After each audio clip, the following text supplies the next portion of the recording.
Bueno. We are here in the treasure Oh. hoard. Hello, everybody. Look at this poor, poor soul. No. Millions like them suffer from FARKITIS. I'm okay. No, Buffy, it's okay. Okay, Oh. we're gonna fix you, Buffy.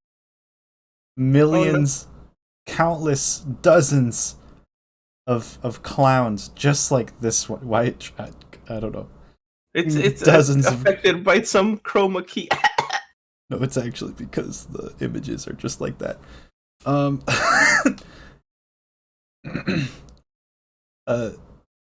When I took them in VR Imposer, the transparent background was active, and then it just. Sorry, go on. Oh no.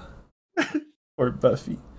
Thousands of clowns every day play or watch someone play Spark the Electric Jester 2, which notably, because that game sucks ass, it gives clowns FARKITIS. This is so sad. This is so sad. What do we do? Is it my fault for ignoring the symptoms last week? Oh no. Yes, in that clip that I was supposed to edit. Yep. Yep. Yeah, Pinch. Fucking idiot. Yeah, that one. I can have two of you. No. Wait, it is affected by a chroma key. What the fuck? Yeah. What chroma key do I have on this?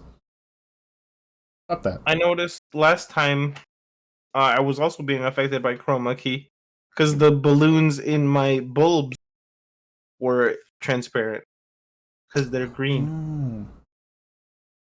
Oh my goodness. Oh my god. Okay, Buffy, I'm gonna start curing you now.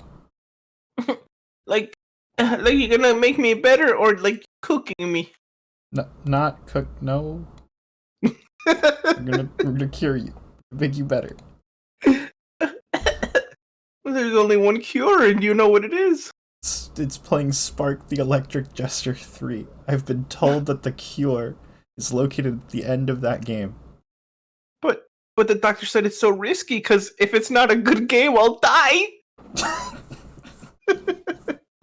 I know, Buffy, but this is what we have. This is what we have to do. Because if you leave the symptoms untreated, you will die slowly and painfully trying to medicate with Sonic games, and that just won't work.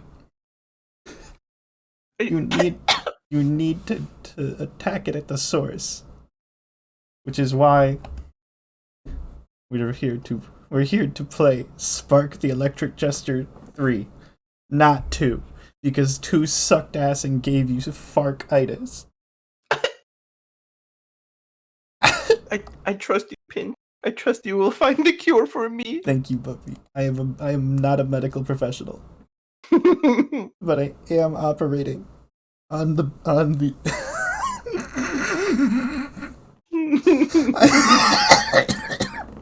I am operating under the advice of one. Dr. Armstrong or whatever his name was. No, it's only a clown disease. Don't worry. Oh, okay. I'd be fine. I'll be fine. But we must cure the clown. Everyone knows that shit-ass garbage games about jesters mean that clowns nearby get sick. I had read it in my science class.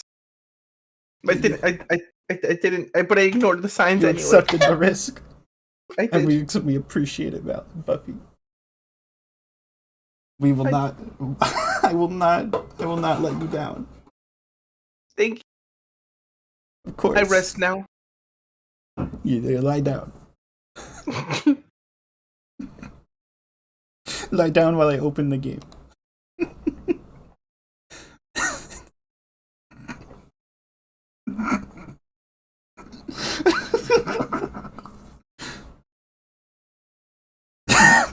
Did you open the game?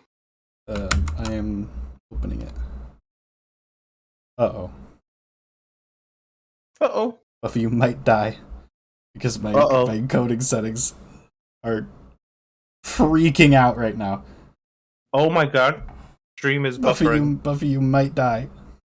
I might die, everybody. You might die because my PC can't handle it. What the? It's okay, we do our best.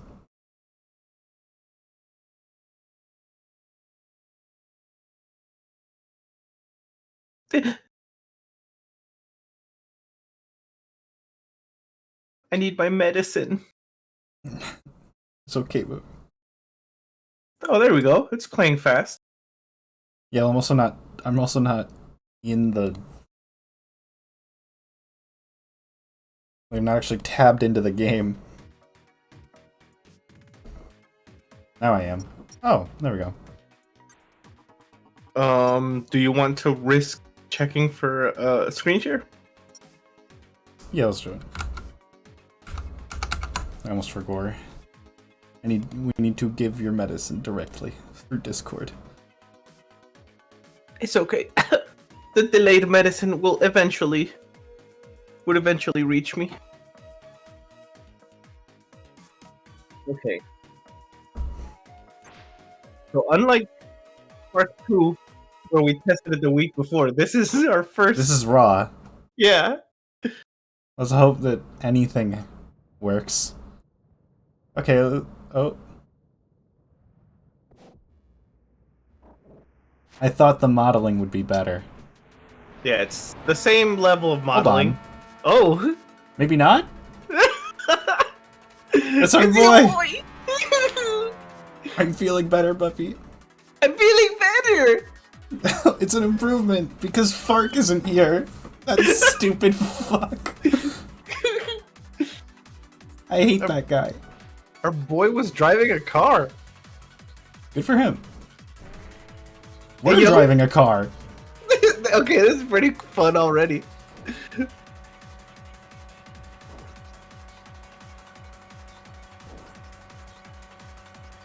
We're gonna turn the graphics on low. Yeah. Just off the rip. Yeah, just to be safe. Like, it doesn't even look that different. Like, that's the thing here. I was playing Forza just before this. I'm actually all warmed up. Does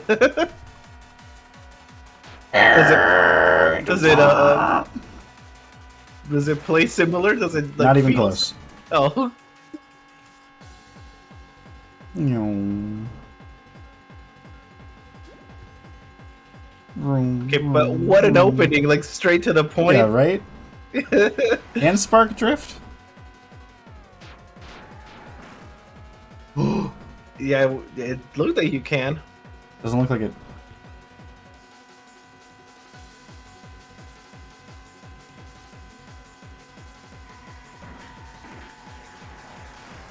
Yo!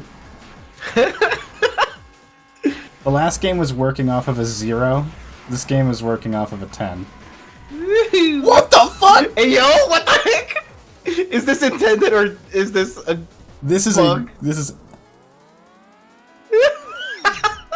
that, You know, we're gonna say well, that's not intended remotely and is a barrier to gameplay. That shit was funny. So that was so we're gonna pinch how? I don't know. By drifting. I was born to race. Steph would be mauling so hard. She would see this and be like, "Are you stupid or something?" No. She'd see what just happened there, and I would not hear the end of it.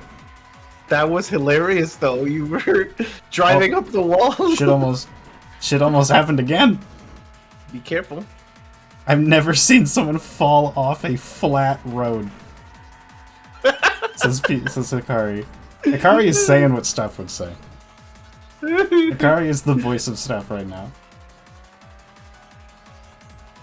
Dang, we got the loop-de-loop. It's like, yeah, who needs a dog shit tutorial? Put me in a car. Yeah. Ugh, was that a Rims jump scare?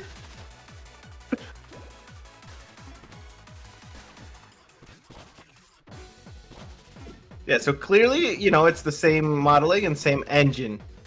The hope is that it's more polished. And that the direction on the levels is more relevant. Okay. Alright, I'm seeing this. This game is also 6 hours long, so if it isn't a marked improvement from from Spark 2, we're gonna be hurting. I'm gonna die! This stage complete is much better already than the other one. A fucking Ego Raptor ass. Ego Raptor illustrations? Yeah. What is it with games where you go fast, where you're not typically in a car, and me managing to crash cars in a multitude of very peculiar ways? This happens every time. It's okay. We were a little excited. Double Moon Via. Is it Villa? Do people say Villa or is it Via? Well, it's supposed to be Villa, but people do say Villa. Mm-hmm. Oh, there's areas in this. Like zones, kinda. You remember I mentioned last game how one of the problems was that the stages were like too open, right? And okay, this part is pretty open, but I am seeing there's a little bit more control and the stages are like smaller, which is a benefit. Hi, Tiny. Hello, Tiny. Buffy's dying, Tiny. Buffy got Farkitis. From playing dog shit, or from being exposed to dog shit as Spark the Electric Jester 2. Sniffle, sniffle. Oh, I got the Farkitis. Ooh. I'm liking the homing attack in this game. It's much better, generally, and more fun to use. Yeah, and the enemies are in relevant locations, or at least now finally relevant to the gameplay.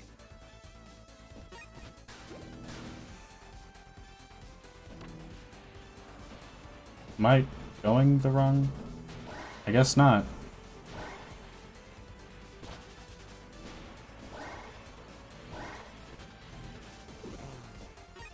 It looks like there's a drop dash.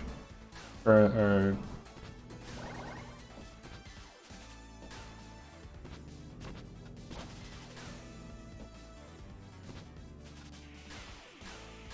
Yeah. Switch rails?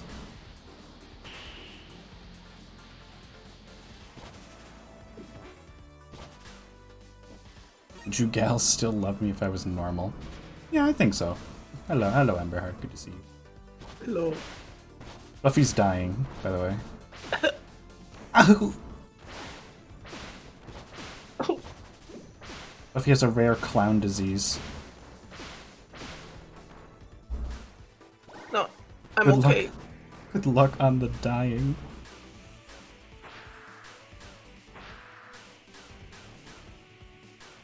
Catch consumption.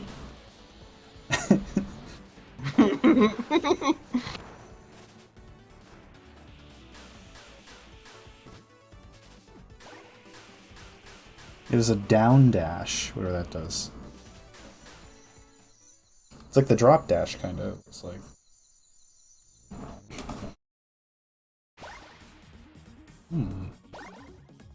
Okay.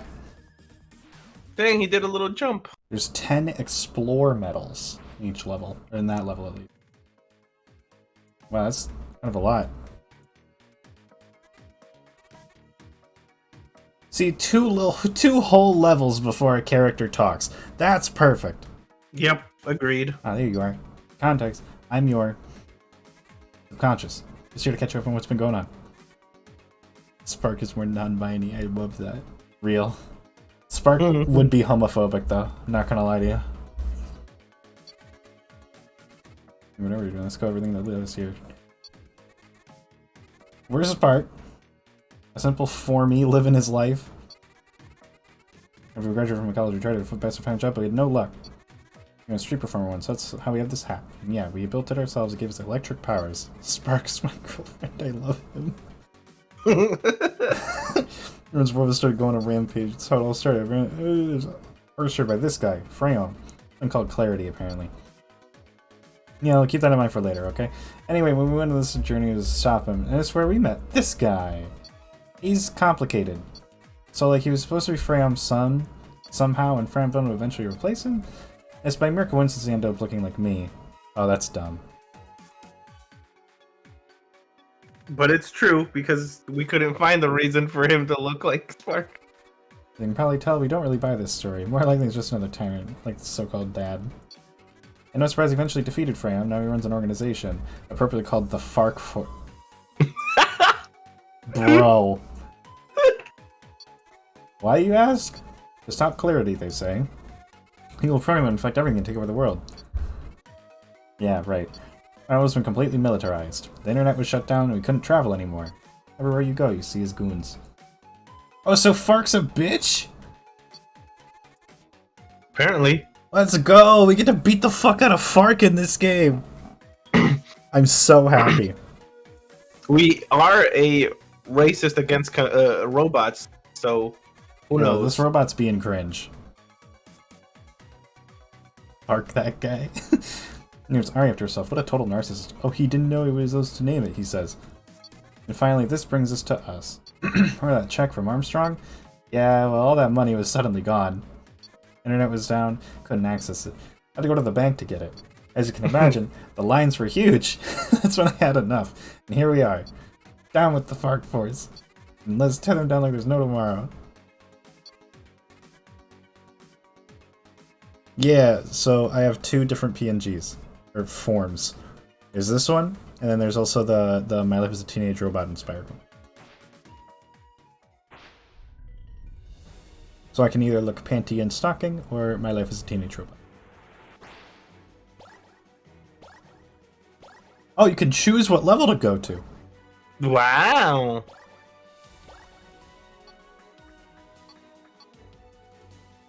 What the hell? There's so, oh my god. It's already so much more open by comparison. So each of these stages seems to have a thing like jumping and dashing? And no, like there's individual stages in between them that are challenges.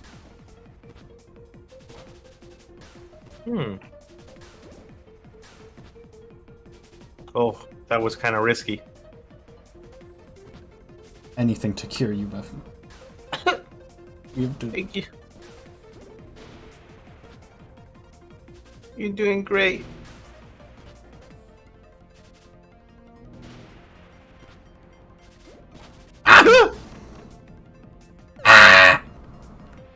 That's okay.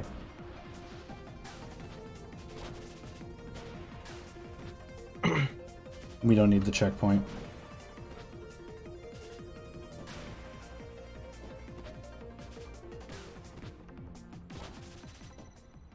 It's worth doing for the medals. I think it's also good practice. That they actually, you know, you can actually learn anything about the game. Yep. Yeah, a little bit of practice is good. Already, great improvement over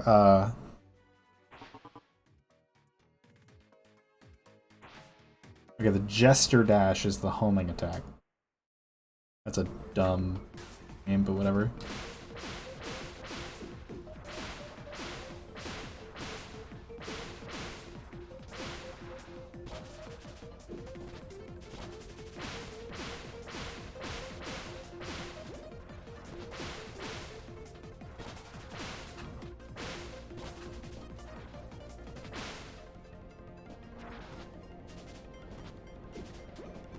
Boing, boing. Oh my days, what happened to your model? Oh, I'm just playing at something on PC right now. So, I'm trying to save on CPU and GPU, so I use a PNG when I play something on the PC. Yep. How did you do that? Speedy. Hello, Gus. Good to see you.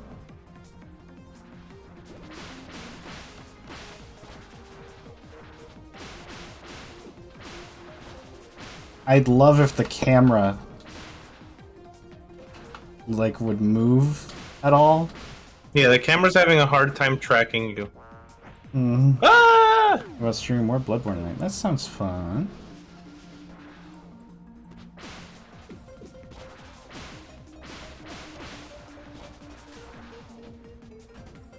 But see, even though the camera's been having a hard time tracking you, I feel like you can kind of save yourself.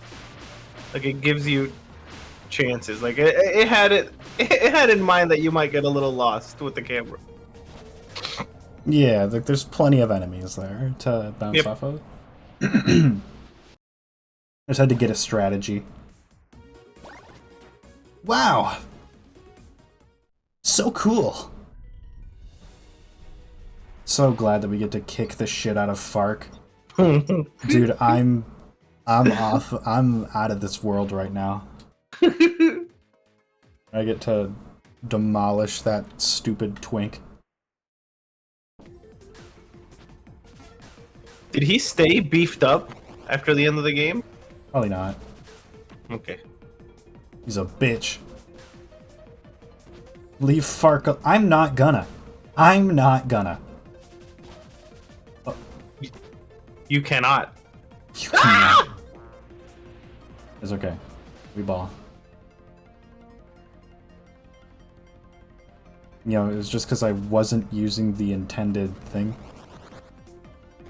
Oh. Huh? So you charge it, but then you gotta jump anyway. Oh, you can do it in air.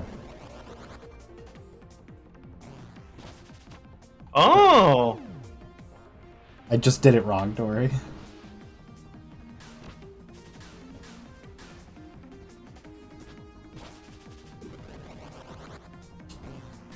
Huh? I don't quite understand. We're learning. It's okay.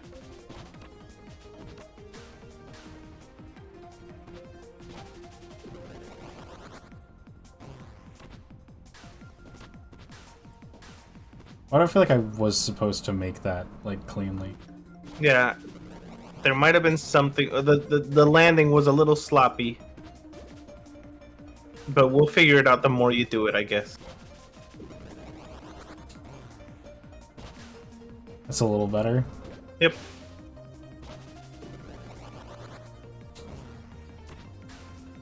I mean, it's working enough, so I guess I can't complain.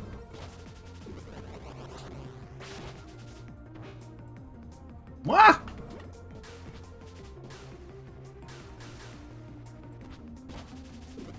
Uh-oh. Ah! Blur. I'm thinking that "Pwang," and it gives you like the little warning. Tells me that there's a way to save yourself before you fall. But I guess we'll see. Oh, you can just, like, jump out of it and it keeps your momentum. And you can redirect it.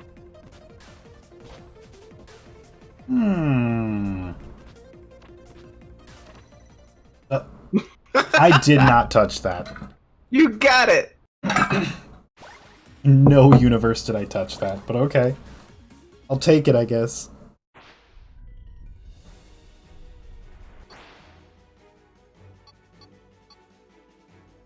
Alright, so now we've done all the challenge ones. I don't think we will be doing all of the challenge ones the whole way through.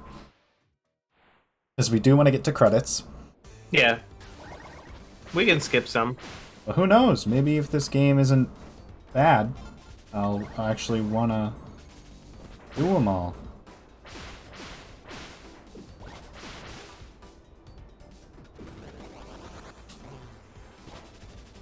Oh my god, using what I learned? Inch is getting an applied education? Oh!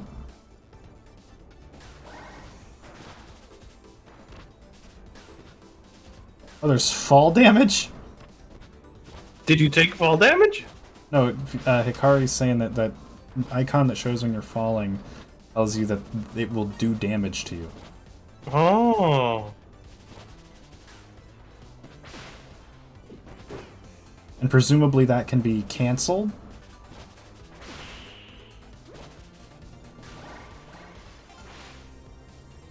Yeah, what use is it if it tells me it's gonna take fall damage? There's nothing we can do at that point. Ah! You can wall run though. See that? Yeah. That's kind of neat. I saw you wall run earlier in your car. I don't think that was intentional. Oh, you can still parry.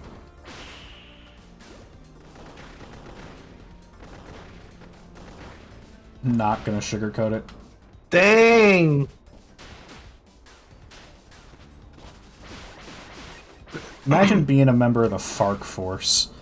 This Spark is over here. He's not parrying. sugarcoating it.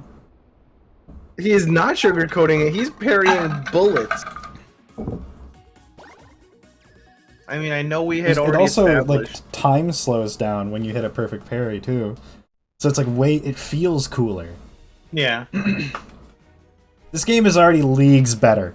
And any of the levels we've played so far are infinitely better than any of the levels in Spark 2 so far. I'm gonna be honest with you.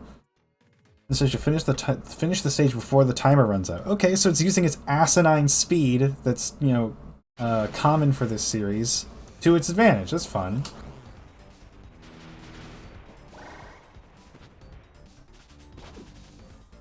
Fuck.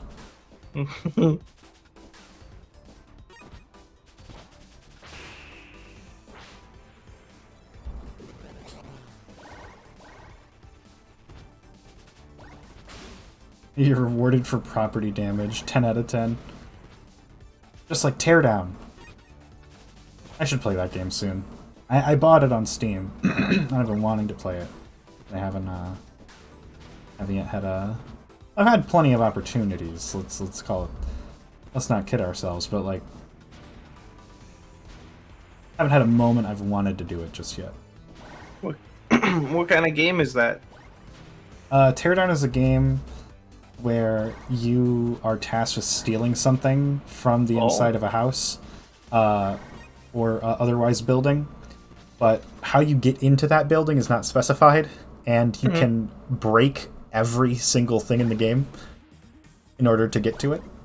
Oh, I've seen that one, and everything is like blocky. Yeah, German's played it before. It's that clip where he is blow torching a bunch of bars on a window, and then he drives a truck into the wall.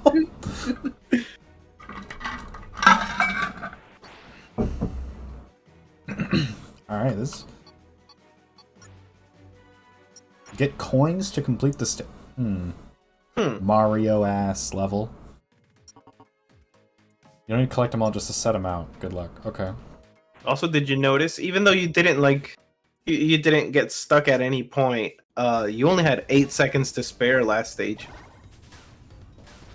Yeah. Yeah, maybe this isn't a baby game for babies. Maybe it's actually a game with some thought put into it.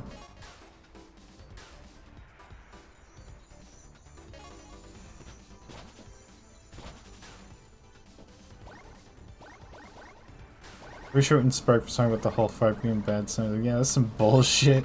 It's like roasting bad fanfiction. I love the concept of, like... Spark does not fucking care about a single goddamn thing happening in this universe. He's just like, are you serious? I feel this must have... this kind of thing must have happened before with, like, a game where, like, in the sequel you play as a character that everyone will hate because it's not the original character, right? And then when the character comes back, they're like, ah, I hate that guy, right? And everyone's like, yeah! Well, it didn't happen with Raiden, because people like Raiden. Yeah. But, like, that's like a very famous example of... Who the fuck is this guy? Well, people hated Raiden, like, for a while. Yeah, because he wasn't Snake. I think up until Metal Gear Solid 4. Yeah.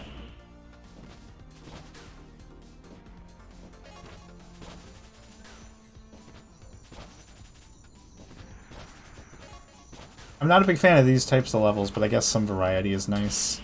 Yeah. I will be trying to avoid these wherever possible in the future. It is Raiden. That's the example I'm thinking of, actually. So, in think it's Snake Eater. They straight up have all these cutscenes. If you haven't heard of this, we can watch them sometime. So, because people hated Raiden, they made all these in-game cutscenes where you humiliate Raiden as Snake. Bruh. Yep, and it's like Snake is coming back, and Raiden is like, oh, oh, and holding like a tiny little thing to cover like his junk, and they're like, ha ha ha, you're holding a tiny thing, make fun of Raiden, and all this is official, included in the game. Yeah, they're ridiculing Raiden and implying that like Raiden has a tiny thing, and Raiden is naked, and they're making fun of Raiden. Win. I guess. I like Raiden though. I love Raiden. He's a cool guy. It's straight up what this game did, where they like, yeah, but Fark's a bitch though. Fark's a stupid bitch. I hate that guy.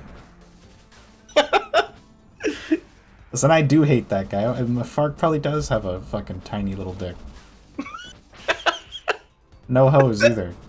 Oh, If you got some so bitches, you'd not be a fucking dweeb. But being a total geed and get some gals. Some robo-hoes, if you will. Too bad he keeps on killing them. Killed 2 whole women in his game. There's too many for someone with none. Where the fuck are these other coins?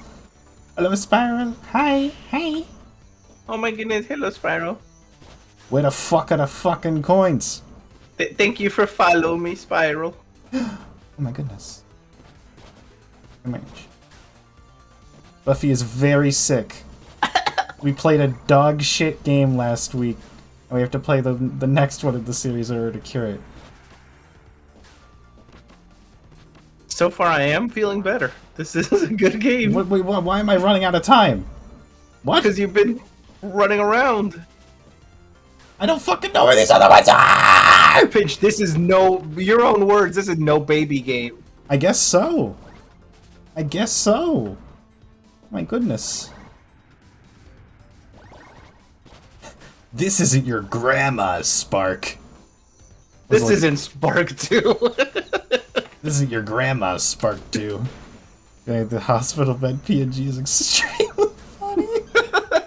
I'm glad you feel that way. Where are they? I can hear them. Yeah. Oh no, or is it just animal noises? Am I insane? Oh, you're gonna lose? Oh. Ah! Widow Pinch. Stage number 3 too hard. Hey Buffy, I'll turn off the game and you'll die of Farkitis, alright? No, that's not what I meant. I just fucking fun at you. Alright. Okay, I get it. I'm in no position to poke fun at you right now. And they give off a big shiny effect. You'd think I'd be better at finding that! Not shiny enough.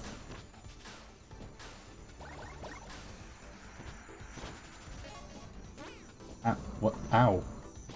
The spikes. Why do I feel like that kills me? What? It didn't kill me, it just respawned me over.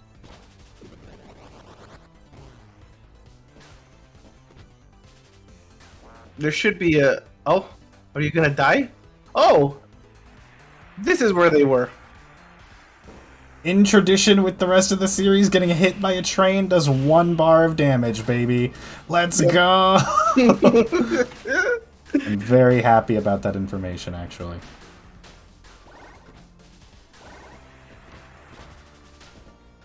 This is a reference to Spark 1. Spark the Electric Jester 1, in which there's a thing. Oh yeah.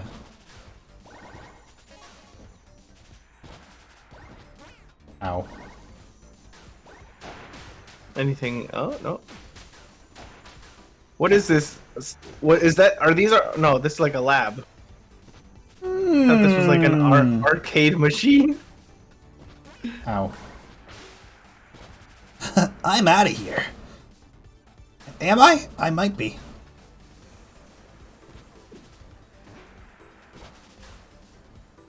Let's see. Where are these other coins? Why am I doing this voice? Yeah, I'm Spark. One more. I gotta say, Spark is one of few characters who I think actually pulls off the doesn't give a shit about anything happening in the world thing. Because Spark is a selfish douchebag, kind of. Like, he's just a dick. And I think that's funny. He doesn't care about anyone else. He is explicitly just a dude who does not have any reason to care about anyone else. And I think that's funny. Yeah. Coin spotted. The last coin. Yeah, I think... Didn't they try... at least I think in Sonic X, they tried to give off the impression that Sonic was like a bit of a hermit.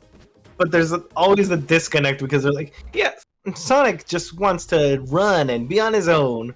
But then he's always with his friends like 100% of the time. He's just... Where are you? Chapalo. Don't forget to stop by. Extra moves? Spin charge. Before you buy an extra move, let's look at everything.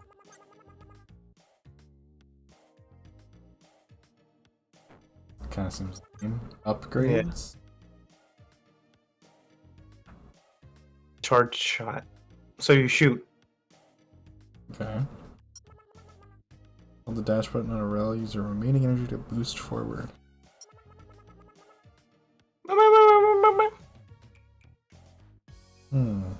Gesture swipe. Oh, it's the light dash. Oh, cool. Find the light dash. Gesture.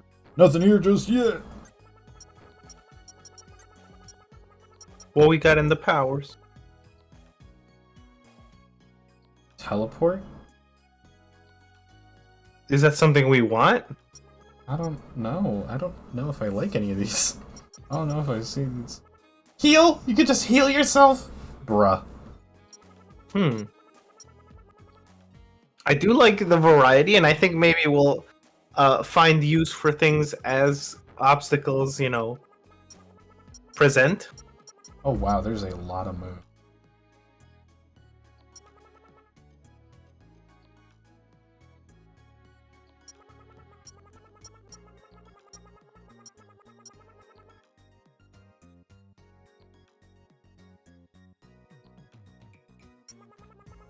I want to see the gesture powers. I don't know if I want him to be a Devil May Cry character. I guess maybe this will be better for...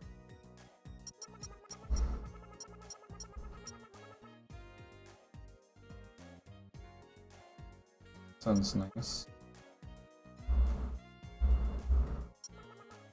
I think this is a typo. Dial air slash? Oh, it's dual. It might be. I don't see why that would be dial, right? Yeah.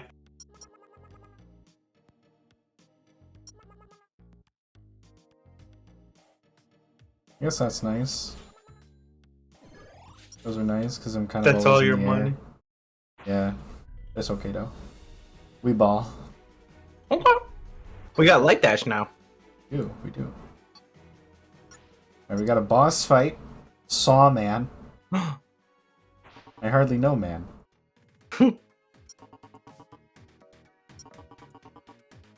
Yeah, you know this. This is mostly the same, I think. And parry. Can you lock on? Green means it's about to grab you and not be parried. Okay, good thing I actually read that. Yeah. Hello, Spark. I want to play a little game. It's a train you were on. cannot go less than 40 miles an hour. What is this, dude?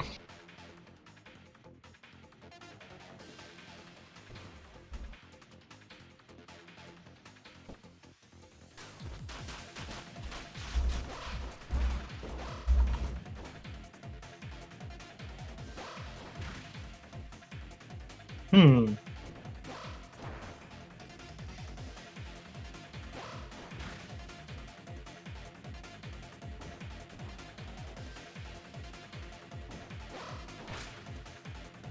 There you go. So you gotta parry to break the shield. This is just like Revengeance.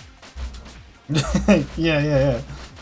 And they're really wearing their influences on their sleeves again.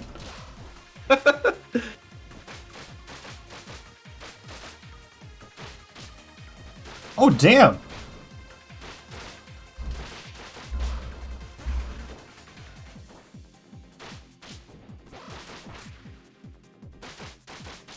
I know this was just to teach you about the parrying, but I think he should Does he have have a regrown. phase 2? Oh! This is already a better boss than any of the other bosses in Spark 2. I'm going to be saying this the whole time. Whatever happens is... Oh, this is way better than Spark 2. Ow. I feel he should have regrown his shield, so you would have to break it again.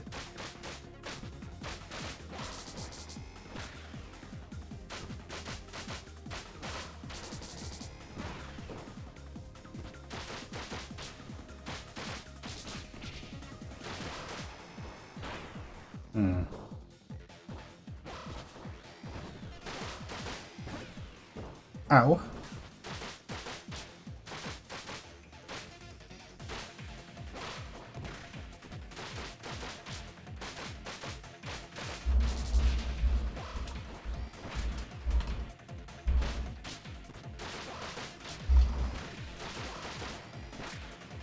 Okay.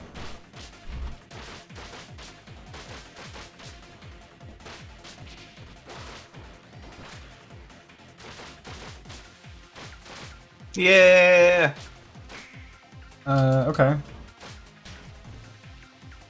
Interesting. Give us a phase 3. Oh! Quick time event! Maybe? Oh, Did you fail the quick time event? I didn't press anything. How's the game so far? Better than 2. Yeah, better than 2.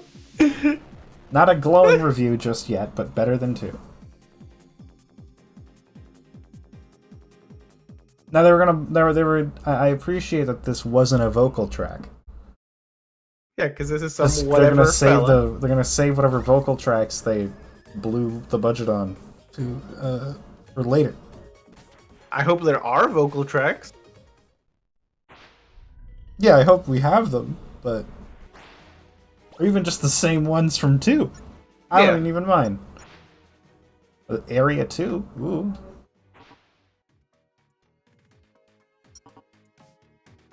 Was there a new area in... Or I think there might have been a new area. I saw a blue star. I'm not sure if that was the boss. In Area 1, I mean. That was the boss. Oh, okay. Hey, it's that stage from Sonic Heroes! Oh god, it is.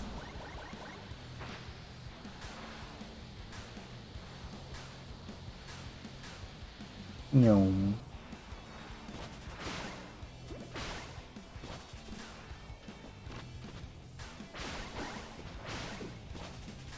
Do you know how to use your light dash?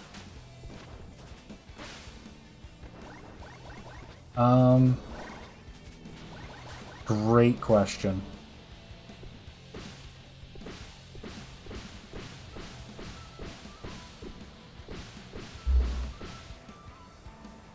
Woo!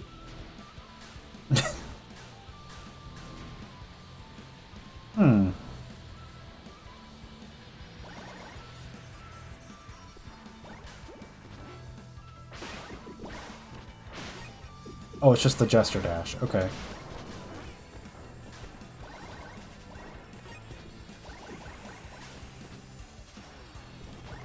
Hmm.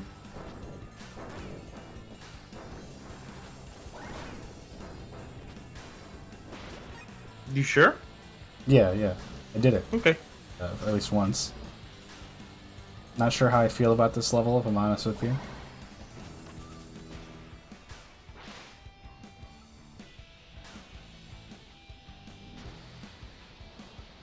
Feels a little bit like a Mario Maker auto-scroller. I mean, maybe I could just jump off the rails at certain points. Like, what if I do this?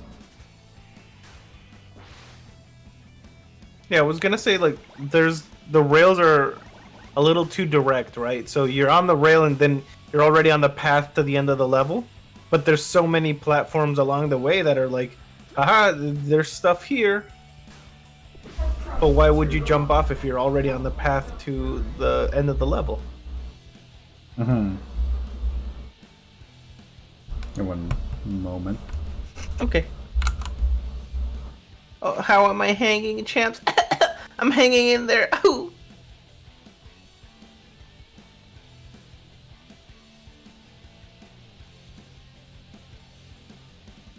You don't have to always be on the rails. Yeah. Though, by making the rails so convenient, it's hard to think of a reason to get off the rails. Again, back. Welcome back.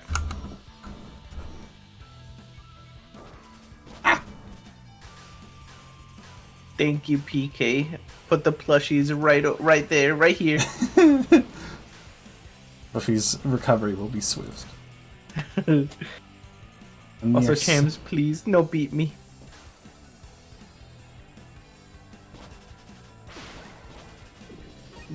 You don't need to beat the sickness out of me. Pinch is already doing great. Getting the cure. Retrieving it. So we were talking about how the rail seems too convenient, and it's so convenient that you're not exploring the rest of the level. Yeah.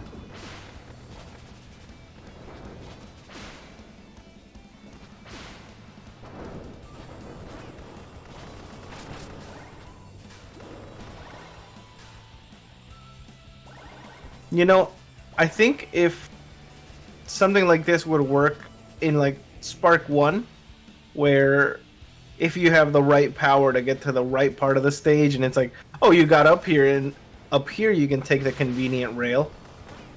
But Yeah, you're maybe. not really... Yeah, right here you're not relying on different like power-up play styles. I don't even think there's power-ups in this game. No! I think that's like what the... I mean, not that they mattered much in 2. So, you know, it's been 2 whole weeks since we had a power-up. I miss them. It's worth exploring for money for the shop upgrade. Oh, I just was reading chat. I wasn't... Ah!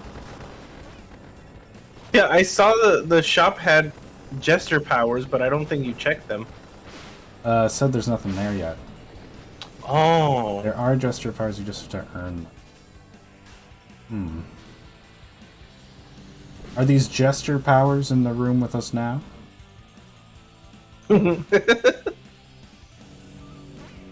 a motherfucker. You can't... Look at that.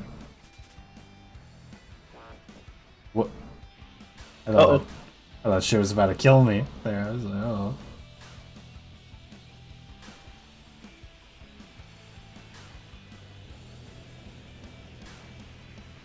I think this stage wanted you to have bought the rail boost. You know, I'm wishing that I bought the rail boost too. If we had known that this was the stage that was coming up. Yeah, okay. I'll try to...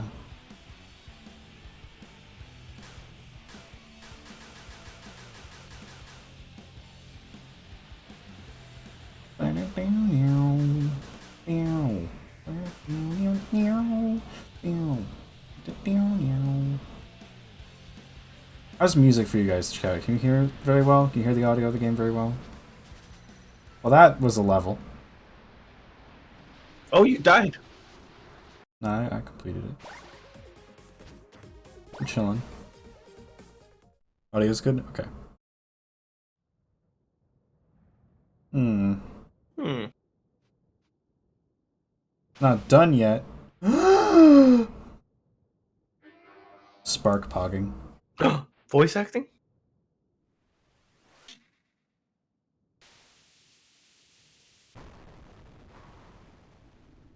Explosions. Who did that? Oh, he dead! He's dead! It's Crusher, or whatever his name was. The Guardian.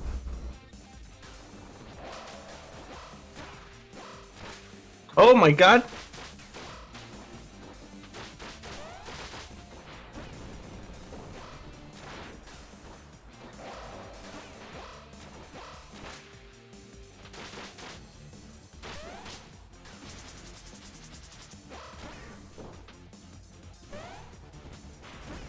Ow.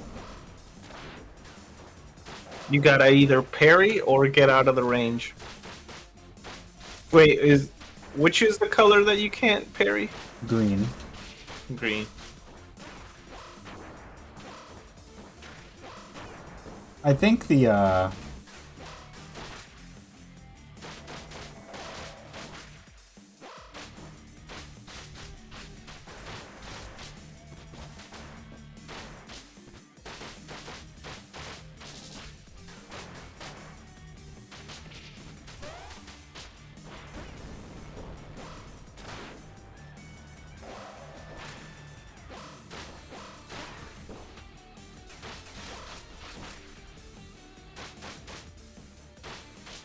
Only red can be parried Oh! with the Sakari.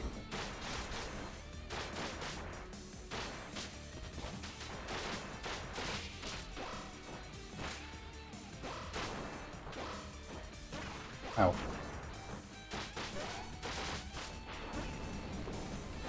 Oh my headphones just... 1 second. Okay.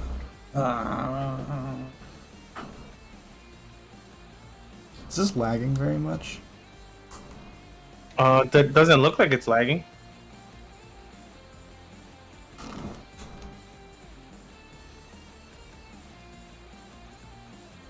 Pinch getting the flow of combat down. Yeah, Pinch is pretty good at this game.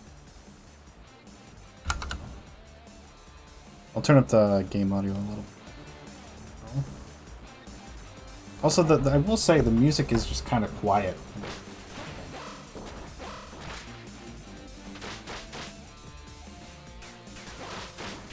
Do you think this guy's gonna have a second form? I mean, he's a stage boss. Probably not.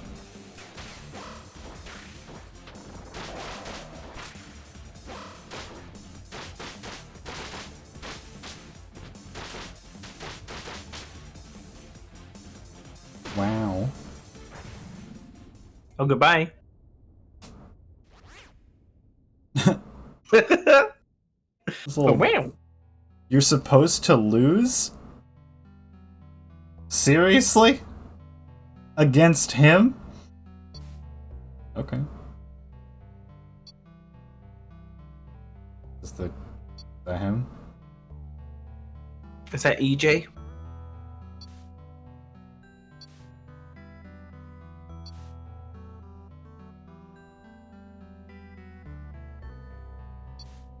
There's a girl. A kind girl. Aww. Aw, wow. They're Wow. very good friends. Friendship. They were- Oh, it's Clarity. They were e-dating. Or I guess in person. Never mind. Hmm.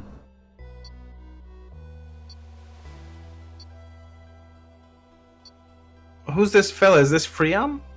No, this is the Guardian. The guy we just fight, I think. Why'd he look like that? By winning that, you actually get a cool thing for it. There's only a unique cutscene for losing. Oh. I see.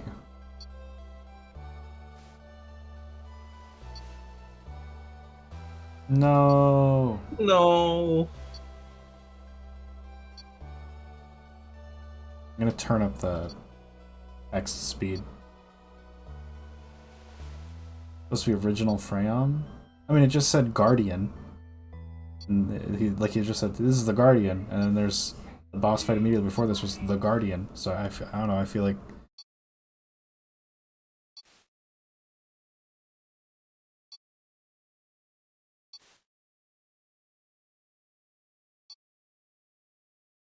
Aww. To rid the world of meaningless life. Oh. They're just fascists. Oh, it is Oh, it's Freyon.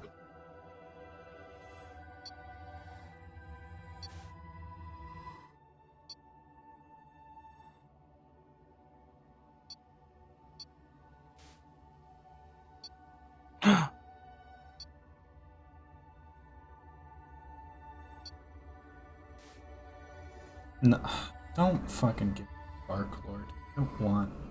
Fark, the ultimate life form.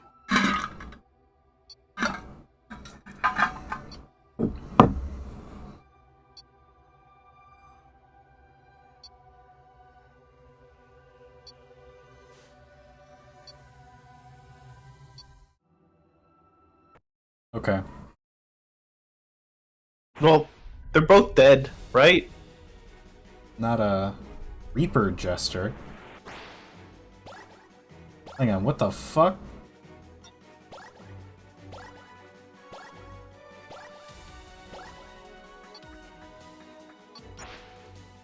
What is that? We about to get edgy up in here. Is it cool? Rich kid's toy. I need 2,000 money.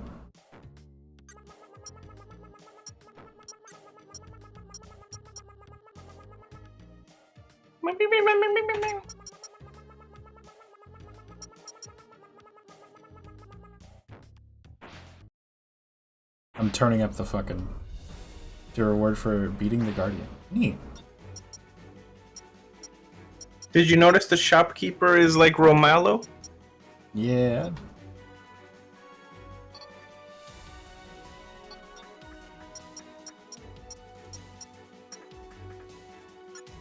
Why can't I go to settings? Menu. This is the menu. I guess might have to be in a level. Why can't it? Okay. Alright, well, whatever. Alright, sick though that we get a gesture power for that. That's cool. We'll have to... I'm kind of dumb that we don't just get it for free, especially if it's like a special one. Mm-hmm. I think maybe we should just be allowed to have it, but whatever. No big. Let's just do the... we'll do the challenges in this world, and then the next time we'll skip that.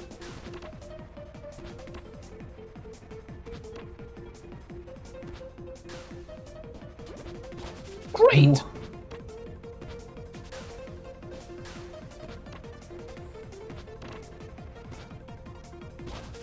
No. Woo! This is the camera's fault, I want to point out.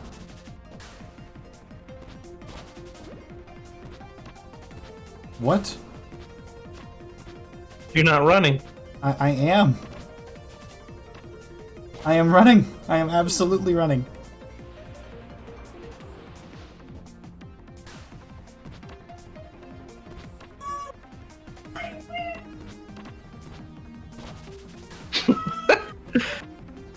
Maybe I wasn't running. What? Bitch.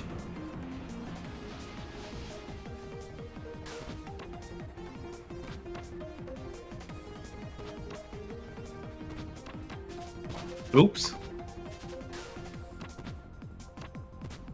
Hello? Hello?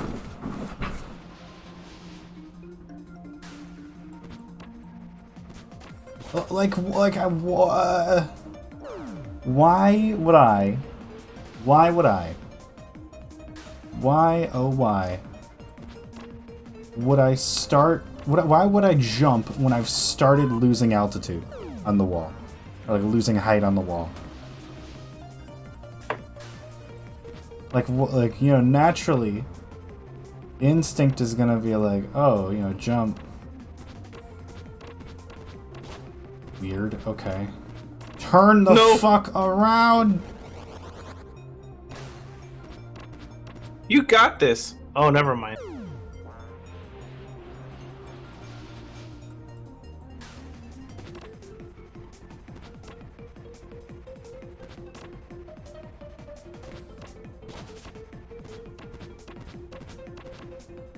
No! Yes! Yay! Christ.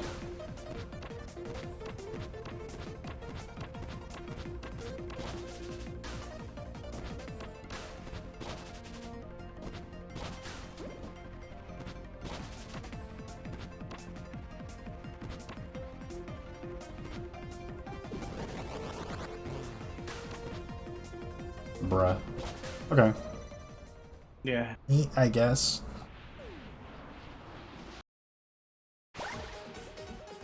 How many areas are there in this game? 6, probably, right? Maybe?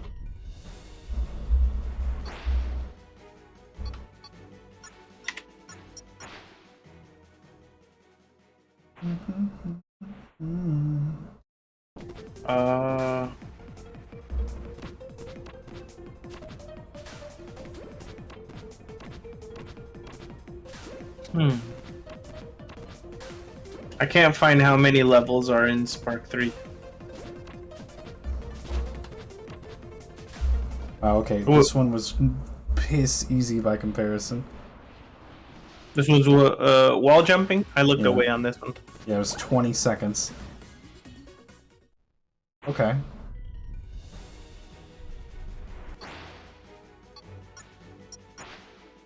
High speeds. Let's go. Challenge here. Okay.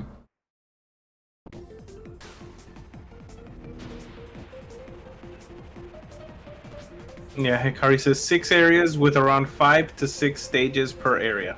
Okay.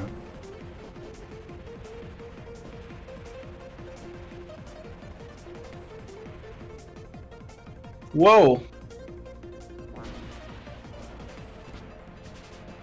Also, not saying we're gonna need an explanation, because it just being how it is now, I'm cool with it. But I am wondering if we're gonna get context on Spark's little jacket. I think he's okay without it. Yeah, me too. He doesn't need. He just got cold. And honestly, it looks better than him being weird and naked. So. He chilly.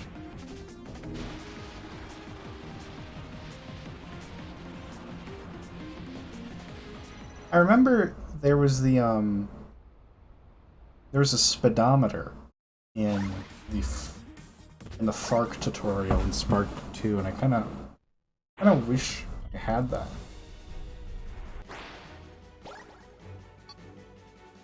Yeah, was that it? I can just go on to Area 3 now. I've not done a single level. You just need to do 3 levels. Doesn't matter if they're training that take 20 seconds or a full level. I mean, I'm not going to do any of the coin ones anymore because I don't like those. And if I don't have to, I don't want to. Okay. So... Lost Ravine. Lost Ravine.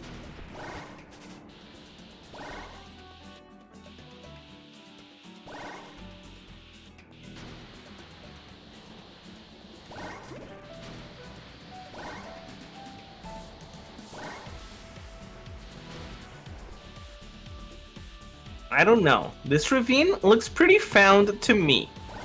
Yeah, right? There's like all this military shit here.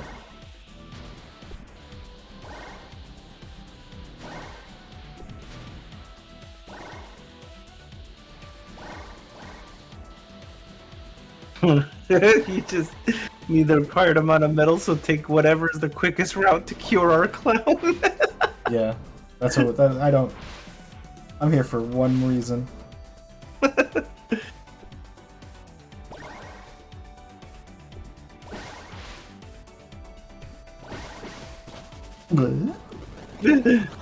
No way if you make it. What?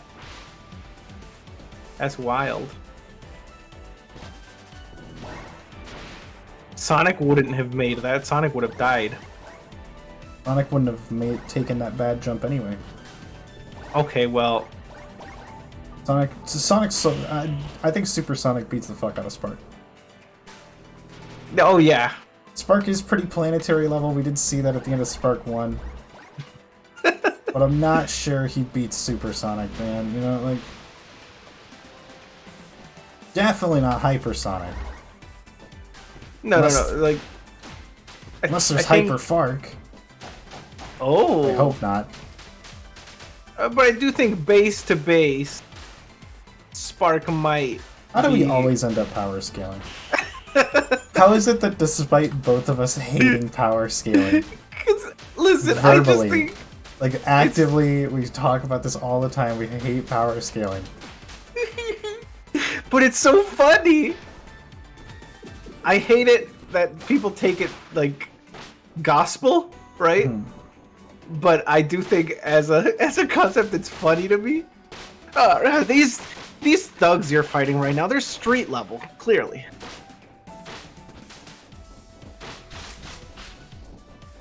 Well, they could tank one punch from... Actually, they're planetary level. Because Spark is planetary. This is true. And they are tanking punches from you, so... Well, to be fair, that was Super Spark. Yeah.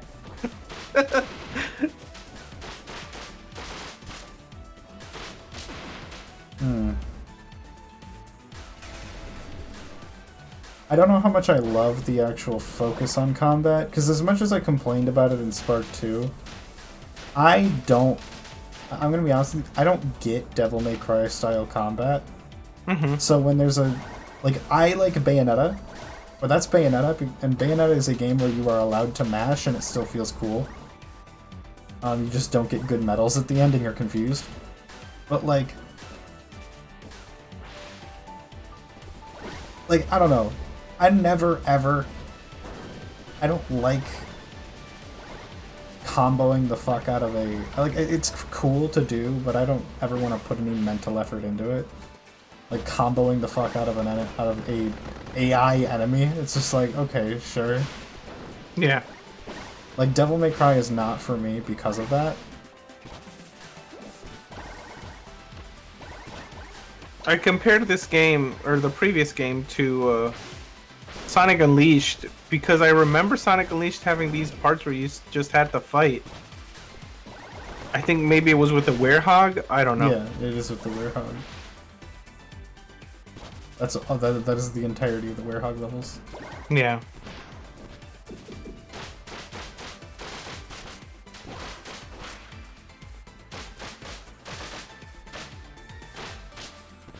Also, did you... the buttons feel really kind of unresponsive. No. Green means grapple.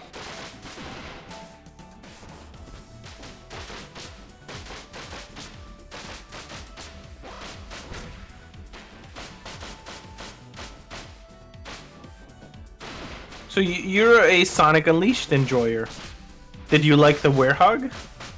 To be fair, I haven't played the game in many years, but he's like, it's bad Devil May Cry. That's what the Werehog levels are. And they have one song that they play during all of the all of the combat encounters. Like, it does not matter what level you are in, all of the combat encounters have the same music. Okay, so you get... Okay, so you just have to get a high score. Yeah. So just go ham, kill enemies, get bits. Break stuff. Yep.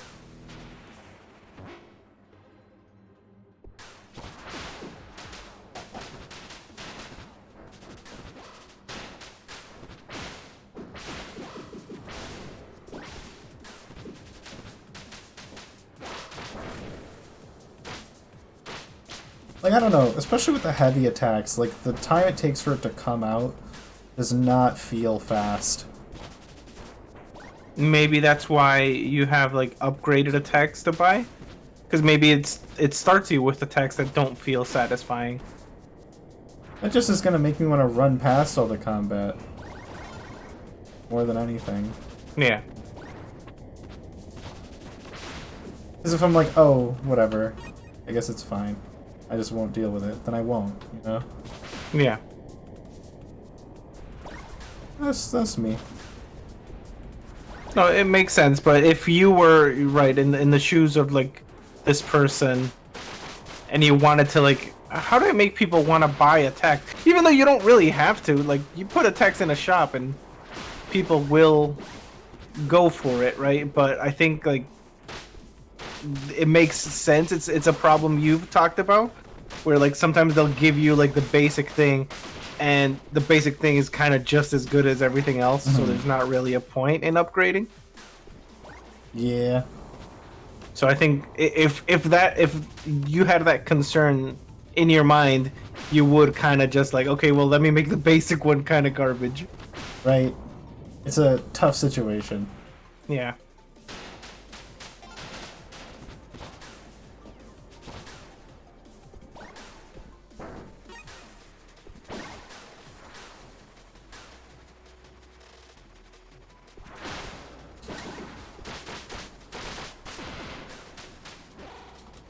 Now, is this factory, and are all these enemies we've been fighting, just to make sure, is this all Fark Force? It is. There's the Fark Force logo. Okay. You're actively destroying Fark's factory. That's nice.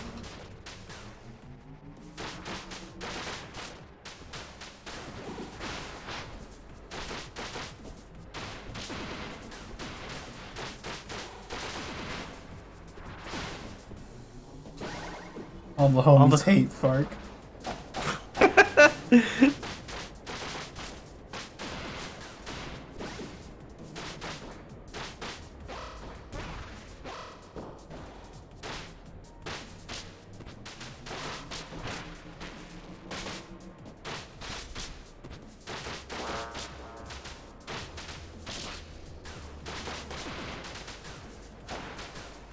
Warning, level up. I don't know what that shit means.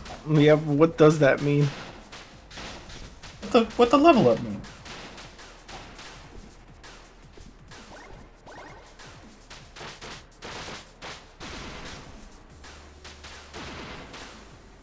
Dang.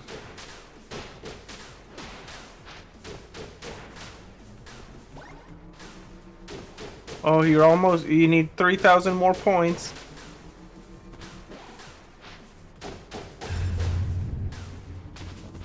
The exits are open. You can keep level. I see what it means by level up. Like, each time you reach kind of the threshold of how many points you need to make, it increases the threshold. But you're free to leave. All right, cool. Bye. I don't know how much I like that concept. It's kind of fun, I guess. Neat, but I don't like the way Spark controls when he's not going fast. So yeah. Sorry. What? What is this? Another Beat get to the goal downtown. level. Fuck. What if I'm missing levels because I'm not doing all of them? Fuck. Oh.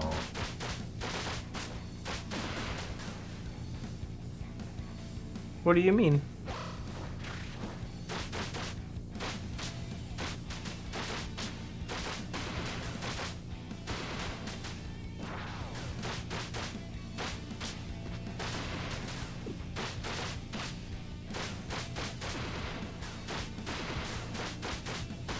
I don't know.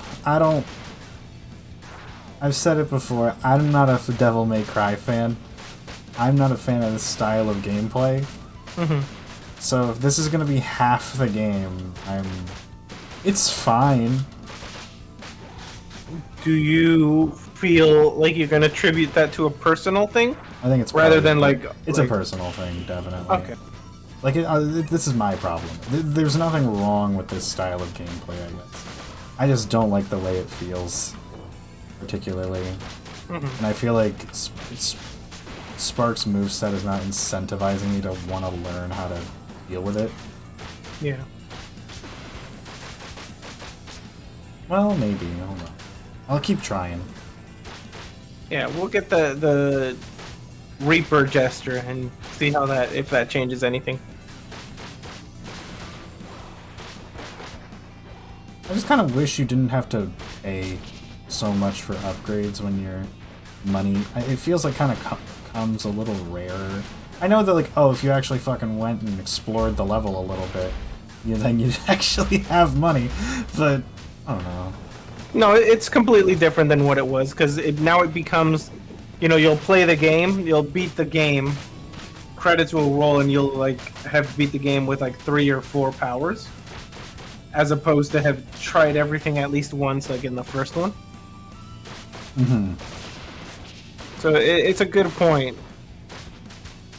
Making especially them because, unlockable. like, if you like going fast, and some of the levels are about going fast, and you have the capacity to go really fucking fast, why then does it kind of punish you for that?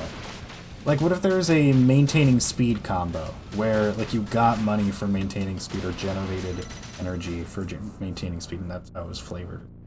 And, like, the lower your time, the better. Like, you know, something like that. I don't know. Yeah.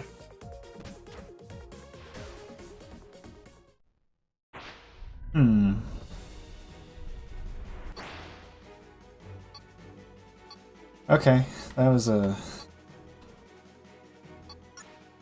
Well, oh, the last one was the coins? Yep. Okay. I don't really feel like doing that. Unless... Do you have to do all of them to unlock the boss? Is that what it is? If it was the case, would you... I would probably...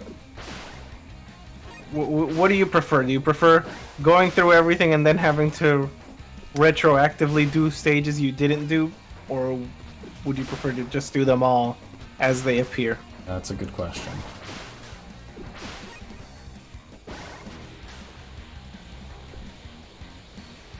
Like, even after all that, I still... like, even after, like, several stages, I don't even have...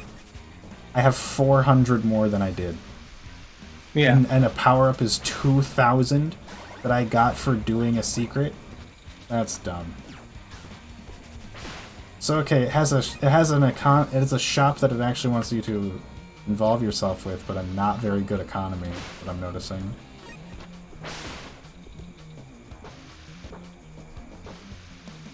Love it. Yeah. I'm not sure, like... Like, what the fuck do those give me? Anything? Really doesn't seem like it. I think that was just a heal.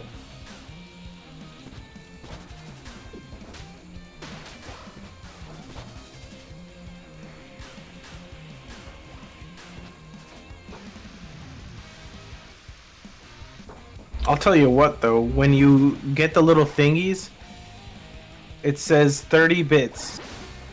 Or 95 bits. I've seen it say 35, yeah. But do they only translate to 1? Because if each of those gave you 30 or 90, like they say... I'd have a lot more. Yeah, you would have a lot more.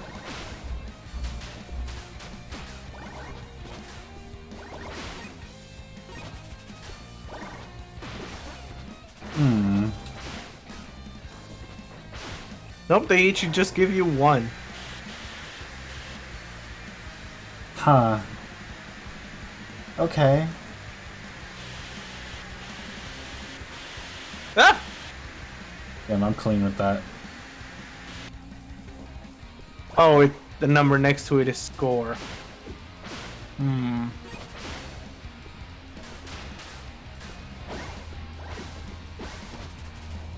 Bruh.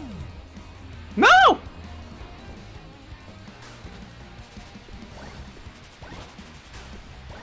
Like, what the fuck is up with putting one of those there? Or maybe I did the... Maybe I already did the light dash there, but like...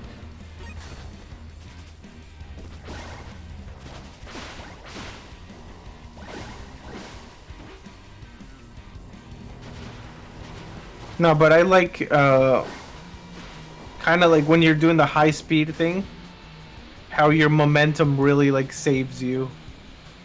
How do I say it? Like you'll be jumping, and as long as there's enemies and bits, you'll get through anything. Hmm. Oh. Oh, I found you, faker. You found the hidden Easter egg reference. I don't believe that there was any intended reference there. It was just I landed on it. I wish there was something there. That would be nice. Be cute.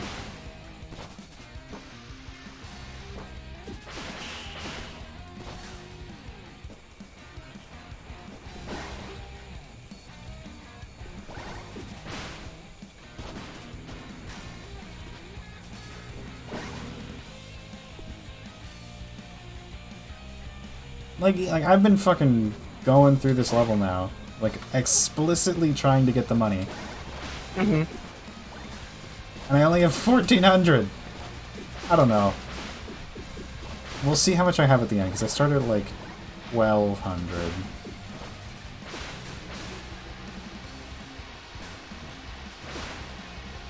I just don't know if I trust this game's economy. I don't think it's very good.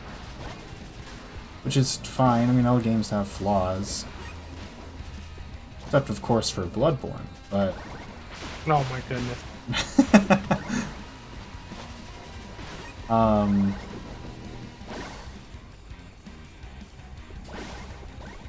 No, I get you.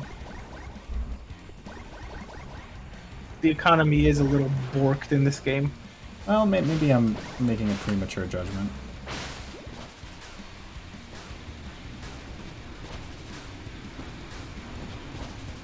Swallow this. Give it a hydrate.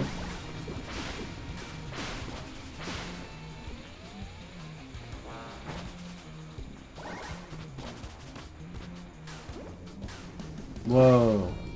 This is kind of cool. Burning. What the hell? This is not environmentally conscious. You gotta stop Fark. Yeah, fuck that guy. He burned down the jungle. Oh, thank you for the chicken noodle soup flavored Powerade. I thought if I down dashed this guy, I would like push him down and kill him. I thought that'd be cool. That would have been funny. You can't blame me for trying. Yep.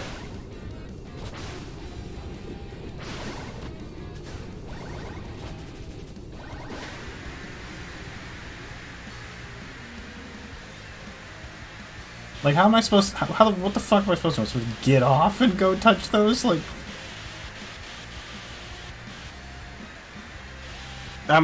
My guess is you could have gotten those if you didn't jump on this, and if you had tried to platform instead. The fact that this is working, the fact that that worked perfectly, actually, is baffling to me. I thought for sure, I was like, I'm gonna get hit, I'm gonna get hit, I'm gonna get hit, and I didn't. Pro strat. Spin.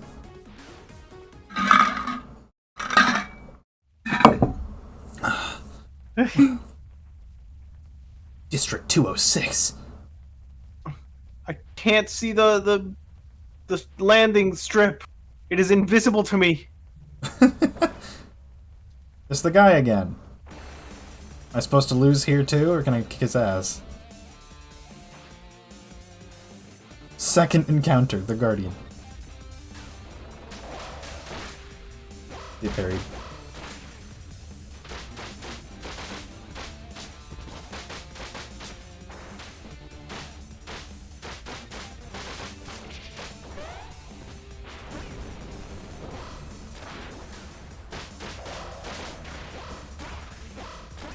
Ow. Fucking.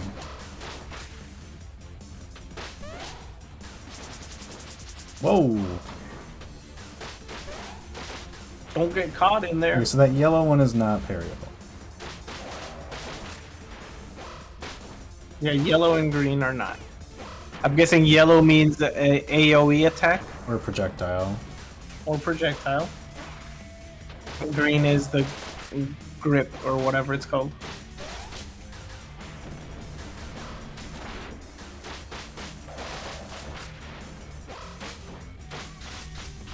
Like, I know you don't particularly like this battle system thing, but I think Hello, Bunny.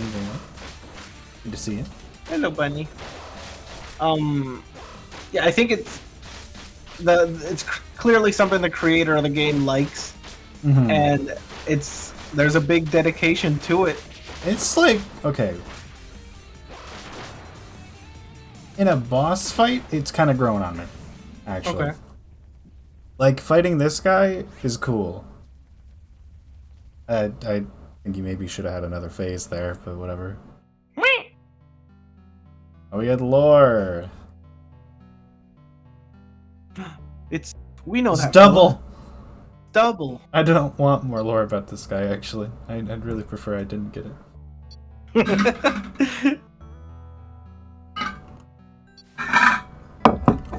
Isn't he just dead? Like, why do I care? Because you killed him. I really don't. Weirdest favorite games are DMC and Metal Gear Rising, so they're pretty obvious in common. Ah, I can tell you that.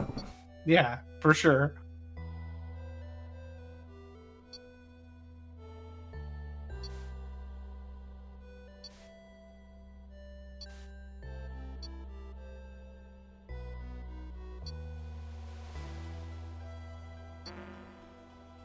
Oh, That's the other guy. yeah, it's the other one. Cutter or whatever his name was.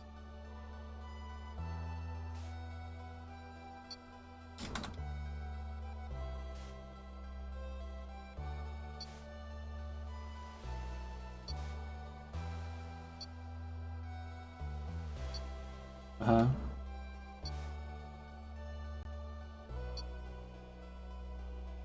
Flint. Flint and Double, and then there's gonna be Float.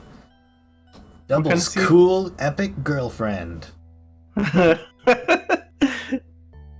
He grew hair. Oh, that's kind of neat. So there's a lore reason why he has hair. It's because his neck's a weak point. It's kind of cool.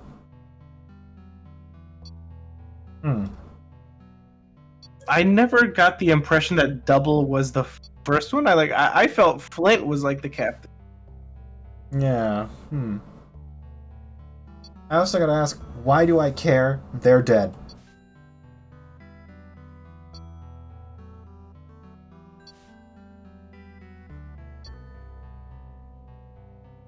Metal Gear. Damn.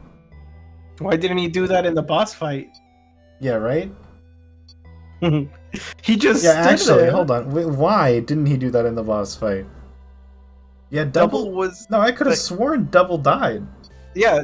Double, you wrecked Double. He didn't even like move. He was standing still. The fuck?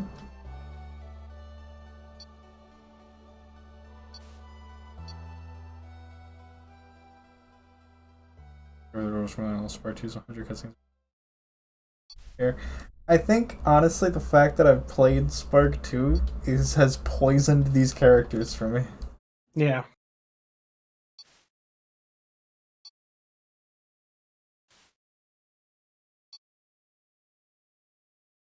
They did not go their separate ways. Oh, okay. They went their separate days, but then they came back together. It's okay. Okay. Sure, buddy. Sorry, but that's terrible. Oh, yeah, I can just go to the next one. Because I've done enough, I did enough levels earlier. Oh, you have 2K. You got the rest from the Damn, boss. This shit's a little...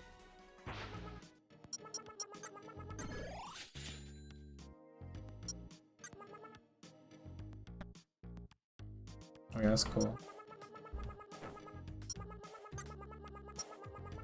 I got no money. We get money from boss fights, like big money. I'm wondering, do you get just as much if you repeat a boss fight? Because the boss fights are quicker than stages. Well, see, here's the thing: is like, I don't think I can. Let's do this metals level and see if there's a specific boss that appears.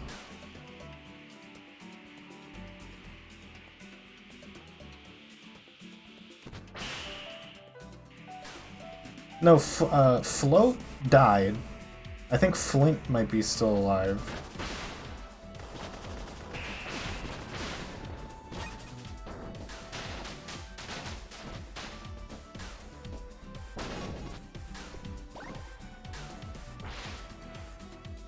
Yeah, Fark killed Float. Yeah, I know that this doesn't lead to a boss, but I was trying to see if there was an unlockable boss fight, like how at the end of the first area gave me that little boss fight against that guy. Not against Guardian.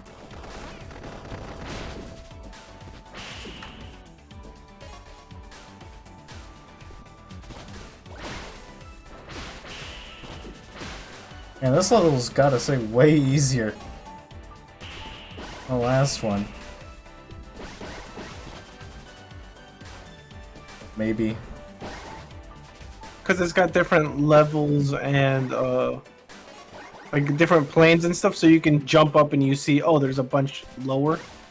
But the other one was kind of like one plane and a bunch of buildings. Yeah. So you couldn't really see around.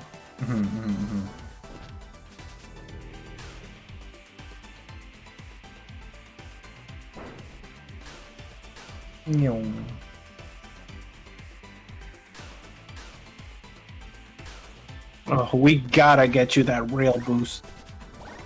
Oh God, bro.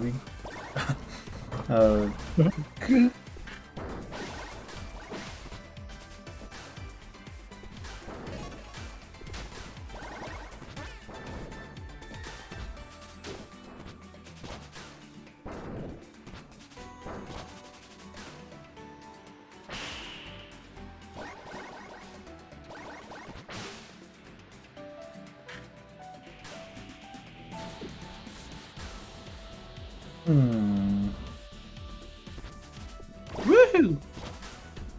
Oh! Rail boost and energy break is so good. Okay. I buy them. I have 400 money. I have 400 power on Spark the Electric Jester 3. Where the fuck are the other coins? I see one. You didn't see it? Bruh. So you just let me walk away from that shit like, oh, by the... I thought you were making your way towards it.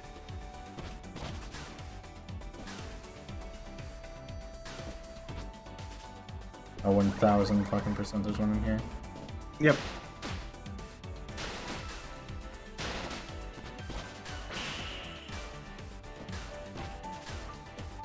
Yeah, get up there somehow.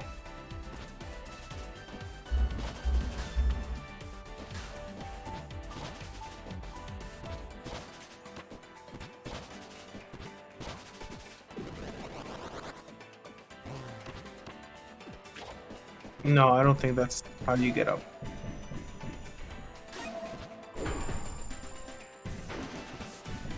Okay.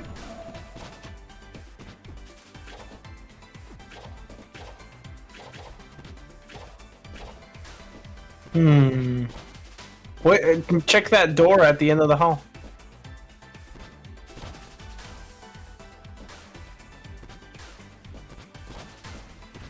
Oh, there you go. There we go.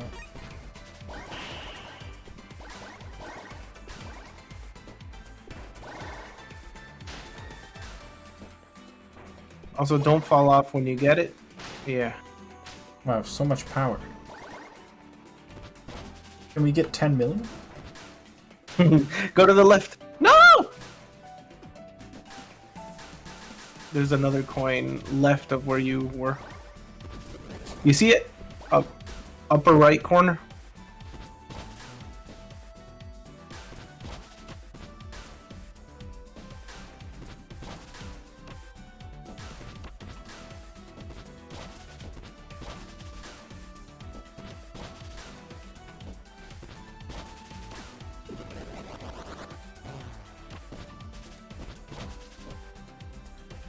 How do we get there? How the fuck? We're on our last minute.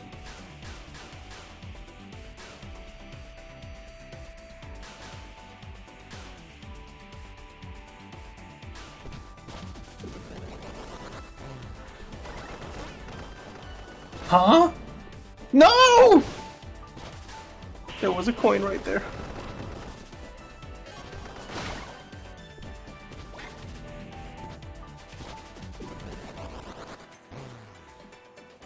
I have a point. Oh. Clean. Recovered. Clutched up.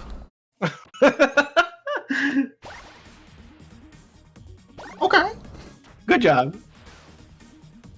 There we go. Look at that. Adapted. Overcame. Got lucky. Oh, look at that. Yeah, there's more levels. There's so many levels. I like it. Too many. Make the game end quicker.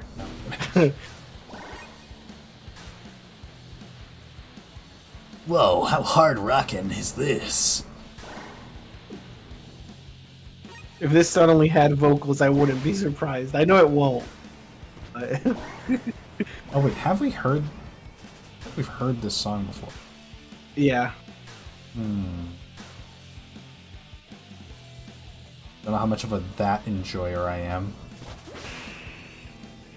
What, the repeated use of Yeah, songs? I feel like if Sonic Colors does it. But also like for how kind of indistinct things have tended to be thus forth. With a few exceptions. Just like everything is just kind of military base-ish to a certain extent. You know? Yeah. Like there hasn't been a level like you know how like Frog Forest and Sonic Heroes, for example.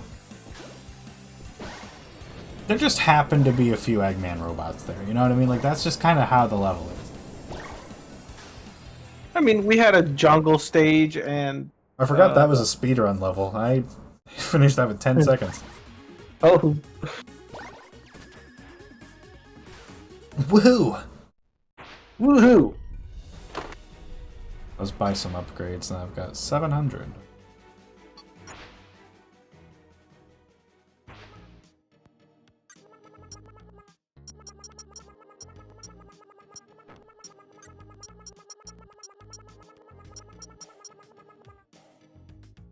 Where is the... Rail boost, yay!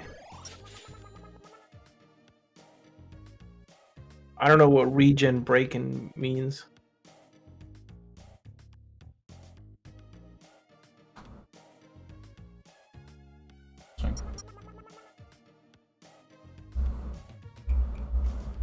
Why do I care about the finger gun? That doesn't seem helpful. Yeah, we don't care about it. You do not matter. We can save up the rest. You don't have to spend it.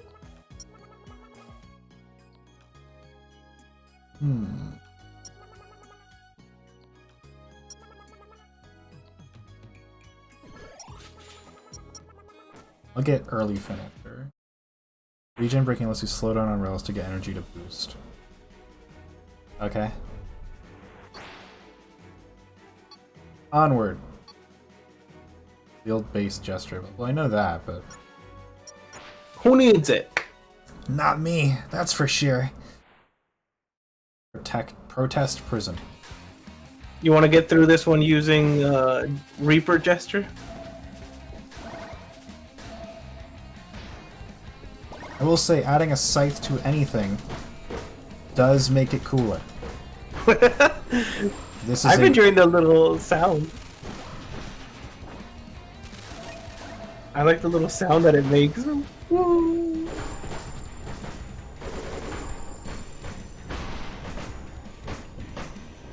I like the AoE that it does.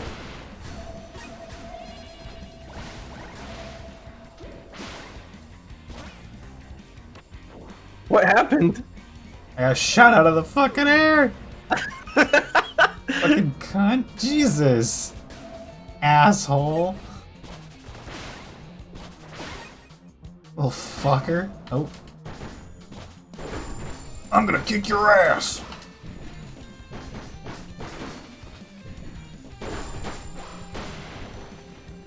It might be a minor thing, but I like the sound design of his Reaper Jester. I'd prefer if it maybe did a sound every like 2 hits.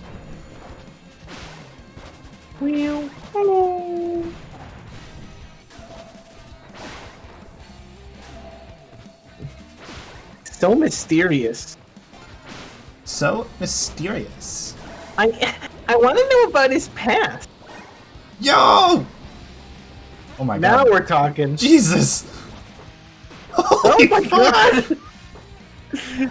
Actual fucking speedrun tech. God damn!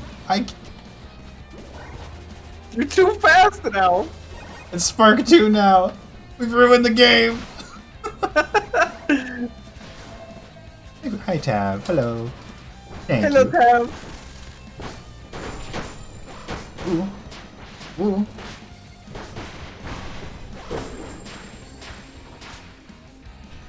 Dang, did you parry everything?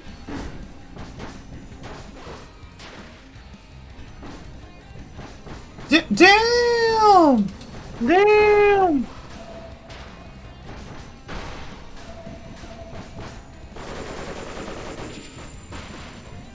I don't even know God how I did dang. that. I'm gonna be real with you. I do not know how I did that.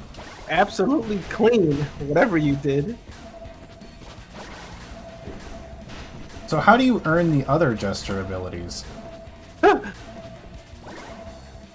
Are they all like secret unlocks, or does it really just say like, ah, you did good, here, have one? Like...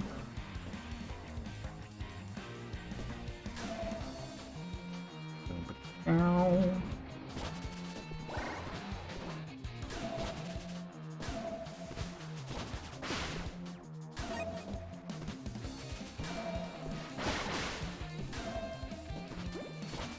I assume they're for beating bosses. Interesting. You missed.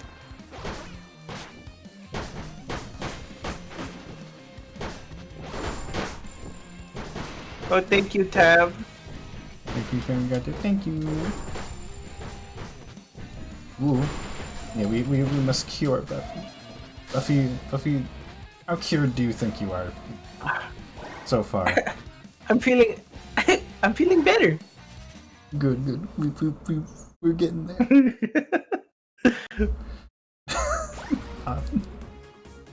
Hospital bed PNG. I keep looking over. I'm like,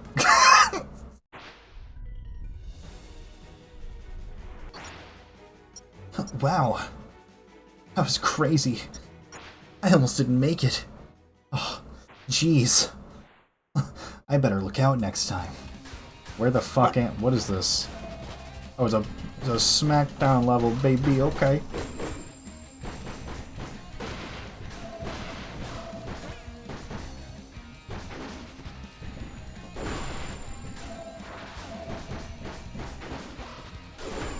What if they give us cool again? I'm waiting because I have a feeling cool is. I think edgy is definitely coming back because even Fark had an edgy one. Yeah.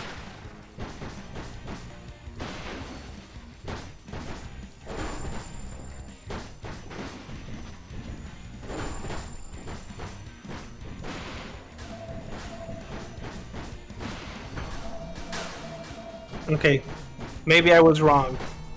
The sound being too constant is starting to Yeah, right? hurt my tinnitus. Yeah. I like that. Woo!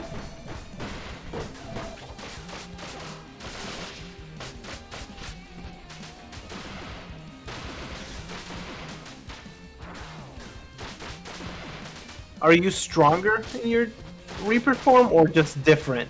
I think just different. But like, I think you do, there are some benefits to this, like that you get far more AoE coverage. Yeah.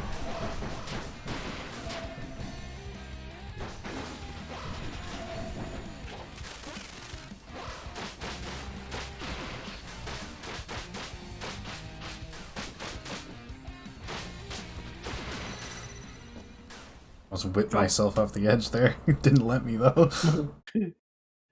Thank you, game. Thank you. Reaper's more reach at the cost of attack speed. Yeah, I see that. Definitely. That's kind of cool. Yeah. Nice. 2 get to the goals, 1 beat down. I'm okay with that. Whoa, at daytime. Look, this one is not a military base, at least not yet. Yeah, yes it is. This is Oh. this is still a military base. They're all gonna be military bases, I'm sorry. Woo!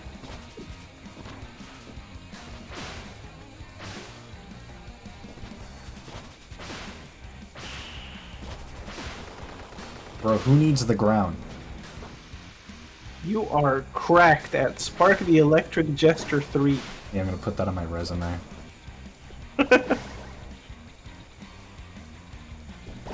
When's the Spark the Electric Jester esports coming out? Okay, what the fuck was that?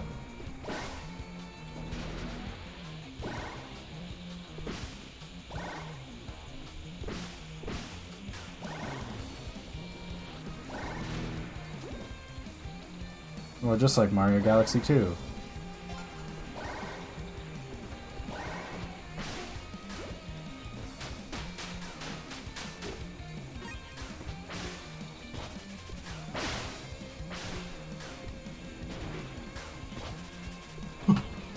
Rah! I'm having deja vu.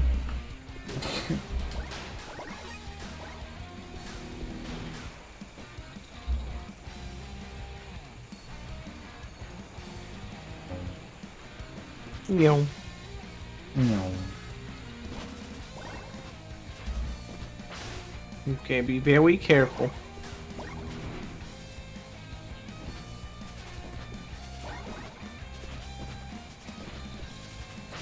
I will always prefer when in these levels, you got the platforming and the speed, and hey, if you fall, it's on you for being reckless. Yeah, But right. I like when it's like you fall, but you fall on a different part of the stage as opposed to dying.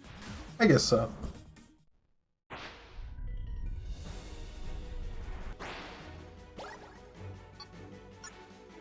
Another get to the goal. Okay, will do. I think Neat. yeah, a funny subversion, if I can even call it that. Really, I loved the that one level in Sonic Adventure 2, the space ones, where if you fall, you can land ahead. Yeah.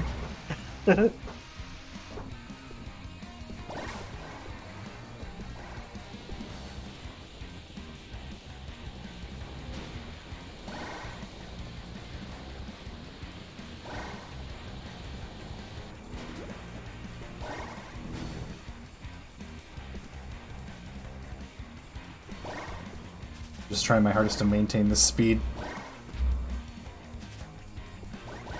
No! I have to get on the missed. thing. Oh, I could have gone over to the left. Ow. It's not working again! Yeah, look at all the platforming you could have been doing.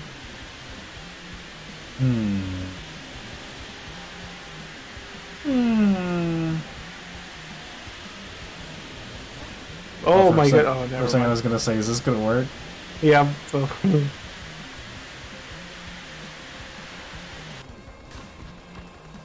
No! Are you fucking serious? Now watch this.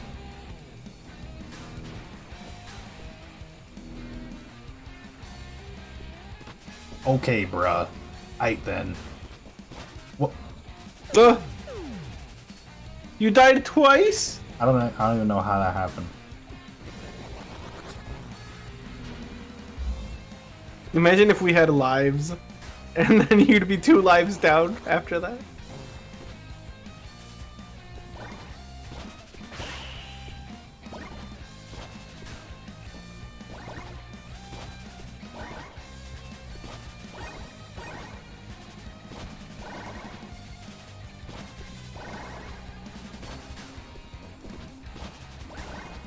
Yeah, this is more satisfying than riding on a thingy. But also more dangerous. Where the fuck am I supposed to go? Oh, wait. Is that a rail? You can just walk on it. No! Bruh. So we know it's better than Spark 2, but is it better? How's the game on its own so far? I'm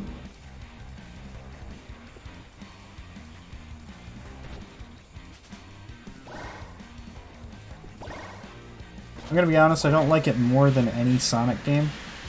Mm-hmm.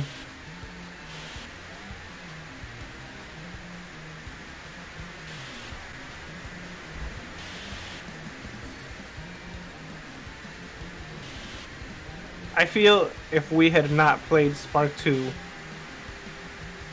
we would have been like, yeah, this is a fun transition into 3D, you know? Yeah. Like, not a matter of this is. I think thinking about like. You see that Sonic, shit? That was perfect. Yep, you did your thing. But I did it with finesse and nuance. Yeah, I think this is a good game. I'm having a good time with it. Yep. It's like, it's fun. That's about, the question is it gonna overstay its welcome? Yeah. That's where because as long as they keep on introducing reasonably interesting ideas with reasonably diverse gameplay, which and the combat is starting to grow on me. Like now I'm thinking a little bit harder about what Spark does.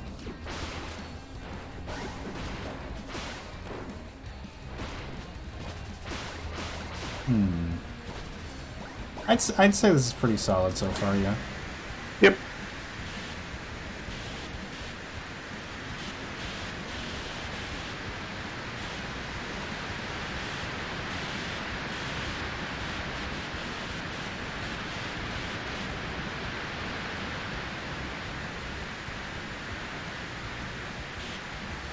Bruh.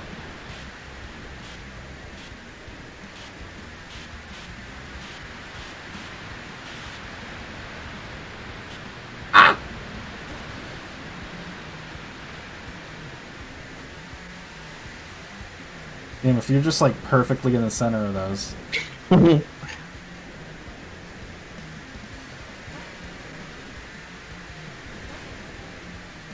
I then. Yeah. What PK said. You actually play the levels instead of blasting through them at the speed of sound. Yeah, right? Yeah, the speed is part of it, as opposed to in contrast with the rest of it. I'm gonna miss half the plot if I get a snack. I don't know how much I love the plot still. I just don't think this is a well-written series. I think that might be my take on it, ultimately, at the end of this. It hasn't done anything to earn my give a shit, you know?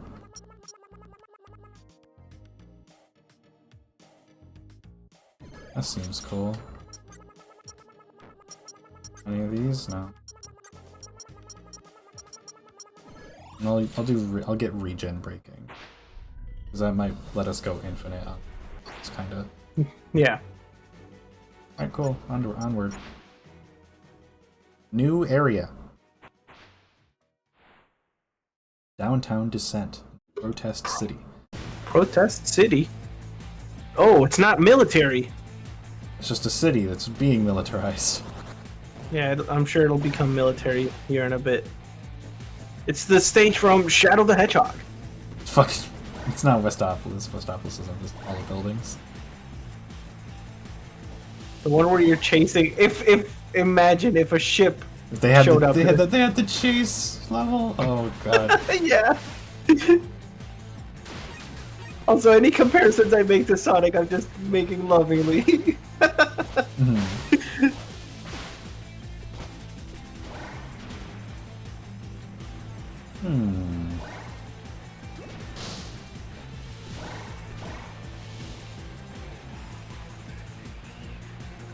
kind of want there to be at least one more time we use the car. Yeah. You know, I kind of hope we get the car like one more time. What is that? Oh, it's a crowd. It's a crowd of protesters. My goodness. So you bounce off the protesters' heads. I hope you didn't hurt any of them. You do hurt them. That's kind of cool. Okay, I'm into that.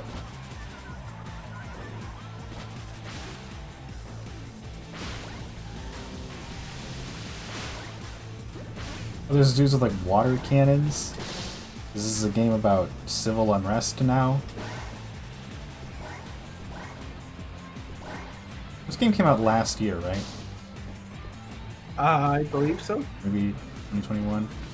I think it was 2022. 2 years ago. Yeah. Ow.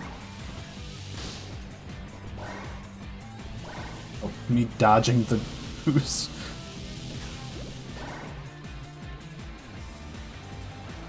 Woo! I like this level design. Yeah, I like this level's fun.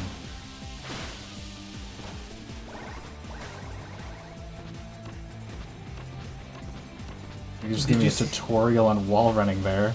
Yeah, it's just a subtle reminder. Hey man, I know we haven't needed to do this in a minute. So, you know, thought I'd let you know.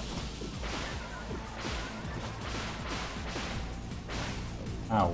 Fucking bitch.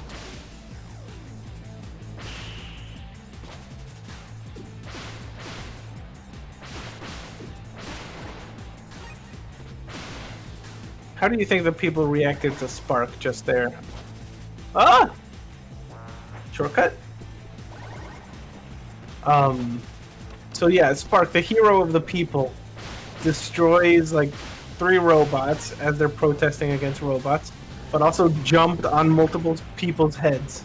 I think that's okay. I think they're like, oh, that's just him. He just does that. Oh, I see you were mindful of not stepping on their head. I stand with them. Yeah. This does seem better than Fark 2. Yep. Yep, Mono. Yes, indeed. I'm glad you have eyes.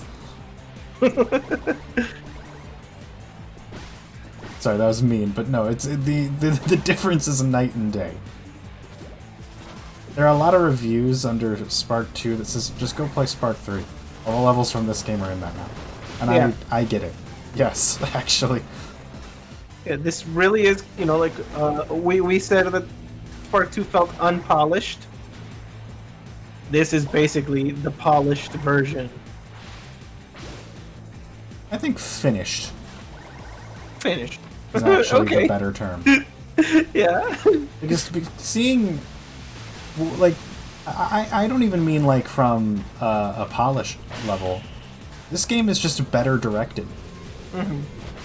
This game is thought through better. Yeah. Everything about this game makes more, like, infinitely more sense to do together. Also, I was already dealing with some business and paying much attention. No problem. Dude, what's that guy? Cops. Kill. We're not big fans of law enforcement around here. The law is trying to keep me from healing the clown. Like The Last of Us. Or Dead Rising 2. Typical I must cops. get the cure. Get in, it says. Oh, fuck me, okay. Yeah, let's go. The Arrestor 2. You can go up and down. Check the bottom right of the screen. Oh!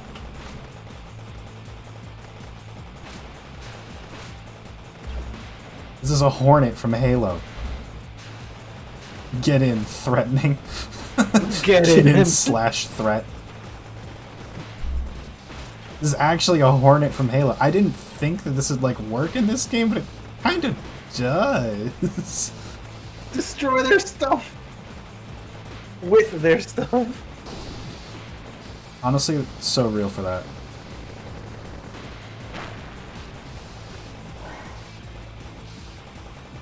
Yes. Yes. This is pretty fun. This level's cool. There's like the second level I wasn't in love with, the rails one. Yeah. Just because it seemed a little bit like, you know, you had too many options, just turn your brain off. That's fine as an early level, it's okay. I almost think you would have enjoyed it differently if you had had the boost. We might... Should we go back to it? Yeah, you think you'd be able to look at it in the light of, like... Yeah. Yeah, in a while, so you can look at it with fresh eyes. What the heck is this? Whatever it is, it's blocking the way. That means it has to die. Loser. Damn.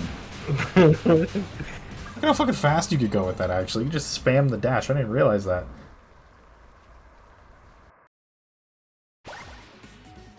Very cool. That's a cool level. How about that level? Dang, you got special Cool medal. Yep. God damn. God damn. Oh, it's a boss. Residential rattle. I thought it said presidential battle. I was like, oh. Spark does not stand with the protesters.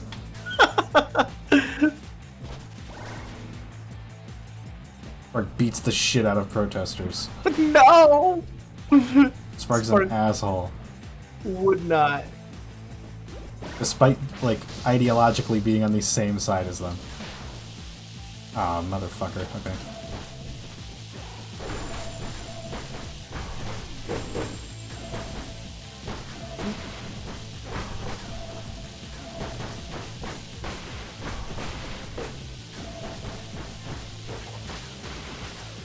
So far, you've been pretty good fighting against me, Spark, but that was only at my 5%. Let's see how well you do against my Fark Blast. There's no Fark Blast.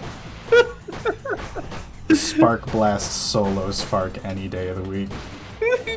Okay, actually, hold on. Here's what's gonna be the true mark of this game. As like if this is good or not. If Super Spark in this game isn't dog shit awful. Yeah.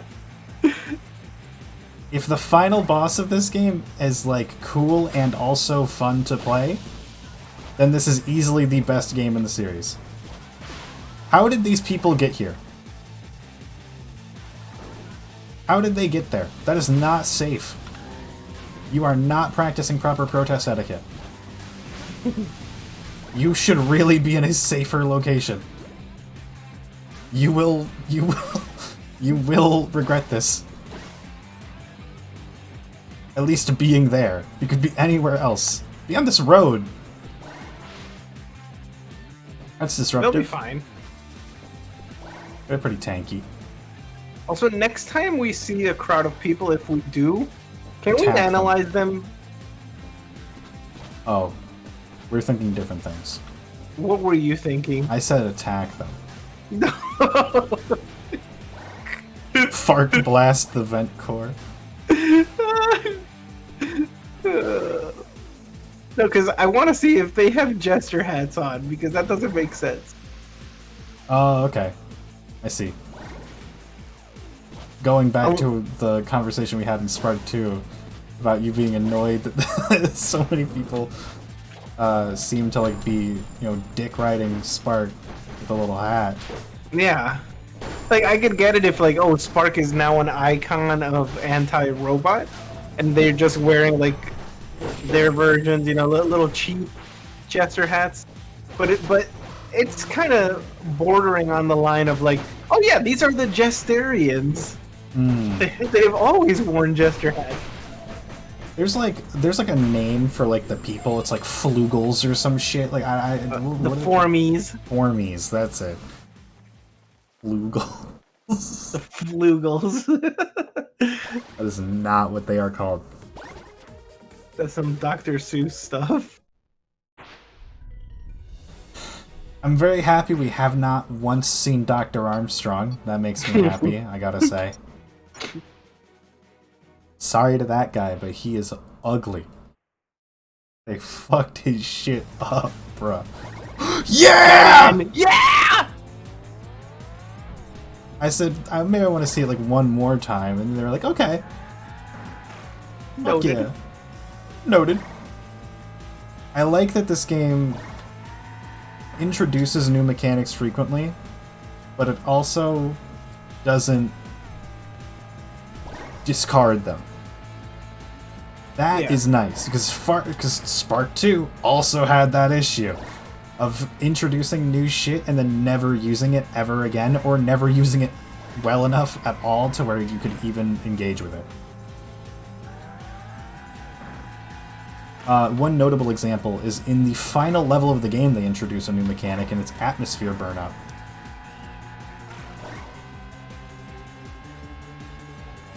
Oh yeah. Oh yeah. Meow. Meow. Oh. Also, the timing on these two, like, airplane and car stages is, I'd say, if not perfect, it's right there, because Yeah. we had just mentioned, like, you said the thing about, like, I want to see depends on that if again. the game, if the game, like, runs its welcome or whatever. And it's because, yeah, if we had been getting more stages of just ride on rails, jump around, like, we would have been like, oh, I guess we get it. But they're spicing it up, like, right at that point. You just mentioned it, and they're bringing back, like, other mechanics. I hope that, like, the last levels are, like, jumping between all the different stuff.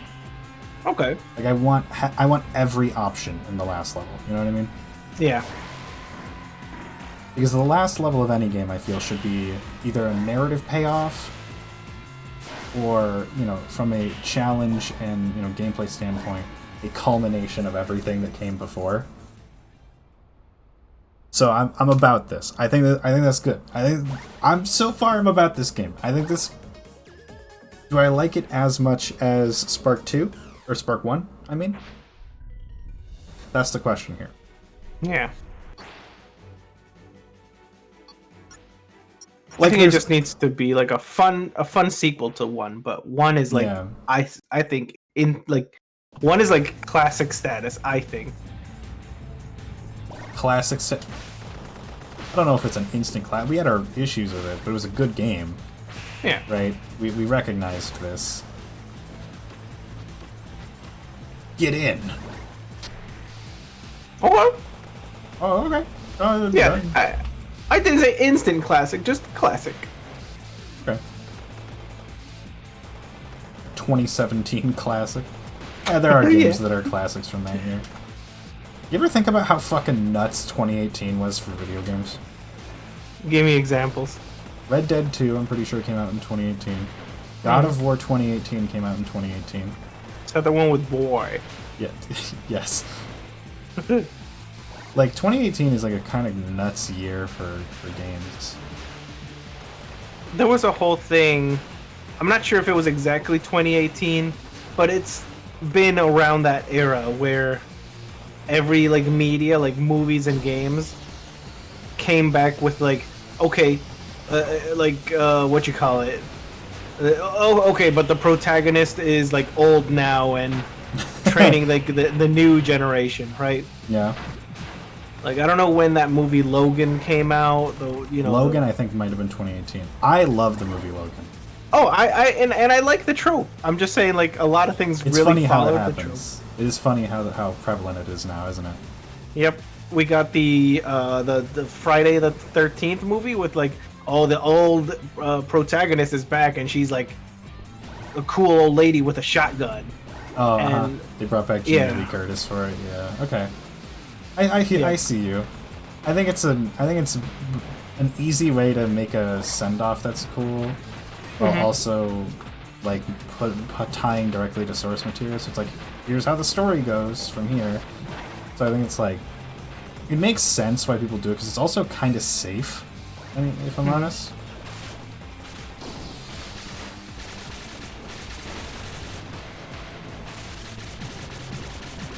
What other things do that? Well, God of War, if that wasn't yeah, clear. Yeah, got it. Yeah, I figured that's why you brought it up. Yep.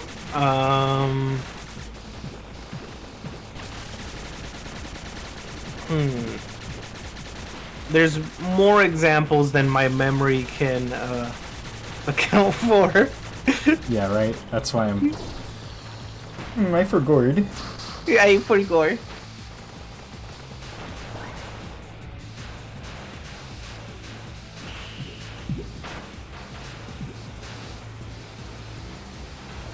Oh, imagine! I thought you were about to go underwater, like Yeah, submarine I thought. version. Yeah, I thought like, is that what this is gonna be? But then I went, oh no, you go up.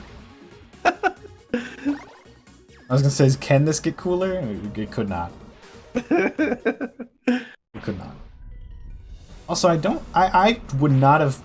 I would have not said any amount of money. I would not have bet any money whatsoever on there being a Hornet from Halo in this game. It is a coin level.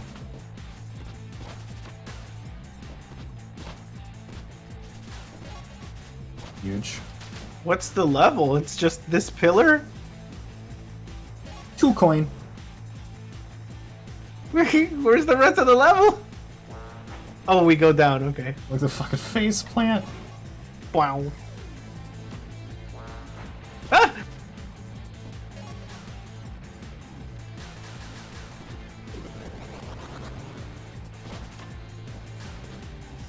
I didn't great, get it. great dodge. Yeah, I had to make sure I didn't get that coin. I had to make sure that I was playing hard to get.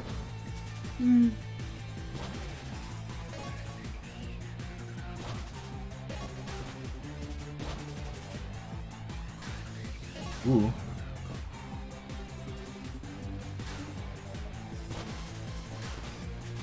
This one might be the easiest coin level. Without a doubt, actually. Yeah.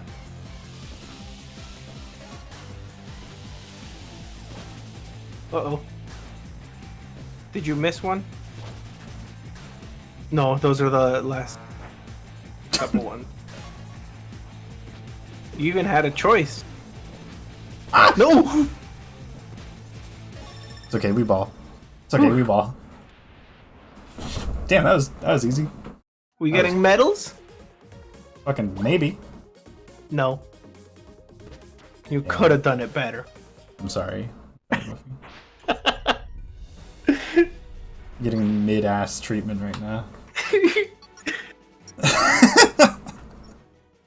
Alright, this is the first boss we will fight using Reaper. Cool. Let's go. No medals for you. Whoa, whoa, is this you? That Jet Set Radio ass. Kidding me. Without the thick outlines, though. I think this game might look cool. Oh, okay. And I guess it actually isn't the first boss we will fight with Reaper. It is the first boss we will fight with a vehicle.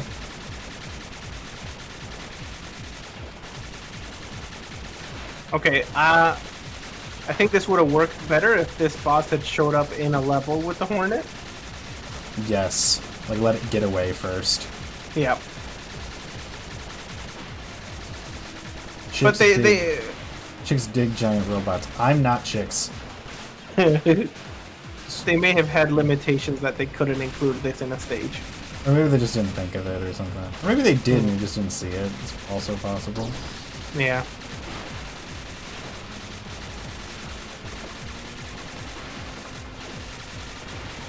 Oh, so this is kind of easy. Was that it? Why's it got a spoiler on it? Look at that. Because it's cool. It's so cool. Actually, no, it's law enforcement. Cringe. It's so cringe. Oh, look at this. Bonk. Police robot. RoboCop ass dude. Who are you? Why she got boobs? Dang, she got What am bobbies. What the fuck is happening? That wasn't you flying in the plane. That was her. She's big twist. She's a rebel. What the fuck? I'm baffled, actually. Oh, she got boobs though. That is very uncalled for, if I'm honest with you. I think that just looks weird. It's like putting boobs on a Pac-Man ghost. It doesn't look right. You ever seen the Gaijin Goomba Yes, here? yes, that's what I'm thinking of. Gaijin Goomba's fucking girlfriend. Goomba with huge boobs. I don't know how much this second character is needed.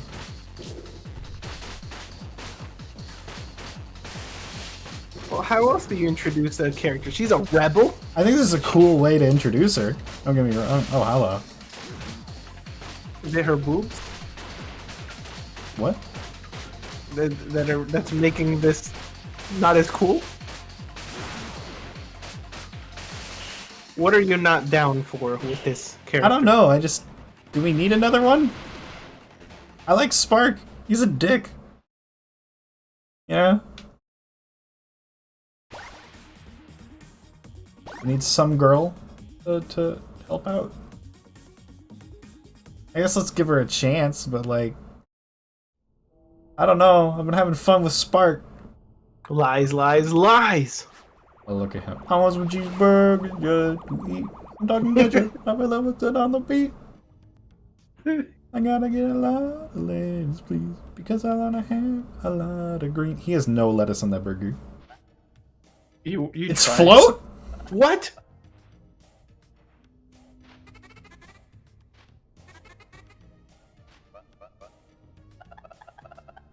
That's float? From the last game? She's not dead?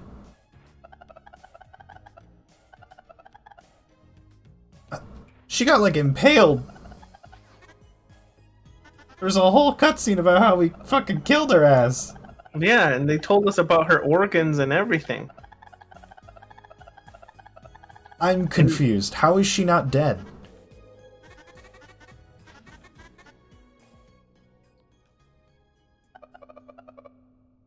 Oh, she got the robot pupils. Look at that. Robot irises.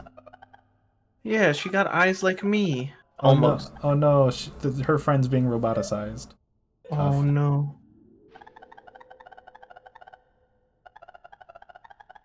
Okay.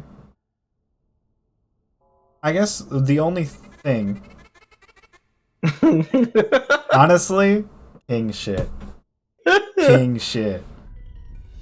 Float unlocked. I have to buy her? Guess we Fuck. ain't playing as Fuck Flo. you. I'm not gonna do that, actually. Fuck you.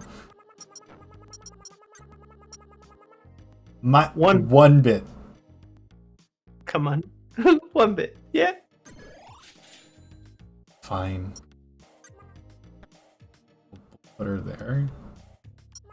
Okay. Sure. This is kind of cool. Because it looks like she doesn't actually do anything different. She just kind of is a different person. Didn't she kind of fight like edgy power up? I don't really know. She's kind of fought like not different at all, actually. I'd describe it. I guess let's get all these. So now we can mash with extra efficiency. Yep. Interesting. I guess that is kind of a cool fake out, actually. That was a cool moment. Even if I think that float's a little weird, I think it's a cool moment. Is there anything that only she can do? Like, Can she float? That's the question. yeah, right? That's where I'm at.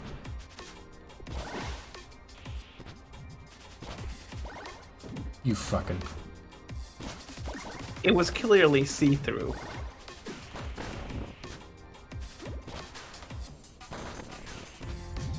Is this a vaguely breakcore track in this game?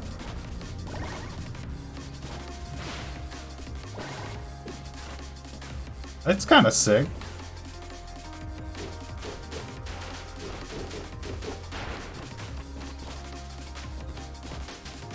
Float can in fact float, said Picard.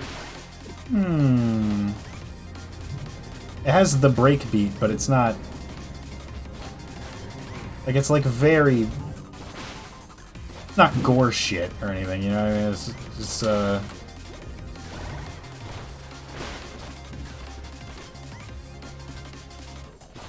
It's no lolly in her 20s thing.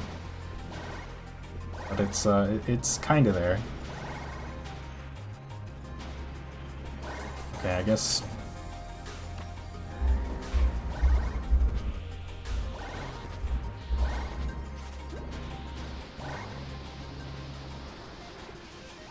Oh, fuck.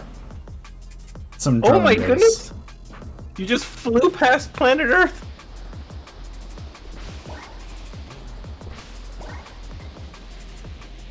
I think it's a planetarium. Oh.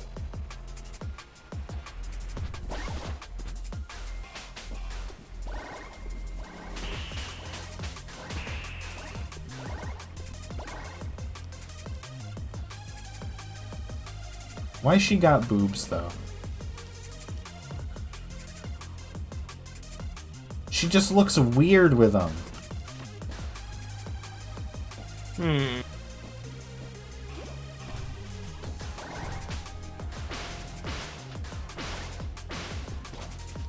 Did she have boobs in her previous incarnation? No. Notable lack of boobs, actually. Notable lack of any of the features that she has now, actually. Oh, bruh.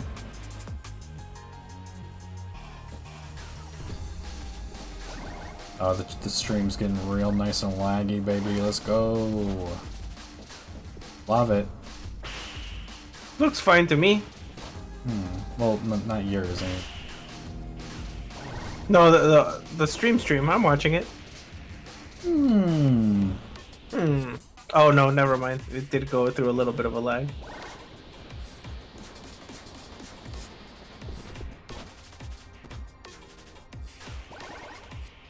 I needed... No! No, I am not gonna sink in this hamburger hole. OMG. No, I can't. Where? Yeah, to eat. This cannot be the right way.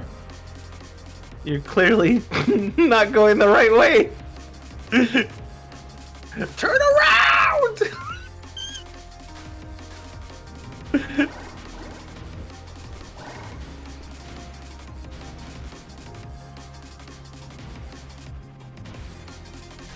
Figure out how to float.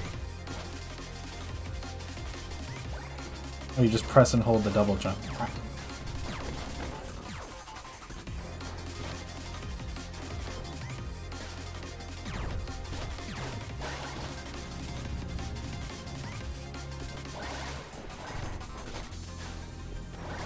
Other than her, like, tennis ball, like, golf ball boobies, I like this design more than the previous one. Yeah, no.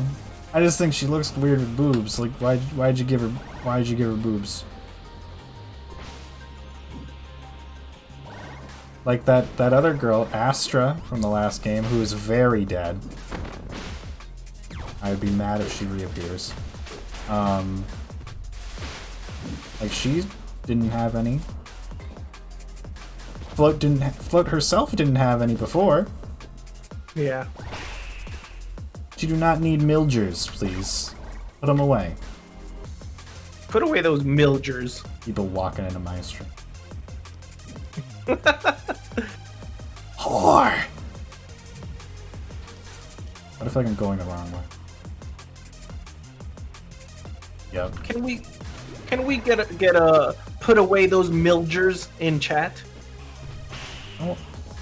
Don't encourage my chat to slut shame me.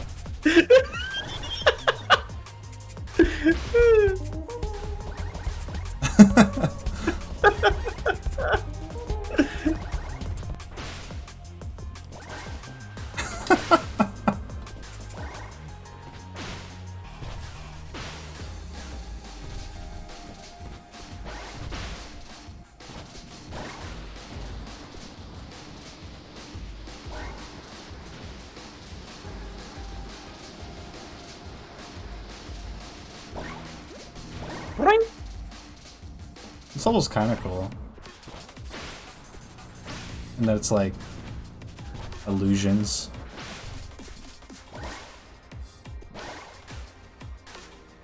You're there.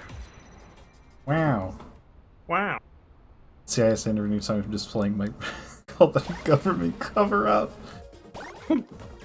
That's good. Also, what the fuck is up with Trigger Fire right now? I still have the what how on screen. What? How? Oh, it disappeared now. Okay.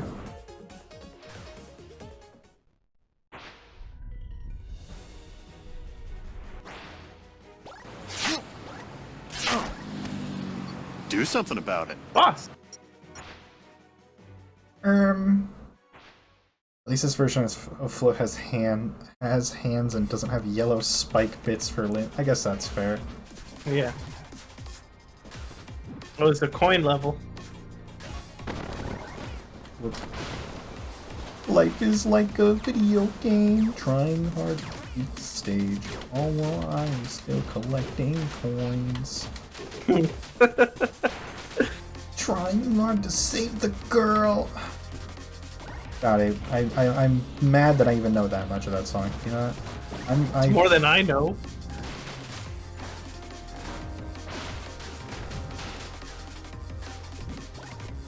Life is like a video game. That's all I know.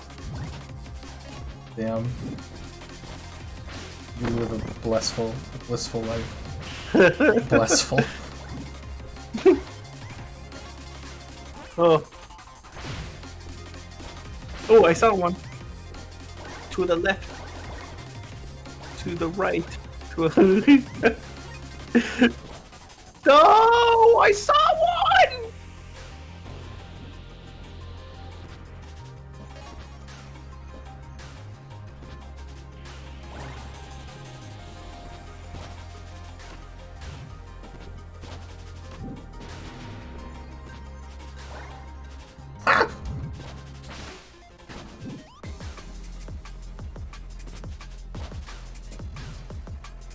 There.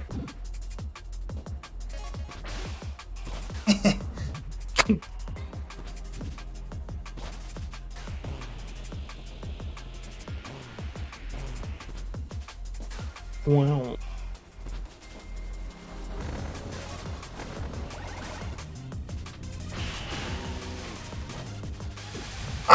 No! Wow!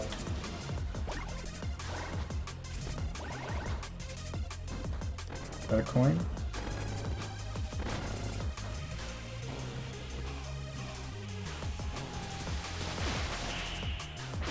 I gotta say, OBS does not seem to like this level, and nor does my PC. It's okay, we'll get through it. Hang in there, everyone. Because all the other levels have been looking fine, but Yeah, this one right? is skipping. Yeah. This one is, Struggling. No, no, don't leave! No, I'm trying to find how to have an idea.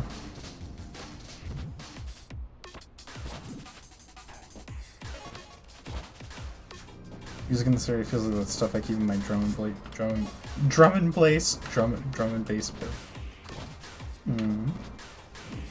Drum and blaze. Drum and blaze. The cat. Hey, yo. Blaze the cat. Blaze. 420 blaze it. No! Yes.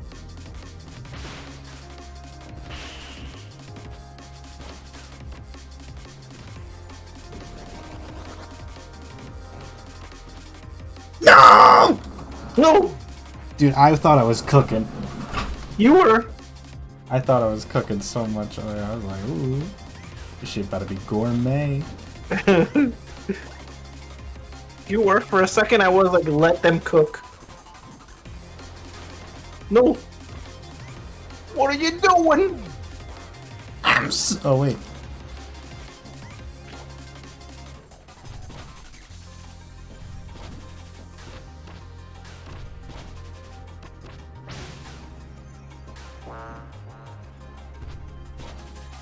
This is your last minute.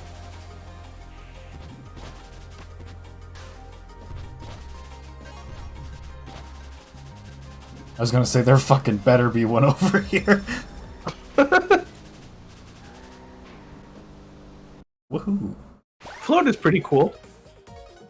I thought you said Florida for a minute. Like, Florida okay. is decent. Okay. All right. Yeah. Florida is pretty cool. Wrong. The farkitis is getting to you.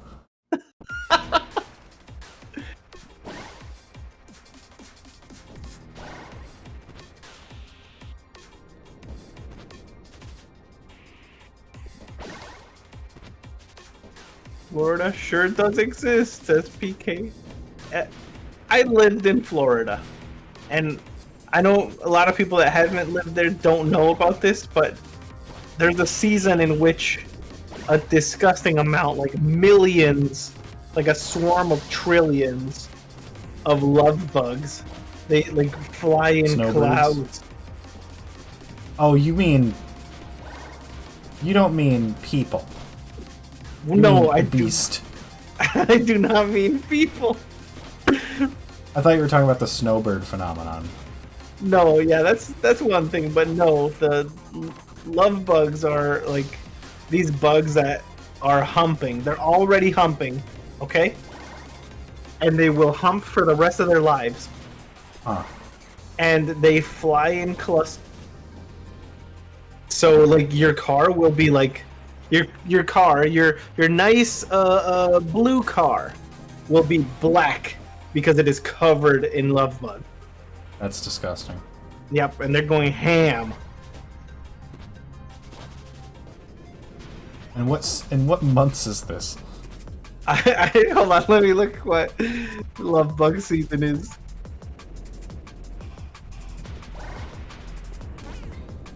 Because I've been. Every May and September, sometimes December, the state gets swarmed by millions of little black and red flying bugs, paired off and filling the skies as they reproduce. It's love bug season. That's what Google said. And why don't they exterminate these things?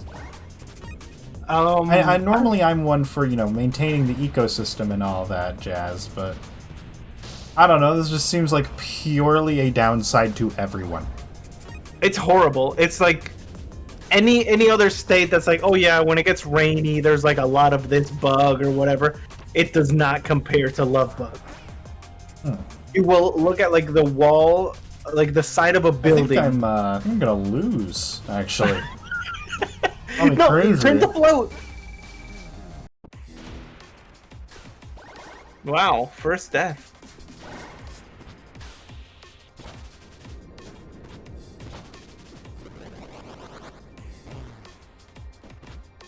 Yeah, like the sides of buildings will be like black because the surface is all love bug.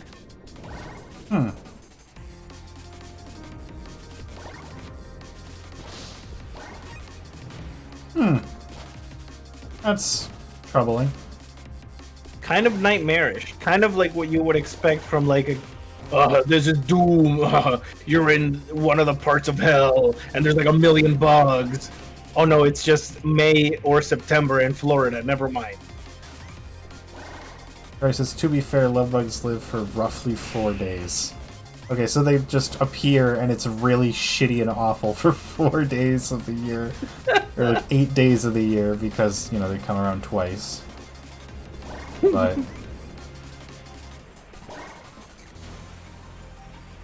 I guess that's livable.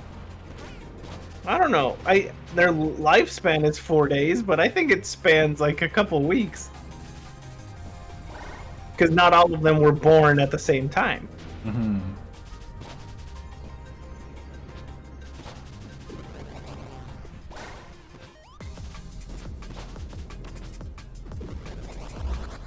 No, don't die, Pinch. Absolute chef behavior right there. Where I'm cooking. Let them cook. I was not cooking there.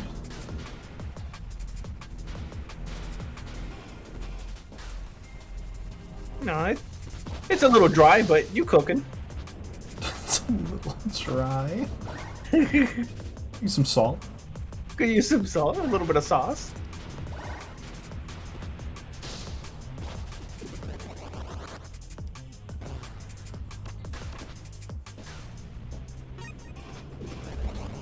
Swallow this. Yeah, their whole lifespan is spent reproducing. Yep. And I think that's what makes it worse because it's not like bugs just walking. It's the fact that if one of them lands on you, they are humping.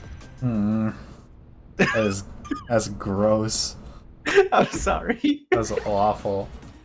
You gotta hydrate. Oh yes. Hmm.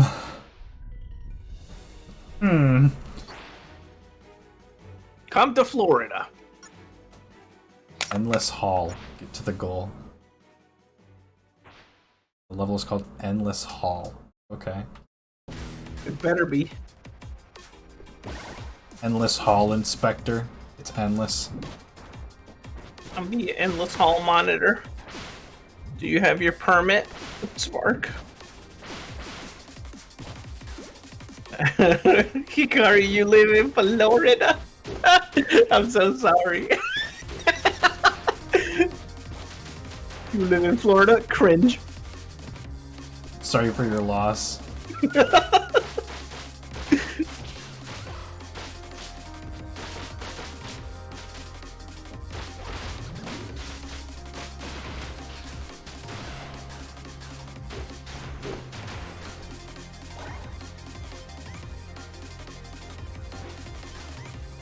I want to see if there's either if there is or if someone, including us, would make a list of the cringiest states.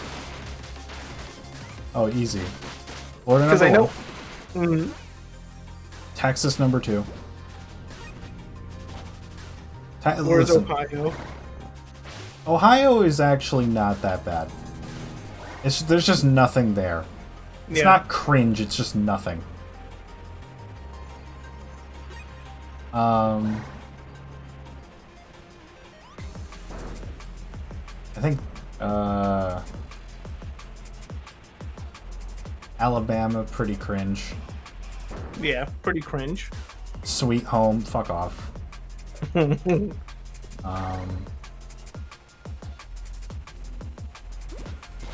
Kentucky. I mean, Kentucky's pretty cringe. What is it about Kentucky? I can be reasoned with here, but I'm just curious. I mean, it's not like super cringe, but the few places I've been in Kentucky, it's just looks like it got the like the whole country, the whole state feels like the countryside, like the farms and stuff. Mm-hmm. They do got some good chicken though. Where the fuck? My. Yeah, and this is the endless drop. Oh, hold on, wait. There's a coin. Wow. Did you get it?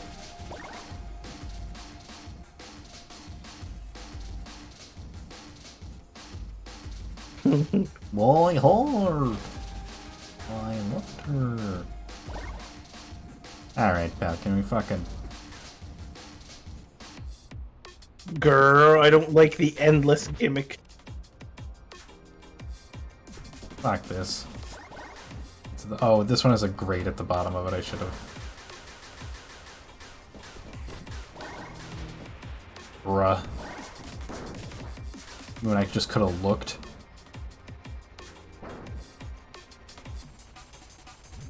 Zoom. Yeah, I think this level's gimmick is kind of worn off on me. I think it's cool, but Yeah. I'm a little more annoyed by it than anything. I think it's actually very interesting visually, but I'm a little like, okay. Some of like the gameplay gimmicks of it are okay. No. I think endless is more tolerable horizontal than vertical. Yeah.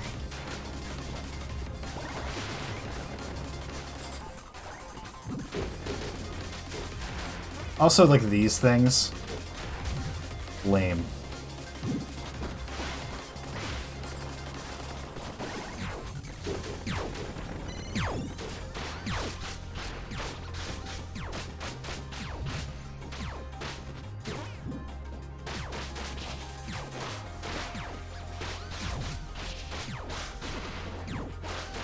No grapple.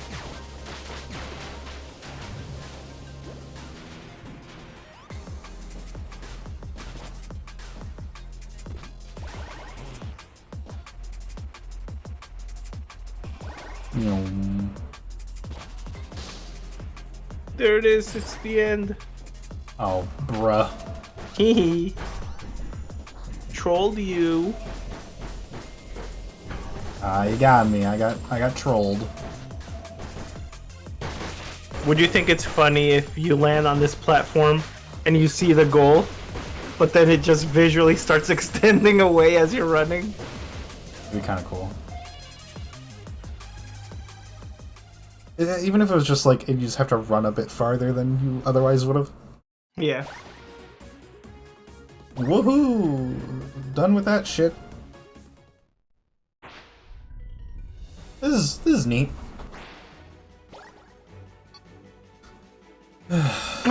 Balloon Fiesta? Alright, we'll go. We'll go to the Balloon Fiesta, Buff. Yay!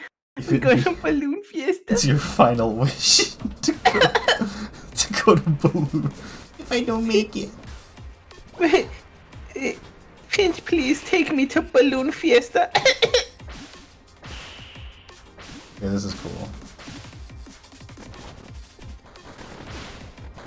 I'm so happy we made it to Balloon Fiesta. You're gonna make it out of this Balloon Fiesta alive, clown. Remember your breathing exercises. Yep, that's how you counteract it.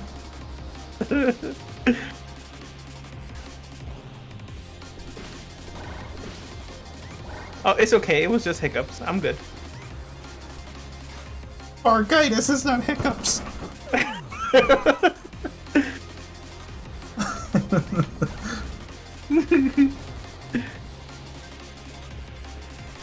Also, I'm sorry, PK. I can't help it. I gotta troll Pinch a little bit.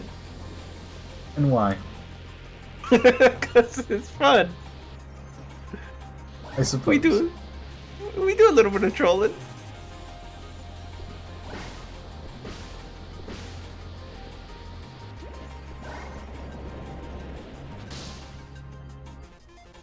Oh my goodness. Me, the best party planner? Aw, shucks. Aw.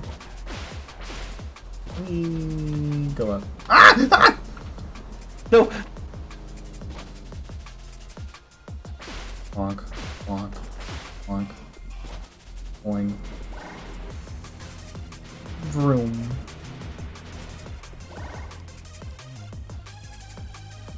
Hey, you know what we haven't seen? I know we're not Fun near the interactive gameplay.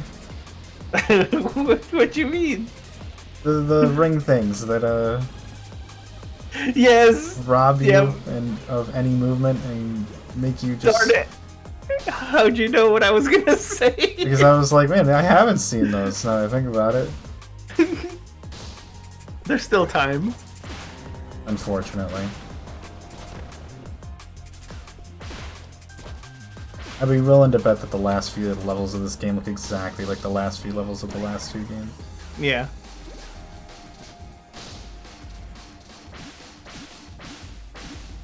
Oh my god, wrong way. I'm fucking trying! I know, but that part gives me a little bit of anxiety.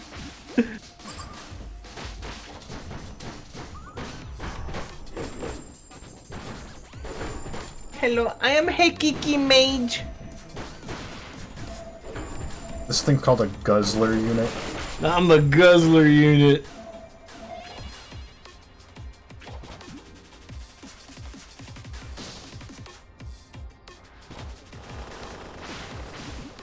Yeah, float's cute or whatever. But... But oh my god. Holy shit. Spark just got fucking Dragon Ball Z kicked off the fucking wall there. Jesus. Now it's getting serious. God damn. this game has an intensity about it. Does it? A little bit. Describe this intensity in question. You run fast, you fight. Thanks, Fluffy. I guess compared to Stardew Valley, where you walk slow. Oh shit! Oh. What's up? Look at his stance though. He's like, I'm alive! Throwback. What the fuck?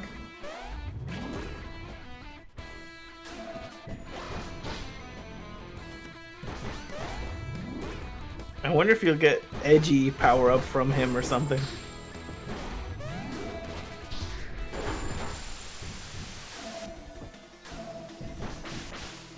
Whoa! Okay. It's EJ. Yeah, uh-huh. Everyone's favorite character. So this is clearly some shapeshifter. No, it's Romalo. Right? No.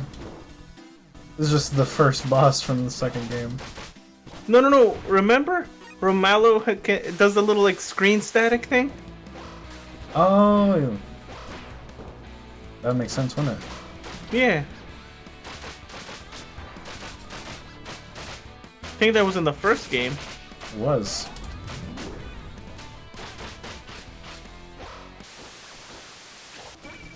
Oh, you fucking...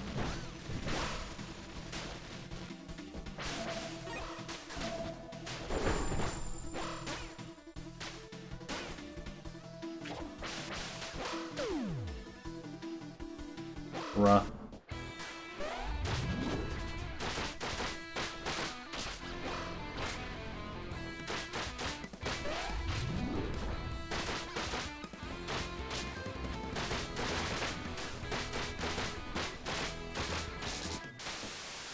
God damn! Very nice.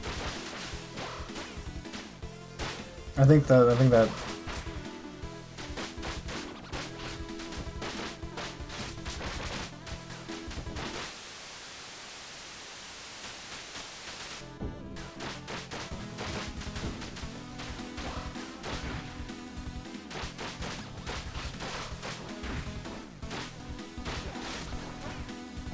Bruh, what?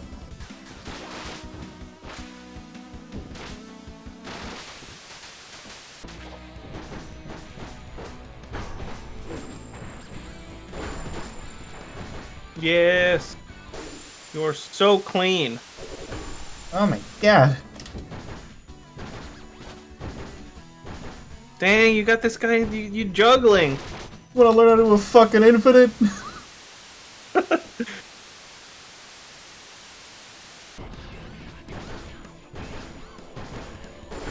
Oh, he's got the... He took off the eye patch thing!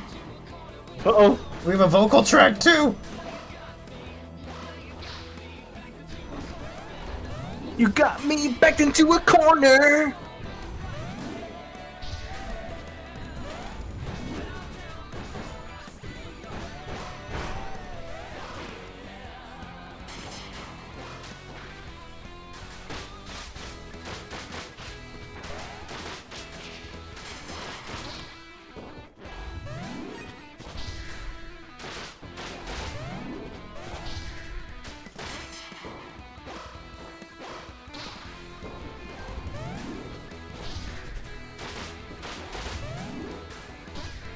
Ow. Oh. Teehee.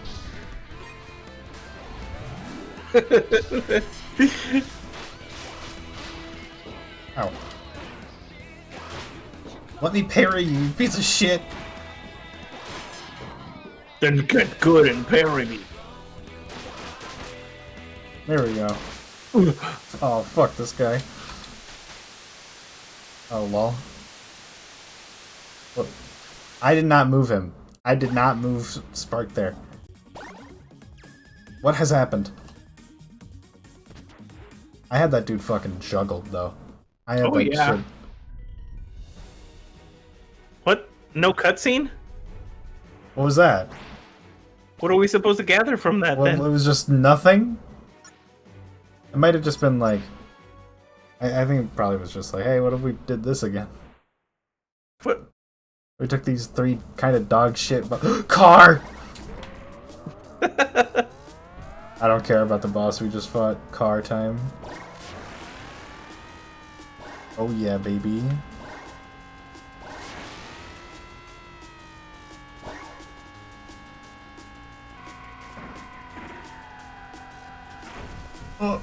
Oh my god. Help! We're good, we're good.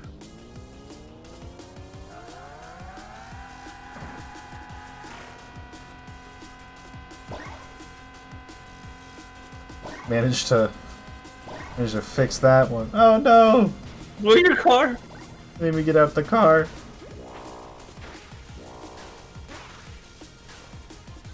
Carried that first one, that felt cool, but not the second one. You parried it, but just not perfect parry, I think.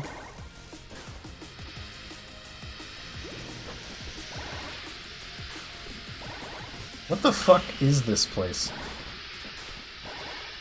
For a second it looked like a kitchen, but not anymore. An airport?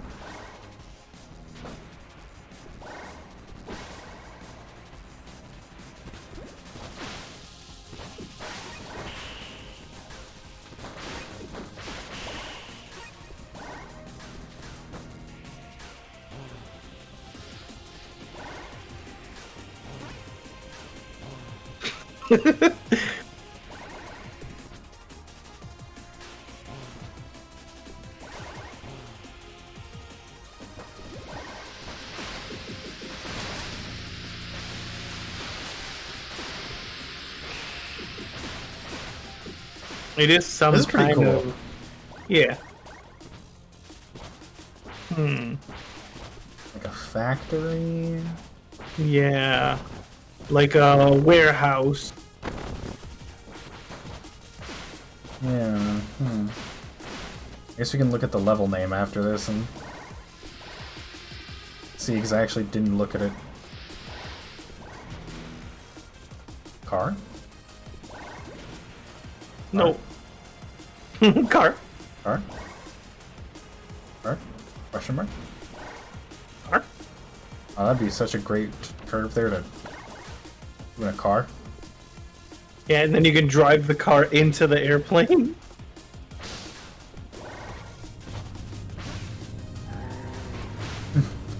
Three out of 10 needs more car.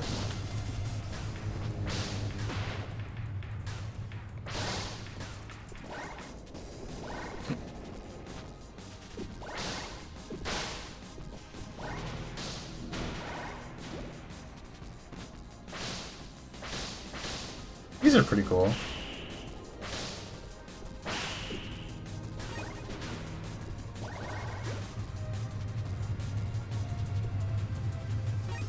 Oh. I didn't understand what we were looking at until you got through it.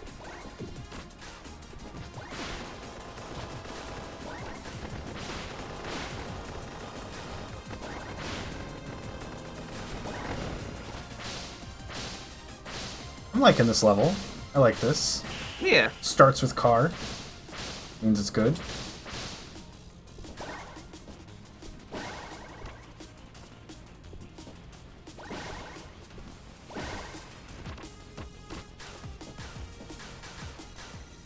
Lovely. Pretty Nice. cool. Pretty cool. What that shit called? Oh, you want to check the shop? See if you unlocked anything with the previous boss fight? Mm-hmm. Yeah, I'll see about that.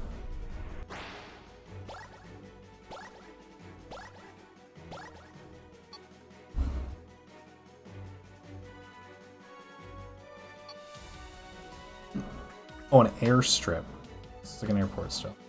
Hmm. Who the fuck are you? I'm fine. Well, we do know. Fuck this. That's the only upgrade I don't.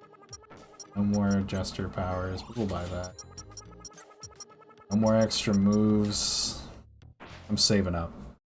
Okay. The reason Fark sucked was because he never drove a car. Honestly. Yeah, I can just fight the boss here already. Where's the fun in that? I wonder if it's because I'm like stockpiling these.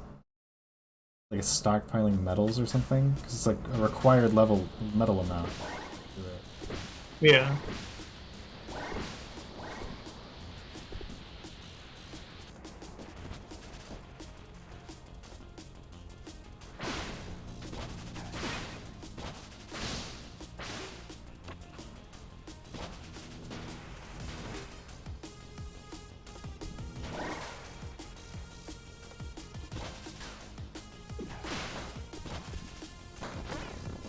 Oh, fuck you. Is this like a... Ah! I missed. Oh, this is a timed level. Uh-oh. Gosh. Oh, you got no more time to waste, because you're usually, like, there with 8 seconds to spare.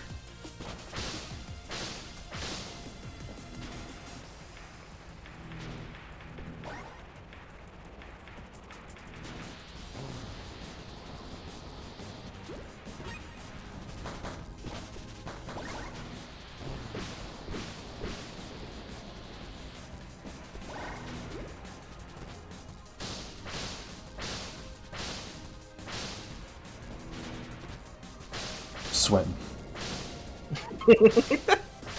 Got this spark.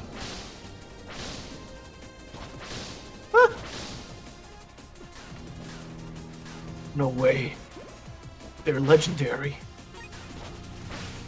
What the fuck was that?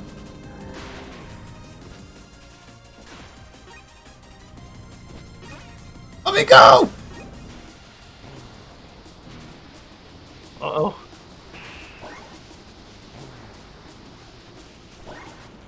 Are you...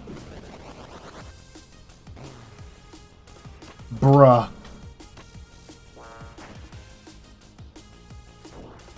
Where are we?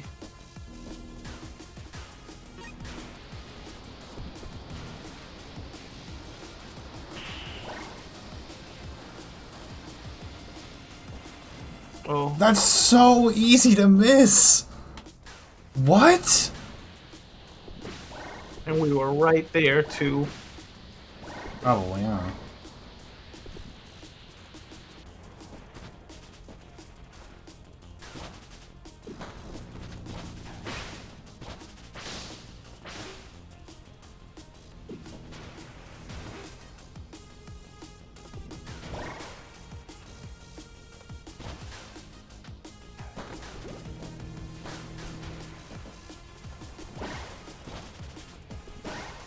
Okay. Nice. Okay, Are you yeah. fucking... No! What? Huh? What the fuck are you talking about, you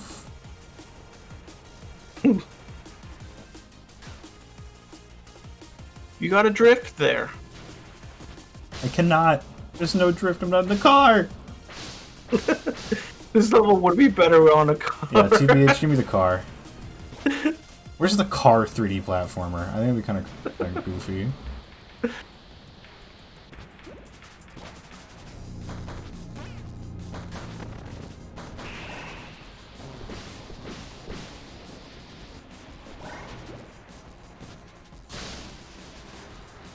I don't know why that... What? Why was that one like a super booster?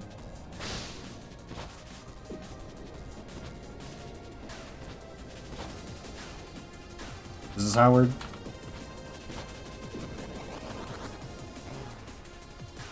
Fuck me.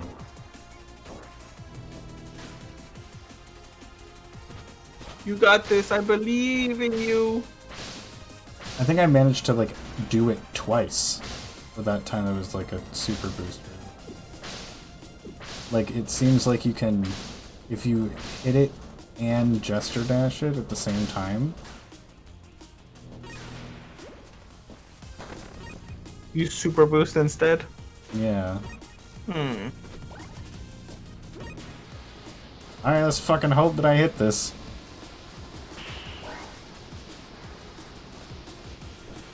Only one shot. Go to your low. Right there. Did you see it? I'm so mad. I'm so fucking angry. Switch to float, maybe.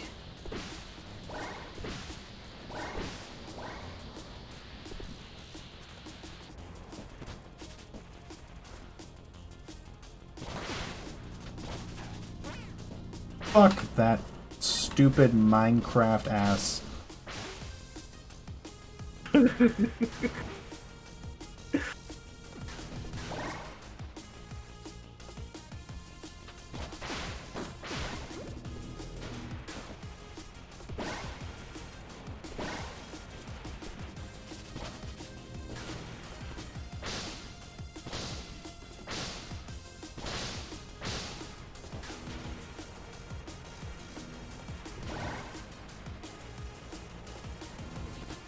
Ooh, okay. Oh my god, That scared almost. me.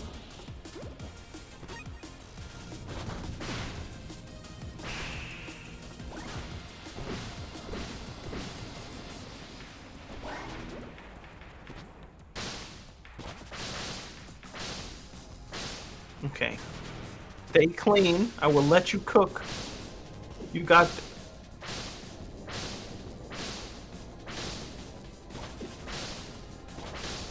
You really don't need to do a lot else there. I think I was overcomplicating it.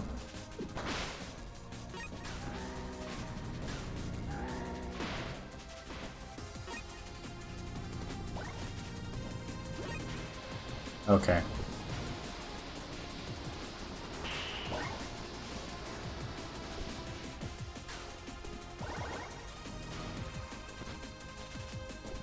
Just kill the speed there. Don't even worry about it. Yay! If you have the time, you kill the speed. You just play it safe. Play lane win game. Wahoo! Good job. What the fuck? How am I in the ocean? No, we're in the stratosphere. Suborbital scramble. Bro, we are cannot- not in the ocean. We cannot be going to space yet, man. Imagine doing that little bit with float. Just go fucking infinite. Because like Spark here is like a lower gravity.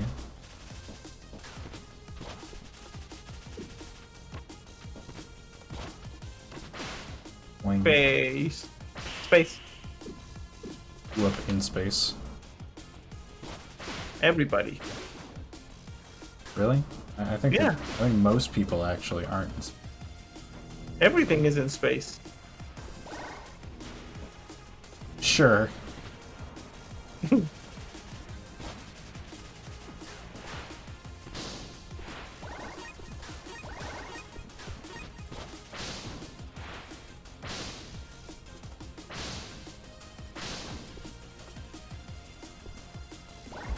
You're always in space. Well, yeah. But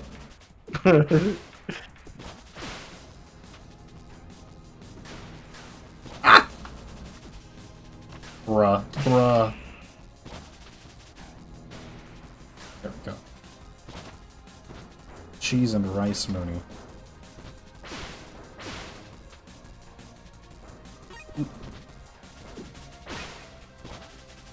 Boing.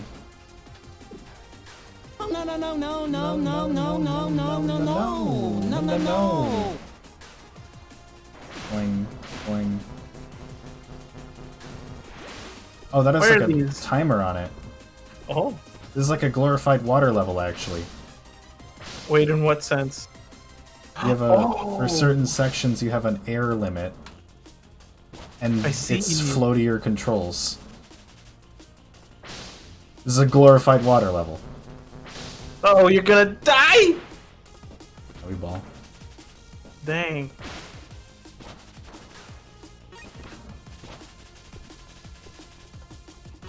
Gotta say, not really sure.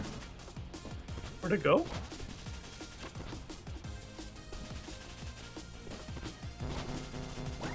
Look. We chill. We ball.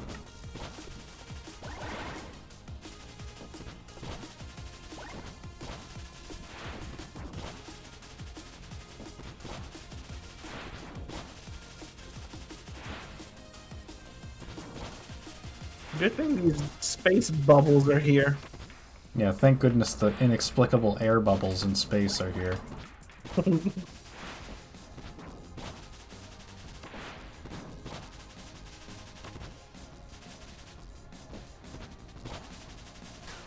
I don't know how much I like this section.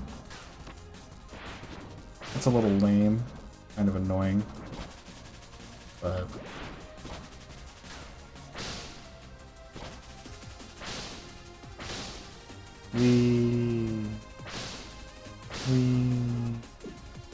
Maybe the thing is they wanted to have a space level, but they have a different plan for the final stage. That's true. How the fuck we get to... How did we get here, though? Yeah, why are we here? And how did we get here? Medals, I guess. We're here because medals. We want medals.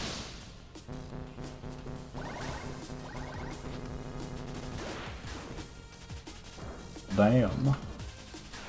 I wonder, not that I want to see it, but I wonder if it's an insta-death or you'd start taking damage. Hmm. Good question. Huh.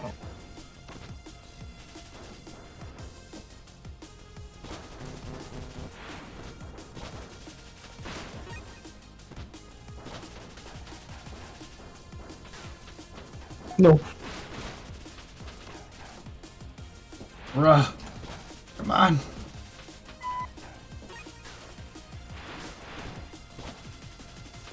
How the fuck? How? Let go of your pride. Switch to float. But she doesn't have much, like, in terms of vertical hops, though. That's the thing. Oh.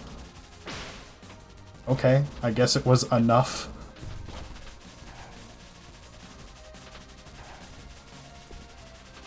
Damn. You just...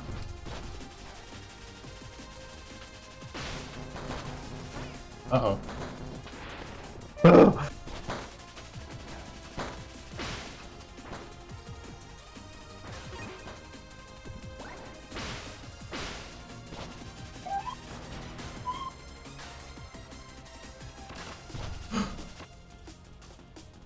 What the heck is going on? Bro, I'm about to...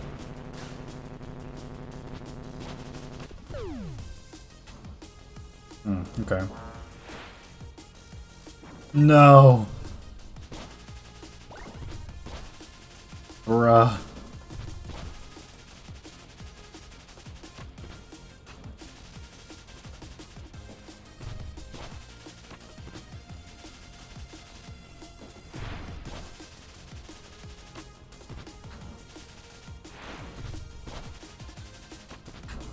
I think I get it now.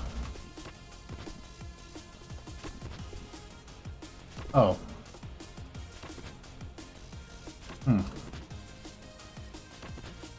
could have been doing this the whole time, couldn't I? Yep.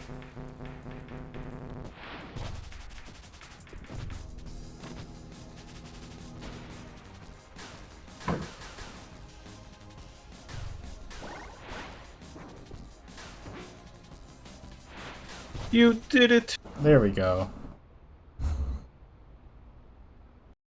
Swallow this.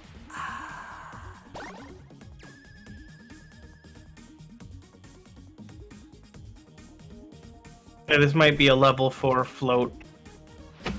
Ugh. Beautiful bits and wreck. Love it. See you. Cool. Get me out of space. I don't fucking want to be there anymore. Just a quick stop in the stratosphere. A little bit. For no reason. For no... Yeah! Yeah! Now this is a level. Now this is what I'm talking about.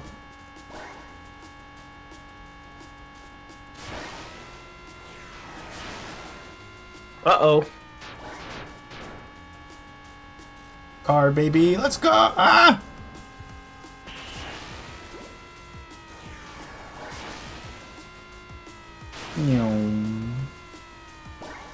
That's wild, Buffy.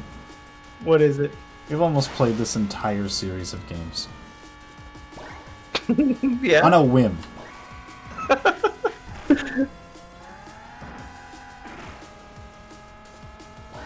Yeah, well, the third game seems like it's gonna be... Yeah, I really want to make sure I get the most investment on my money. Let's buy all 3 games.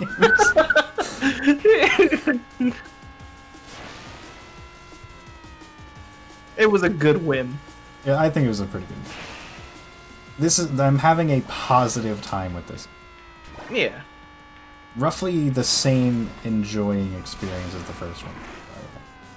Some little bits of weirdness here and there that I'm like, okay. But like generally I'm gonna wait pretty positive on level design. Yep. They seem to have... Thought for more than 10 seconds about any aspect of the game that they implemented? Yeah. Yeah, like they seem to have played through the levels and been like, okay, let's make some adjustments. Unlike in the previous one.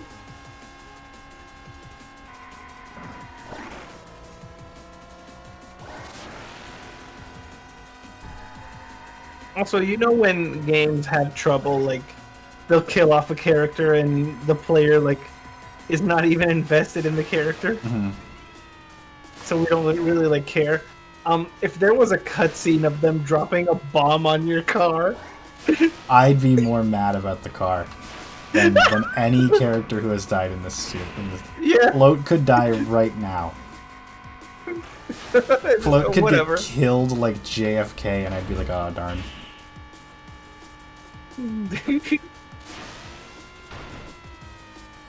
If you fuck with the car, man, dude, we're about to have some choice words. We're about to fight.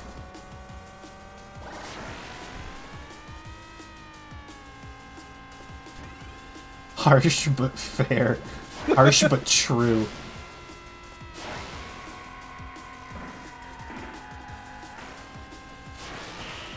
Like, look at this shit. Dang, you driving sideways?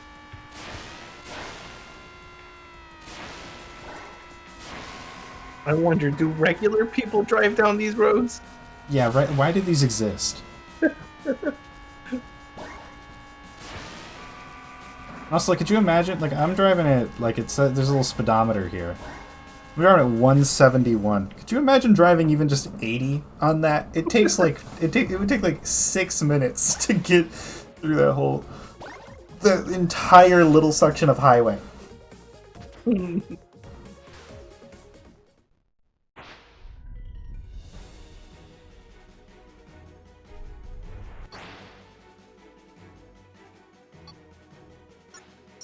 Oh, we're back in the stratosphere? Midday. I hope not. This is a timer level. Uh-oh.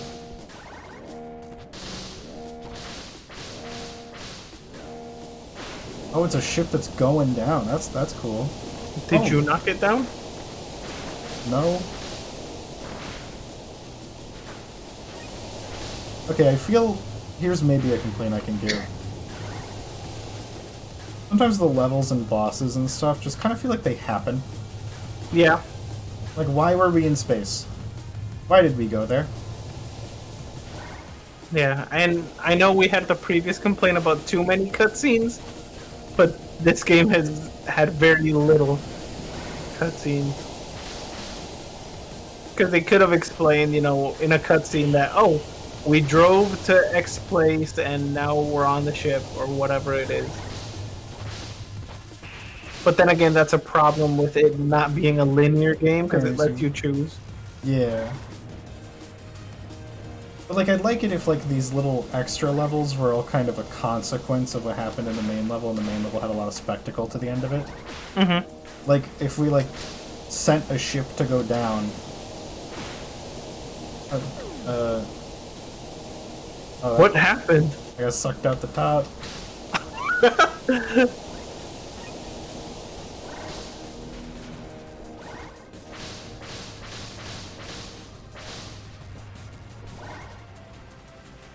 Yeah, I get you. In the main level, we take the ship down, and then we get three run level. through it. Like, I don't even care if it's like, oh, why would Spark be here? Like, sure, fine.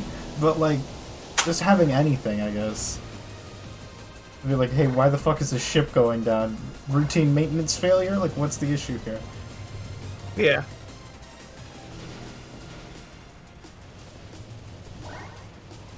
So where's all the people? Or robots, for that matter? Where's the anyone? It's just you. Has there been any cutscene since Float was like, I know how to kick farts, Xanos, come with me? Yeah, no. There's been no cutscenes since that. And that was like an hour ago. Yep. And I think we should have gotten a Romalo cutscene after that boss fight. I don't think it was necessarily Romalo. I think he would have shown. Oh, well, hey, look at that. This is a boss fight cutscene. Why does she have boobs? Why does she have boobs? And, like, for her body size, she's got, like, knockers, too. Like, what the fuck? Yep. Is this the new Freya? Like a mecha or something? Are they gonna put me in a mech? Don't fucking put me in a mech. Never put me in a mech. Fight it outside of it. You can take it. Now when the Spark mech, the Spark uses is so cool. Oh fuck. There you are. Oh no. Fuck you. Foreshadowed from the first game. You said you don't want to be put in a mech. Why does everyone think it's so cool to get put in a mech? It's a fighting game now. Oh boy. That's great. There's no parry mechanic.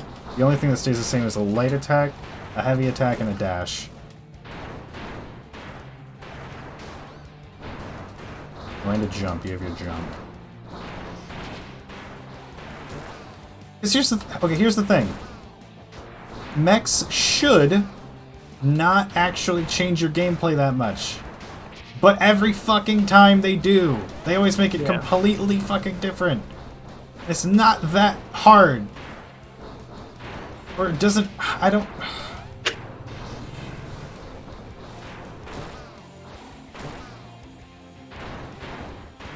Can I actually block? No, I can't. Then why are there parry tells? I don't know.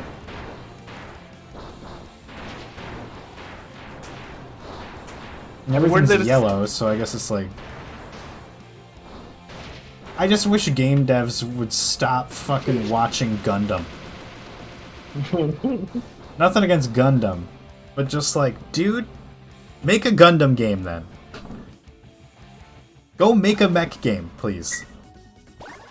Stop putting my cute little guy into a mech. Albeit, this is pretty inoffensive for the trope. I will admit this is pretty inoffensive. But also, like, look at this! Outside of the mech, he's just gonna chop that shit in two! What the heck? So what's the point of the mech?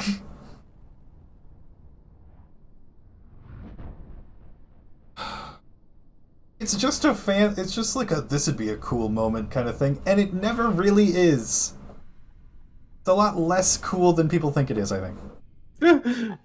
In Fury, it sucks. In a lot of other games, it's annoying. Oh, that's Flint? The Guardian is Flint? She's gonna get stabbed. Yep. No more float. Just as we were talking about, if she gets stabbed and we don't care.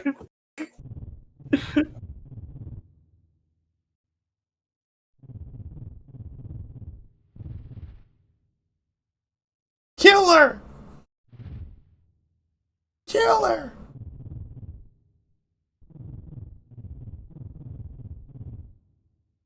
Yeah, because the internet's down. What else do I need? I gotta access my money. And the internet is down, and I can't do that. Yeah, we want to access our money. Our blank check. Yeah, come on, man.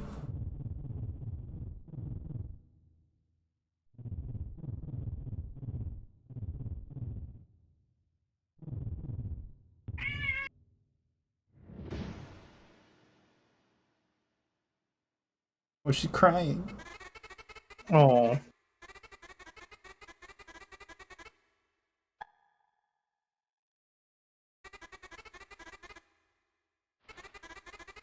Oh, okay, he's a nice guy. I know. He's kind of like, oh, we'll stop him. Because Float is sad. So sad.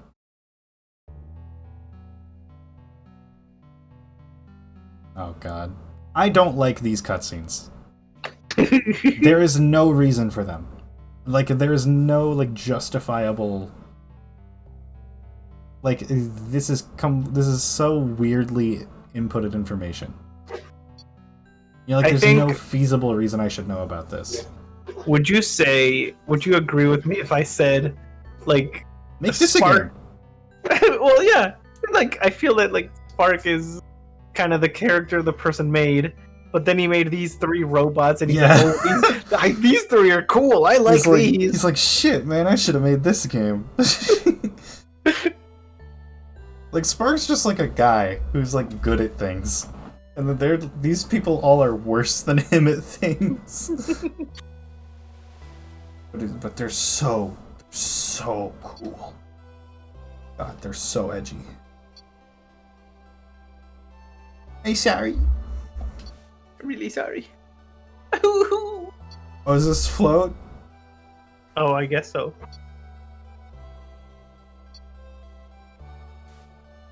Holy shit, it's Springtrap!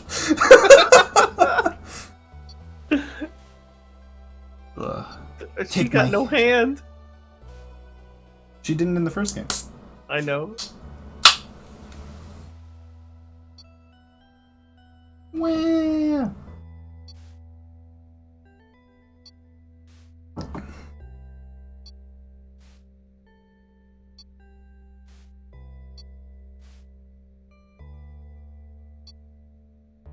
couple hours later, the girl was in the worst fit ever. Couple hours later, she was hitting up thrift stores trying to get something better.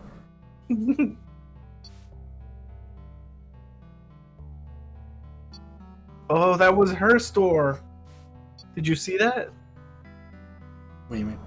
That was her store from when she was not human, whatever she was before robot. Hmm.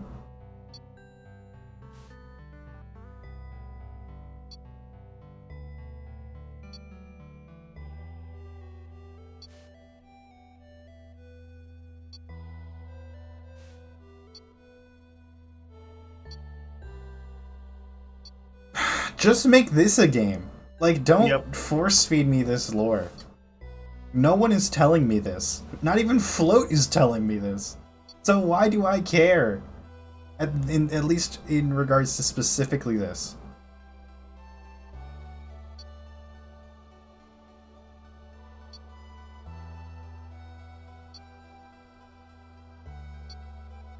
Yeah, this is more story than we need about these characters.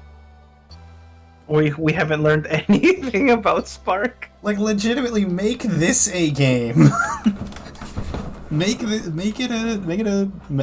it be such that you can play as all 3 of them in, like, different points in the game, and like, make it its own thing.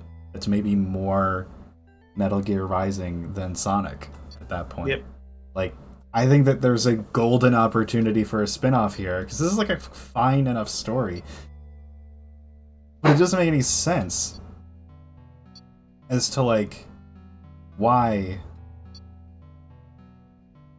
It's okay. The plan is for Spark 4 to be about these 3 characters, but the cutscenes... Spark. No, Spark dies. Oh yeah, they have Spark in all the cutscenes. He's just fucking off and doing random shit. Yep. Perfect.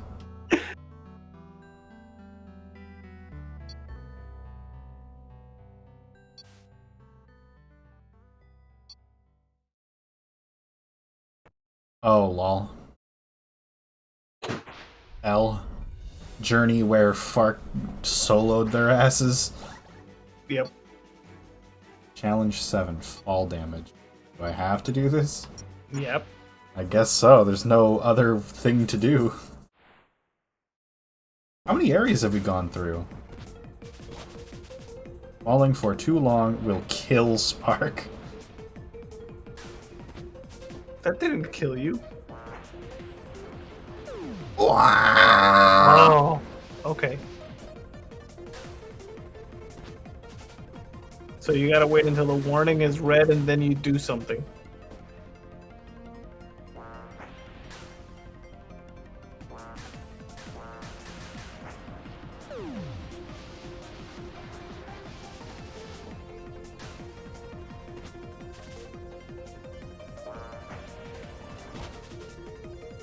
Spark doesn't die, and in fact, they die from passing out.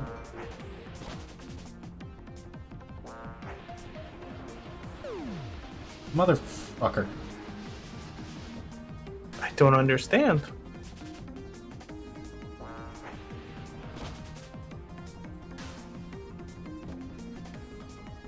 Okay, here we go. 3 stages left. Stages?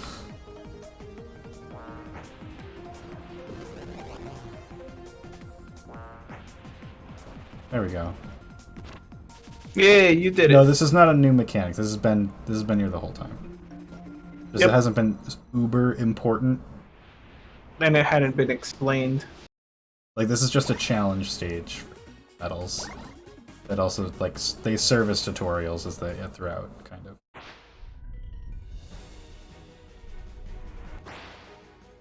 Okay. Oh yeah, so you have to do that. Area 7. Area 7 has one stage and Area 8 is 2. We are almost done, actually. What?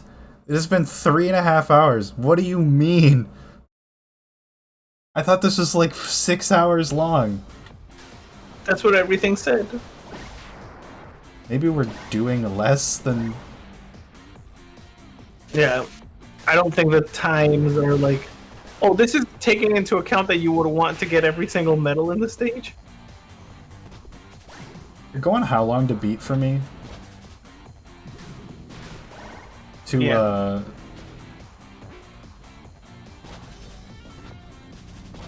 I hate these little spiky fucks. Keeping me from going fast.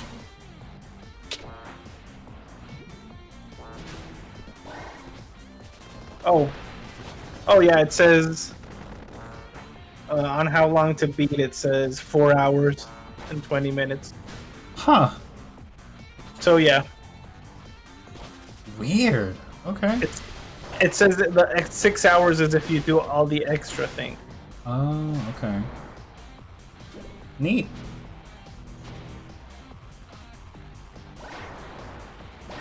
Will we see a return of Car? Do we think there's no more Car? I hope. I want Car. One more time. Just one more.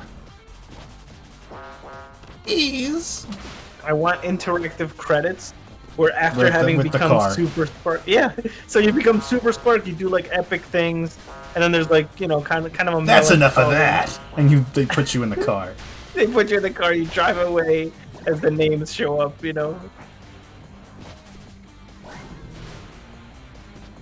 I guess I'm just gonna follow the wind, see where it leads me, and then you're driving the car. Yeah.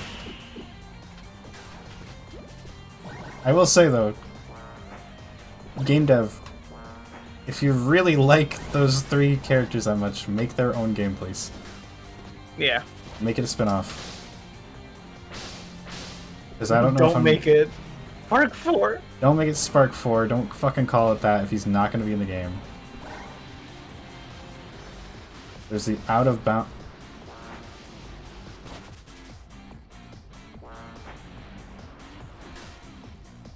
Yo, shortcut? Fucking maybe. I don't know. Oh, you. Oh! No, not quite. No, not quite. No, not quite.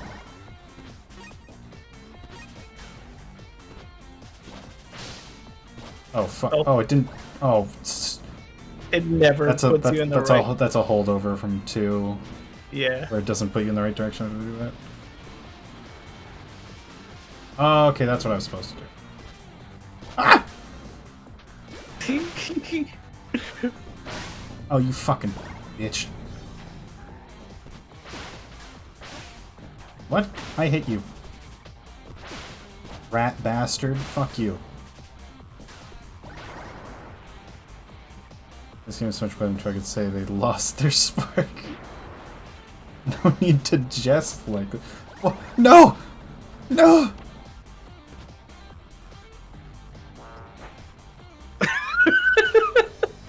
It's okay. It's okay. It's okay.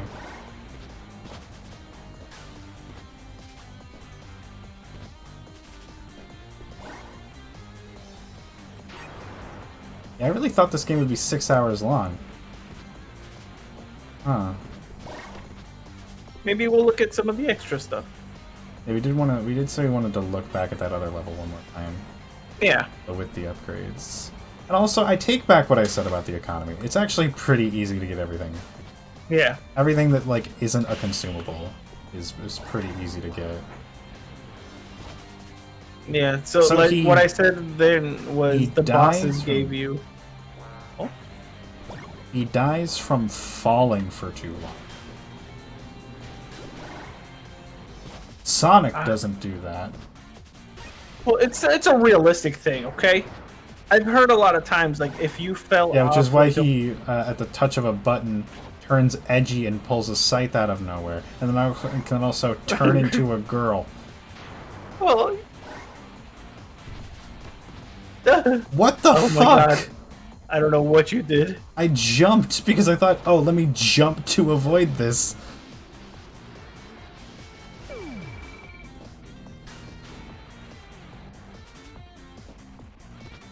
All I'm saying is I've heard reports that the people that fall off buildings die from heart attacks before the fall damage. So this game is just realistic in that sense. Spark is not the type to have a heart attack. He's above that. He's better than this.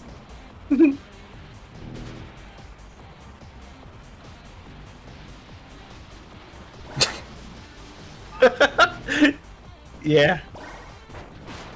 Me too. Holy shit, am I in hell now? What the fuck happened?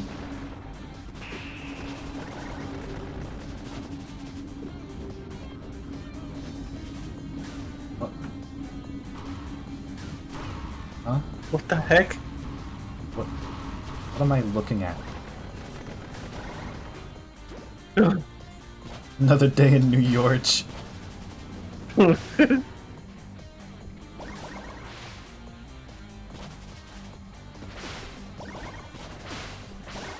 Don't touch the Genjutsu bubbles. What did Oh, I hell just no, say? I'm in Twin Peaks. I'm in Psycho.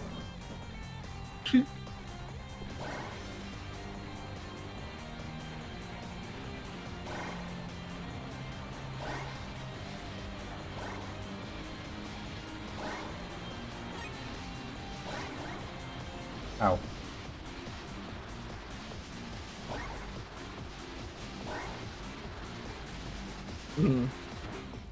So satisfying when you pick up 1,000,000 bits at high speed.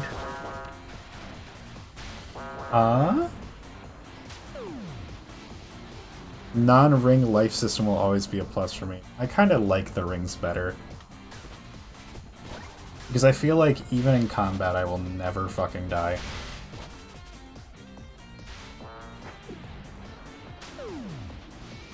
Yeah, the only time you died from health is because you fell in a pool of lava. And I wasn't even dying from health actually, I died from... I restarted the level from time loss. Oh, That was a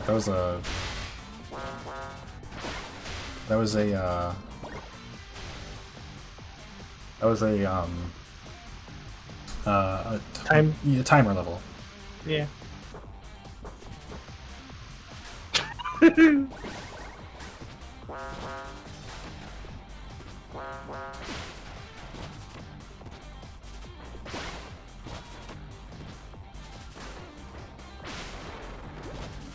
Back to New York. Oh, hell no.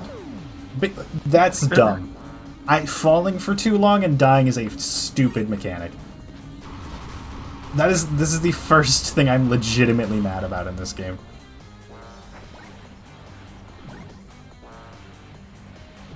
Especially because half the time they're like, let's just put this little fucking bubble thing here. That'll stop you. So then you're like, oh, I'm trying to gauge if I'll get there quick enough. And then the first time's like, you won't. So it's like, oh, okay. Cool. Like, be consistent, please.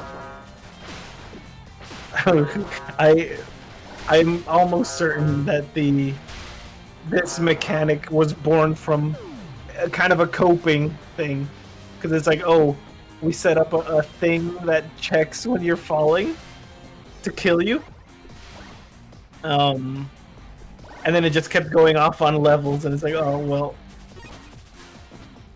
make it into a mechanic, I guess, rather than changing the script. I wasn't bad at dealing with the rings, at least. It's such a feel bad to lose them all and get a fraction back, I guess. To which I say, No, don't say it. no.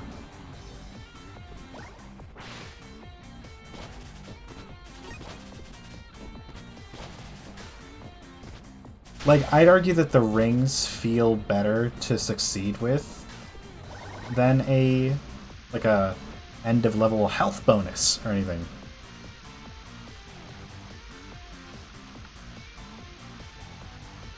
So I think that for me, I like the rings better, because when you do succeed and when you have like 100 or 200 at the end of a level, it feels really good.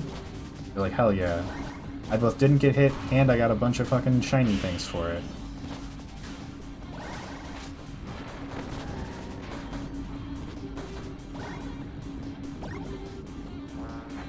So for me at least, the pros outweigh the cons.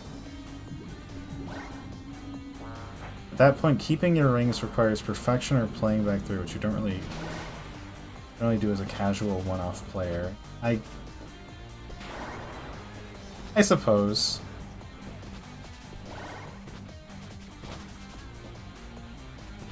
Yeah, I guess that's fair. No, don't skill issue Irisu, please.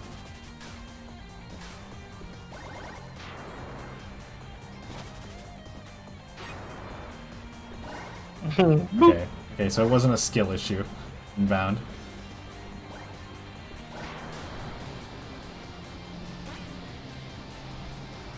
But like, okay, here, look at this, for example. I just fucking face tank that shit. I don't even need to... I can just press and hold. I don't need to actually do anything, because I have enough health to not die to these lasers. With the rings, it kind of makes you pay attention a little more. Yeah. So for me, I think that speed-based gameplay, the rings work really well. Although I will say, if this game series had the rings, it would be kind of dick riding, if I'm honest. Like, it'd be like, okay, we get it, you're a Sonic game, we get it, cool. And I don't think it would work as well for the actual like combat.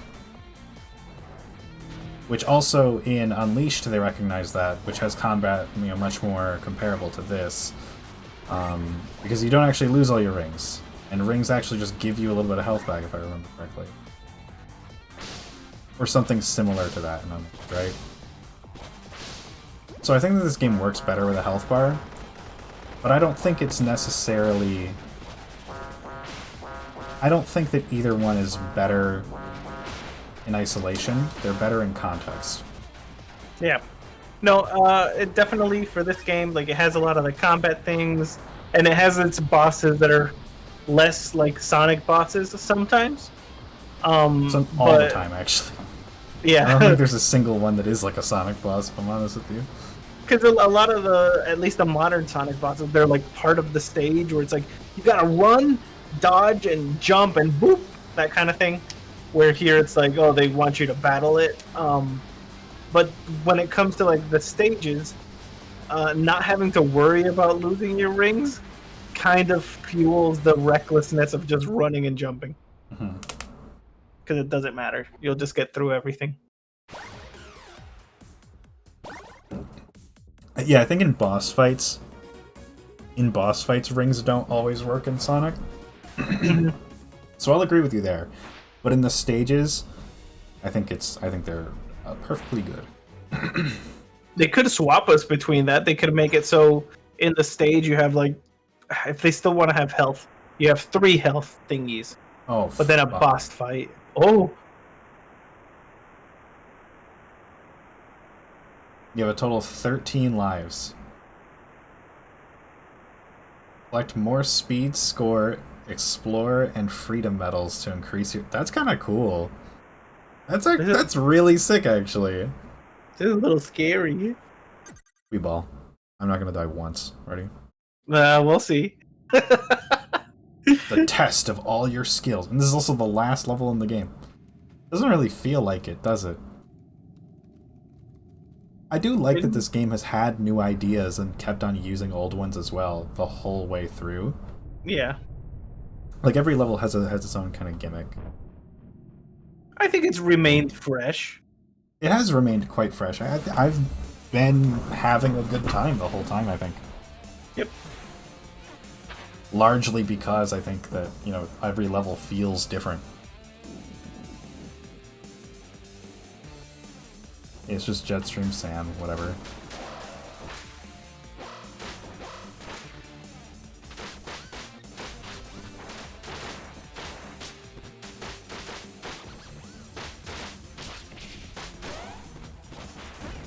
Ow.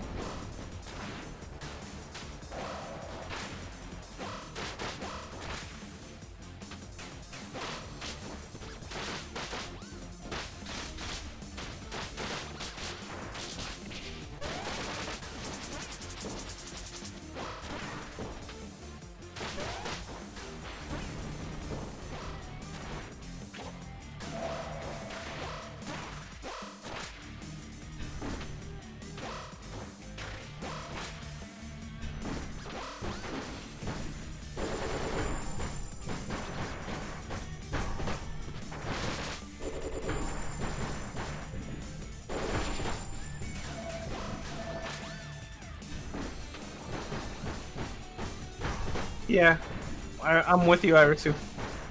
The sounds of this, the scythe are pretty interesting. He just got fucking violated. L for Flint here. Second phase? Please? I'd like one. Maybe not, or maybe we're just getting a cutscene in between it. Because at this point, like, you know, he's... Oh. Lol, see ya. Bye, I guess. Car? Die. Car? Car? Car? Car? Car? Car? What? Where car? What are we doing? What is it expecting of us? Go, I guess? Feels like that should have had more impact. Yeah, well, that's something this series apparently. So that could have had a vocal track. Yeah. I think maybe they played a vocal track from 2 in that one fight. That was the throwback fight or whatever. Yeah.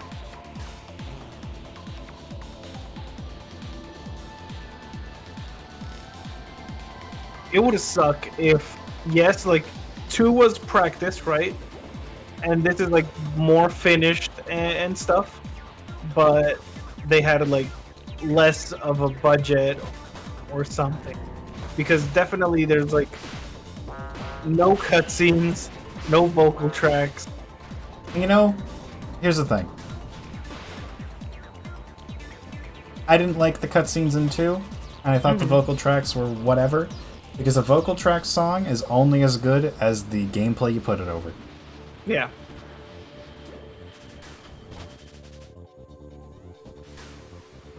Like, Undefeatable from Sonic Frontiers goes fucking crazy because the Giganto fight is fucking awesome. I don't think anyone would have held it against them if they reused the vocal tracks from 2. Maybe they do. Maybe they do.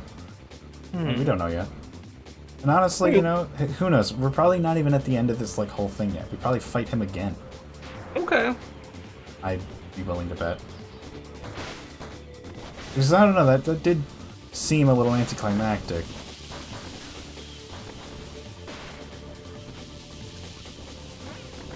Ow.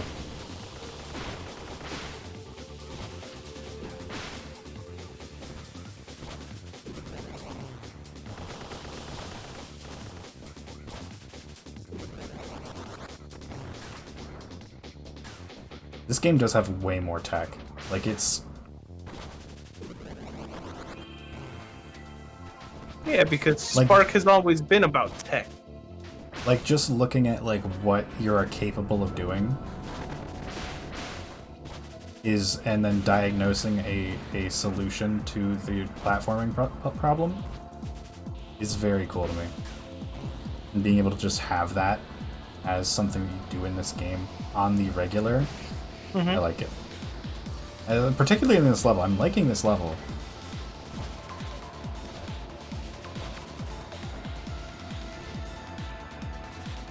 Yeah, see, I like that finally, like, they didn't do this in the second game, or maybe it was affected by the buff to the speed of Fark, but things seem a lot more measured to, like, oh, this is how far you would jump, so assuming you jump here, we're gonna put something here, and you're not really, like, skipping the levels anymore.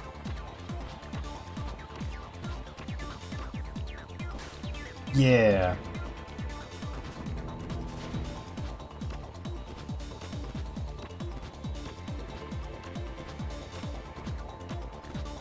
Do you remember what Spark told us in the first game when we started?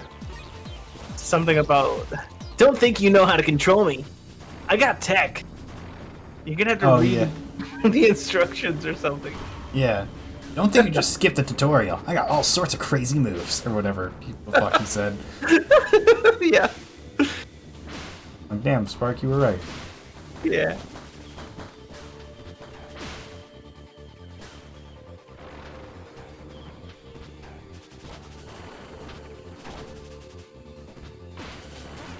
Ow.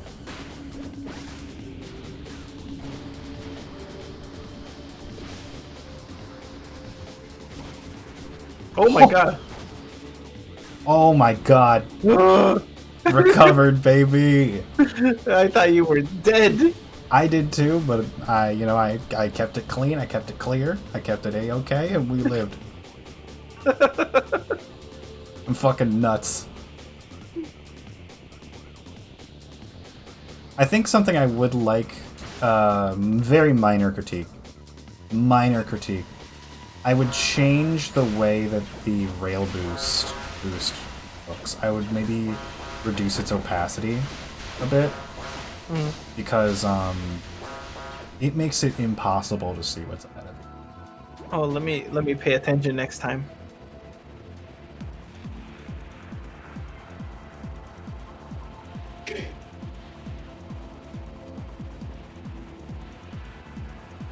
I'm not really into this level's music.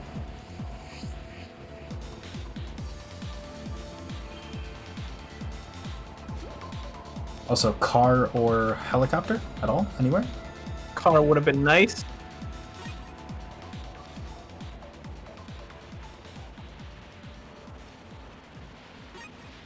Oh, the music's fading.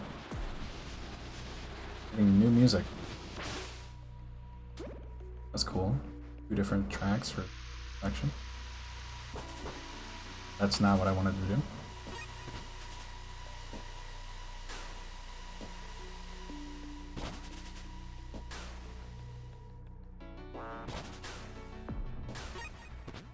Wow.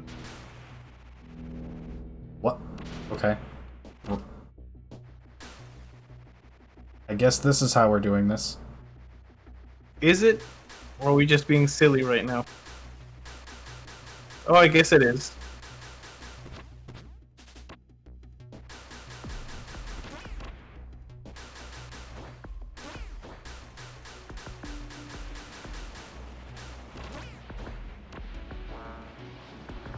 No, at least you don't... Wait, no, never mind. Okay. I was gonna say I you want to don't point get out, the. I did not get killed by a skill issue there. It didn't put out the you're falling warning. That too? I also didn't know that it applied when you were sliding down a wall. Yep, I didn't think so either. I thought, oh, I got it. Also, how is this any different? Oh, he's running now. Fuck you. He is going downward at a faster speed. No.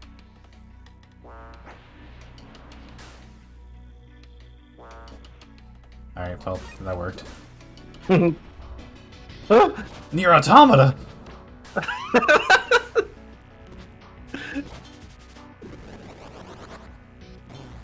we getting artsy in here.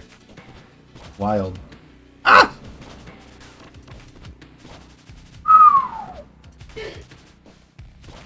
Who? Fucking bitch.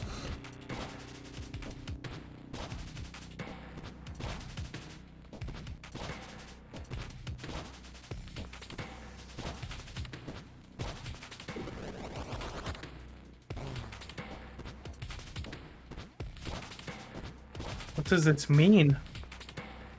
Does Fuck if I know. Does Spark the Electric Jester 3 have something to say?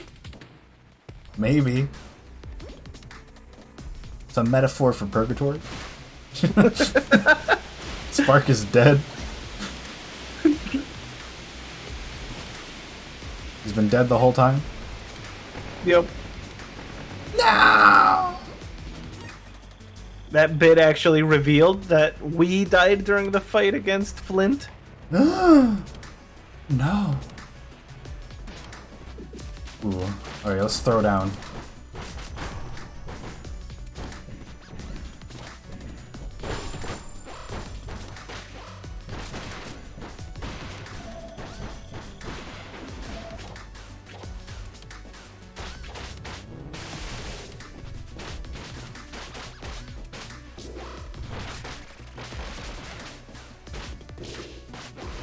I think if Spark was to die, PK, I think we might play as Float in Spark 4. Yeah, I wouldn't mind playing as Float. But if you make me play as Fark again, I swear to God. If we do anything but gut Fark in this game, I'm mad. I Gut fucking hate Fark. that guy.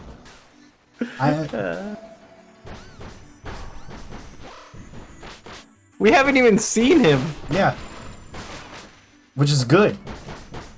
Because my hatred for him was built in the last game. Wow. I don't What? get the Fark hate. Clearly you lack hatred.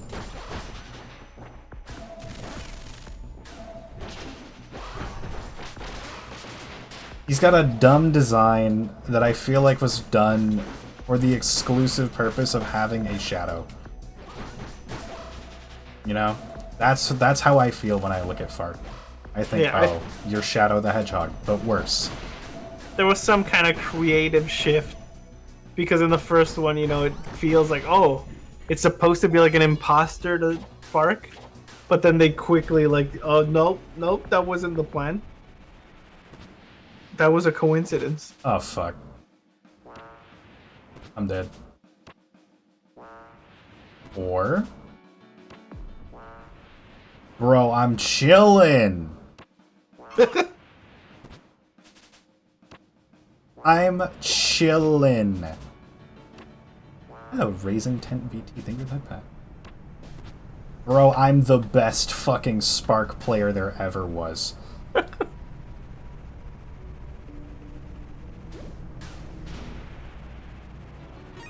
I'm adapting on levels thought inconceivable by devs. Honestly, you are the best Spark 3 player I have ever seen. Uh-oh. Uh-oh. Oh, it's me being... Oh, hello. Everyone's fucking with Rez. Ah, I see. Oh. Are you gonna be raising tent for... How long do you have to wait before changing your name? I can't remember if it's a month.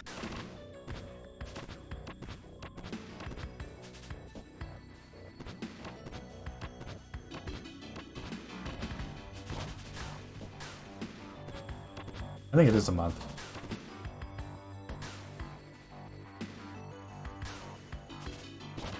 Long ass stage. 6 months? Oh, because you change your name pretty frequently, I guess, DL. Damn.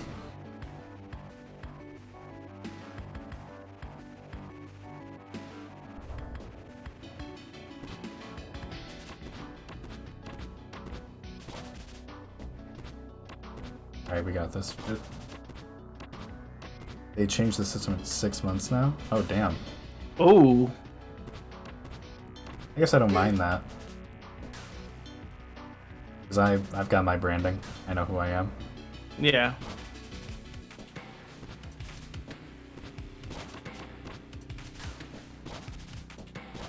Okay, so, okay, not that. Don't do that. What then, though? That's where I'm... Okay. Calm down. Oh. There we go.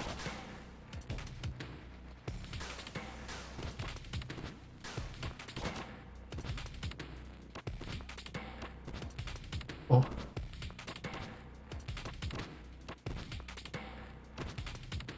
Oh, we didn't learn anything from the wall running It's fine. level. It's fine. I just can't dash anywhere right now. I'm the best. I'm the fucking best. Lesser Spark players would have died there. Hello, DL. No.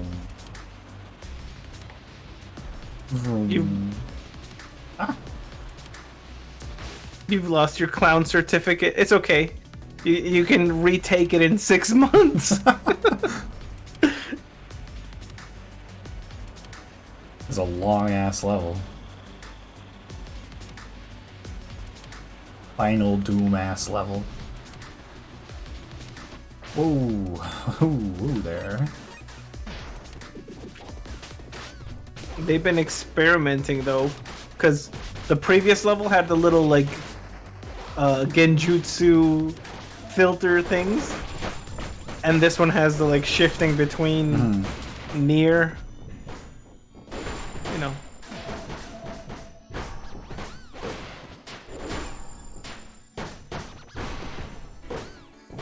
Okay, getting Reaper is actually like I'm not gonna lie to you. I think that I think it's not quite trivializing the combat, but it's making it a lot easier. Hey, you earned it. Yeah, real. Yeah, I was supposed to lose that fight. The devs didn't believe in me. Yeah. We love Reaper mode.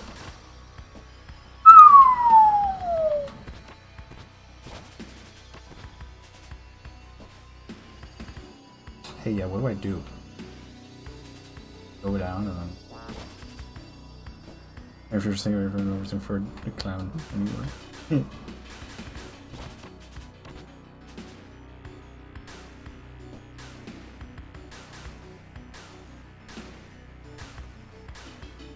There we go. Good Like job. Leopard did not live in pinch beating the Guardian first try. No, he fucking didn't. He doesn't understand that I'm someone who's also played Metal Gear. I thought you were gonna say Spark 2. He also does not understand that I'm one of the sorry souls who played Spark 2. No.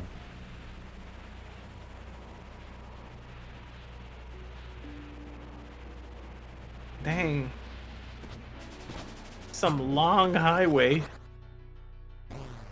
Fuck! Ah! I probably just die, right? Yeah. Reminder that we have lives. Yeah, it's... I know! I'm just gonna lay in here in my bed and no longer remember me from dying. Oof. Alright, we got this. 9 more lives.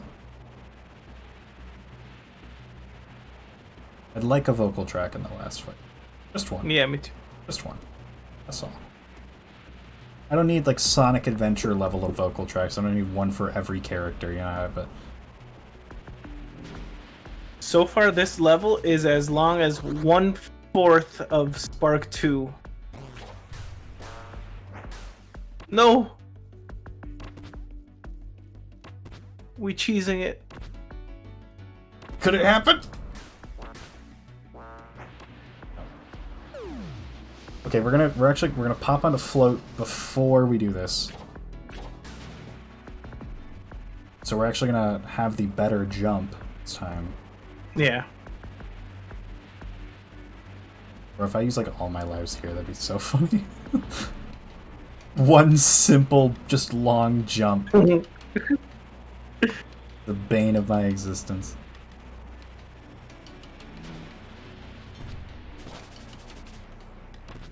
There we. Oh, never mind. I spoke too soon.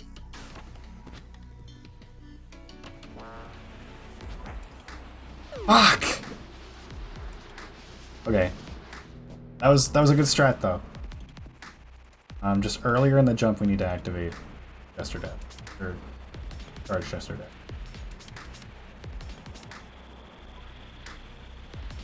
Hmm.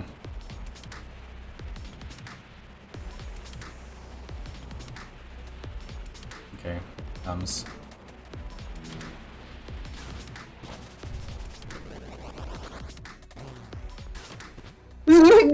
Come on! I can't believe it.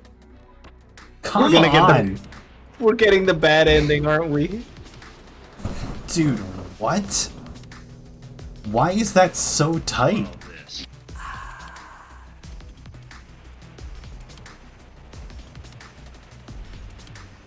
Do not understand. Usually there's something missing. Like, something we're not seeing, I mean.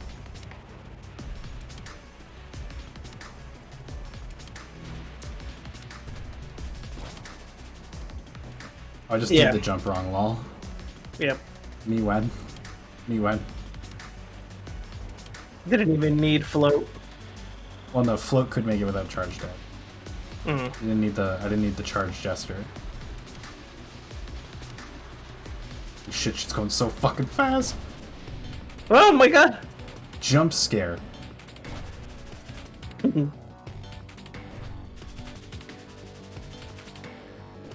I was really hoping she would stay up for that long. So I was like, I'm gonna gamble on crossing this gap. And if she can't, I'm a little fucked.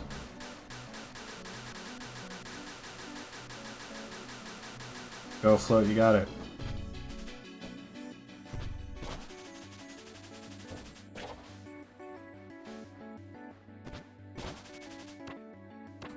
No! No! You've gotta be fucking me. Why I oughta. Fuck you. Okay.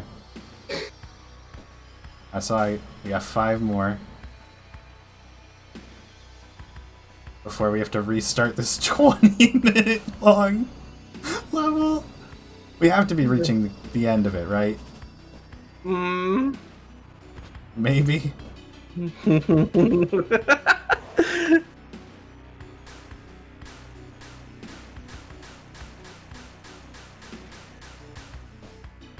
Okay. Ooh.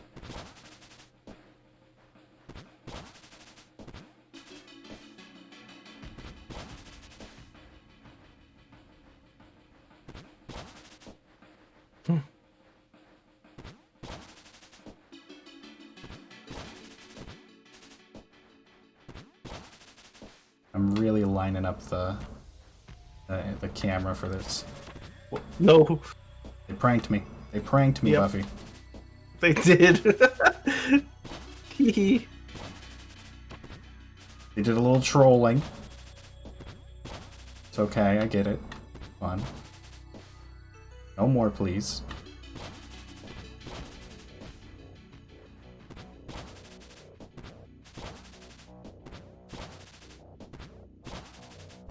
Jesus. Oh my fuck. god.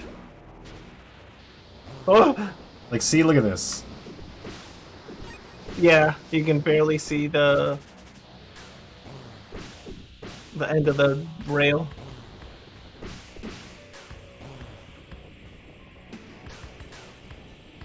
You can do that thing with the brakes.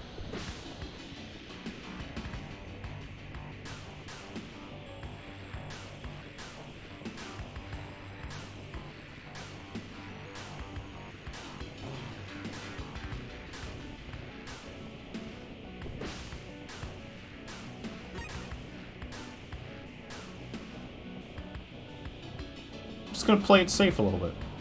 Yeah. Have a nice leisurely ride down the rails. Oh, I thought that was just about to drop me.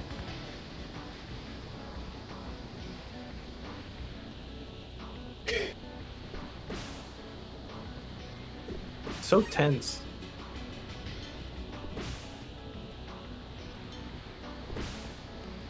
This is a, I don't know if, like, a good or the best way, but this is a way to build tension because this 20-minute plus level is not one I don't think we would like to start over. Yeah. I think that this is a pretty cool point of no return. Mm-hmm. People fuck it up sometimes. Why he bent like that? Built different.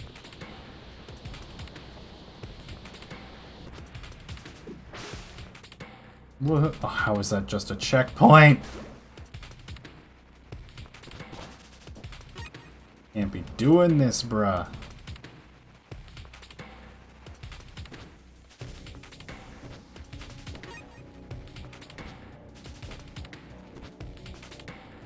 Hey, why am I in a Gmod map now? Yeah. I ask. Why? What are these untextured areas? Oh, What you're a- clearly like in some kind of illusion. What, do you not think that we were gonna get this far or something? Like, what's the fuck? What's the problem here?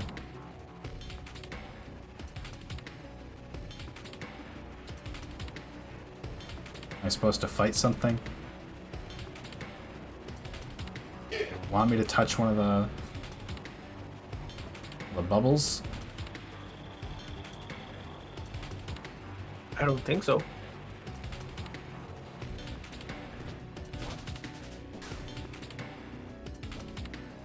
Just keep going.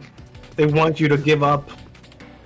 Yeah, they want me to become cowardly. Akari's saying, "Where the fuck are we even? Haven't you played this?" Imagine if it's just Pinch jumped out of bounds and none of this is part of the level.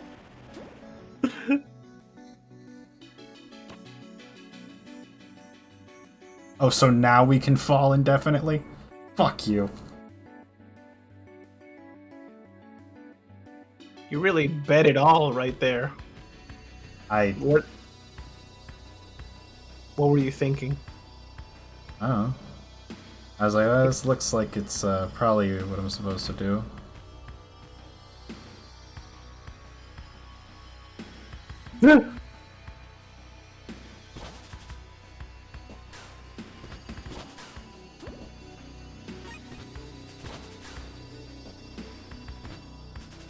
Isn't there another stage after this?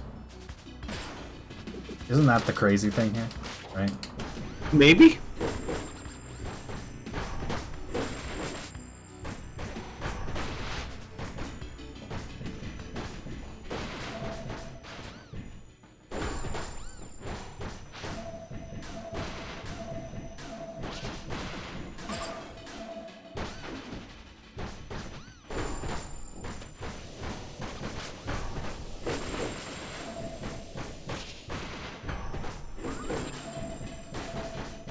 You gotta be close to the end of this gauntlet. Right?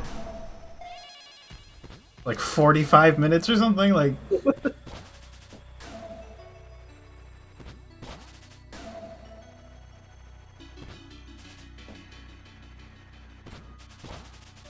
Why do I not trust that? You are valid.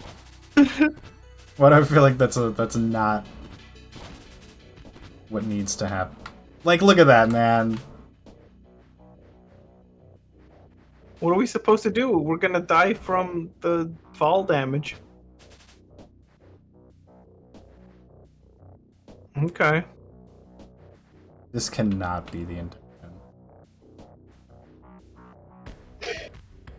This cannot be the intention. We might be playing it a little too safe.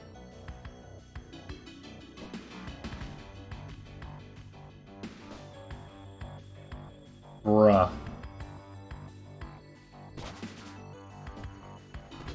And now we do it again. You won't die, just go. Oh yeah, look at that. Oh, they could have done this? This is a possibility? They should have Whoa. done this in other levels. We're about to have the most hold on. I never realized he kind of... I'm not gonna say, but he looks a little like Sans, doesn't he? Oh my goodness. Now where the fuck do I go? Oh, there's some shit off in the distance.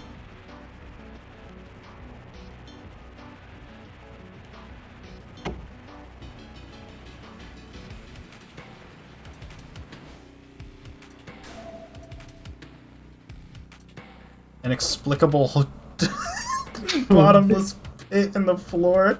Okay. Well, it doesn't look like there's anything else going on here, so... Let's go. If that was a death screen, I was about to uninstall.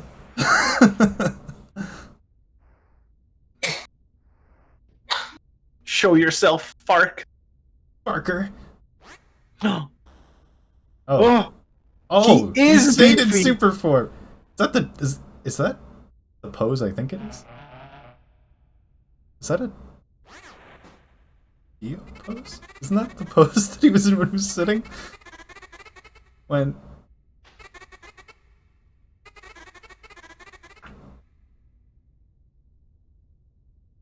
Dang, he's beefier than I remember. he's beefier now than he was then.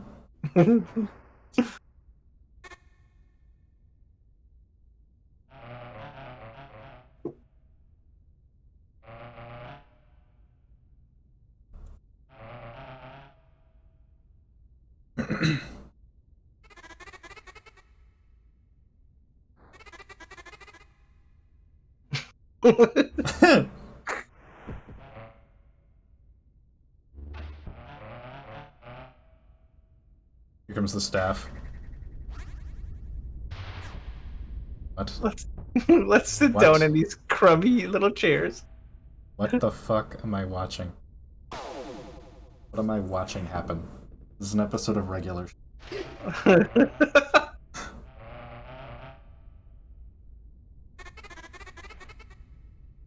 Why is Fark's face like that now?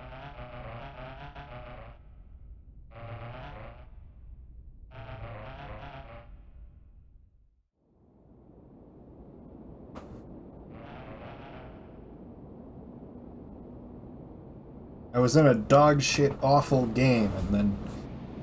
Oh no, this is after Spark 2, okay.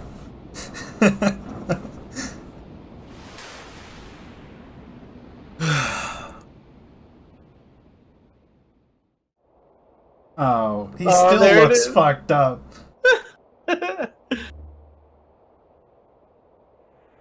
was really hoping he wouldn't appear.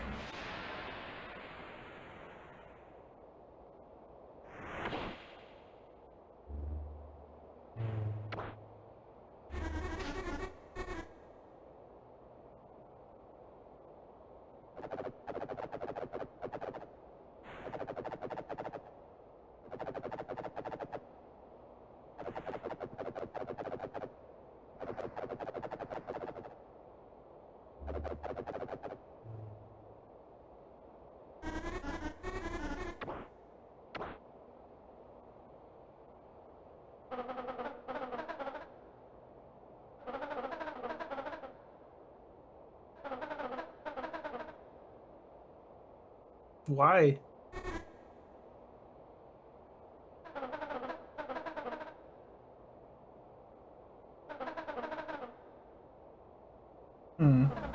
Hey guys.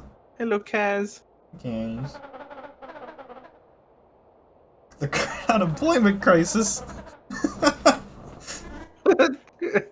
Fark just saying elaborate about everything. Explain Elaborate. yourself. Elaborate. What does that mean? What do you mean? What are you talking about? Elaborate. Ants?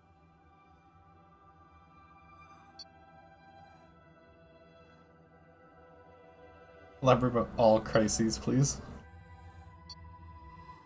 Oh, she's just Ultron. Oh. She's just Ultron. Okay. She's just little girl Ultron. Whatever.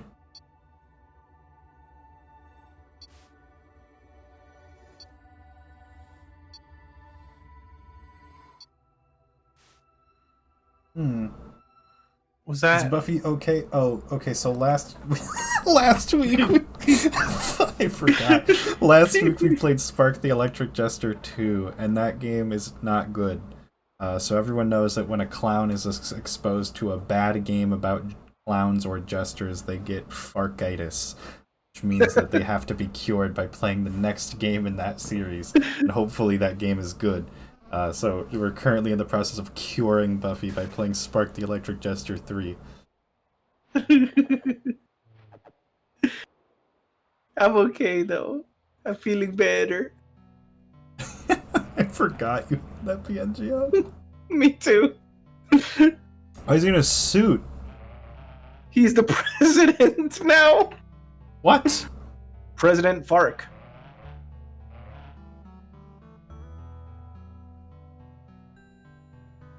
Why don't I get a game about this?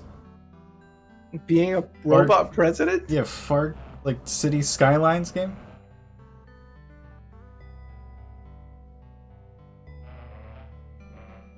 Who voted Fark? Yeah, I didn't.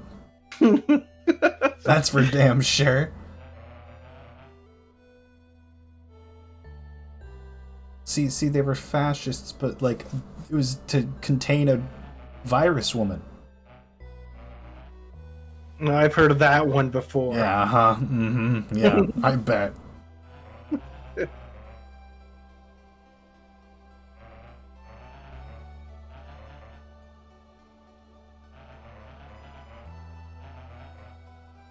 Love this exposition dump. What if Spark 2 was about this, huh? What if they just skipped a little bit of it? Skipped a little bit of the useless garbage and then, Yeah, they could have made, the this Fark could have been a game. the Fark story a little shorter, right? And then we get this, like where Fark becomes president and we played as Spark.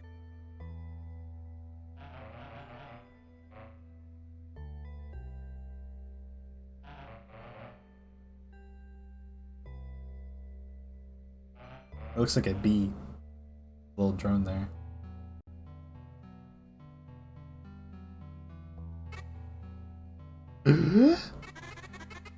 Why is he so scared? He is panicking. Oh, bruh. Okay. It's just... Yeah, we He's knew a... that. He's a psyop! Yep, we fell for it even though we knew it.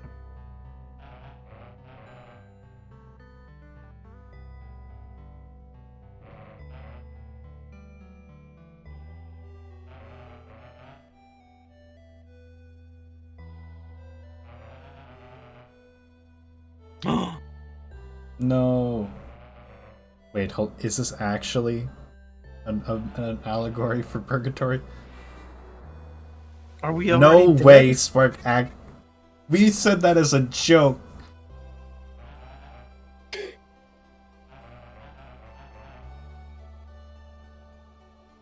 We get bad ending because we bought float from the shop? No way.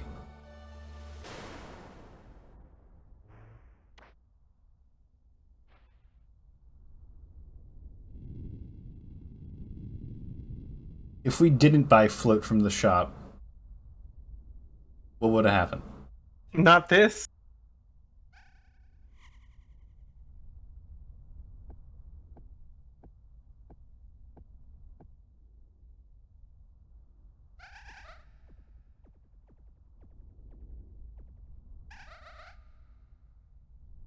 Okay.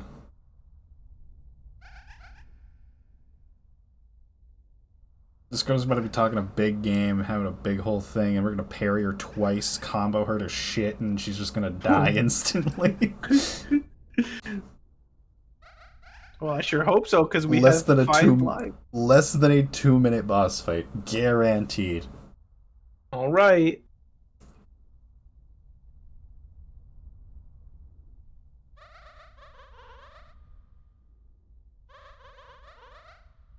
I gotta say, I kind of don't like the story of these games. And part of why I don't like the story of these games is that Spark feels completely inconsequential to everything that's happening here. And Spark is also the only character I fucking care about. He is the only character who feels remotely like a person. Because Spark just wants to do his thing. Right? Yep. But everyone else is like, the grand scheme of the universe. And like, shut up. Shut up. You're being so fucking melodramatic. And then they're like, when he's not playable, they're like, oh, a great hero. But then when he is here, he's like, oh, actually, he's irrelevant to everything. You're just a pawn. This is a better world. I didn't come to spark the electric jester for this, dude. I'm sorry. Come to terms with your biggest mistake. Dude, I'm... Oh, Spark's about to become edgy Spark. Actually, that'd be nuts. We got the edgy form. When I'm angry. This is bullcrap. This is bullcrap. A sketchy style there. Spark. Oh, damn. Oh, dang. What the fuck? This is what happens when I don't get to eat my burger. He's chilling.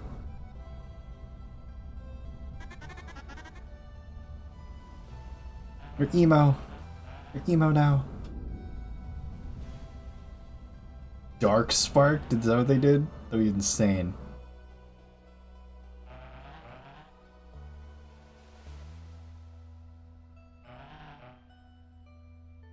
Of course.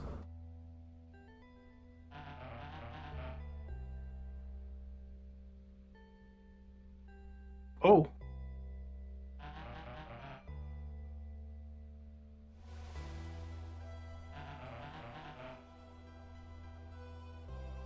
This is the longest fucking cutscene I've ever seen. Dude, I feel like I'm in Metal Gear Solid right now. It's like an 1.5 hour long cutscene. How long has this cutscene been? It's like 8 minutes at least. Maybe. Yeah, I would cut this cutscene down and add a couple of smaller cutscenes throughout the game. Or maybe any hint that this was happening. Yeah. At all. I do think that these games suffer from being not well written. I think the first one is written okay. And that's where it ends. Yeah, well, the first one was kind of written... Oh my god, is he Edgy Spark? Is he Edgy Spark? Is he? The Dark Spark, like Dark Sonic? Oh, what? This fucking asshole again. No! Your super form is not Fark. Don't make... They really did this to us. They really did this to us. No, don't do it, don't do it. 20-minute level, remember?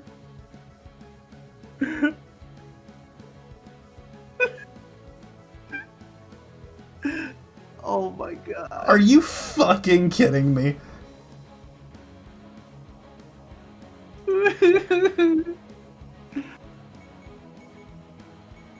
I fucking hate this guy.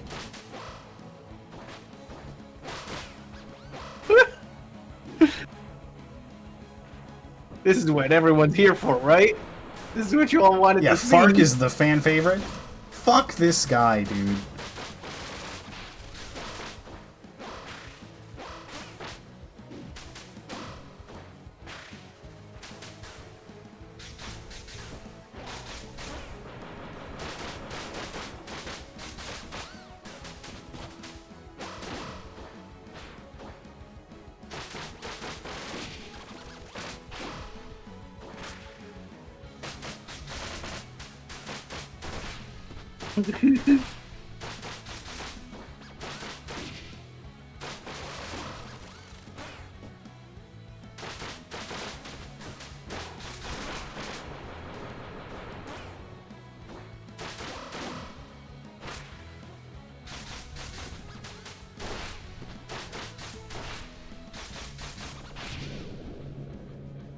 Got him.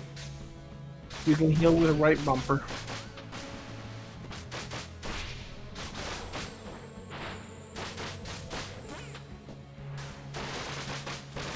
Line work Reaper. Oh, would it have like gone through for all the different things that we got, but I only got Reaper? That's kind of cool.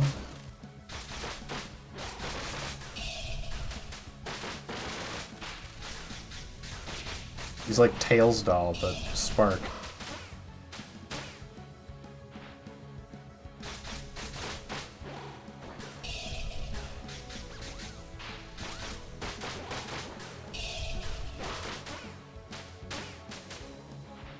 Yeah, I was saying earlier that I felt the story in Spark 1 only worked because it took itself a little, like, silly, like, jokingly. But then in these, it became a little too, like, taking itself seriously. Mm-hmm. This game is so far up its own ass.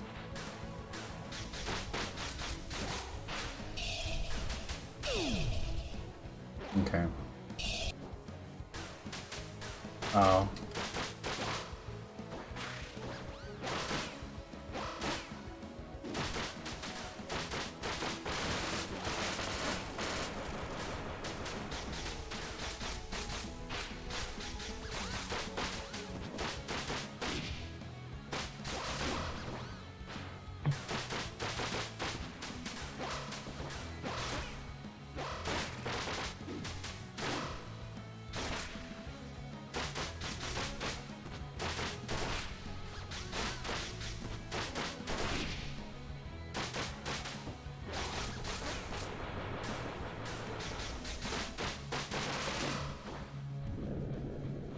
Okay.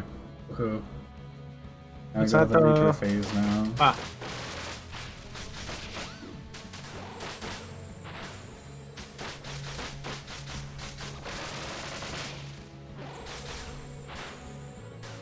Don't forget to right bumper to heal.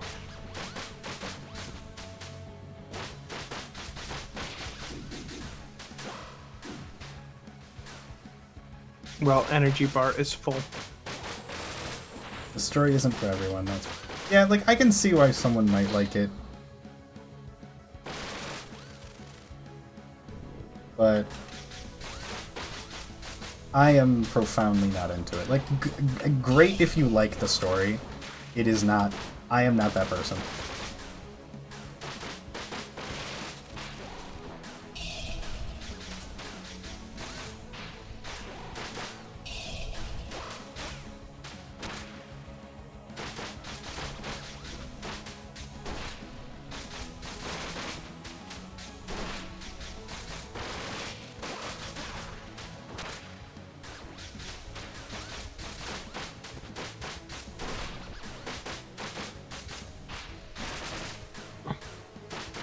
Yeah, not to repeat myself, but like when it's kept silly and simple, it's better.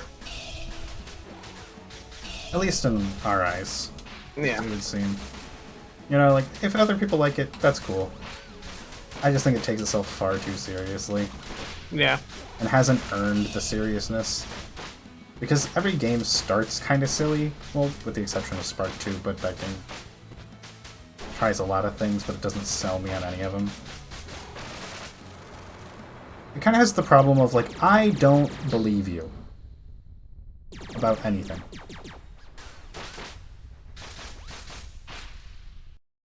It is kind of weird that you get Float's face mark still. I don't really know what those did ever, if I'm honest with you.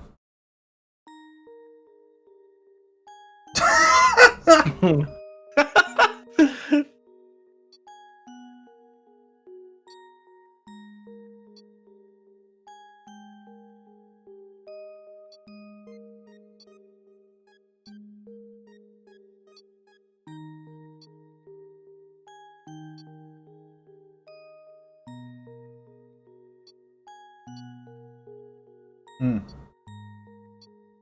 No!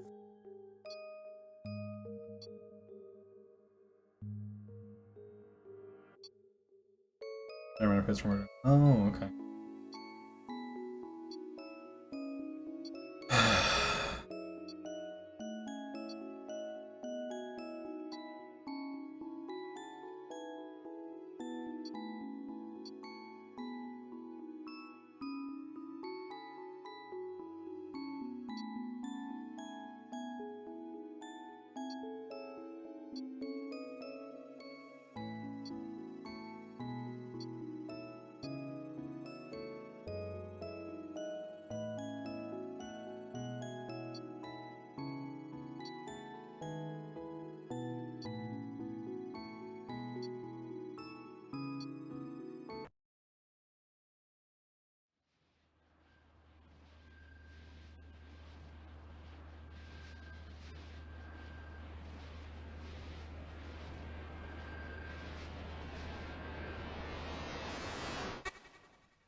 I was so ready to quit the game when When you had to play as Fark. at least it looks like there's more after it, so. I was like, if this is gonna be the final boss and I play as Fark, I'm so mad.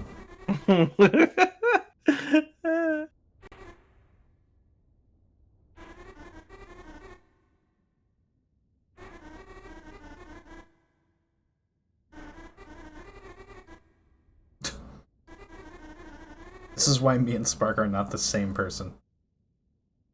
I do not prefer this form.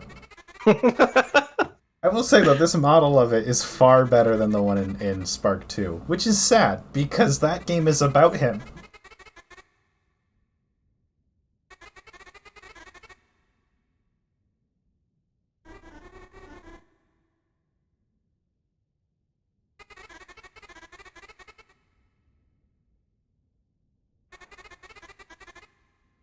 I'm gonna need you for this one. I don't.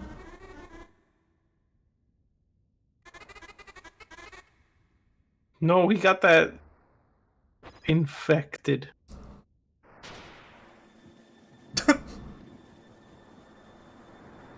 Yo, we gonna fuse?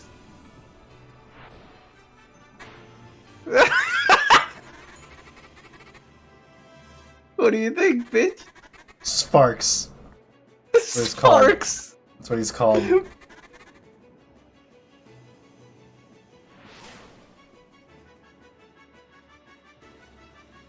I have no words. I have not a damn term.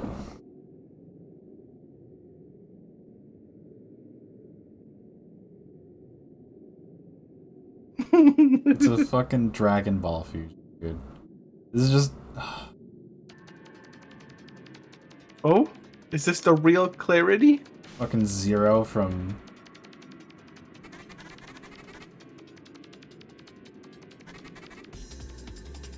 Disgusting.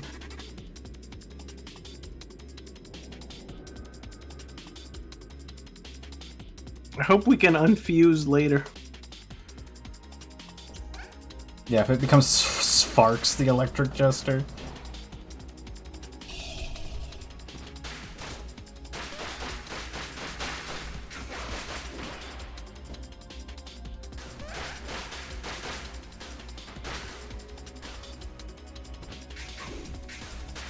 I don't like this track so far.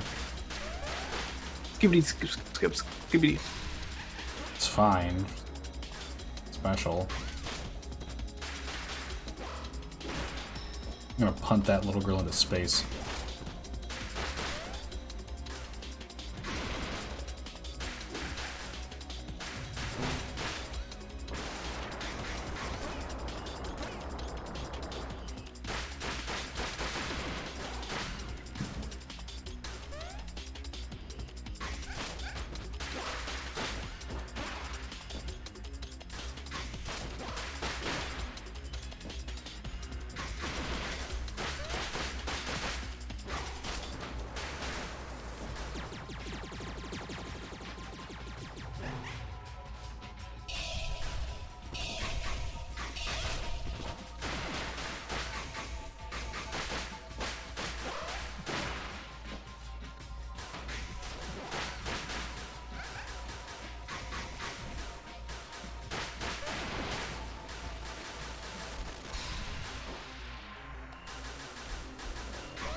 I'm also a little speechless still.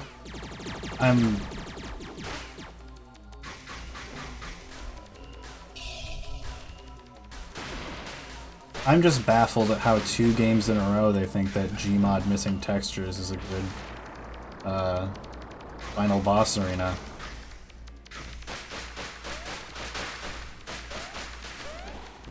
That's all.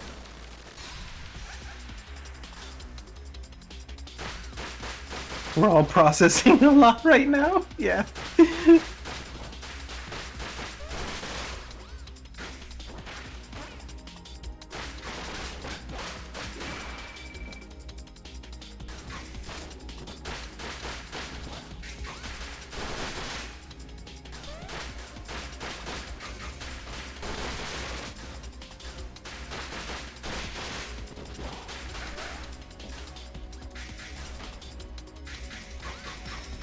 Oh, but now it's got an image crop over it.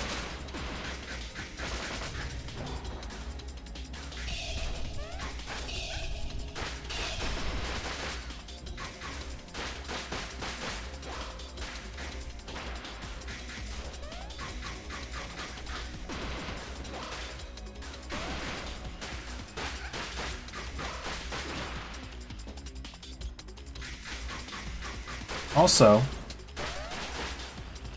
perhaps lamest outcome possible for the Super. It is the same as Spark is. Which in some ways is good because it contributes familiarity, but also that's kind of No lame. spectacle. It's kind of lame, if I'm honest with you. Yeah. Do you have the heal thing? I don't think so. Oh, but I do got the little... Ooh.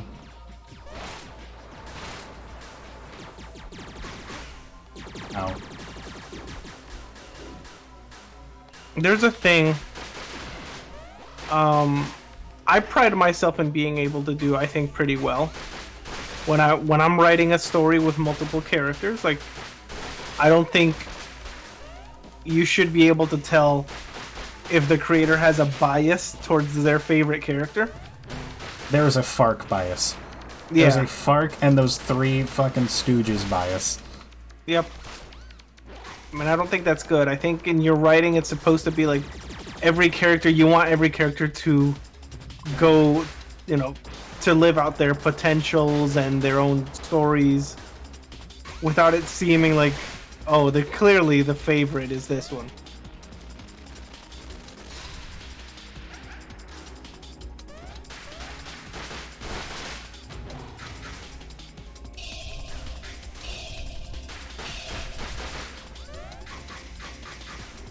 Do they, like, explode? Oh.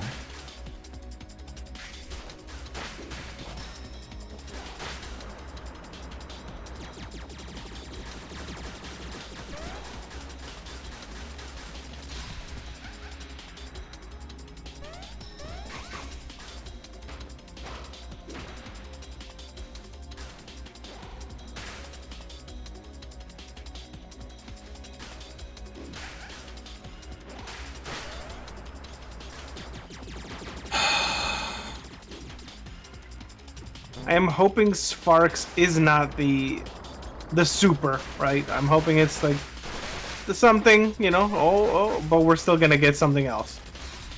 That'd be kind of nice.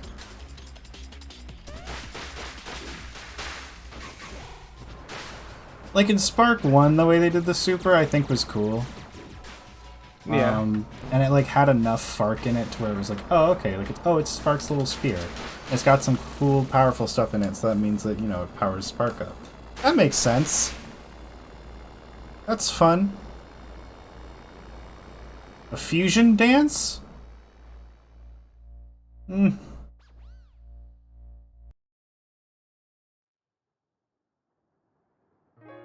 Oh, oh, look, it's the end of Majora's Mask. Oh, standing in a field of white flowers.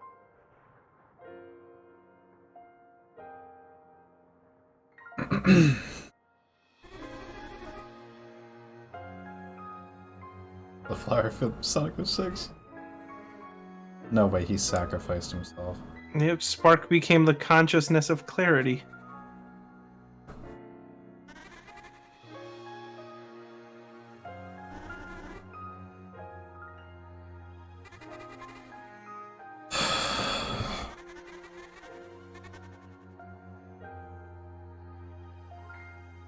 See, this might be a little too artsy, poetic. This is an Evangelion ending. Yeah. This is legitimately LCL from the end of Evangelion. Give us Spark fighting a giant robot and making it explode, and then driving away in his car. Just listen, I love this kind of thing, right? Yeah. But not when the whole series doesn't earn any of it. Yeah.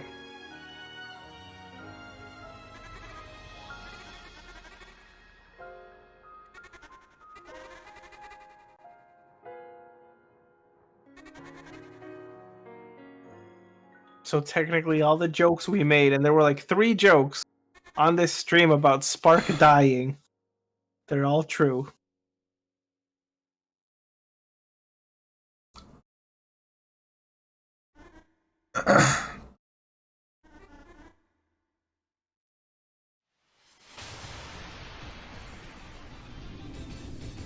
Is Spark about to say, like, what are you, stupid? You're the best character in this franchise. What's wrong with you?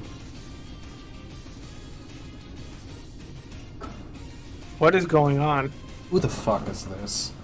Is this Sparks? Super Sparks? This is not Fark, it's not a No robot. way.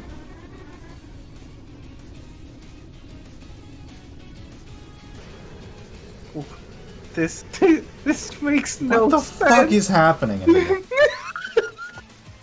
This is so stupid.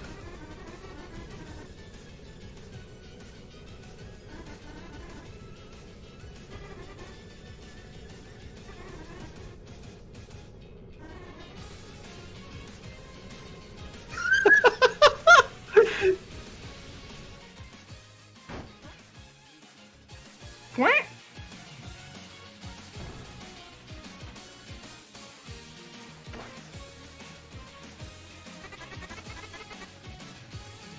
So is Fark a real boy now? I guess so.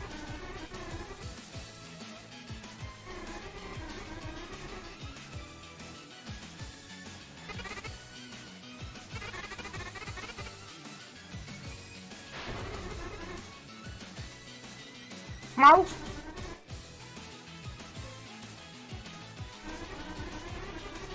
Why he got antennas like Dr. Armstrong now? I don't know.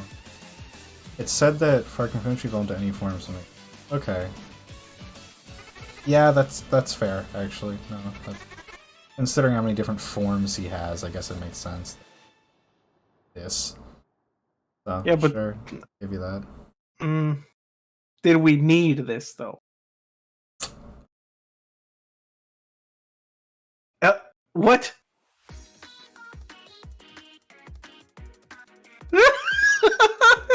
I'm... Okay, you can't give us this silly, funny... This would have been hilarious. Wait, hey, this is a... What if we gave you a Friday Night Funkin' reference as the end of the game?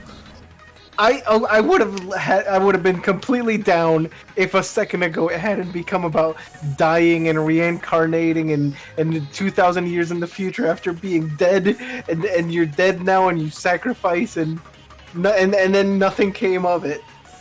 Characters At the are still beginning dead. of the stream, or before the stream, I scrolled down to the community tab and said, oh, someone made a Friday Night Funkin' mod of this. Oh, I shouldn't look at this, though. I don't want to look at the community tab yet. It's not a mod.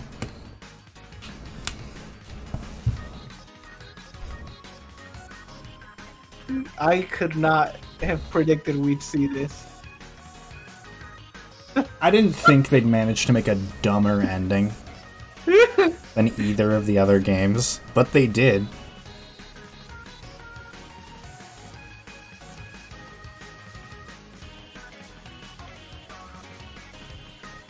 Fark was pulling an Ava, and Fark basically said fuck off to all of that. Like, that's cool, I guess. But, like... He's still dead. Yeah, Spark what the is fuck dead. did they do? Like, what did they do in response to it? What tangible change has occurred? Exactly. Fark said, "No, I didn't reach out to you. No, we're gonna doing be- this together. What are you doing? Yeah, Rap it's already- battling? What? It's already 2,000 years in the future, and we died. What? There's nothing to it. That's it. No room for sequels.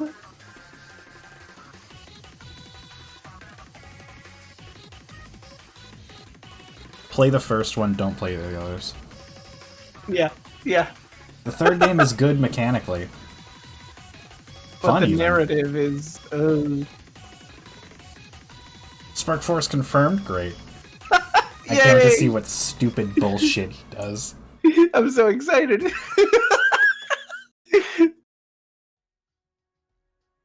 Oh, here we go. We get a post-credit scene. I swear to God, if we play as Fark and Fark alone. Yep. There might be survivors. That goes against everything that they said here, but whatever. Sure. Oh my God, we are playing as Fark. Sparks. We're playing as Sparks, but it...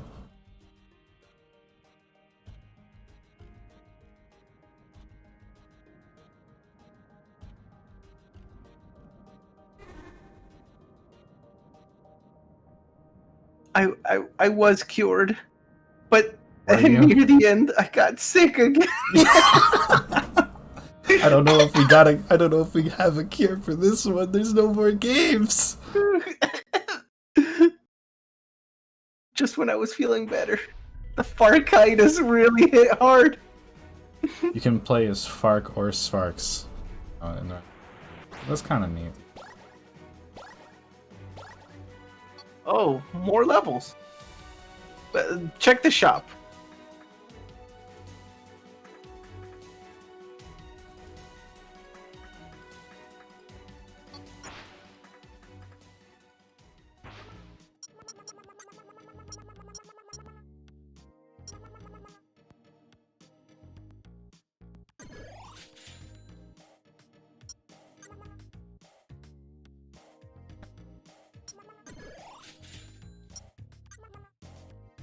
Tell me you want a game where your protagonist is a robot, but you didn't make them a robot at first without telling me.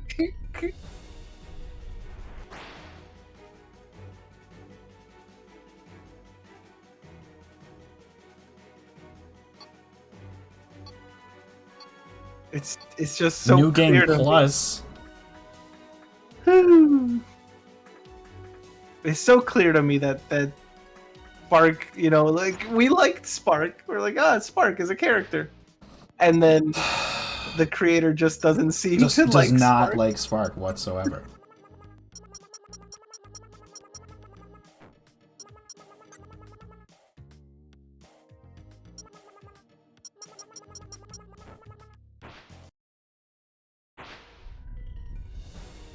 I'm sorry, creator of Spark, but for real, you know, the game is all right. Please outsource your writing. Yes, Please outsource your writing. you're too biased and have poor taste. That's just us. We think we're right. So listen, I'm gonna say this, okay? If you like the Spark 3 story, you think it's fun, good on you, right? I'm glad that you get something out of it that's positive. I do not. Yeah. Yeah, I think PK. I think Spark deserved better. Might be our raid message. You didn't know how to write Spark in the second. But he still named it Spark the Electric Jester too. Jesus Christ. Well, him not knowing how to write Spark into the second game. That sounds like a technical way to say He didn't like Spark. He made a character, Well, the hold on. protagonist. Those do mean two different things. Let's No. let's say In what words, it means different things. But like, if I have a character I like and I'm writing the story, I will find a way for the story to flow. And if it does not flow with this character, it's because it's like saying, well, we didn't include Mario in Super Mario Bros. Couldn't find a way, so we were playing as Luigi only. It's like no one else is stopping you from making the story. It's your story.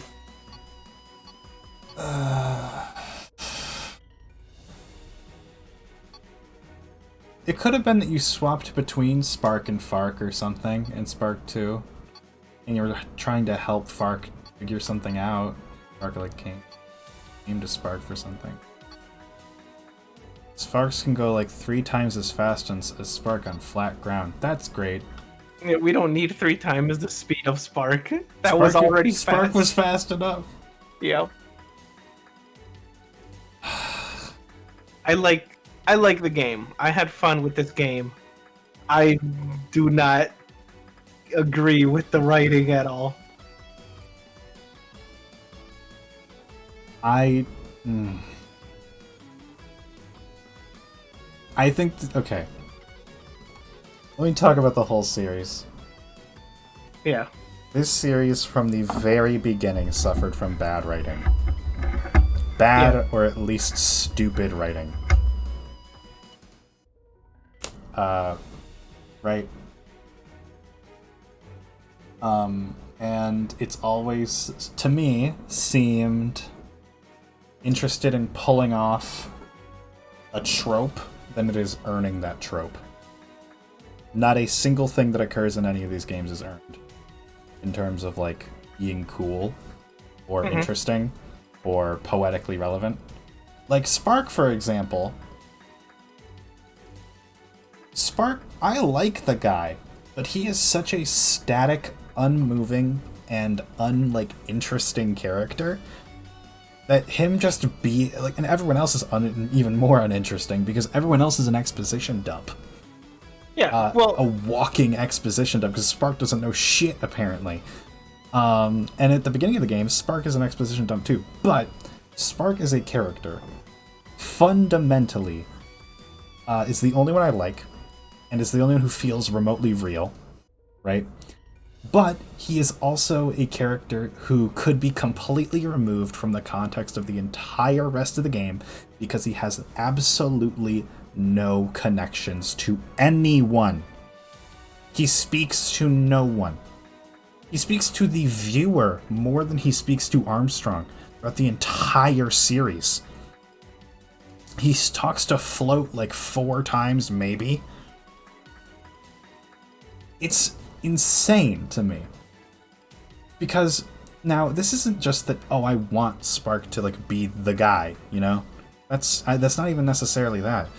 It's just that when you necessitate a character such as Spark, who is going to be the person who will take on the protagonist role within this world, he should have a connection to that world. And he doesn't. He is completely disconnected from any aspect of this world, meaning it feels completely inconsequential what happens to it, and it's completely inconsequential what happens to him. It felt weird and wrong for him to start doing that whole Evangelion bit, because, well, it doesn't befit him. He's just a guy. He doesn't seem to care about anything. He doesn't seem to have any aspirations or goals or really anything. We don't even know what he did with that money. He just wanted his job.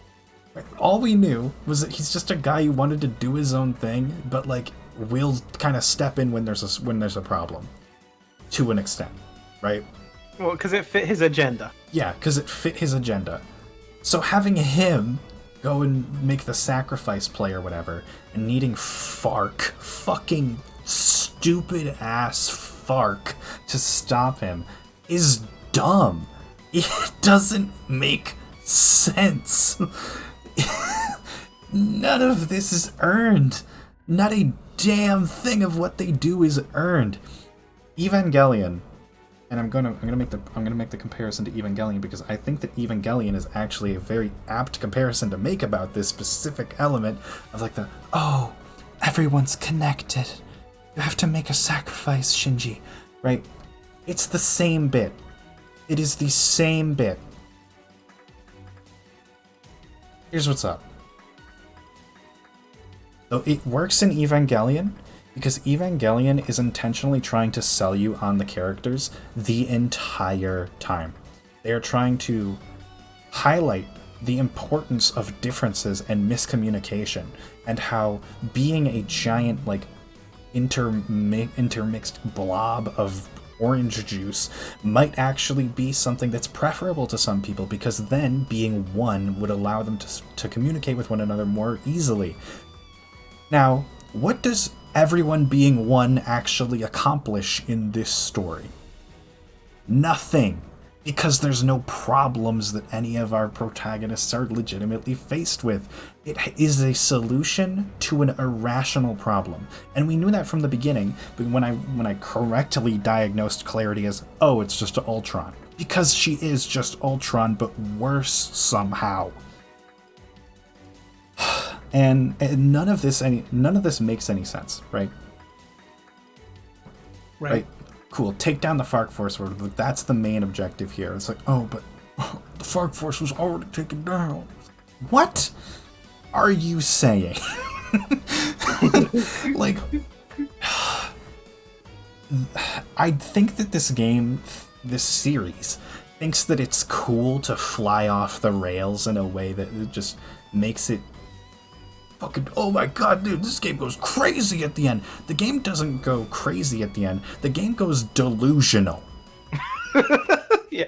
The game goes dumb. The game goes irrational. The game goes straitjacket. Okay? It's not earned. None of this is earned. Sonic games earn it. Dragon Ball earns it. Evangelion earns it. Your influences earn it, which is what you need to know as a writer. You need to know how to earn things, and they earn not a damn thing in this writing. I'm so serious when I say it. The ending of this game is so profoundly bad, I now think it is not a good game. Yeah. I had a good time. I had an expressly fun time with all the level design. This game mechanically really cool. Awful fucking story though.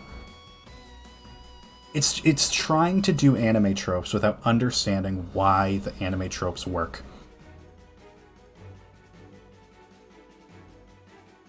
And that is fan fiction writing.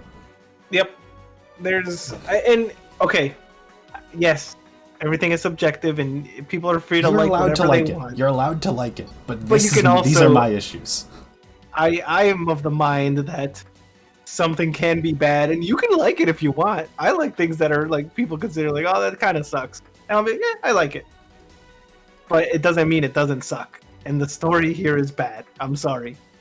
I have issues when people write stories and they'll be like, you can reference things and be inspired by things, but the moment your story is like, oh, and I become the super Genesis, the new Genesis, and I proclamate my fourth form of worldly destruction, it's like clear that you like Dragon Ball, you like all these other like Evangelion. I don't want to play the game.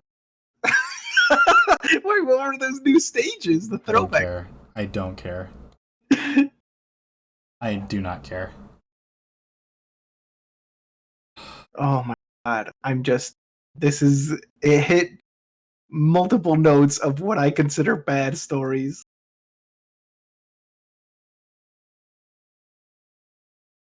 If Spark didn't let the fake float tag along, Clarity would have entered the core. Okay.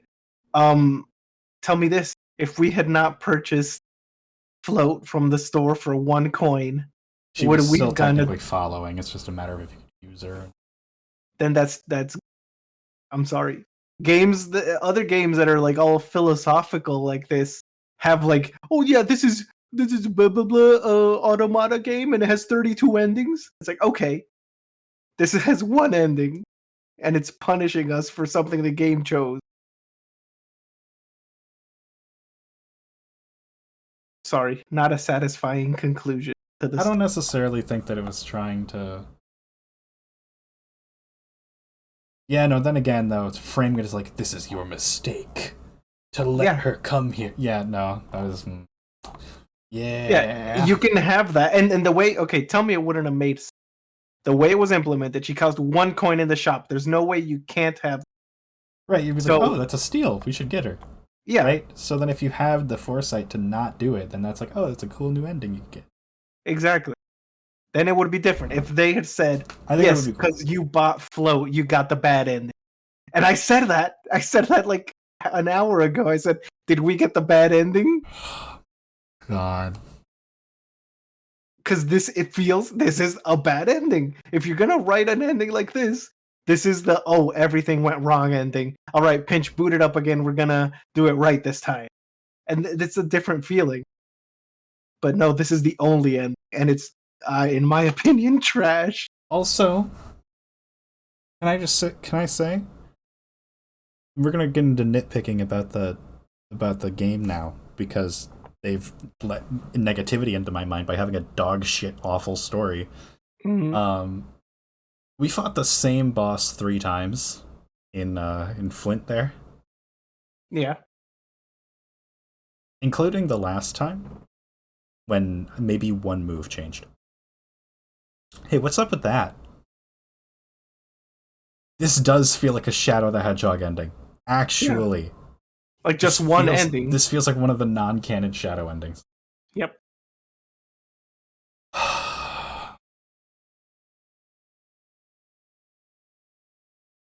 I can't believe it. Listen, Spark fans the world over. I'm glad you guys like this. But wow.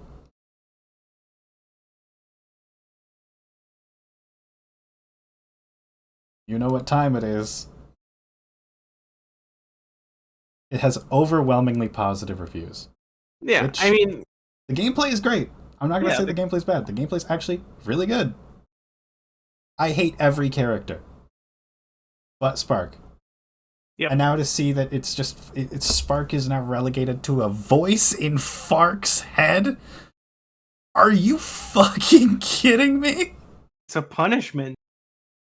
It is clearly like, how do I move this character? Like, if we can think of a separate example real quick, there's that Mega Man ZX thing where it's kind of like similar in that I believe like Mega Man died and Zero died and Zero was rebuilt with Mega Man. And they kind of, I feel they go about it more respectfully, like kind of treated like a spin-off for starters. It is a spin-off, an alternate timeline in which Zero is the one that lives. And I feel like it's kind of similar to this, but this is the main thing. And they've been trying to shove Spark out of the spotlight. And Spark comes back, and they're like, no, now Spark is just a voice. He's actually, okay, Spark's still in the computer, but what, from a gameplay perspective, or from a character appearing and actually interacting with shit perspective, is that going to do? Yeah. How is that any different? Do you think I don't think they have the writing nuance to make it any different from it just being a voice in Fark's head. Spark is still in the computer. It does not do anything for me being able to relate to Spark. I cannot see, this character is a person in their world. No, they are no longer. This character is literally no longer a person in their world. Of which he had no connection to begin with. Yeah. Again. Again. No, you're good. I hear you. Crown Malphus, I hear you. Like, Yeah. I'm glad you know. I'm glad that you know that you like this. I'm glad. I'm glad that you enjoy the story and you get something out of it.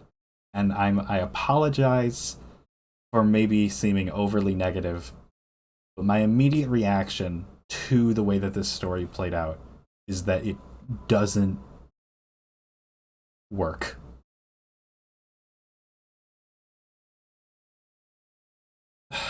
Okay, I wanna talk positively for a minute because there's a lot good to say about it. There's a lot good to say about Spark 3, and all of it is gameplay. I remember early on, I said, not really feeling the combat gameplay. I turned around. I think it's actually pretty good. Final boss sucks ass, but that's okay. Don't even worry about it because the normal gameplay really cool. Very good evolution and actualization on the concepts introduced in Spark 2. Everything is far more polished. Things are nerfed. Things are buffed where they need to be. It actually feels like it matters which power-up you use, despite the fact that I found them a little maybe obscure to get some. So like there was a tangible reason to use any specific one over any other one. Some of the boss fights were pretty cool. I think Flint was a cool boss fight. The car sections were really, really solid. The helicopter sections as well, pretty damn good.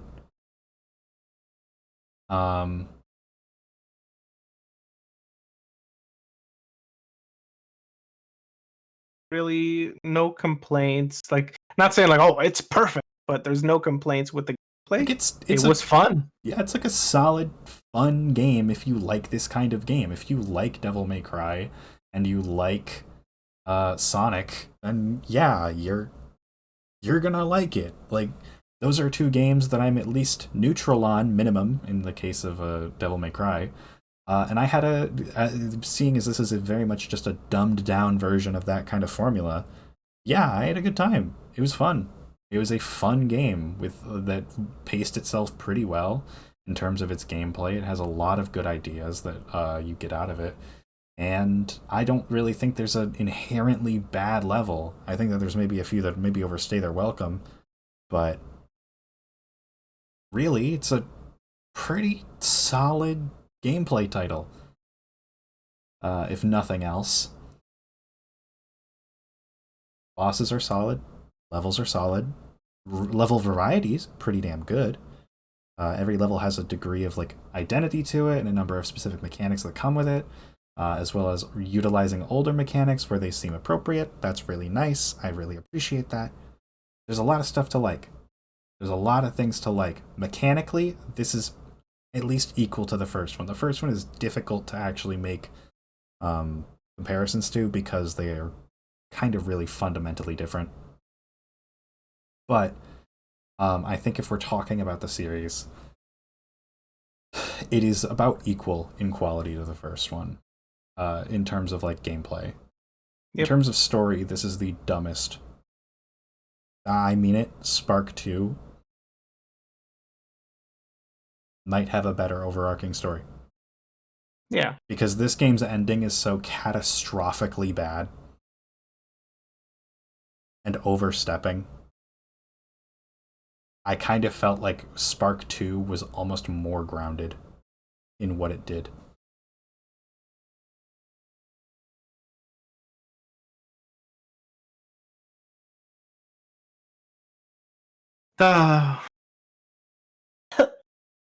Pinch my hand. Oh no, Buffy. Oh no. I thought I was gonna make it. The Farkitis and his spread every. No. I'm not gonna make it, but I appreciate these 5 hours you put into trying to get the cure. I appreciate your effort, even if oh. Wait, hold on. How do we fix this? How do we save Buffy? I guess my life can be extended until Spark 4 comes out. And we wait and see if that one's good. My life can be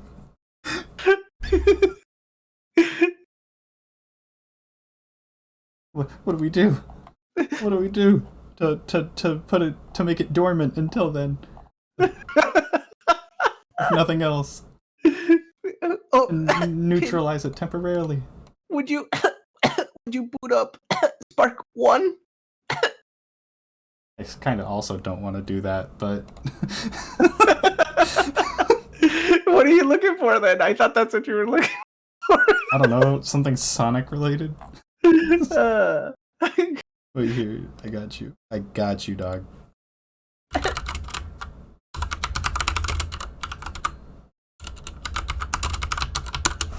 We need to look at a game who ends well in order to cure you, Buffy.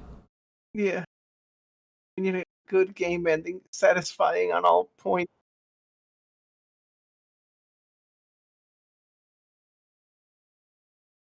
Oh, Spark! Yes! You guys can't hear it. Hold on, let me fix this.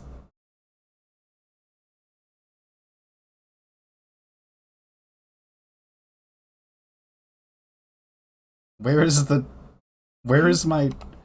fuck is my is my audio source for this? What the fuck is my...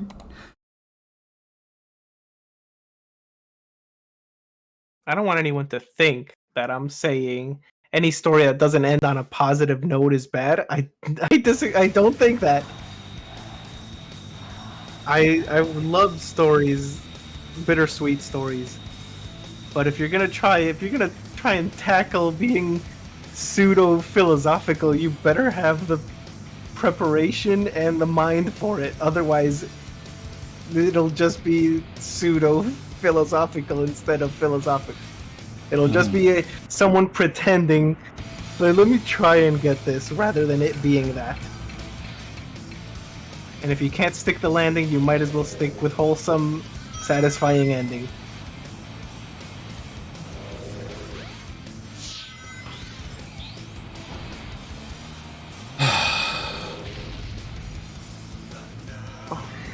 A super form. That is the titular protagonist. Finally. And a song with a track with vocals. Oh, I'm feeling it. I'm feeling my tootsies.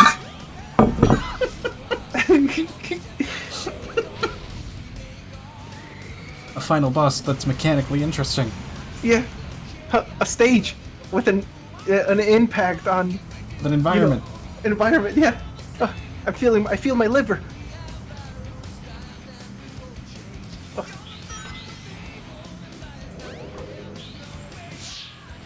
Buffy, you'll have to watch this video once a month to keep it away, okay? Yeah.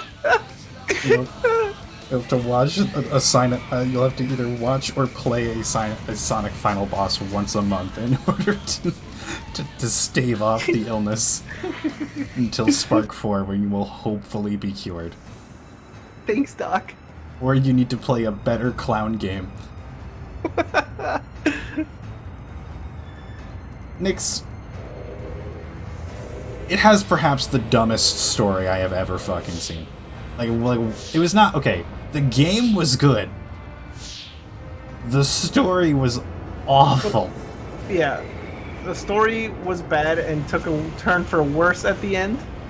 Like, if it had been bad but stayed silly, I think we would have been like, for whatever. Like if it was just like, I fight for my friends, and then we're like, what friends? But he like still has a super form and doesn't get near automated. Yeah. Then, you know, maybe then I'd be like, okay, that's fine, I guess.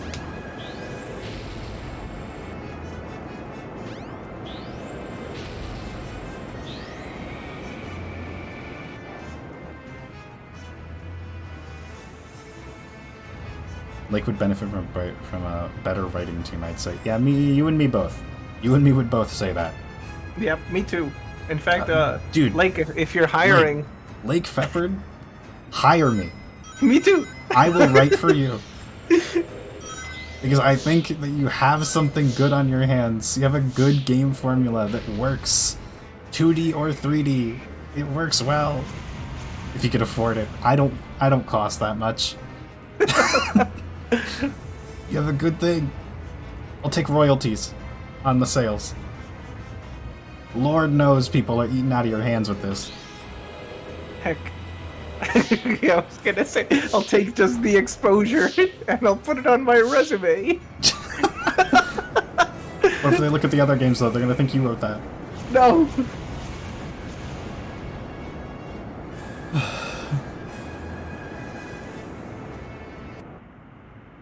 A satisfying conclusion. Hey, I'll play with you some other time.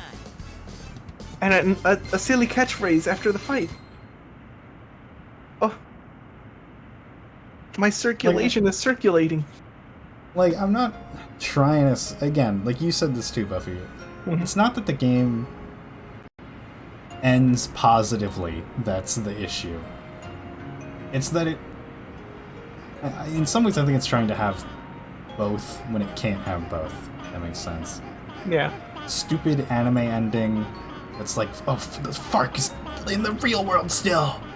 But Spark is a man in the chair in an AI thing. It's like, yeah, but it's fine. It's fine. Everything's fine.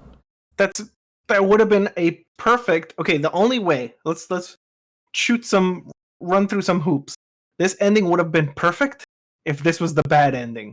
This cannot be the canon ending. Mm-hmm. If this had been the bad ending, it would have, at least for me, I would have been like, go back. We gotta do the things right and get the good ending. Yeah, right? Or we would have at least looked it up. Yep.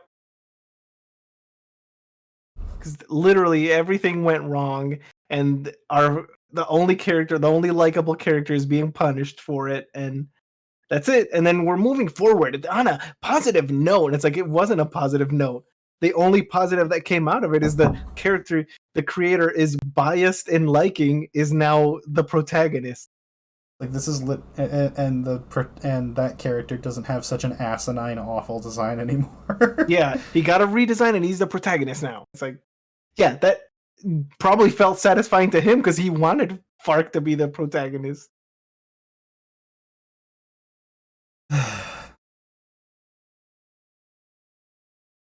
It's just, I wish my opinion of this game was better. I wish that, honestly, it'd be kind of funny if the game ended on a screen that just said, "You did it," or something. Yeah. After that last level, after that last 20-minute level, it's just like, "You did it." I would be like, "Oh, okay, I guess that's the end." We did it. I'd still be like, "Are you fucking kidding me? Are you serious? You couldn't have written in anything for that?" But, you know, seeing what they did write in, I can't say I maybe wouldn't prefer it.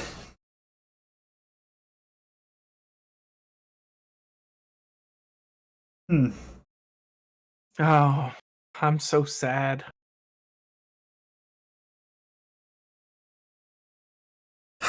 Again though. That's actually how the Spark series ended. Let's go. Listen, let's say the agenda, it has to end in a way where Fark is the protagonist because that's who this person wants the protagonist to be. Okay, listen, I would not have complained if Spark would have been like, "Yeah, I'm getting too old for this. I'm just gonna drive away in my car. Y'all keep the world safe." And whatever, Fark is the protagonist now because clearly that's the agenda. Mm-hmm. But what they wrote right now, like what I said, just a simple little thing. What they wrote right now was like, let's jump through all these pseudo philosophical hoops. So my favorite character is in the lead now, and it's like, it's your story. You've had control all along. Why you have to like punish this character? You could have. There are a million other ways to make it be a way you liked. Yeah, I see their crown. Yeah. Let me think about what do I like about it? The whole game executes on ideas really well. Like it executes on gameplay concepts really, really, really well. Like very, very solidly. It works. It does its job, and it spaces things out effectively. There's very few screens even where I'm like, this could end a little sooner than it is. The gameplay variety is there in that there's multiple different types of levels. I think that that's a really nice touch, actually. Yeah. I remember saying at first, like, I don't really care for the coin levels. I did all the coin levels because I ended up liking them, actually. You know, I just had to get used to it because I guess I didn't go in thinking, oh, this is a not entirely speed game. And, you know, it wasn't entirely a speed game, but the things that aren't speed about it are actually really good too. So, like, it's just a matter. My initial knee-jerk reactions were just that, knee-jerk reactions. I didn't know yet, you know, how everything flowed together, and I was trying to put myself and my own, like, kind of thing into it, as opposed to learning from the game, right? And once I, like, actually got around to playing the game the way it was meant to be played, and, like, kind of going with the flow of it, yeah, it's got a pretty damn good gameplay loop. I think this gameplay wise might be like, cause I don't know, the end of Spark 1 does get a little asinine. Those levels there are not excellent. But still, like, okay, still solid, you know? I'm debating on saying it's gameplay wise the best in the series. I don't think that's necessarily something that I can't say, but I think it's also with a giant asterisk on the basis that, like, Spark 1 and Spark 3 are nigh incomparable to one another. Yeah, I would say it's kind of hard to say, like, which one's the best. They would have to be in their category, and it's dumb to say because of how many games there are, but, like, Spark 1 is the best 2D. It's also the only one. I know. Yeah, Spark 3 is the best 3D one, and it's also the second one. Out of 2. Yeah. But, yeah. No, if you skip the story, it's actually a really, really solid game. Yep. With a lot of, like, depth. Maybe not depth, but, like, maybe depth. With a lot of interesting ideas play with, a lot of interesting concepts to bounce around. It does well. It does its job really well. It's fun. It is mechanically interesting. And it is a game that clearly knows that it has a lot of cool platformer shit that it wants to do, and it wants you to experience. And that's cool. And I felt like even if I wasn't always 100% challenged by everything, I was interested in engaging with the different mechanics within the stage. Whatever different little mechanic it would be, whether it was those little aerial boost things in the airstrip level, or if it was the helicopter, if it was the car, or if it was any of the other things, the little spinny rail thing in the jungle. Like, there's just a ton of different things that I was like, oh, okay, we're doing this now. Because it was cool. Because all the little things were cool. It's a good, solid experience that presents itself well. Its visuals are not bad. It optimizes pretty damn well. We saw a little bit of it on high settings, and then we turned them down to low because I wanted to make sure that OBS would work properly with it. But, like, it still looked pretty good on low settings. Like, it looked good. It's not a bad looking game. Modeling is still a little suspect here and there, but not so bad. Really, my only issue. My only major issue. Because I have a few minor things. Like, maybe I'd change. I have one semi-big issue with the gameplay, and that is the notion of dying from falling. Yeah, and if dumb. you notice, it seemed like a limitation at first, but then in the final endings, like, there were parts where they kind of figured a way around cut it. it out, or like, like, why not just, like, it's useless for 90% of the game. It genuinely does not come into play for 90% of the game. They make sure to tell you, here's how you do this. One level. before the last 2 levels. Because they're like, oh fuck, you should probably like know about this, right? It's not even fall damage necessarily. So also, hello, Sol, good to see you. It's not fall damage. It's you're falling in the air for too long, now you die. It's not fall damage. It's falling. Huh? Yeah, airborne damage. I will take damage on when you hit the ground. That's fine. I don't care. That's cool. A-okay. I'll do that all day long. But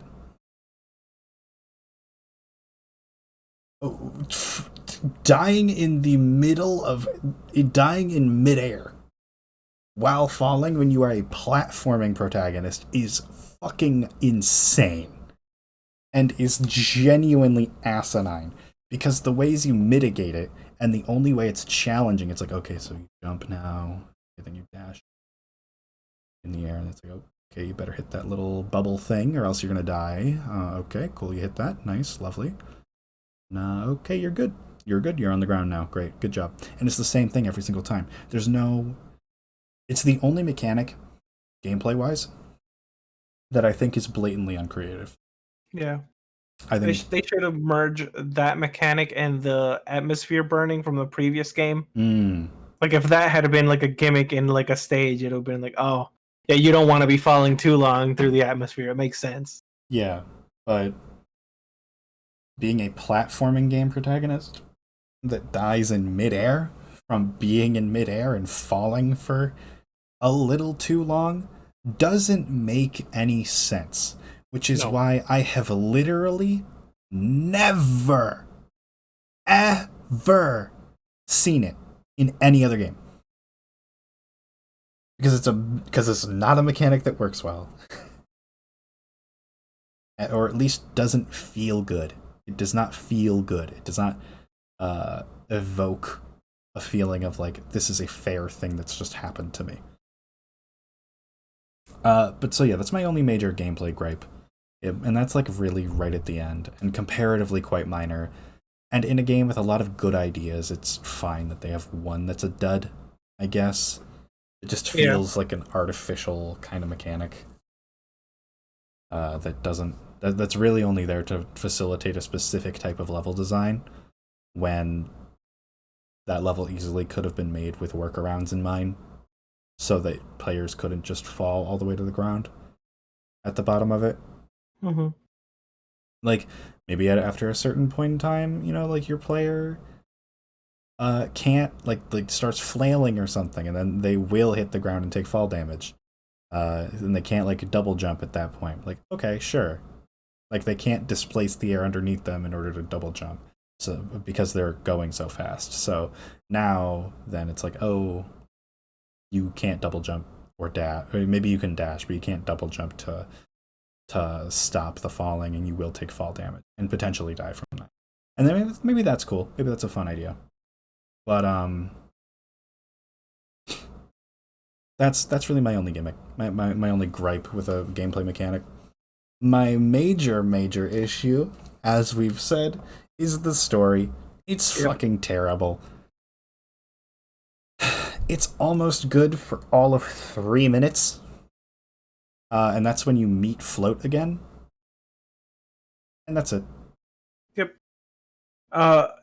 It's definitely like, I think the person making the game, this should have been like 2 separate games. Like, all this stuff with the robot crew and Fark and the new Genesis, all this should have been its own game, separate, because it does not follow. Like, it's just feels like a completely different universe. And I think you should be, as a writer, strong enough to where if one of the characters is your favorite, it doesn't mean, well, now I like Bimby, so Bimby's gonna get all of the things. It's like, the creator of Dragon Ball Z, his favorite character is Piccolo, and Piccolo gets nothing. And I'm not saying Dragon Ball Z is like, oh, peak writing. I'm just saying. Araki's favorite JoJo is Josuke from Part 4. There you go. And that motherfucker gets not a damn thing. He's gotten like maybe one appearance in a spin-off manga since his part ended. And I think that's the way it kind of should be. Like, just you can have you can be writing a story and you can have a favorite character, and I guess ideally you would want the favorite to be the protagonist, but that doesn't That's happen fine if it sometimes. isn't, but Yeah, it's fine if it don't doesn't. try to make the player's favorite character your favorite character. I think, because that's what they're trying to do with Fark. They gave him a game. They gave him a bunch else. Yeah, it's like, well, now this is my favorite character. Let me shift everything towards him. No, that's bad. I'm sorry, but that part, y'all can like stories, but that part is not subjective. Shifting the story because your favorite changed and like, well, this is my favorite now. That's not professional. That's not good. Sure, it's your story, but also the game is named Spark the Electric Jester. He should have impact on the story outside of being a guy who's effective at doing things. Yep. But yeah, dog shit story that doesn't earn any of what it does. Skip the cutscenes. I'm not even kidding. And I don't know if you'll agree with me. Not only does the story not earn anything, what is the opposite of earn? It loses. It loses points for the game. Self-indulgent. That's a very good way of putting it, Crown. I like that way of putting it. It is very self-indulgent. And I think it loses privileges. It loses privileges. You don't get to do that anymore. Do not even fucking think about doing that anymore. You don't get to have a funny mech fight because the rest of the game the rest of the story isn't good enough to look at this stupid ass thing that's happening that makes no sense, and for me to be like, oh, okay, whatever. So sad because I was with it until that last cutscene. Yep, I was with it until they made me play as Fark. Yep. I was there. I was like, okay, it's fine, I guess. Sure. And then they were like, oh.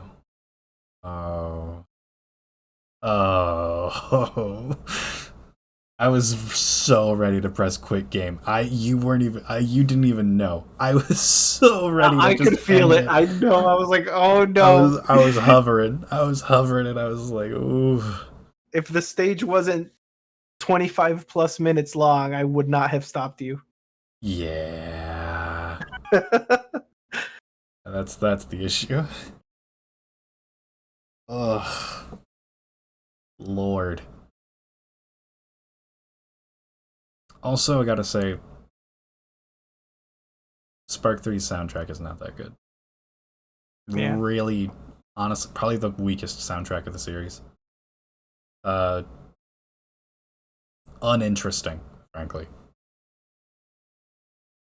Sorry, bad news, Spark, you're dead, but don't worry, I have plot armor from last game. Exactly, Crown.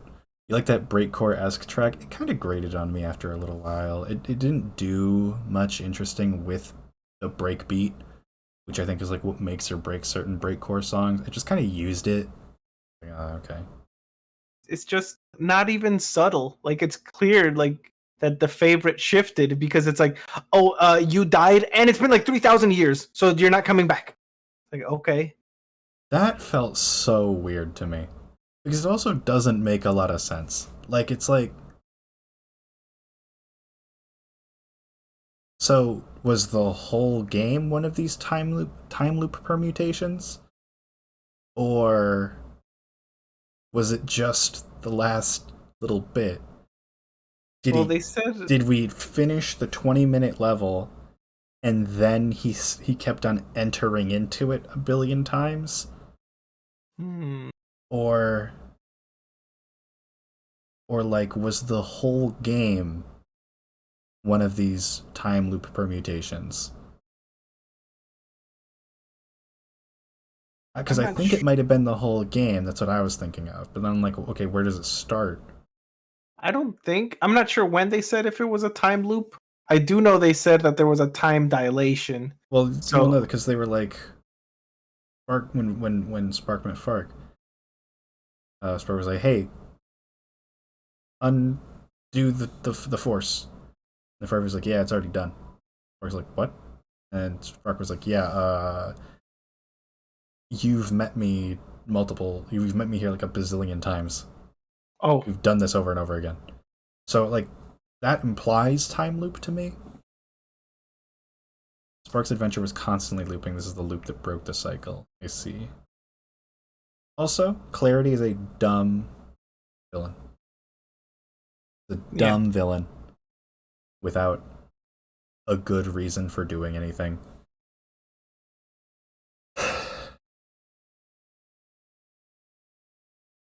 so also- unsatisfying to me. And this is something that I want to bring up about the whole series, and I can say this with confidence because it looks like we're never returning to the same basic setting. They not once provide anything interesting to the setting. The setting is such a backseat. It not a damn thing is elaborated on. Things just kind of exist and happen because, oh, there's people here because they live in a city. Like, what? What is this city, though? What do they do? What do they export? What do they import? What do the people do? Are there people? They protest. That's all we Yeah, know. they protest. That's it. They protest what? What are they protesting? Police violence? Are they protesting the robot uprising? What are they protesting? Marv is swing pretty similar. Okay. But like, even still, okay. They didn't explain anything worth a damn in the first game. They didn't explain anything worth a damn in the second game, and they really didn't explain anything worth a damn in the third game. It is a world that doesn't matter, which means that I don't care about it. The stakes aren't there because there are none. The only stakes are that Spark dies, who's the only guy I care about, and guess what happened? And I know he's not dead, he's in a computer, but like he may as well be. He's dead. They said it. They said he died of natural Of old age, causes, yeah. Of old age, It doesn't yeah. help that he keeps killing off his characters. Right? Float And then they isn't- come back. And then they come back, but not really. Like, Float was cool, and Float was almost interesting for a minute, and then, she's actually fake and a psyop. Also, hello, Lay. Lovely to see you. Hello, Lee. What the fuck is up with this series? And like I said, the most heart-tugging thing they could have done was destroy our car. Yeah. Legitimately. Well, I guess the most heart-tugging thing they could have done, but not heart-tugging in the sad way, heart-tugging in the I'm fucking livid way, was do what they did. Yeah. Well, this was the most frustrating thing they could have done. It's different. It was a spectacularly bad ending. Like, okay. So here's a good way I describe it at the moment.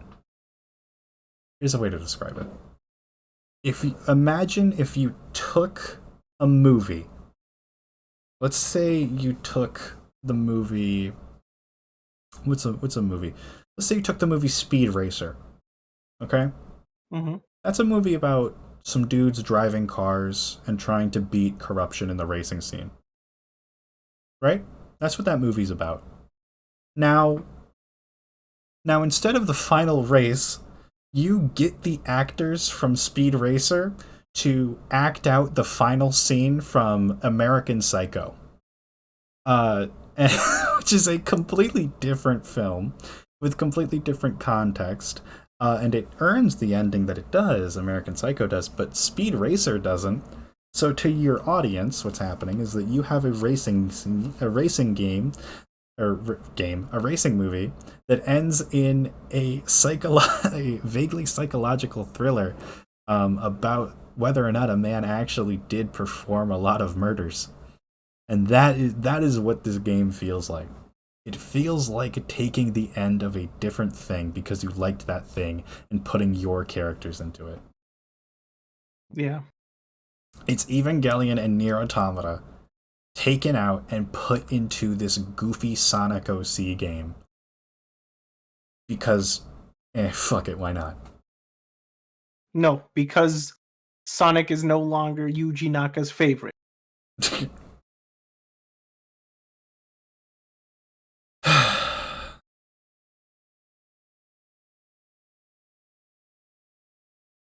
Ugh. Man, we really could have stopped at 1. Yep. I'm so mad. I'm so mad that this game's ending was so bad.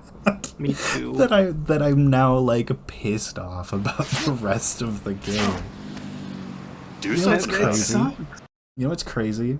The end of Spark 2 made me kind of have a slightly better opinion about it, despite it being a game that sucks. Because I was like, okay, at least by the end they like tried anything, and they did something stupid and funny at the end for the story or whatever, and it was like, okay, cool. But then in Spark 3, which has a lot more going for it the whole time, it's good for the first 90%, and then that last 10%, just the final boss and whatnot, the 2 last bosses, it's like, what the fuck went wrong?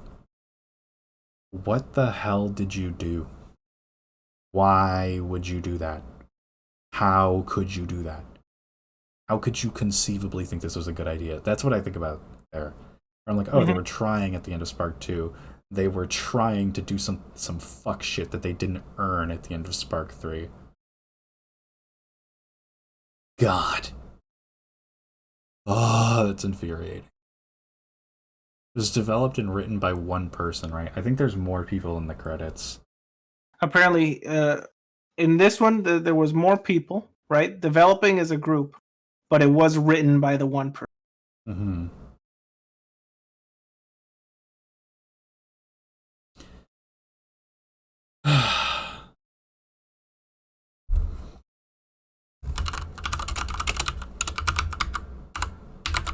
What are we looking up?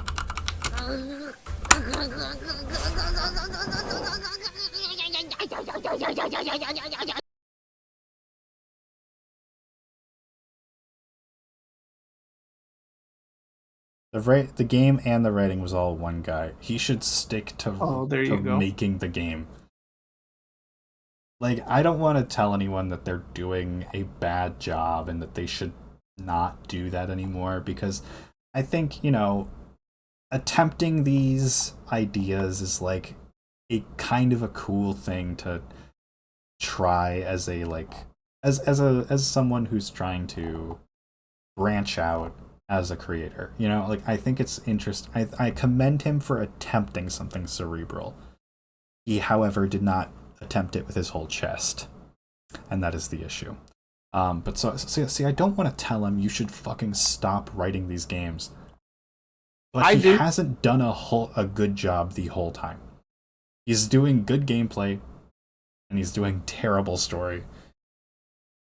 I am gonna say it because I feel something I've complained about in the past is definitely like when someone is like, oh yeah, I'm the developer and artist and writer. Yeah, I'm the one-man team. And it's like, you're gonna be the one-man team, but who says, like, you're probably not good at all 3 things, right? But you will sell yourself as the one-man team, and then the story will be bogus. And it's like, how about instead of one-man team, you make a team? Have someone that's like, oh, I'm a dedicated writer. Have them. Have someone that's the dedicated artist. Make a team.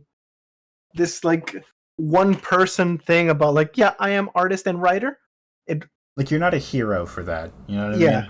Yeah. You're not better for doing everything yourself. In fact, you're more likely to be worse off doing everything yourself. Yep. Wouldn't that be sure, it would be costly, but I don't know. I think something that sure, it's costly, but if you're in the interest, and listen, I don't know a lot about game dev. I'm not going to say I do, right? But what I do know is that projects unilaterally, sometimes you will run into something that you, as a creative, do not have the skill set to do. You can't do it. You just don't have the chops for the idea that you want to make. And that's fine. And you're allowed to admit that. You're allowed to say that. And you're allowed to come to terms with that. And you are especially allowed to get other people in on the project to take your idea, which you think is a good idea. As a director, you have that liberty to do. And instead, get someone else to do it. I'm just saying, from a perspective of, if you want your art to be as good as possible and to be the best realization of the ideas that you can possibly make it, it's important as a creator to realize that there are things that you can't do. And I'm someone who tries really, really hard to do all of the things as much as possible. But frankly, it's just not possible. A lot of my stuff, or a fair amount of my stuff, is from other people. My profile picture is commissioned. My little theme song is also commissioned, but partially a gift as well. There's a lot of things that even just in my own content, a lot of the clothing, like my outfit on my main model, is executed and designed by someone else. I made it. I designed it, but it was made, the exact files themselves were made by someone else. It is important to realize that there are things that maybe at the time you can't do, and maybe you'll get better at them in the future, and you might be able to take that role yourself if you really, really feel that that would be beneficial to your content. But it's not a bad thing to outsource, and especially for a series that is selling the way that this is. Can we look at units sold?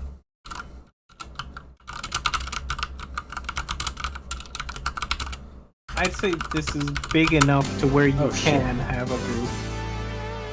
Hello, Teddy. Oh, it's Teddy. Teddy, hello. For those of you who do not know me, my name is Pinch. I'm a raccoon and an art thief. And we just finished up with Spark the Electric Jester 3.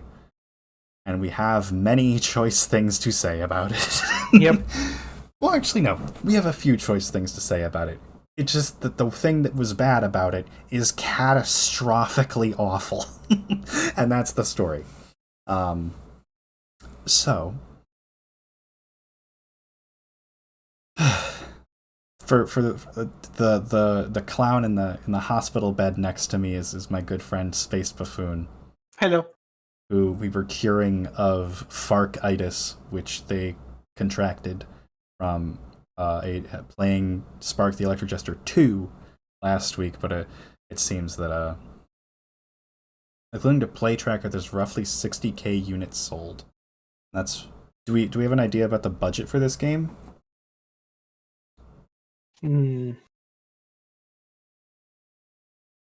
565k gross revenue.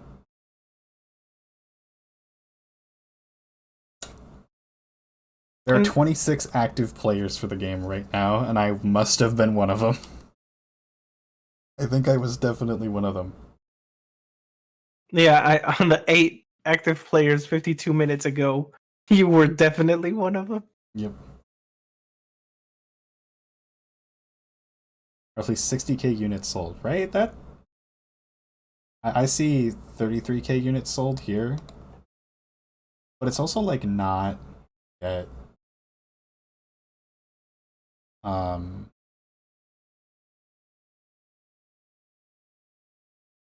It's also not yet onto console yet, if I'm not mistaken. Mm-hmm. So really, there's. I kind of don't want to end the stream on this note, I don't want to end the stream on having a negative opinion. What should we do, Buffy? I don't know, but I get you because I'm feeling so unsatisfied. I feel very unsatisfied at the moment, and I want to do something else to mitigate the issue. And also, not just for the people who just came in, talk about something that they have no context for. Yeah. What can we do, Buffy? I'm looking through. Let's think about that. Criticisms are valid. I appreciate you saying that. Because again, I don't want to be harsh. I don't like being harsh. I don't like being someone who has issues with games. You know what I mean? I'm not someone who likes to do that. I like liking things. I love liking things. Those things have got to earn me liking them. And man, sometimes they just don't do it. And that's when I have problems. Let me look at my multiplayer game. Right here.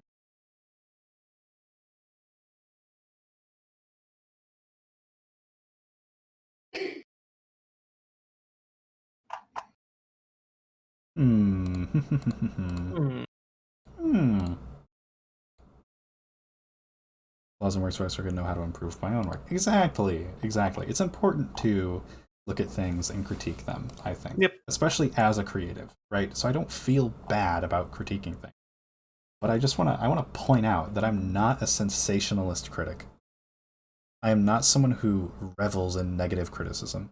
I am not someone who cares to find all the little issues and things that I like because I think it would be funny or more interesting somehow to just absolutely dissect it. You know, I don't think that that's worth it to me. I don't like doing that. Yeah. But when things jump out at me, I have to address them. Yeah. I don't know where I'd put myself on this, but like, see, if the game, even the second game, like I was not a anti-Fark. Like, if the game was bad, but I had fun, and I did have fun, it still had like a positive note in my like heart or whatever. But this game just ending horribly, and the problem was the writing. I have no way of like feeling positive about it. And I know like the game was good, but it's very important for me like to have some kind of, not reaction, what's the word? I always need a story to leave an impression. You need an ending impression. That's good. Yeah. That's why a bad ending can so like catastrophically sway opinion on things. Yep. Like I think I've fallen victim to that a lot. I think of the ending of a lot of things a lot of the time when I think of, you know, what went wrong about certain things. Which is, you know, fine. I don't think that's necessarily a fallacy. I just think it's kind of the truth of the matter. That, you know, people are gonna think about what goes wrong. And that's okay. There's nothing wrong with that.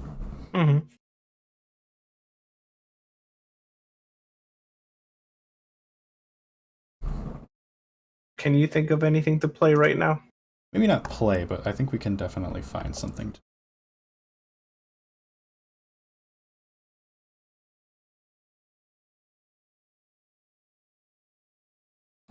And also, Well,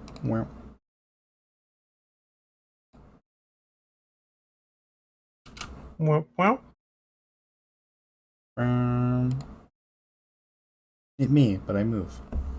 oh, I wanted to bring up been too many streams since I've used my model.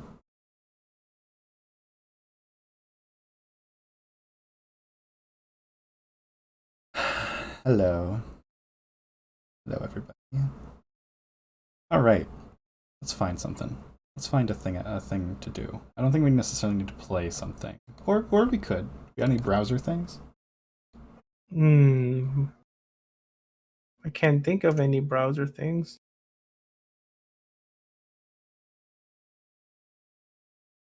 You go to bed. Good night, PK. Sleep well. Good night, PK. Office Pizzeria.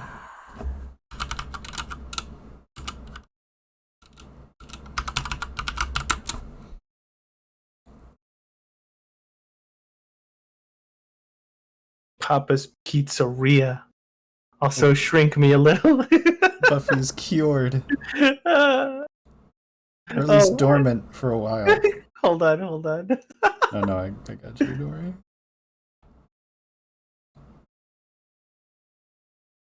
Where the fuck did I put your... Where did I put... Oh, there you are. Papa Pizzeria.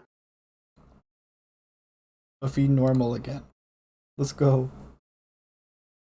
Oh, hold on. Actually, no. I don't want to linger on it anymore. I was about to say we should read reviews. I don't think it's good for me right now to read reviews.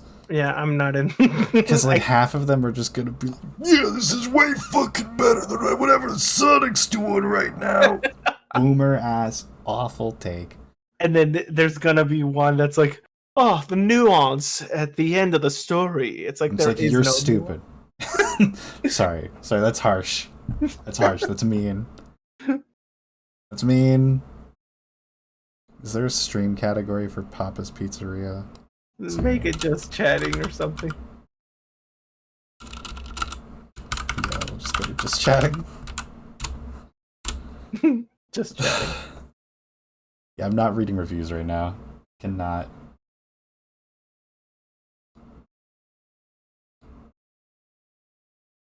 So what is this game? You don't know what Papa's Pizzeria is? I don't know. It's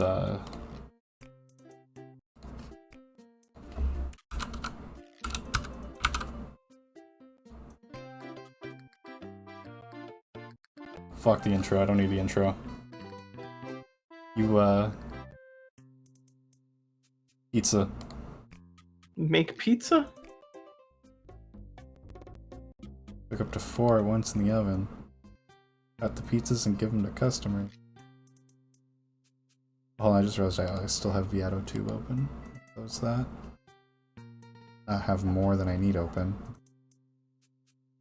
Lil Peasers. Sitza.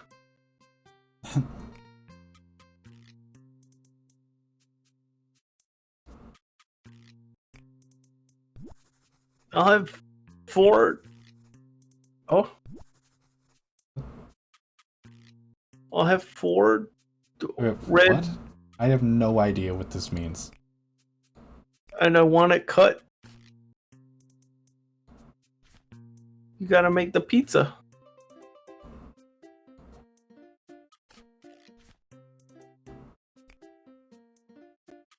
Four pepperonis.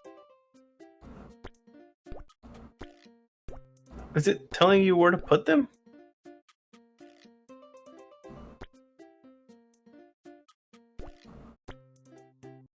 Like No. He wants half pepperoni. He only wanted 4 pepperonis. He wants it cooked for this long. I don't...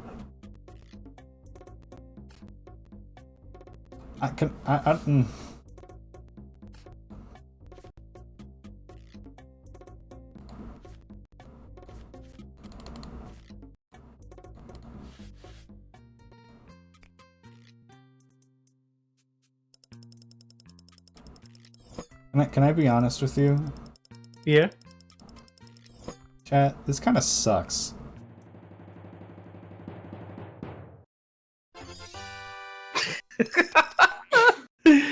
I don't want to play this anymore. I don't want to play this anymore. I don't want to play this. Yo, is that a pizza? Yeah. I don't really want to play that. That is not aged well. Oh,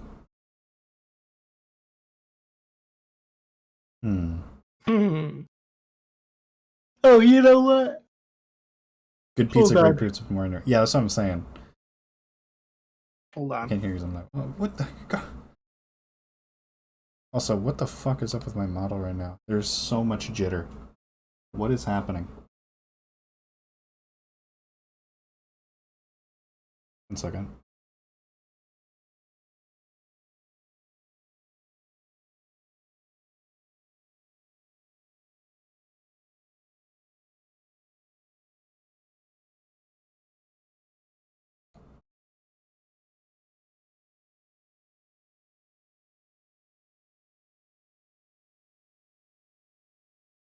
It's a little bit of model breakage.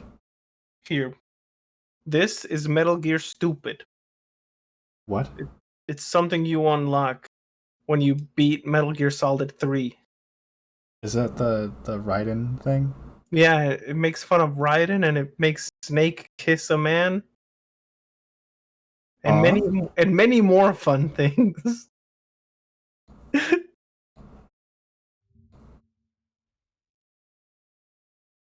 After the end of World War II, the world was split into two, East and West. This marked the beginning of the era called the Cold War. Yep, that is what happened. That is true. I was there.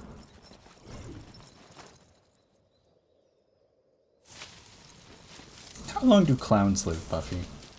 Forever. Okay, but how old are you? Depends. This isn't really a helpful. Snake, what have you done? You changed the future. Yeah, I've actually never played MGS3. Paradox. I've actually never finished a Metal Gear Solid game. I played Metal Gear Rising, I finished that, but that doesn't really count, does it? I think my first Metal Gear Solid or whatever was. Can we Peace show Walker. this? Can we show that? It's in Metal Gear, so I guess. That's fine. Like, if you were playing it, what are you gonna do? Yeah, right. Yeah. No,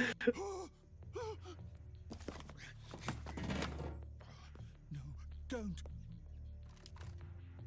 I'm a CIA agent.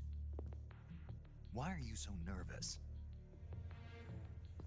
Chat, did I post my schedule? SBO at Sonic. Yeah. I don't think I posted it, did I? Anyway, I don't know why it made me think of it, but on Friday I'm starting the Resident Evil 4 remake. How long? What the fuck? There's 35 minutes of extra content. It's a good watch. Okay, I'm not watching 35 minutes of joke content from a game I haven't played. Hold on. Then let's find the part where the Raiden thing comes in real They call quick. him Vamp because he's bisexual. Do they call him that because he drinks blood? No.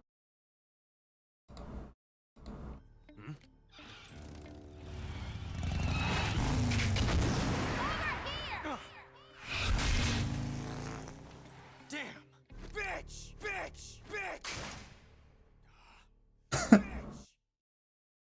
They call him Vamp because he's bisexual. Oh, you've got it stuck in my head now, you motherfucker. Here, I know what to do. What do? I know what to do. The videos I like a lot playlist.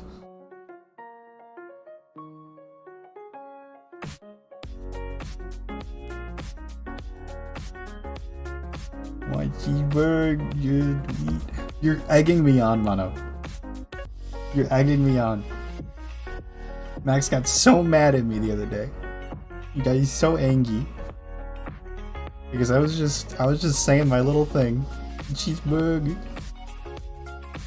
Max said you can't say that in the campaign. Yeah, or else we will take damage. If you or me say it, we will take damage in the campaign.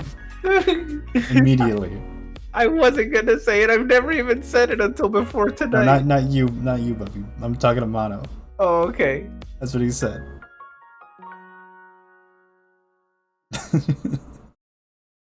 Cheeseburger. No. Oh no.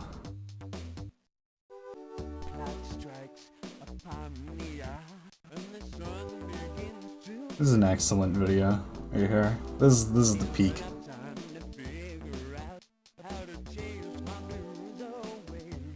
Actually, hold on. I know what to do. If we're still in a conversational mood, let me really quickly find something.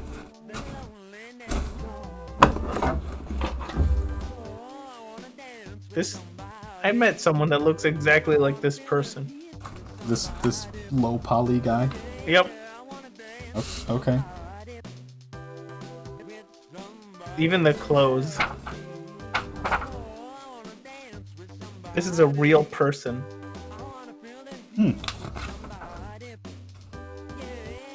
When was this? I met them before they went to American Idol. Oh, okay. Next, please.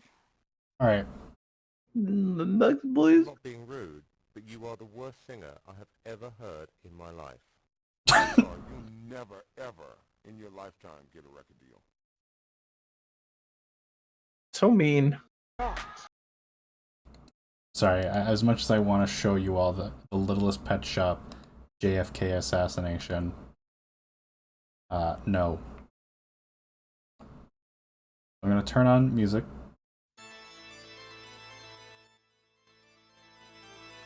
All right. This is an old episode's OST soundtrack, so don't worry. This is from the last episode, which, by the way, is up on my YouTube if you have not watched it.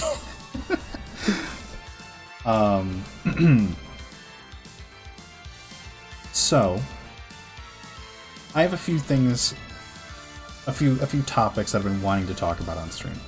That Buffy, I think you could provide some good input to. Okay, let's hear it. So, I'll provide like 3, and then we can go from there. Okay. Okay. So, there's the question of why do people subject themselves to unbalanced or bad games, particularly in the multiplayer scene. Discussing do's and don'ts of community management, like the existence of vent channels or boundaries as a creator. And then, is there a movie you can quote? So, Yeah. which one do you want? Which one do you want to talk about? I'll talk about any of them. I think we can go 1, 3, and then 2 if we haven't gone too long. Okay. So remind me of 1. So it was, why do people play unbalanced / bad games in the multiplayer scene? Because Like, why do people subject themselves to games that generally are cash grabs or are not well balanced and are intending to kind of take your money in a lot of ways? Well, it's a combination of poor taste and gatekeeping. Because there are games, there's so many games that are so beloved in the gamers thing, and I play that, I'm like, oh, this game is kind of bad, but people are so enamored by this game, and it's like, well, yeah, you think it's bad because you haven't gotten through the barrier of Gazorphus, and that's a true test of your gamer skills. So, And it's like, so I think are you talking about the Souls series? I'm not directly saying anything. Okay, but I want to say you're describing, because I'm not specifically talking about Souls in this case. I see where you're coming from here. I wasn't either. I'm actually specifically talking about Dead by Daylight. I'm just saying, as my example, before everyone pulls out their pitchforks. Yeah, I was just saying, like, people do use, like, these games that are, like, in a way, like, originally, the game's difficulty came from limitations or maybe, like, a poor planning. And then people took it to be like, oh, it's not poor planning, it's not a limitation, it's a challenge. And then it became a way to, like, kind of be above others. Like, yeah, I beat the thing before it got before they fixed it for the snowflakes. It's like, okay, but it's just a thing in general. People do. They will put themselves through the punishment, or as they call it, a challenge, because then those who did not put themselves through the challenge can easily be, oh, you just don't get it. And if you feel this example is me taking a jab at Souls games, I was just talking in general. Like you're saying, like yeah, I'm just seeing it in a certain. I was not. No, I was not directly saying that. I'm just saying, like you're thinking Dead by Daylight, and I think it still applies. Like people that play it will be like, oh, you're just not getting up to the meta. Like you're just not enjoying the meta, or they'll say anything like that. Yeah. Okay. I guess that makes sense. Yeah. So, interesting immediate take about the prospect of gatekeeping and its role in this situation. But I think more so, where I think the question goes for me is, you take a game like Dead by Daylight. I don't think I've ever heard someone talk about a positive experience they've had with Dead by Daylight playing Survivor. Yeah. Which is a critical role that someone has to play in order for anyone else to have fun. Right? It is an asymmetrical multiplayer PvP game where I have not heard praise about the Survivor role from anyone who has played it. That, to me, seems like a bad game that is not well balanced. Well, Dead by Daylight falls perfectly in the spectrum of what I'm saying, where I say like the gatekeeping and the meta talk, because there are builds in Dead by Daylight, right? I believe there are builds. Something like that. Yeah, so people want to, like, they will sit through being the survivor a million times because they want to be like, oh, see? Got it. Got my first win with my meta build. Scrubs. And it's like, that's what they will sit through anything. And I think it's the same for, I'd say something like, I don't know. I don't know if it's exactly the same, but like shooter games, maybe like Overwatch, and it's like, people will be playing it, and you will hear that verbally they are not enjoying it. They're cursing. They're like having a bad time. But because they know the strategy and they know, oh, you got a flippy doodad on the doodad, they will go back to it to say that they flippy the doodad. And if you're complaining, it's a skill issue, right? So this is where I'm sitting when I say it's to in their eyes, and maybe subconsciously, earn the privilege of gatekeeping or treating as lesser people that didn't sit through the punishment. Oh, you didn't sit through the punishment, and I did. You're less of a gamer. That's what they gain. That's what they say. Okay. That's an interesting take you have there. I think that's maybe certainly part of it for some people. Yeah. But like, and it's good that you bring up Overwatch, because this is one that we both have experience in. When I'm like, I think a lot of people have a game that they just kind of default to. Yeah. For me, a lot of the time it's Destiny. But there's always something to do in Destiny that's like okay and like not completely asinine to do. There is no such guarantee of that in Dead by Daylight, in Overwatch, in any other thing. It is entirely up to other players to not be toxic assholes in order for you to have a good time. And some people really like being toxic assholes in those games in order to have a good time. So like, it's just a social experience. To me, it's a social experience that is unbelievably draining to go through. And then these people will express that it's unbelievably draining to go through and that they are feeling the drain of it and that they are not having a good time. And that they would rather not be playing Overwatch, or that, damn, this game sucks. Why do I play this? Yeah. So fucking stop. You know, like, stop playing it. Don't give them more money if you aren't enjoying your time with the game. Mm-hmm. It's just weird to me. It's always been weird to me. I almost want to say, and hear me out before you think of a thing, but I almost want to say that I'd put Destiny in the same tier as all these other examples.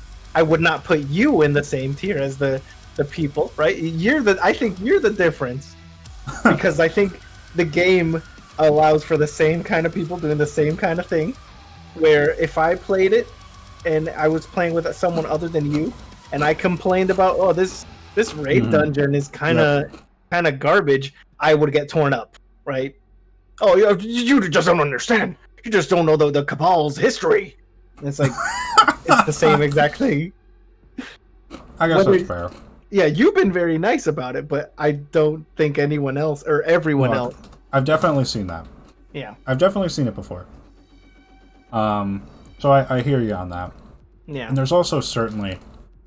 I'm not going to try to pretend that the Destiny community is just fucking all sunshine and rainbows, because those motherfuckers will talk about stupid shit all the time. Be like, yeah, I'm a Destiny 1 beta tester. That was fucking 10 years ago, dude. It is not even remotely the same game anymore. You don't... Your opinion doesn't mean shit, okay? Like, I went through the fucking Thorn meta. I went through all the other shit-ass meta, double primary. I remember everything about this game. It's like, dude, because you have an abusive relationship with this game does not make your opinion better here, dude. Go play something else for a minute. Please. Yeah. So I hear you. Destiny definitely does have those people. And in some ways, I think maybe the question can be changed from why do people play unbalanced / bad games to games that they aren't enjoying. Yeah. Well, the thing is, let's say, I'm not saying this is the amount, but let's say there's two types of people in this hypothetical I'm making, right? You got the people that play a game because they want to be the top dog in the game, and people that play a game because they want to have fun. Like, I will play a game because I want to have fun, and if I'm not having fun, I'm out. I'm like, I'm not having fun, I'm sorry. But the people that don't care about having fun, they want to be the best at the game. A game that's unbalanced, that's like grounds for becoming the top dog. It's like, oh, this game's unbalanced, let me find the meta and let me rule the competitive scene. Doesn't matter if I'm having fun. I get you there, yeah. I guess it just comes down to different people. And like, for all my attempts at empathy, I have never once been able to figure out why this type of person does this type of thing. You know? That's just me, though. Yeah.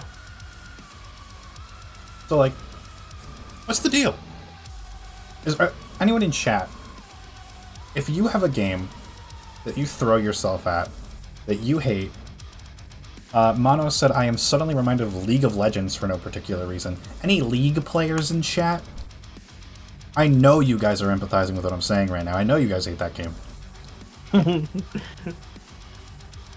I don't know a single person who looks at their relationship with League and is like, yeah, this is healthy. None of you like that game. I know you don't. I feel anyone else would have answered your question differently, but this is what I think. That's what I've said is where I think it comes from. It comes from a place of you're either a person that wants to have silly fun or wants to be in control of the meta scene. Doesn't matter if you have fun or not. So, and these games that are not fun, you know, you can play them and be like, "Oh, this is not fun," but it might not be fun because it's unbalanced, and it being unbalanced allows for an exploit, you know, a meta. And that's it. That's all these people want. Once they find that there's a meta, they can make their little tier lists. They can be like, oh, Prime Gazubulus is mid. Play Gazarkos. It's the only meta. And they're just like that, they're in control. Interesting. Interesting. That's an interesting take to make there. Yeah.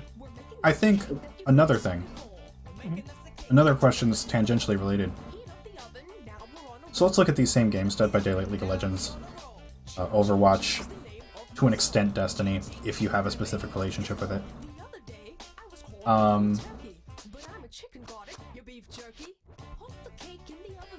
So they hate this game, right?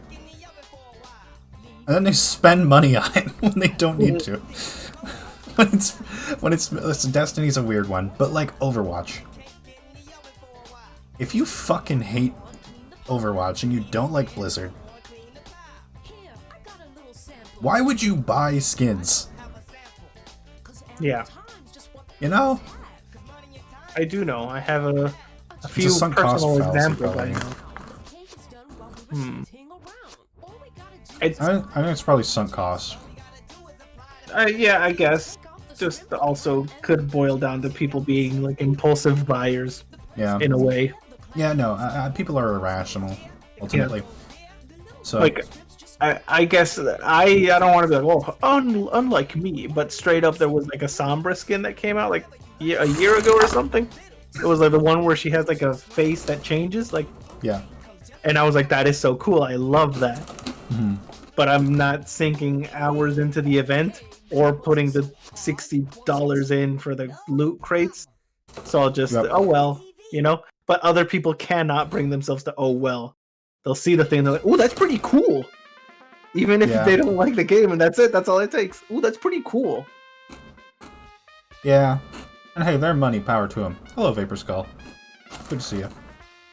Parappa brings up a good point. Yeah. This one's a pride or a stubbornness thing. Interesting. See, as any good thief should be, I'm really fucking stingy.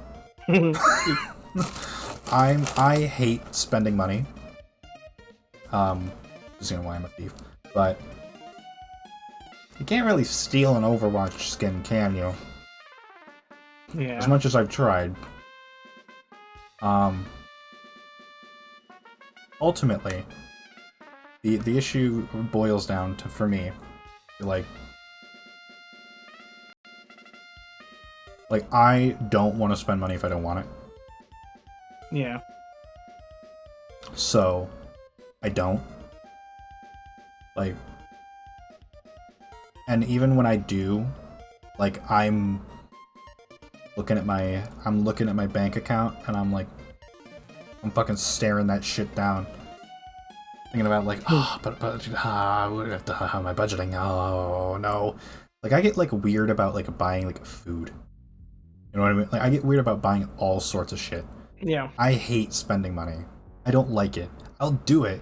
I'll just pretend I didn't do it. But the fact that I have to pretend I didn't do it in order to cope with it is the shitty thing here. Make number go down is very cringe. I don't like it. Yeah, no, same here. So like for me, that's my deterrent. Not everyone has that deterrent. It's fine. I can, luckily, like for me, I can make the difference if it's something important, right? You got your rent, utilities, food. The money that is used, it goes for what I assume money should be for, I guess. Like, oh, that's covered. But Yeah. the moments when I've been like, oh my goodness, they added the X-Wing glider to Fortnite. Oh, I need it, you know? And then, like, if I get it, then I'll be having trouble sleeping that night, and maybe the next night I'll be like, why did I get it? Why? But Yeah. I mean, like, that's a case in which the only reason I got it is because it's something I really like, right? But then you see the people, and it's in a game that I do play every now and then. But you do see the people that are like, oh, I just put in like $200 into Overwatch because I don't really like playing. I don't want to play it like to unlock the skin. I just wanted to unlock it. It's like, what do you mean? Unlock it for what if you don't want to play? Right. That's where I'm at. It's like, dude, I don't get extrinsic motivation. I get extrinsic motivation, but I also don't get extrinsic motivation when the only reason that you are playing is the thing that you're being extrinsically motivated toward. Like, oh, I unlocked this skin at level 70. I'm only gonna play until level 70 because I want that, and then I'm gonna uninstall the game and I'm never gonna play it again. Why? Why get it then? Yep. If your gameplay experience isn't going to have a notable end cap point where you get the skin and you play with it afterward, it's like, oh, like let's say if it's Overwatch, right? Because it's an 80 level battle pass. If you're not going to play the 10 levels after 70 with the skin that you just grinded for on the character that you probably just grinded with to get the skin, why the fuck did you do it? Yep. Right? Who cares? Like, why? It doesn't make any sense. You just did nothing for nothing. You've earned nothing. All you did was put in time that you felt obligated to for nothing. It's just weird. It's weird to me. And, you know, listen, everyone has their own psychological thing. Everyone has their own justifications for things. And everyone spends their time differently. Maybe it's like, this is familiar, this is what I know.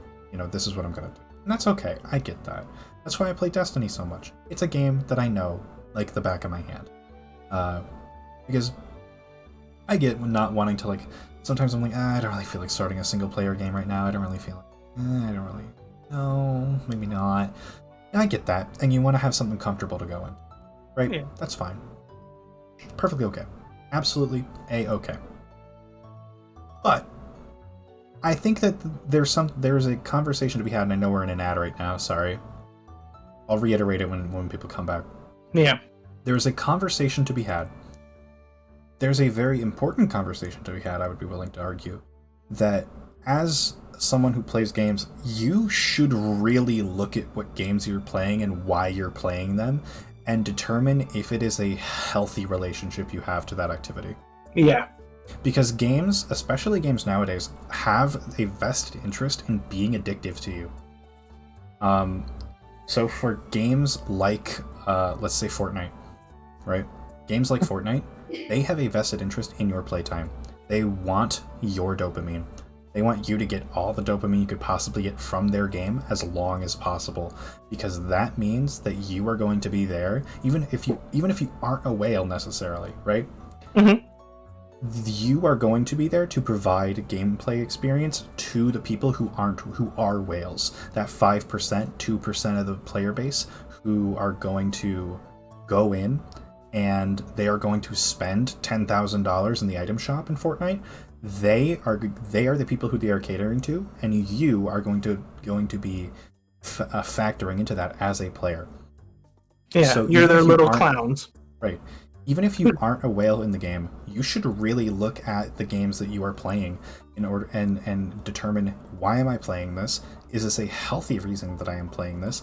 Is this something that I actually enjoy? Am I enriched by this? Do I relax from this? Am I getting what I want out of this gameplay experience? And if I'm not, why am I still doing it? Should I continue doing it? Is there something I can change that will make this gameplay experience better for me? Or would it be better to go seek out something else? And I think more often than not, people need to go seek out something else. So many people, and this is my biggest fucking pet peeve ever. So many people say, man, there's just no good games these days. People just aren't releasing good games anymore. There's no good games anymore. The gaming industry is so awful right now. I'm like, play something that isn't fucking COD. Please. Are you dumb? Have you ever opened your eyes? Have you ever looked at Steam before? Play any other game. Play Hades. Play Stardew Valley. Play fucking any other video game. Hell, dude, play Spark the Electric Jester 3. Play any other fucking video game. You will see that there are other perfectly good games being released. Play... I don't fucking... What have I played lately? Resident Evil 4 Remake. Play a single-player game. Play anything at all. Play Jackbox with your friends. I don't know, dude. Play fucking anything else. You're not... The games aren't the issue. You are the issue. You are unhappy with the games that you are playing, and you are tired of the tropes in the games that you are playing, which means that you don't fucking like them anymore. And it also, like, it definitely tells me, like, if you're saying, like, oh, there's no good games coming out, you are definitely only looking at, maybe not just COD, but definitely, like, AAA game. You're looking at the big company. Oh, Squeenix let out a new game. The EA. That's what you're looking like. Look for. I'm following like so many indie developers on Twitter, and they're like, "Oh, my new game Ghibli Gop is coming out." And I'm like, "Okay, my new game, which is the single most beautiful thing you've ever seen for $3, and has the most interesting gameplay loop you will ever have the pleasure of subjecting yourself to. Just launched today. I'm gonna tweet about it 3 times and then never again, and it's just gonna be on Steam forever. It is gonna be transferred by word of mouth. And like, sure, it's hard to find out about that game, granted, but even if you look at the classics of gaming, if you just dip your toe into a slightly different genre, right, you'll see there's so much nuance and difference that you can have. Like, I think it's the most brain-dead statement constantly to say that there are no good games coming out anymore. There absolutely are. Let me open Steam. Here, I'm opening Steam. Let's go to the Steam store. Let's go to the recently released. Alright? Or even just the featured. Right? Mm-hmm. Dredge just came out. Very creative take on fishing games. I know, I realize that's why I'm sticking to the front. Resi 4 Remake is excellent, albeit that's from Capcom. They are a pretty big developer. But also, dude, it's a single-player game, man. It's a single-player horror game. All right. By comparison, it is like it's by comparison, it's an indie game. What else we got? I think at some point, there was a train or a connection that I missed with like gamer culture, where suddenly it became like hyping up these studios. The AAA studios. I'm like, I do not follow like, oh yo, Gazupius Studios is releasing their Gazupia 7. It's like, why are you following it like that? Like, look for games all around, and if a game's good, don't be like following these corporations like, oh, Gazupios has never done me any wrong. I would argue that there is a degree of merit to following certain companies because they tend to maintain dev teams. Yeah. So, for example, Atlas, right? Atlas makes Persona. Notable game that a lot of Persona fans like is Catherine. And Catherine was made by the same people who made Persona 5. Mm-hmm. So it is a kind of an easy shorthand. I think what most people mean, when they kind of say that, and for some companies it doesn't make any sense. Oh, new Sony game. It's like, that could mean anything. Yeah. That could mean literally anything. Or like a new Capcom. That could also mean genuinely anything. But like, new fucking specific developer. Aggro Crab, for example. Aggro Crab released Going Under. I love that game. That's a lovely game. And then they published Subway Midnight. I don't like that game, but they're coming out with a new game soon, and I was like, yeah, I liked Going Under. I'm gonna follow them. So I think it's a shorthand way that people refer to follow artists, but I do not understand it from a major corporation perspective. Yeah, no, exactly. Like what you're saying now, like what you do, is kind of the way you would find like indie devs and that kind of stuff. But these people just straight up being like, yo, new Activision. New Activision Direct. It's like, okay, like, broaden your view or whatever. Mm-hmm. Because that's why, like you said earlier, that's why people get bored and disillusioned, because they are like expecting the new Sony game, and it's like, look for other games. AAA studios simply have the most money to promote their games, so people don't hear about how good Glibblegop is. I think that's fair. Yeah, that's definitely a reasonable thing to think about. Is that games are not a meritocracy as much as we'd like them to be. There are far more hidden gems than we'd like to admit, because a lot of the time they stay hidden. and it is difficult for them to rise in the gaming sphere. I think it's something that we have to admit that at the end of the day, you're probably not paying for, and you're probably not playing the best stuff always. Because the best stuff will always be indie. Let's admit. And sure, there are really, really good AAA games. I'm not going to say there isn't. I love Red Dead Redemption 2. I think it's a great game. In the AA sphere, there's a lot of great games that I like. Persona 5 counts as AA.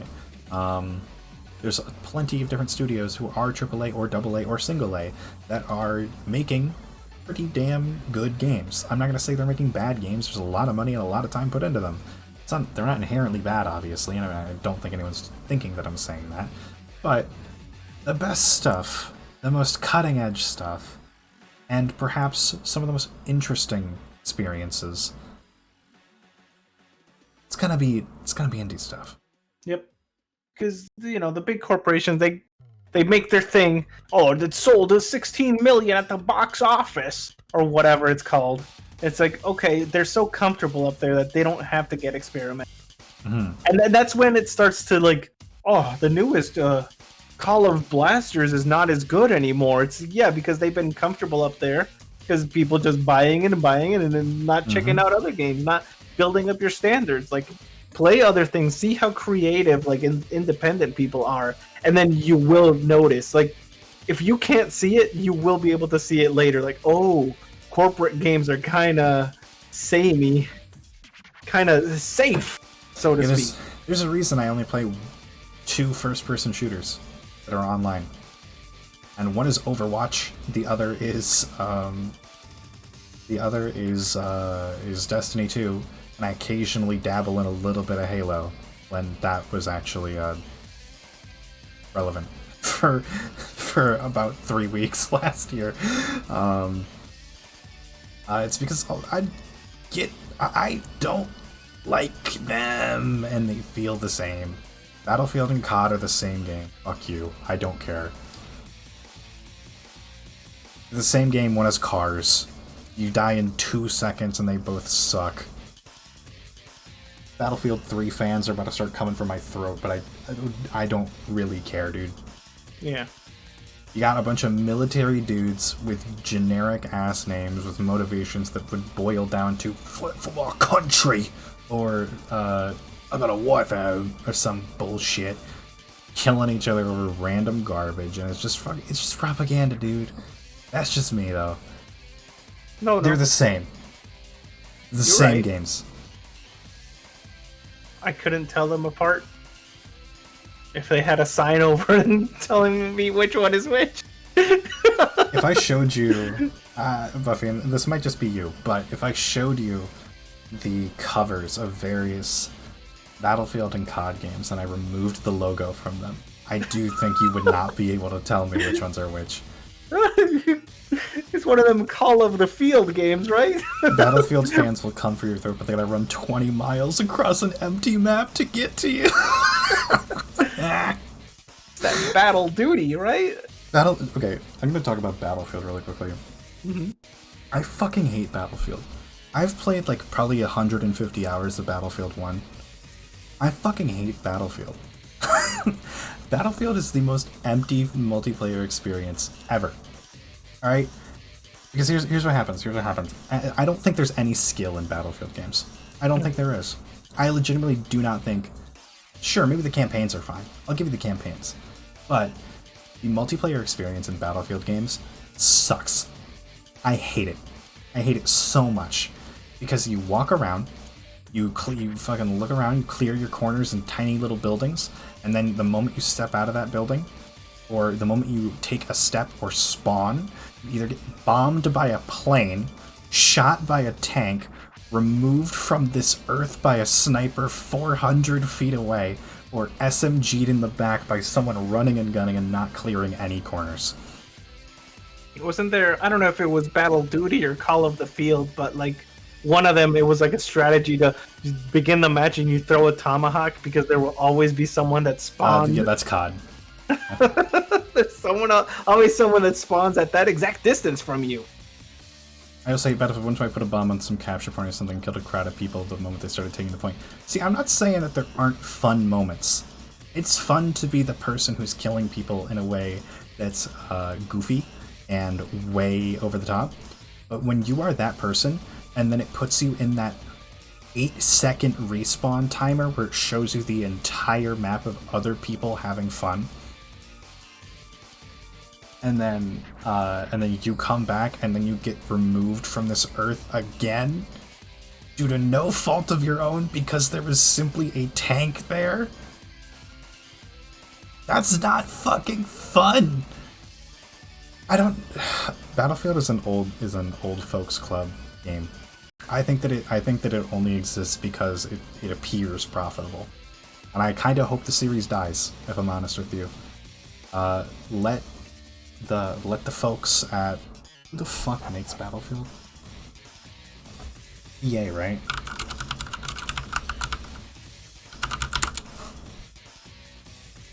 Actually, let them keep making it. DICE doesn't make anything else. DICE makes Star Wars. Oh, they do? Yeah.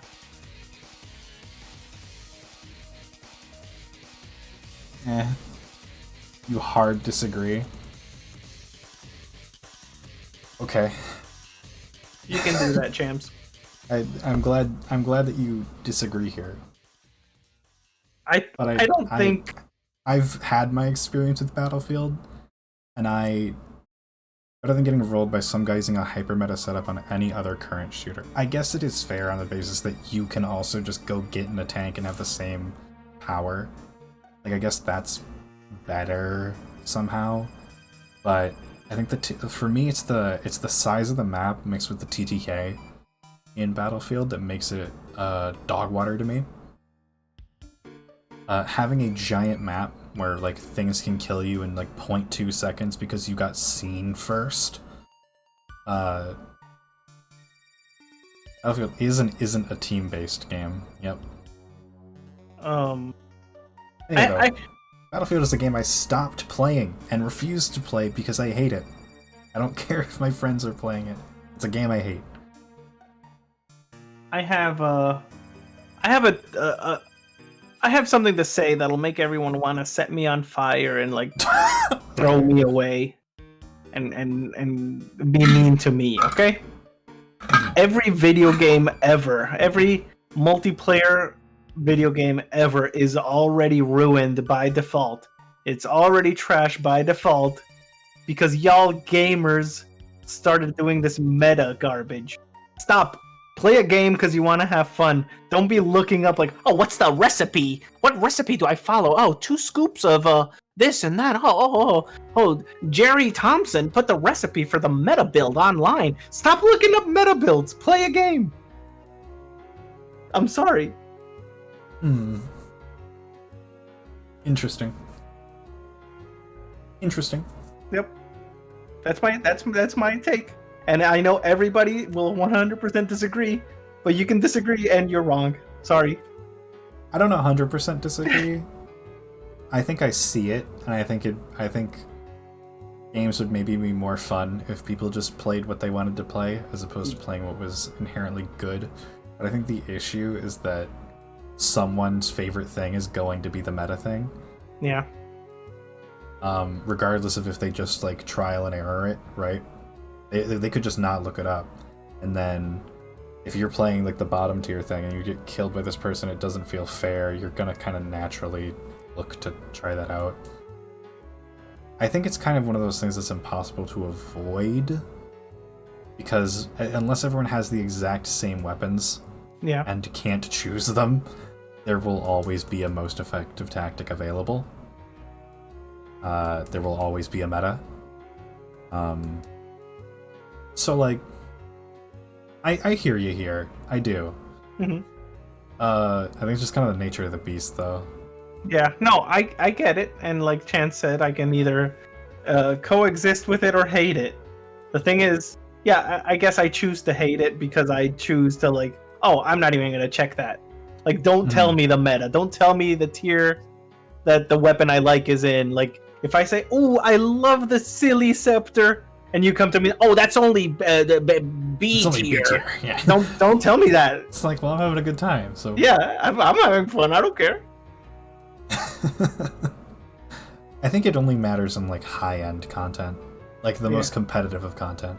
I think what's a little bit dickish, and I think where I think that the meta thing kind of comes into problematic territory, is when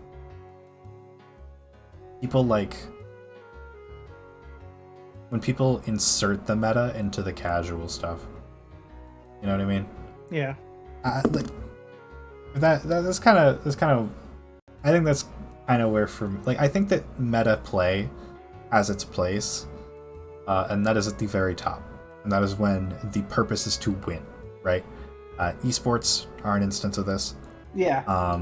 Otherwise, competitively ranked modes are an instance of this. Feel free to use the best stuff, and at that point, if you're going into that and you're willing and agreeing to do that, I think it's not a unfair thing to say, hey, it would probably be a good idea because everyone else is going to be doing this, and there is an advantage to be had from doing this if you also did this, right? I think that that's something that's like, okay, that's reasonable to say, I suppose.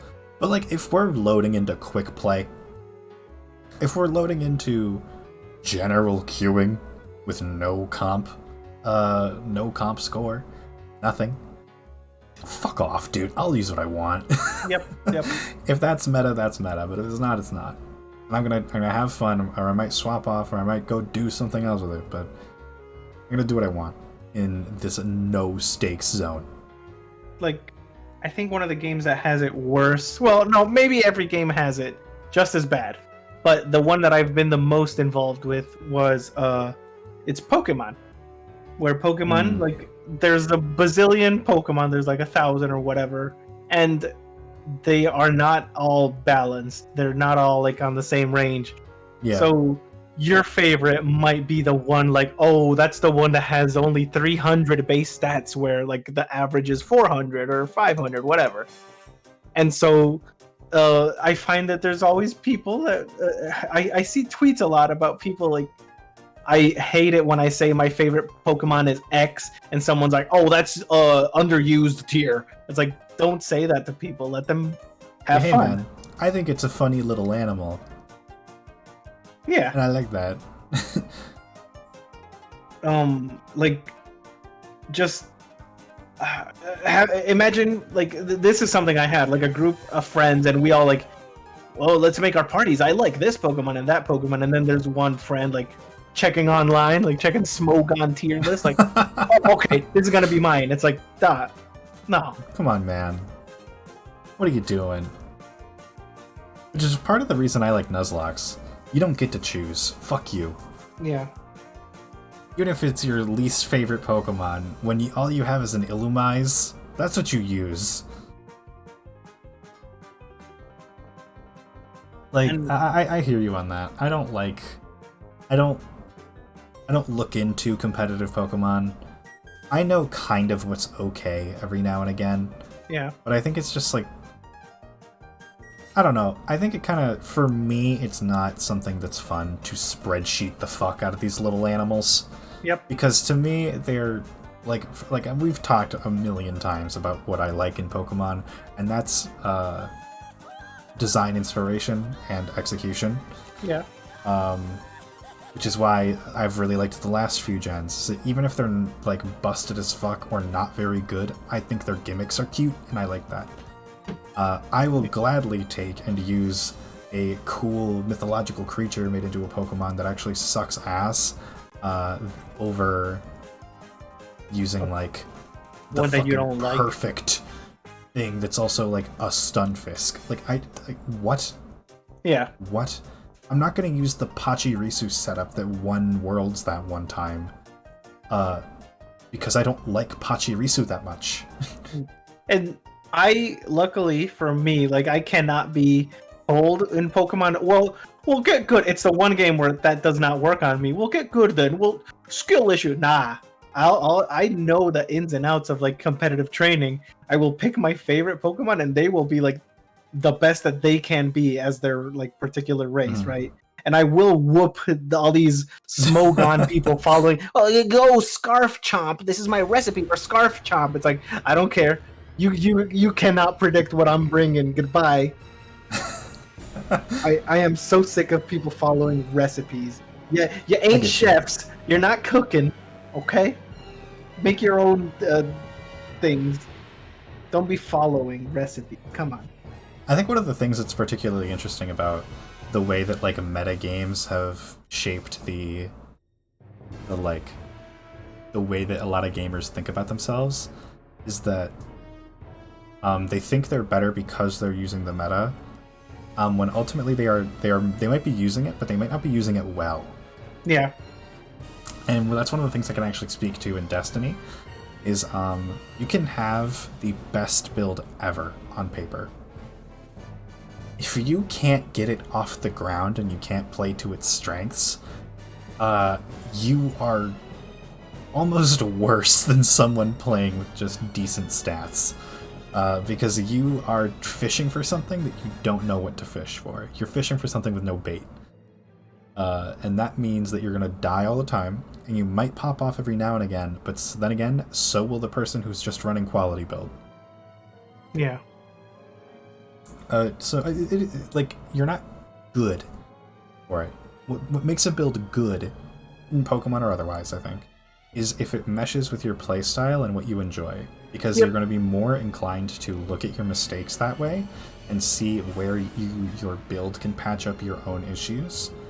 And that is more interesting, at least to me, because that's a personal growth. It's intrinsic motivation mixed with extrinsic. I think that is cool, and that's the intention.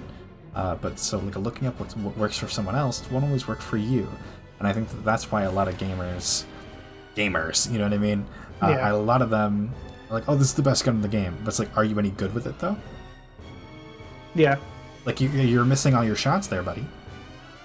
Yeah, definitely in games where, like, shooters and stuff, you can follow a recipe, but you still, I guess, need to know how to Like, play. you can't shoot for shit. Using a sniper isn't going to do anything for you.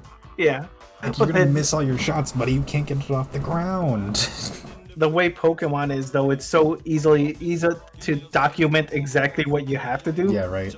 So you gotta have a Bungus do belly drum, and then you swap into your Garchomp.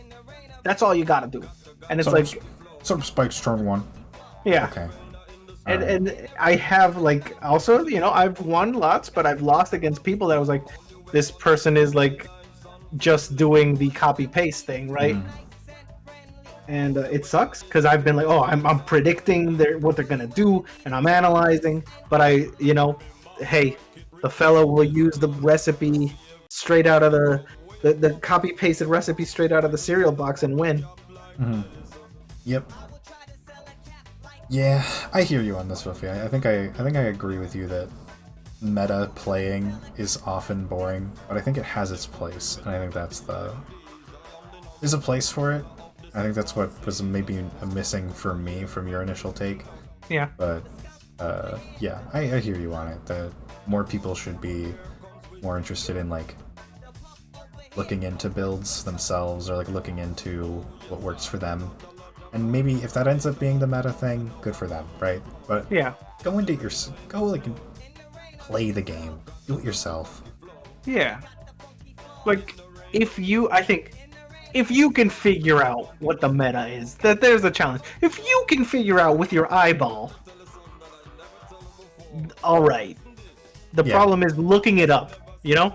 Because I'd almost, if there weren't the recipes online, the copy paste you can just look up because someone did it on an esport, like, then I would have to attribute it to some kind of experience. Like, oh, Pinch, you've played this game for 999 hours and you figured out what works best for you. That's skill. But you didn't just open the game, boot it up, look up the meta, and start using it. You know, that's my problem. And it says another problem is that games like shooters and stuff are leaning more and more towards a competitive aspect, so you're forced to encounter them and more and more, so the games become a slog. Yeah. Yeah. Yeah. Speaking of, I fucking hate Rainbow Six. A lot of the same reasons I hate Battlefield. Tiny TKK. You just get removed from the map and then you're dead for a minute and a half, and it's not fun. It is and then what's funny? It's a tac shooter. What the fuck does roaming do then? Because you ask like any fucking Navy SEAL or whatever, there's no roaming on site or anything in a bomb defusal situation. Fuck you. The meta actively betrays and common team comp in Rainbow Six actively betrays its thesis. Rainbow is a fucking shitty game. I hate that game so much. The only Rainbow Six I ever played was a single player game, and it was like back sometime like 2001 or something. Is Rainbow Six Vegas maybe? I do not know, but it was just a single player game, and I thought, oh, it's like a little game. You got your team, and you got to do the missions. Only recently did I hear that game was still relevant, and then now it was multiplayer. The greatest house in modern life is born from the fact that I specifically avoided multiplayer games for years since I didn't want to engage with game meta. That's a golden question being the fact that I don't own many multiplayer games. That's fair. See, like, I had a while, for a little while, the last few years, where I've just been specifically aiming to play mostly single-player games. Because there was a while for a few years where I just played multiplayer. Like, I really, like, I'd hop on Overwatch, I'd hop on Destiny, I'd hop on Rainbow, and I'd hop on Battlefield, and I'd hop on all these fucking games, and I'd just play, like, PvP. Or I'd just play multiplayer experiences. And I fucking got sick of it one day. I remember saying, this sucks. I'm not having fun anymore. And, you know, I'm glad that I had that a few years ago before things got really bad and really addictive. But, like, I feel bad for people now who are in that hole, who are playing nothing but the same sort of genre of game and are feeling dissatisfied with it and need to have that moment where they look at themselves and say, this fucking sucks. I'm gonna go play Persona 5. Or whatever, or look into a different genre, because those people now have to deal with like battle passes, sunk cost fallacy, countless other things, and like it's not like I ever like deleted my accounts or anything. I can still play those games if I want to, but I think my relationship with them is far healthier now. Just like I think that we need to look at gaming as an addictive property at this moment. At this specific point in gaming where it is a vested interest of AAA developers to get you playing their live service game for as long as humanly possible. Because it makes them money. So, like, regardless of if you spend money or not, it makes them money. So, like, it's something that everyone should really, like, consider with themselves. Be like, do I like this? Do I care? Is this good for me? It's something that's important. So that's just me. That's me, that's my thing. That's my anecdotal thing that changed my gaming perspective forever. Because I play like 40, 50 single-player games a year now. Which I am very happy with, because I think I've had a lot of excellent single-player experiences lately. I've had a lot of games. I used to not be able to recommend people games very, very well. But now, I you know, Buffy, what's a genre you've been looking to look into, Buffy? I'm I'm a difficult case. I don't know. Like, just like anything that's like, well, I don't know anything in the visual novel genre or anything. What do you think there?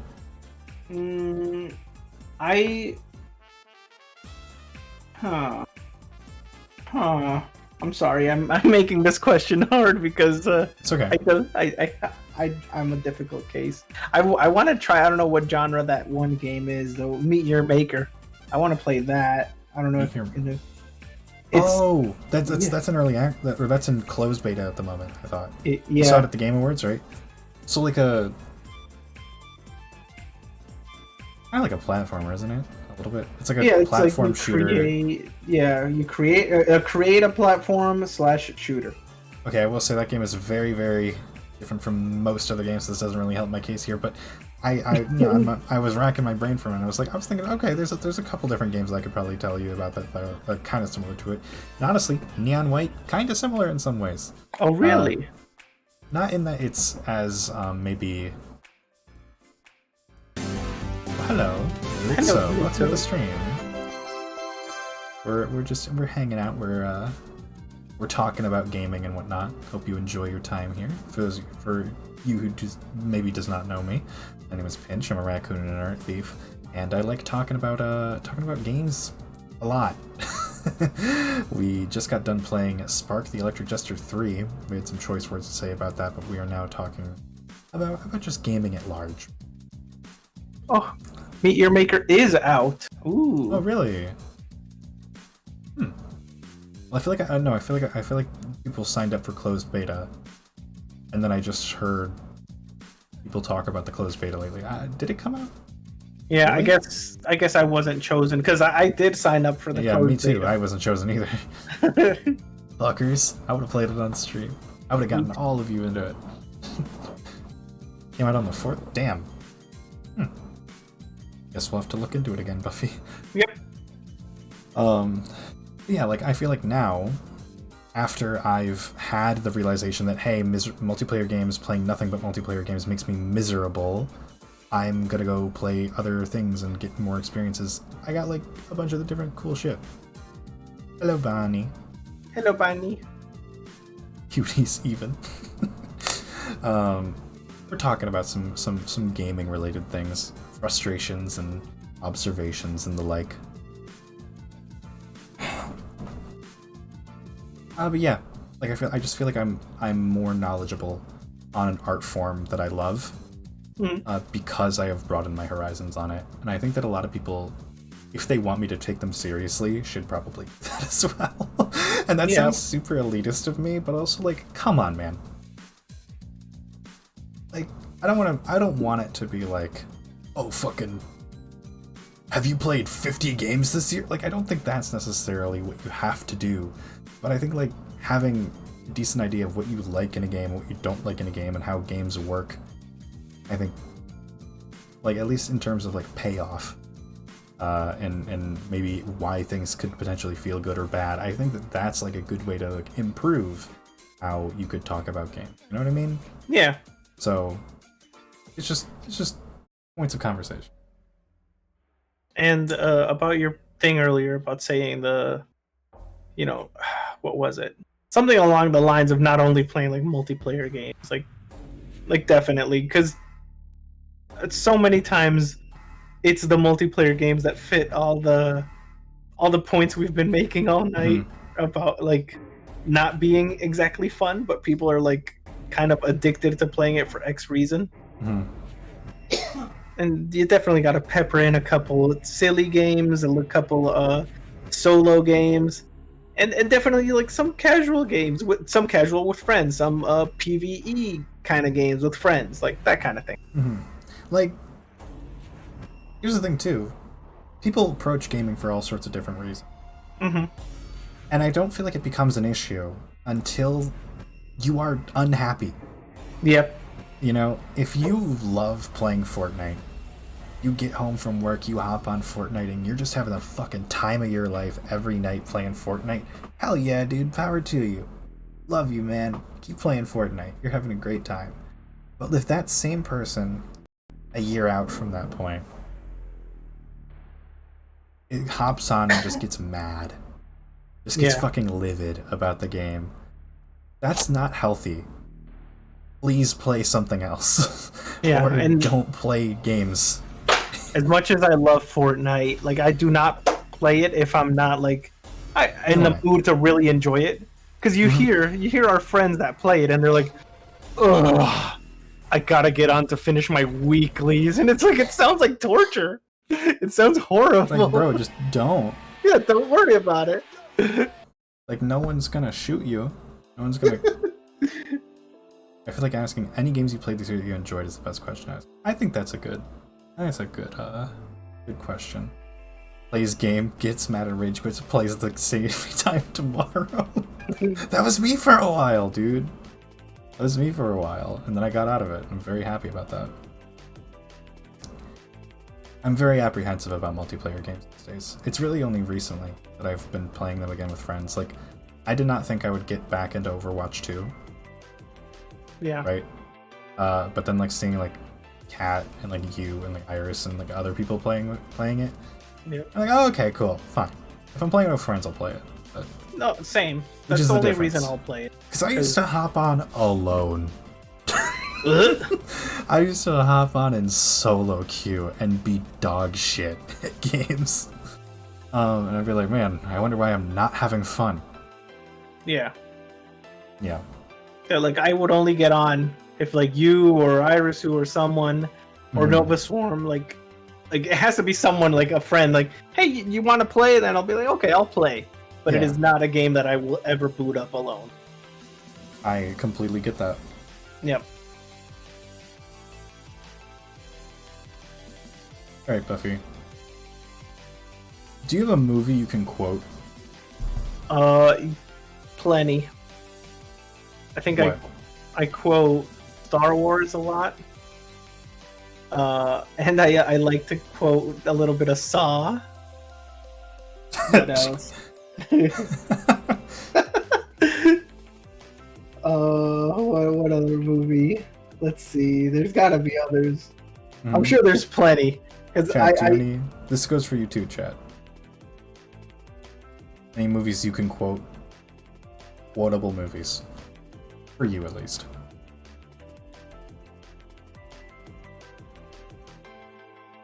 yeah, I'm sure I quote things all the time. I just have bad memory. Hmm. What about you? For me, it's kind of hard. Because I try to quote things, and then I forget the quote. Like, I try to reference the, like, Tears in Rain scene from Blade Runner all the time. But I always fuck it up. Like, I always fuck up the part that comes before the phrase, like, tears in the rain. And that's a little cringe. Like, Evil Dead. Very quotable because all the funniest moments are just, or the, well, not funniest, but like all like the most iconic moments are, you know, one-liners. I think there's been times when I quote a movie, and it's just so happens that even though I thought it was a kind of a movie, a pop culture, everyone should have watched it. No one in the like 8 people in the call got the reference, and they assumed I was just saying something. Yeah. Took it at face value, and I'm like, no. You got it's a mead. You got mead. When I reference a meme, and everyone's Yes! like, Finch, what the fuck are you talking about? What are you saying? It's a meme.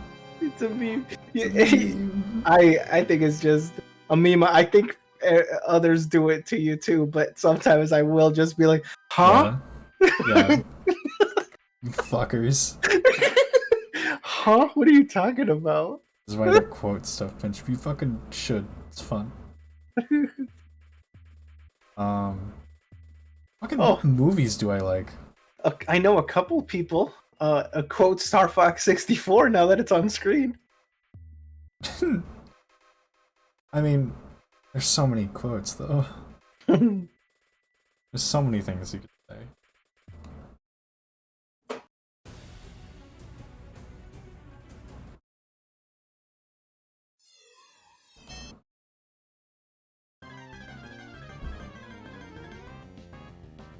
I gotta return that bullying back sometime. Oh, bullying. Bullying. I think do I quote games more? Hmm. No. No, you quote songs, I think. Yeah, I do that. And I'm sadly uncultured in music, so That's okay. does go over my head. Hmm. I'm not really a big movie quoter, unfortunately. I guess I just don't really remember a lot of movies. I don't really know what movie. I always forget what movies I like. I like see like a thumbnail for the movie. Like, oh yeah, I remember that movie. Yeah, I think the only time I've heard you quote a movie is Groovy. Yeah, that would be one of them, isn't it? Yep.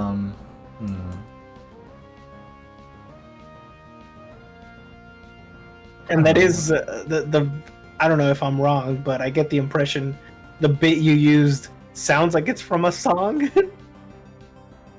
Like they What bit? sampled the groover, the groovy What do you mean? in that one, the little The Halloween promo. thing? Yeah. Oh, that fully just is a song. Yeah, That there is you go. based on the movie Evil Dead. There you go. So you know. They actually do, I'm pretty sure, sample the groovy from Army of Darkness or Evil Dead 2 Yeah. for for that breakdown that I used in that promo so long ago now. My God. What movies do I like? That is a There's- question I wouldn't know how to answer for myself. And there's Speed Racer. Yeah. That's one that's been on my mind lately that I like quite a bit. Okay, here's the thing. Here's the thing about movie quoting. I think with movie quoting, you're most liable to look like a fucking one of those guys. You know what I mean? Yeah. Like, I don't know. If you come at me with like any riffing on like, I have an army, we have a Hulk, I'm blowing your head off. Or like if you come at me with like, the boy who lived has come to die, I hate you. I hate you. Please stop. Don't speak to me. And like that sounds harsh. But, like, listen. You have to defend yourself from film bros. You have to defend yourself from them. They will ruin your life. They You will. either won't get the reference you make or cringe slightly. And then you're like, what, you never seen Goodfellas? Why, you never seen this movie? Yeah, you gotta see this movie. What are you talking about? It's like, I'm gonna fucking bash my head against the desk, buddy. No one thinks you're like that cool. Be like, oh, I've seen this movie. It's like, especially when it's like a movie that every fucking person has heard of. Like, if you reference Titanic and then pretend that fucking no one has seen Titanic, I'm blowing your head off. Yeah, everyone and their fucking mother has seen Titanic in bits or pieces, right? But everyone knows that. Oh, what if I stood at the front of a boat with my partner and when I was held our arms out at the front of the boat, like and then when I was like cupped our arms around their waist. Wouldn't that be such a quirky reference? No one's gonna get this. It's fucking Leonardo DiCaprio. Hey, Pinch, look, I'm the king of the world. Oh, what, you don't get it? What, you don't get it? You don't get it? What are you talking about? You ever don't seen get it? Titanic? Come on. How have you not seen Titanic? Oh, you gotta watch it sometime. Like, You want me, like... Yeah, I'll add it to the list. It never gets watched. Everyone, okay, chat. Listen, I love you guys. I hope you know. I love you guys very much. And old Pinch is gonna tell you something here. Okay. If you ever get the response, oh yeah, I'll add it to the list, whenever you are, like recommending a movie to someone, or an anime, maybe, they're fucking never watching that. And they want you to stop talking. Yeah, unless they are actively enthused about it. Unless they are very actively enthused about it, they want you to shut the fuck up. That's not always true. Listen, there's a difference. I think there's different cases. There's Don't dig yourself into a hole. What, you've never watched it? You have to watch it. I think that rarely ever goes well. But Right. I think there's a difference between Goobly Goop. Oh, what? Goobly Goop. Oh, it's from Goobly's Adventure, one of my favorite movies. Oh, I've never seen it. Oh, we should watch it sometime. I think we should watch it sometime is a whole different thing, because it's like, yeah, we could watch. I'll watch a movie with you. Or like, here's another scenario that's good. Mhm. I look at you. And I say, Buffy, I know you well. And I think you would like this movie. And based on my understanding of your taste, I think that I know of a movie that you would enjoy. Mhm. And while maybe I don't want to immediately watch it with you right now, I think that it might be good for you to look at some point in the future, and it might be an enjoyable experience to you. Yeah. So, I, out of the earnestness of my heart, am telling you, maybe you should look into this, because I think it'd be pretty cool. And then that's a different thing, you know? Yeah. Because that's an earnest attempt to share art with another person. And that's beautiful. What isn't beautiful is, why, you never seen Goodfellas? Come on, how have you not seen Goodfellas? What are you, some kind of uncultured swine or something? Like, you're just trying to put yourself above someone else in that case. Please stop doing that. Yep. I only wished for a more polite way to say, please stop talking and never bring this up again because I do not care. Yeah. If only there were a more polite way to say it. I think at most, if someone has not seen a movie that I quote, I'll be like, what? I do not say you have to see it by default. Right. Because if it's like, oh, I guess it's not something I think you would like, then I won't recommend it. Yeah, right? Yeah. If it's like, if I quote a horror movie and you don't like horror movies, I'm gonna be like, you have to watch this horror movie. Yeah. Like, no, dude. Movie bros are horrifying. You know? Movie bros are truly terrifying people. They are. Film bros. Now listen, I love movies as much as the next person. I think they're excellent. I love movies. I love watching a movie and it's good. Mm-hmm. I hate watching a movie and it's bad, but I love watching a movie and it's good, right? And I'll say maybe my taste isn't perfect all the time. And I'm pretty easily impressed sometimes. But, frankly, it's fun to have fun. And Yeah. sometimes, like, if we at 5 in the morning at one point in time recently watched Trolls 2 without watching Trolls 1. We just pulled it up in the call and watched it. Yeah. Listen. And it was bad, but it was fun.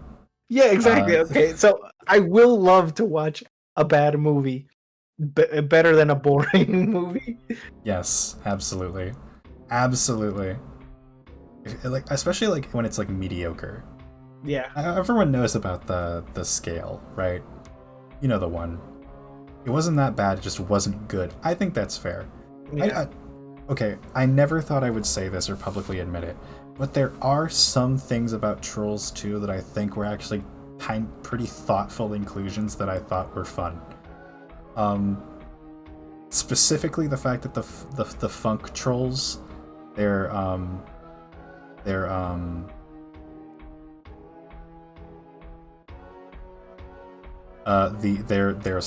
their like home place is a flying saucer in reference to it's like Starship Funkadelic, which is a very influential funk album of the 70s. I thought that's cool, and there's a few different specific references that are fun every now and again in that movie. It's not a bad, terrible movie. It's not just not a great one.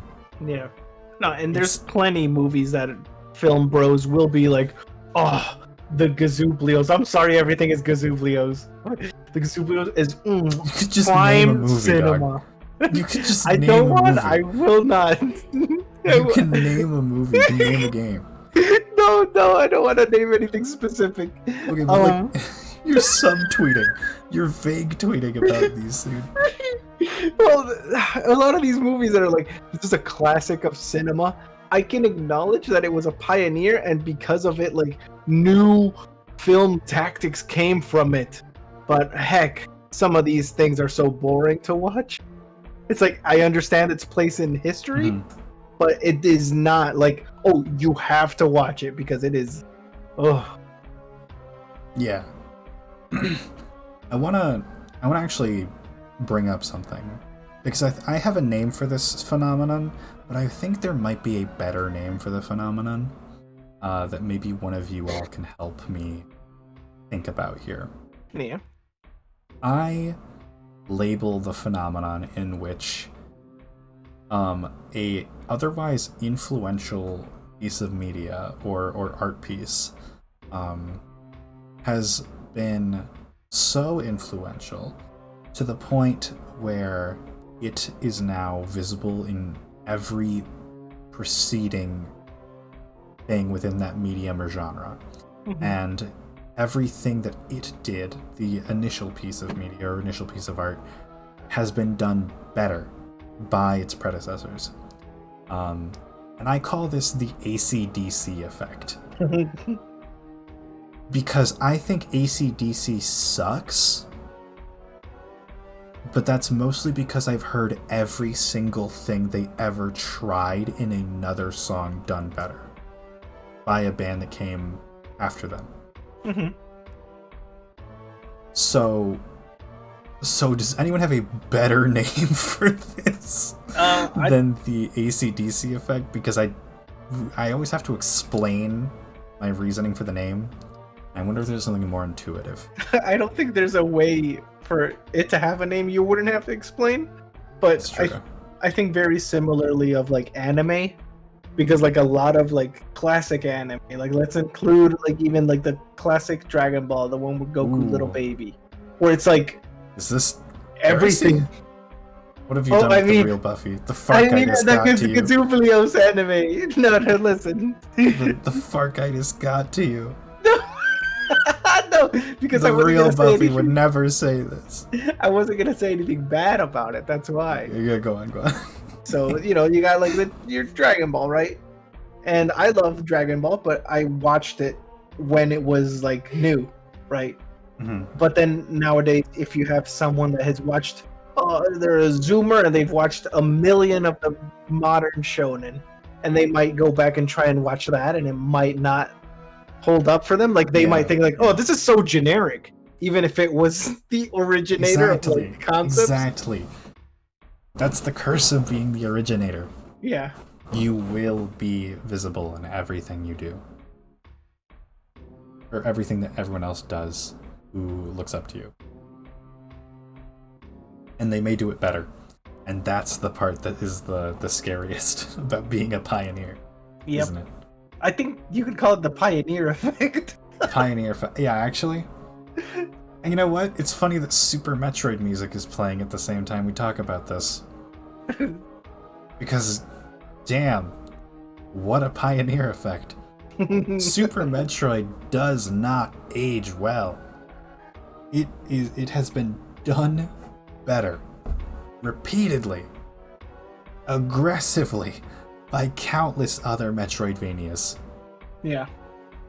And it now is like, even in its own series, I'd say that Zero Mission and Dread both blow it out of the fucking water in terms of being a good Metroidvania. And Super Metroid might be one of the classics, one of the originators, but that doesn't make it good still. Sure, it's good for the time, I'll give it that, but also like, dog, it's not that fun now, and that's the problem. Yep. Fusion is also good, but it's different in other ways. It's kind of, if you're wanting to be like, oh, I am very cultured in this field, right?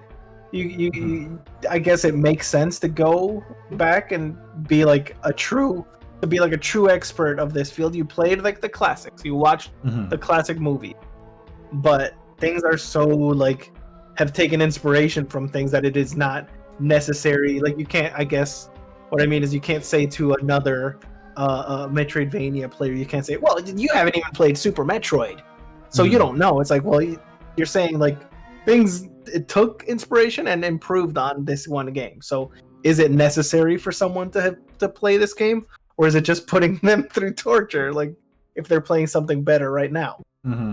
Yep. Agreed. Like for me, I like to play the classics because I think like I consider myself something of someone who is history inclined in the gaming sphere, if you will. Okay. Inclined toward gaming history, and I like that, and I appreciate that. But also, like, you won't fucking get me playing a Commodore 64 game. Like, I'm sorry, that shit is too old. Yeah. This shit is too old, and it's got like one color, and it's like, dude. No, I know it was important. I don't really care to play it. It was revolutionary, but it's like, oh, it's so satisfying when you move Glippy to the side and you press the only button on your controller and the screen beeps. It's like so good. It's like, my man, there are games specifically designed to make my neurons explode now. Okay, like you aren't doing this. Conan the Barbarian on a Commodore. Like Atari games. Fuck you. Dude, I'm even picky about NES games. I will play very few NES games. I'll play Kid Icarus, play Mario, play Ice Climbers, play Duck Hunt, a few others. The major ones, right? The ones that I know have probably aged pretty well. Like, I'm not playing fucking Balloon Fight. I'm not playing NES Tennis. Fuck you. You want your single beat? You know, good for you, Teddy. Good for you, Teddy. I'm glad you know what you're about, dog. I appreciate that. Thinking about Super Metroid and Metroidvanias, will you say Castlevania Symphony of the Night still holds up? I've heard it does. I think it does. However, I have not played Symphony of the Night. Okay, I've played Symphony of the Night and the Game Boy Advance and all that Castlevanias, and I think Symphony of the Night holds up well, even like being like 10 years older than the rest of the like 2D Castlevanias, and I'm talking about like the Game Boy Advance era, right? When that like they're hit just right.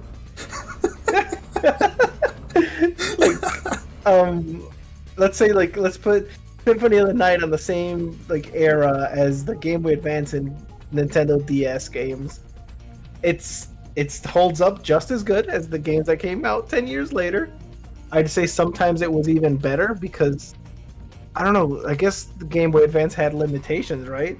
Mm-hmm. So even coming out later, it was like, oh, but it's limited, so it's less things than the one on the PlayStation 1.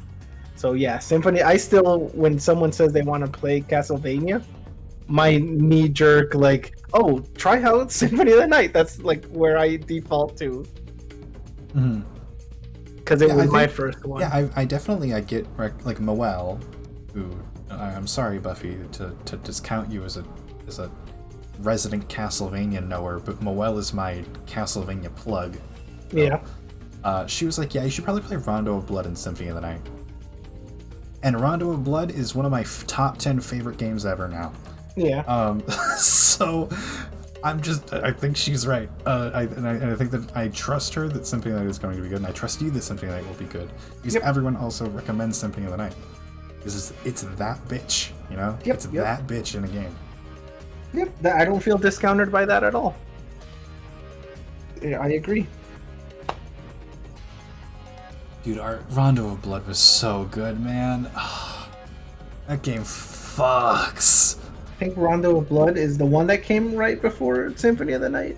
I believe so. Yeah. That was in '93.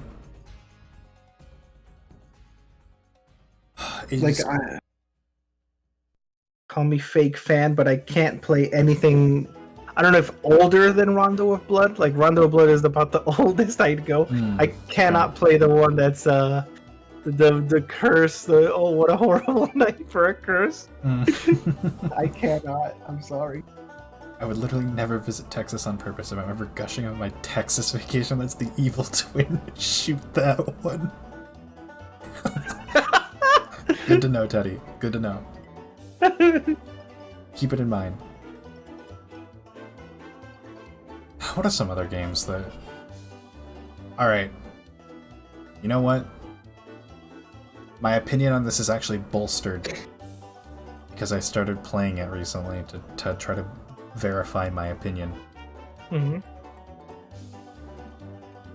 leaning into the mic for this one. Mario 64 hasn't aged well.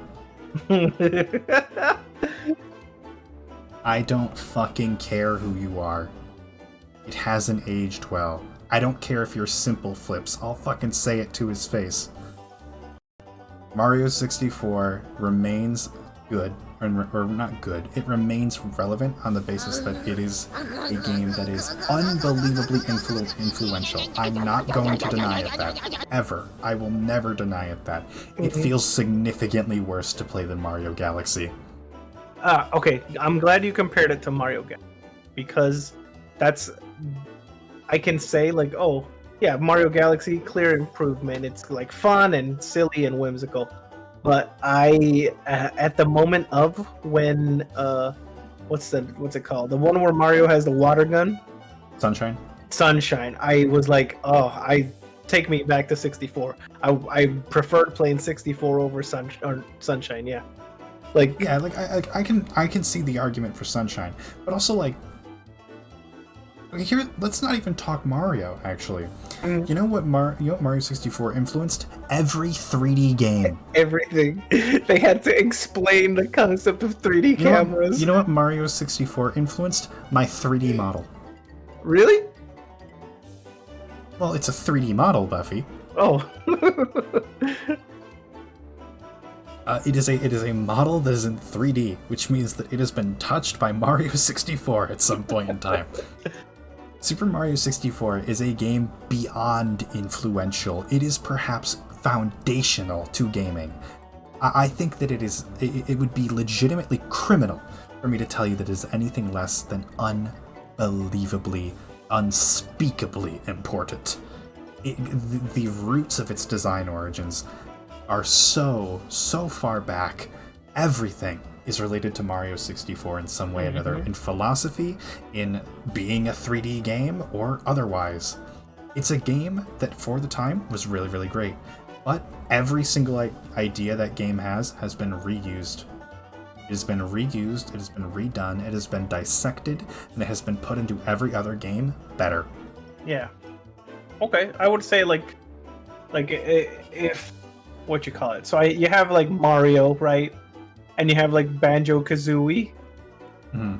I would say you can play Banjo-Kazooie and it's kind of an improvement. But I think what I might argue is that Banjo maintains identity. Because additionally, Mario 64 suffers from being quintessential Mario. What are the basics of Mario? It is Super Mario 64.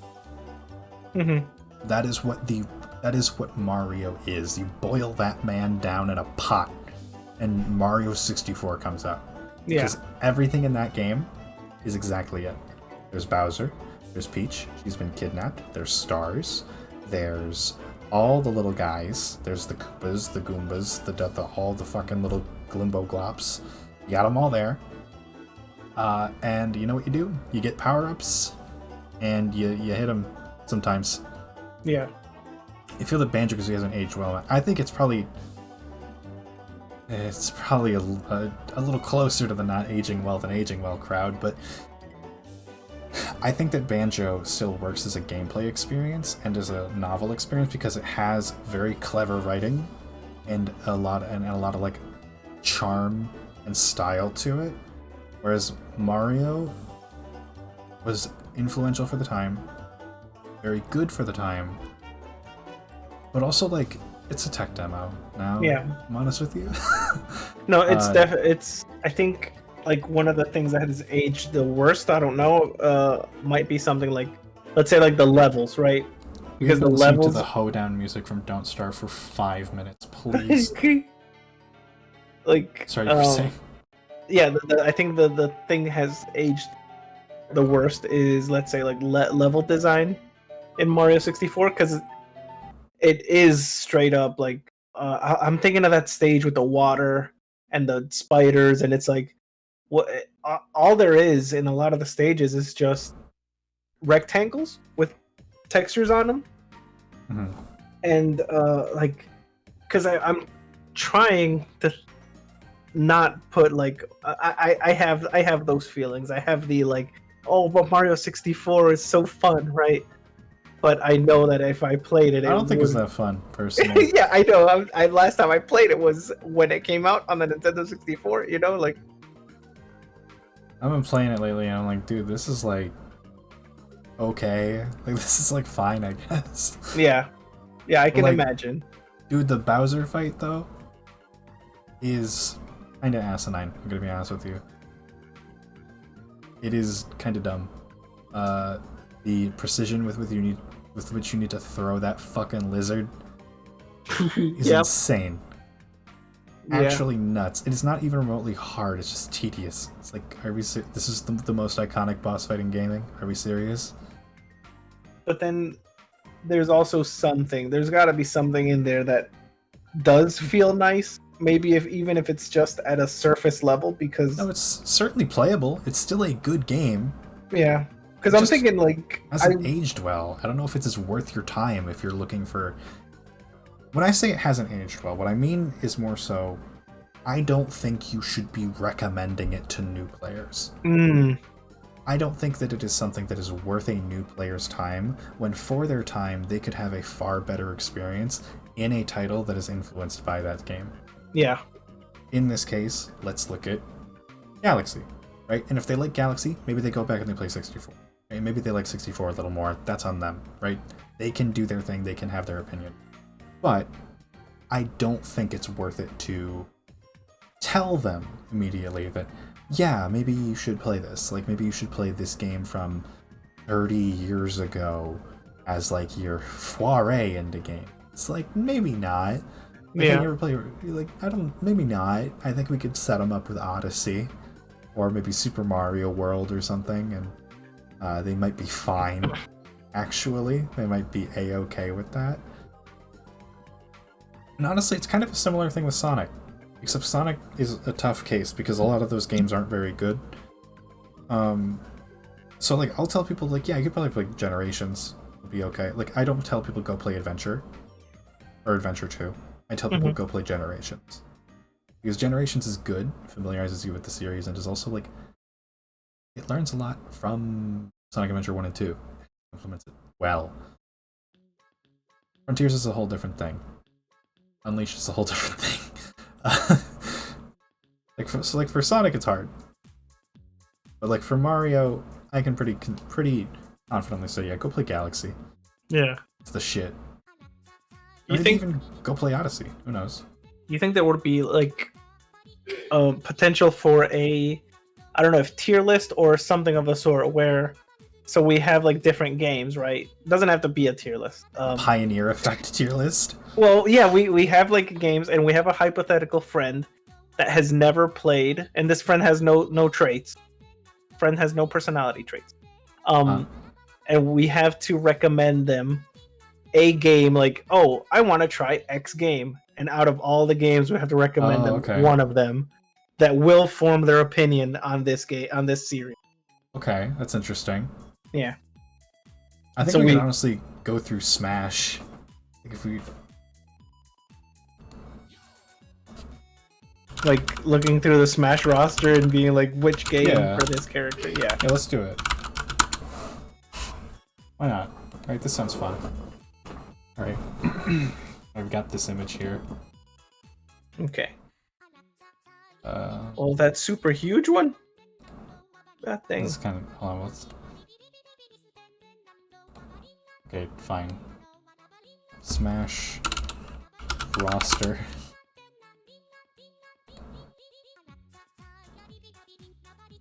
Here we go. Here it is. Open image in new tab.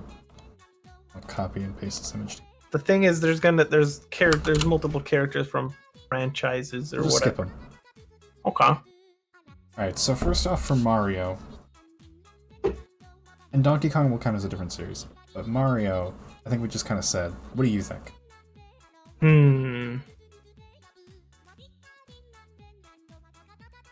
Mono saying, leaked song actually debuffs my sanity. Alright, sorry about that, Mono. So Mario. I think... Okay, let's talk 2D and let's talk 3D. Yeah. 2D Mario, I think you can't go wrong with Super Mario World. Yep. The SNES. I think that one's excellent. Still My holds up really first- well. Stylistically, very consistent. A lot of cool tech. Really interesting game. Yeah. Fun game. And I really don't think you can go wrong with it. My first could video also say- game ever. I think you could also probably say New Suit if you wanted to. Yeah. For the DS New Suit or Wii. because those are kind of like nothing games, at least to me. Moel would crucify me for saying that, but I don't like them much. But like, it's also, this is Mario, you know, like it is perfectly passable, and when you play just one of them, it's fun. But like if you play New Super Mario Bros. 2, New Super Mario Bros. Wii U, it's like, why are there so many of these? Why are there so many of these? So I think Super Mario World for me. Close second, New Soup DS. Okay. If you're gonna play 3D, I think it's Galaxy, all the way. I can agree with that. Okay. All right. Should we get like a list of this? Let's get a list. Should I just put it in our DMs? Sure. And then I'll like make it into a tier list item later or something. Yeah. 3D, 2D,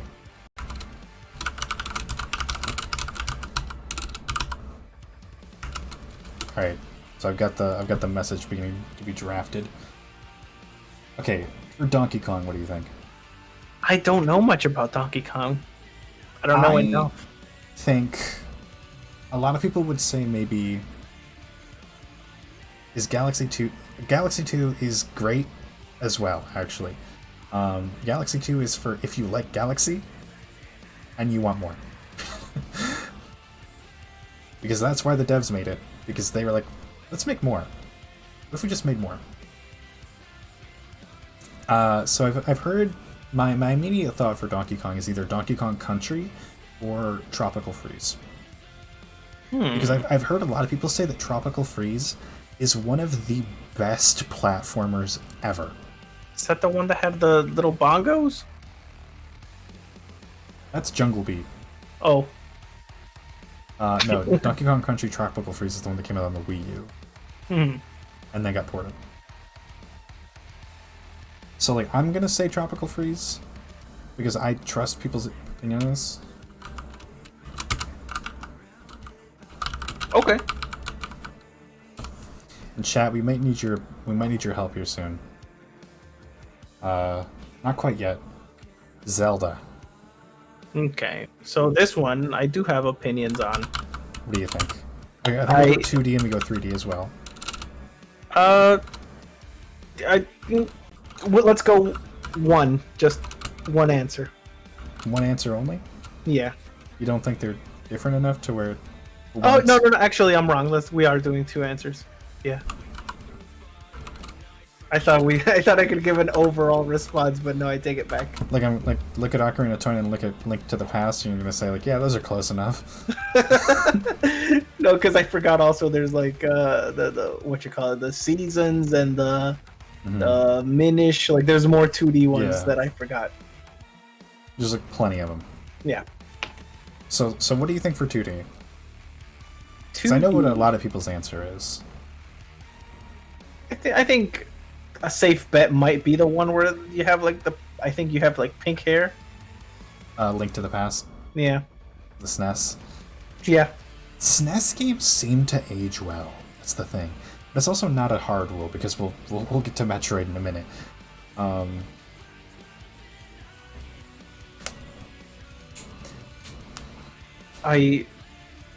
Yeah, I think that's a good bet then, right? I can't really debate it. I mean, I don't know. There's Four Swords is fun. But it's not quite a perfect one to make a huge judgment about. You know what I mean? But see, the difference is like if you make this hypothetical friend play Link to the Past, then every other 2D one will feel around the same, except for one of them will feel around the same. But if they start with Four Swords, then they will be like, the other ones don't have co-op? That's true. That's really, yeah.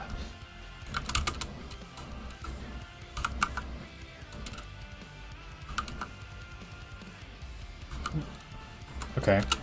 And then for 3D, what do we think? This is gonna be because I know it's not Ocarina of Time. Yeah, not Ocarina of Time. I love Majora's Mask, but it's not Majora's Mask, and it is definitely not.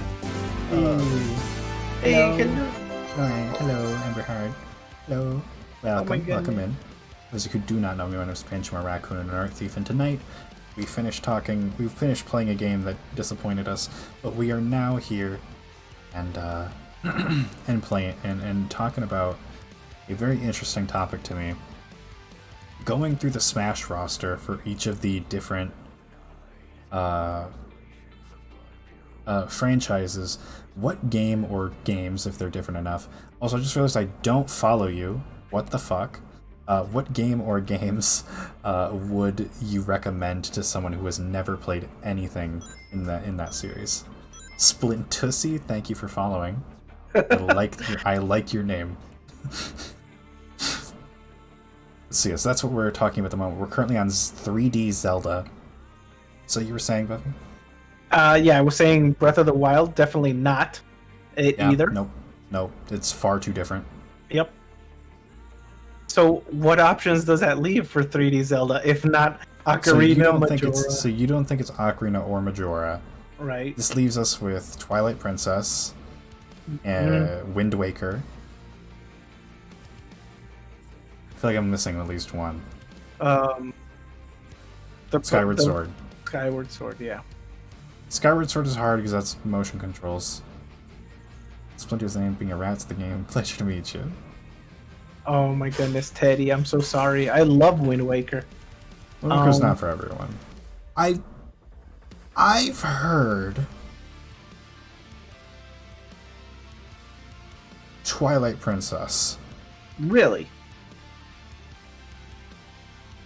I've heard, and I've not really played it necessarily, but I've heard, and it looks to be one of the most... Okay, because think about it. What about Twilight Princess is actually that different? It has a bad tutorial. I'm not going to say it doesn't. It's got a 3-hour-long giant fucking tutorial. I'm not going to say it doesn't have that. But think about it this way. Twilight Princess has a lot of the same... Spirit Tracks and Phantom Hourglass are 2D. The wolf parts, though, here's the thing. I don't think the wolf parts are that different from the masks in Majora's Mask. I don't think it's that different from any other transformation mechanic. I can't say Skyward Sword because Skyward Sword has motion controls. That's kind of hard to get around. Like, why don't the others have motion controls? Duh. Yeah, you made me learn this. Wind Waker's hard because that game is very, very different on the basis that it is all water. This is my favorite part of Spark 3. Hello, Moel. From the Ways from Hackery.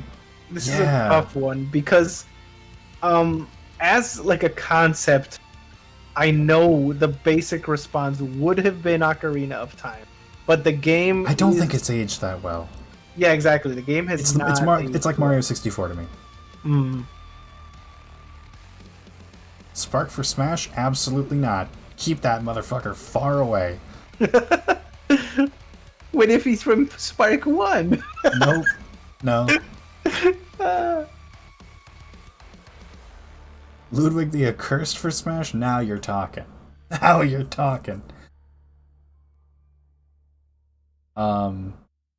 Okay. 3D Zelda is hard. I'm still kind of thinking Twilight Princess. Everyone asks an alternate way to solve the puzzle of Wolf is Forced. Yeah, I had a feeling that Ludwig was we were doing Ludwig. Did you beat Ludwig? Dude, it might be Majora's Mask. Really? Well, have you beat Majora's Mask? Not personally, no. Majora's Mask is an ordeal. It is a... Actually, hold on. It has the time mechanic. That's very, very different. Yeah, Majora's Mask It has nowhere near the same amount of freedom as other Zelda games. I think it's... You know what the answer might be? Take your pick. Yeah. Because okay, here's the thing about 3D Zelda. They are all demonstrably different from one another. They are all hilariously different from one another. Like, okay. So we start out with Ocarina of Time. It's, you know, it's a Zelda game, but in 3D. Cool. Majora's Mask is like Ocarina of Time, but if you had anxiety and were also scared of everything, and had a very dark tone. And it's cool, and it's really good. Thank you for the posture check. Swallow But this. it's very different, right? Can't really necessarily look at that and be like, oh yeah, this is exactly the same. Or like, that's super... Also, thank you for the hydrate. We move on to... After that one? It's Wind Waker, right? Yeah. We move on to Wind Waker.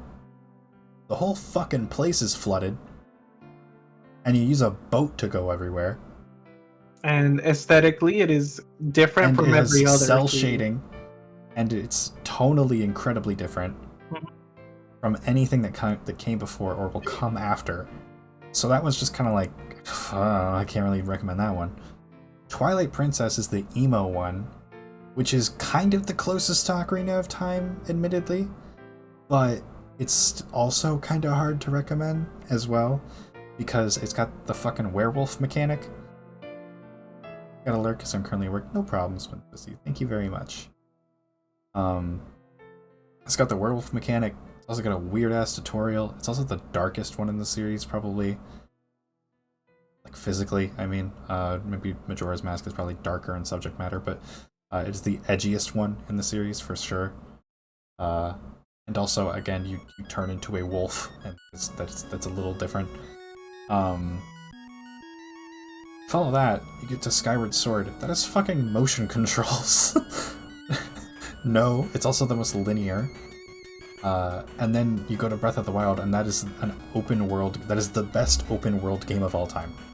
And none of these are like that similar to one another consistently to where you can actually recommend one properly. So like that's where it is for me. In this case. Yeah. Subjective, dude. I'm not willing to debate Breath of the Wild at the moment. Breath of the Wild did every single thing that every single other open world game has done 10 times better than any other open world game. Look at Skyrim and look at Breath of the Wild. It's not even fucking the same question. My personal opinion on Breath of the Wild is I don't like, but it's fine if people like. Skyrim isn't even good. Skyrim is fine. People just hate it now. Myself included. Okay. Like, it's cool to not like it, or whatever, or not like Breath of the Wild, or whatever. Like, I get that. Like, if it's like, oh, I don't like the dungeons. That's fair. Whatever. Cool. I get it. No, I don't like the open world. Really? Yeah. I think open world became a buzzword that gamers started using. And I do... Okay, no, go on. No, just open world became this buzzword that everyone said it's what makes a good game. It's what we're looking for. It was all these hypotheticals. Like, imagine Mario but open world. Imagine Pokemon but open world. So do you not like it conceptually, or do you not like its execution? I don't think open world is what people think it is. Open worlds are actually kind of an excuse for just increasing the amount of hours that you have to walk in a game. Like, I would argue that, okay, and this is, I know I said I don't want to argue about it right now, but like, okay. What I would argue about Breath of the Wild, about what makes it work properly, and why I call it the best open world game ever, is because every 10 steps there is a new thing to do. Yeah. There is no instance where the world is empty. There is always something to look at, always something to explore, always some little puzzle to solve, always a Korok seed to find, always a shrine to do. There's always something. The entire world is so densely populated with activity. And even, geometry of landmarks that allow you to make your own fun with the numerous different tools at your disposal. the bombs, the shield skating, all of that. The entire world is truly your oyster in Breath of the Wild, and that's because of the tools that they give you. It is, to me, it is a Zelda game done right in the sense that the tools that they allow you to have in that game very, very efficiently enable you to do whatever you want and solve whatever puzzle however you want.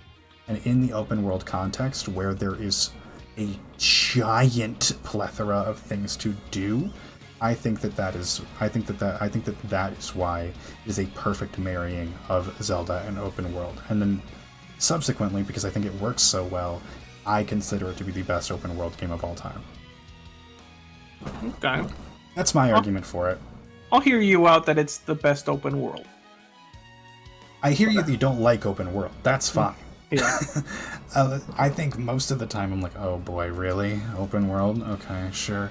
Yeah. But I make an exception for Breath of the Wild. That's fair.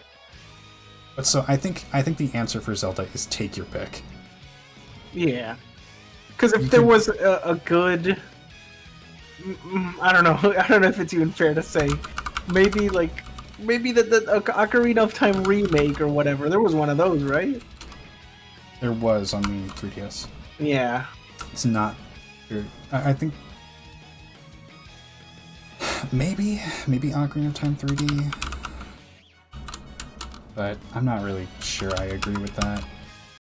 It's a tough... This is a tough one. Yeah. We can move on to Samus. I have my answer. For Samus? Yes. Okay, I know nothing about Samus. So Oh, okay. Yeah, it's Metroid Zero Mission. Overall? Yes. So it is a or Metroid Prime. Actually, no, not Metroid Prime. It's Zero Mission. Ocarina of Time 3D was very well received. Really? Oh, it's Majora's Mask 3D that was not well received. That's right. If that's the case, would you be okay with saying Ocarina of Time 3D as an entry point? Sure.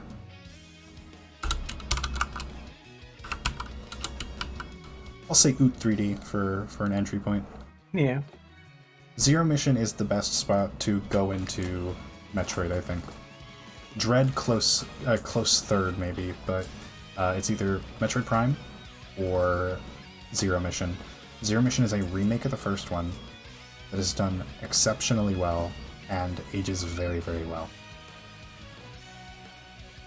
And it introduces you to a lot of the world really efficiently and succinctly. This isn't too long, it isn't too short, it's nice and good. So for me, Zero Mission is it. Okay. On to Yoshi. Yoshi has like 2 games or something. He's got Crafted World, Woolly World, Yoshi's Island. I think it's Yoshi's Island DS. And there's Yoshi's Story. That's true. What we're currently talking about right now, Moel, is for each of these franchises, and we just picked Smash because there's a lot of them. If we had to recommend someone a game to play to develop an opinion about the series who has not heard of it at all, what would be the best one? Like, and so we're attempting to be general enough to where it's a good representation of the whole series, but also good enough to where they're not gonna have an awful fucking time. So I think Yoshi, it might be Yoshi's Island DS. And is that 2D? I think I don't think he has any 3D games. Oh yeah. No, you're right. Even Yoshi's Story, I think, is 2D. Yeah. Yeah. Kirby. I give Roshi recommended just about it. Right? Yeah, I agree. I think for Kirby, you have a Kirby take here? I'm not a Kirby like professional, but I had fun playing. I played like the Game Boy Advance Kirby's and the Nintendo 64 Kirby and the Kirby Air Ride. Mm-hmm. So I haven't played any of the older Kirby's. I would not say Crystal Shards is the right move. To No, recommend. Crystal Shards is. It was my entry point, and ever since then I was like, "What the heck is everything else?" Like I would play the regular Kirby's and be like, "Where are the combination powers?" So this is the prime example of how of this tier list we're making of this list, because my entry point completely altered what Kirby is supposed to feel like for me. That makes sense. I think Moel coming in with my 2 picks here. I think Kirby's Adventure. I hear you that it's a good game, Teddy, but I don't think it's representative of Kirby as a whole, because he can't even copy enemies in that game. If I'm correct. Oh yeah, you're right. And the copy abilities are an essential part of Kirby. So I would argue that it's not a game that I would recommend to a Kirby newcomer to get a feel for the whole series. Additionally, sometimes it's kind of hard to sell people on no color graphics. So I think the no copy ability is a big point in this. yeah, I'm gonna say either Superstar Ultra or Return to Dreamland. Me and Moel are on the same page here. Yeah. Just kind of like whichever you prefer. I think it's Superstar Ultra. Personally, I think the amount of different stories that are present there's like 5 different games basically. Like 5 different campaigns that are all good-ass Kirby content. You know? And then it introduces you to a lot of the Kirby world really succinctly. Kirby's Adventure has copy abilities. Oh, I thought it was like in like a jank-ass way though. I might be wrong. Wait, no, it does have copy abilities? He just doesn't look any different. That's right. There are copy abilities in Kirby's Adventure. I was wrong. I just forgot because it doesn't look any different when he does them. I thought there was one where he just eats enemies and it doesn't copy their abilities. Oh, sure. There is straight up, there's gotta be one where he eats them and like shoots out a star, but he does not copy abilities. Maybe. Original Kirby. Is it Kirby's Dream Land? Oh, I'm forgetting that. Oh, yeah. Okay, yeah, that's the one we were thinking Kirby's about. Dream Land is the original. I was getting Kirby's Adventure and Kirby's Dream Land confused. Yeah. That's right. Oh yeah, Adventure does have. I still think I have to give it to Superstar Ultra though. It is very, very well polished. There is a plethora of content. It's there's so much to do in it. I think it's almost hard to go wrong with Kirby. I think like I would exclude the original and Crystal Shards. I'd say no original, no Crystal Shards, no Air Ride, and maybe no Forgotten Land. And then everything else is fair game. Yep. But my personal recommendation, which I will put in this list, is Superstar Ultra. There's just too compelling of a case for it, I think. Okay. Next we're going to Star Fox. And I think, honestly, it's going to be Star Fox 64 3D. It has to be 64. I think 64 3D is a kind of a strictly better game in this case. And maybe not strictly, but it's my preferred version between the two. Well, between like the 14 of them, because they fucking kept on re-releasing or remaking Star Fox 64 in 1,000 fucking ways. I've literally never played a Star Fox game. As a furry, I am a fraud. Is Luigi an instrument? Yes. Yeah, Star Fox 64 or 3D, either, I think. Good entry point, and then they can be disappointed by every other game. Yep. You could prank them and say 0. I will always defend Adventures in Assault, though. Those games are underrated to fuck. I hear you. I hear you. I didn't much care for Adventures, but I had a fun time playing Assault. Like I remember playing the like couch multiplayer thing with friends and just having a blast. But it was not. I don't think it ever reached being as good or as, I don't know, reliable, I want to say, as Star Fox 64. Mhm.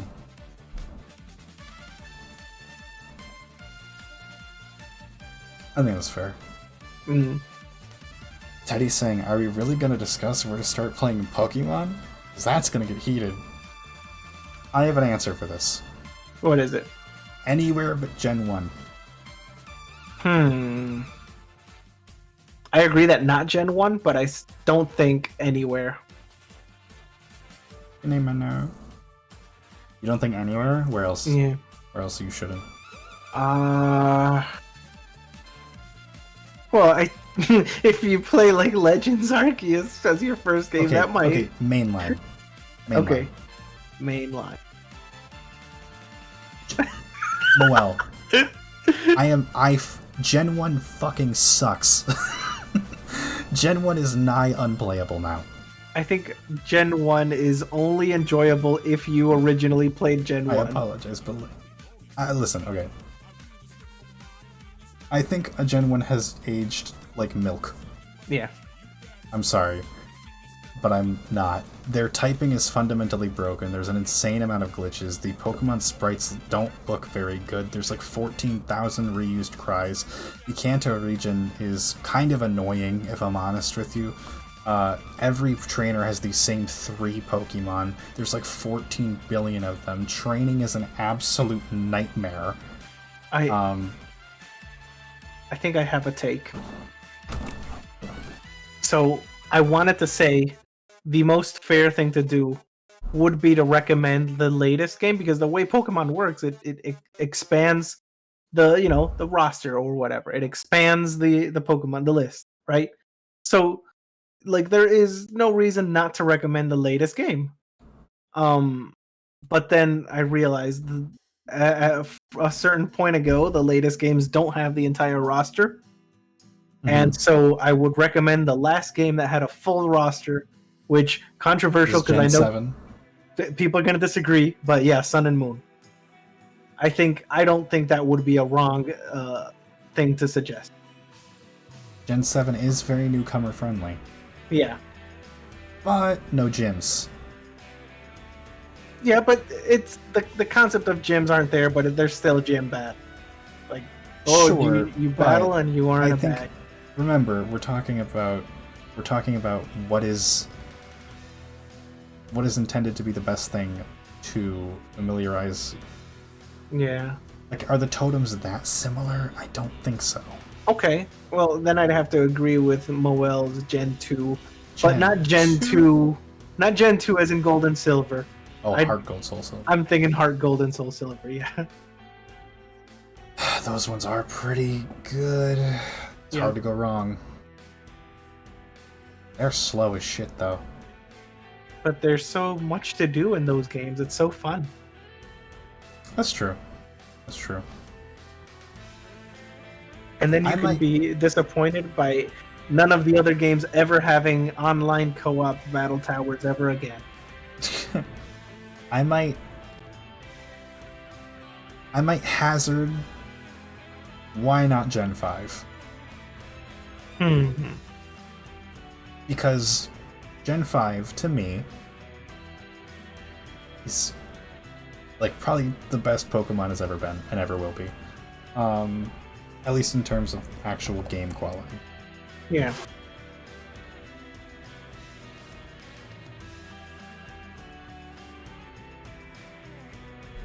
I see Gen 2 though. I know a lot of people like Gen 2 because it's like Gen 1 but they fixed shit. I guess. And it's a lot easier to understand, kind of, in some ways. Harder in others. And then in the remakes it has all these extra Pokemon in them. And like I'm willing to agree with HGSS, right? Mm-hmm. But I just want a good reason as to why that over Gen 5. Because what I'm looking at with Gen 5 is animated sprites, a beautiful region, a plethora of Pokemon, a really robust post game, really, really solid story, excellent presentation, excellent soundtrack. Because I think I know the answer. Because it's the closest you can get. So notice a lot of the time it's like the entry point should be kind of close to getting you like from to the beginning of the series, you know? Because everything else added, right? And Heart Gold and Soul Silver is as close as we can get to the original, to Gen 1, without being garbagey. Without being broken, yeah. Okay.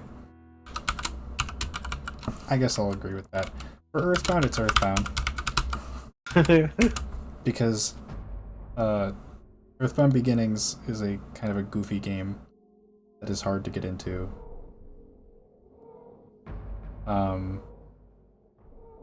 Mother 3 is not in English. Sometimes you know, as much as it's like, oh, just play the game. I don't necessarily think that you should, like, okay, dude, you want to get into this series or you want to get into Mother? You're going to want to download a fan-made ROM hack of this game that's translated into English, and then you're going to want to play it on an emulator.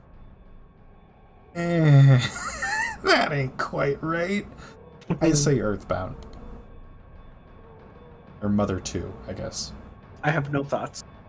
For F-Zero, I think it's good. Honestly, I don't know a ton about F-Zero, but what I do know is that F-Zero for the SNES actually holds up pretty well.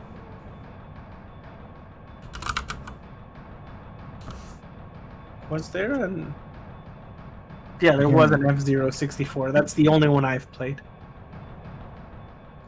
I'm hearing GX. Yeah, the only one I played is F-Zero X. Well, I'll say SNES/GX because I don't really know how to discern.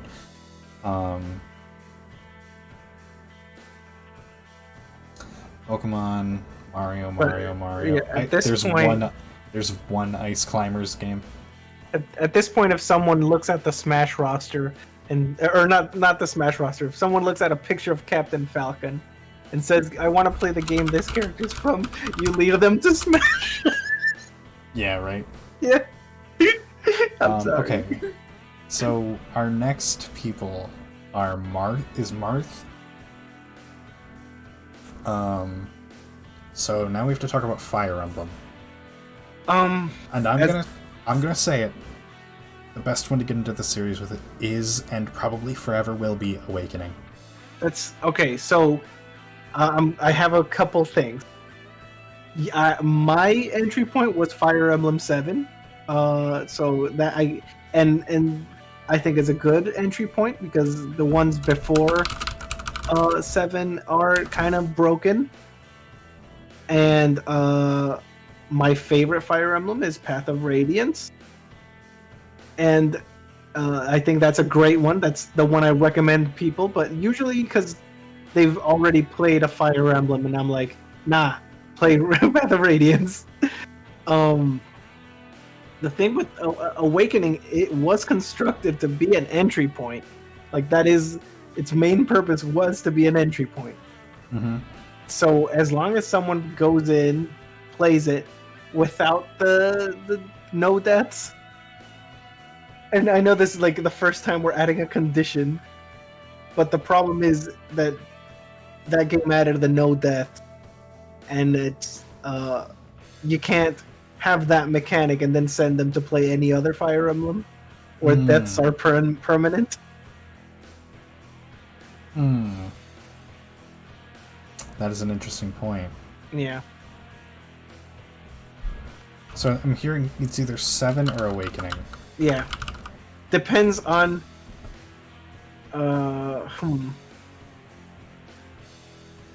Awakening is more of a modern Fire Emblem. Yeah, it's a tough one. I'm sure 7 was a lot of people's entry point because it was the first one that was localized outside of Japan. So, but just because it was our entry point, I don't think it has to be the entry point. Okay. That makes sense. Yeah, so it's hard to say. One second, I'm just So yeah, I guess 7 or Awakening. Well, for Mario, I believe we said Super Mario World.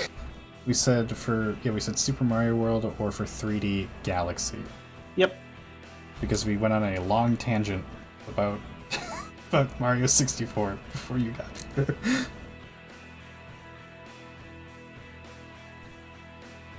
And and Finch said something about it's a good thing Moel isn't here to hear this take.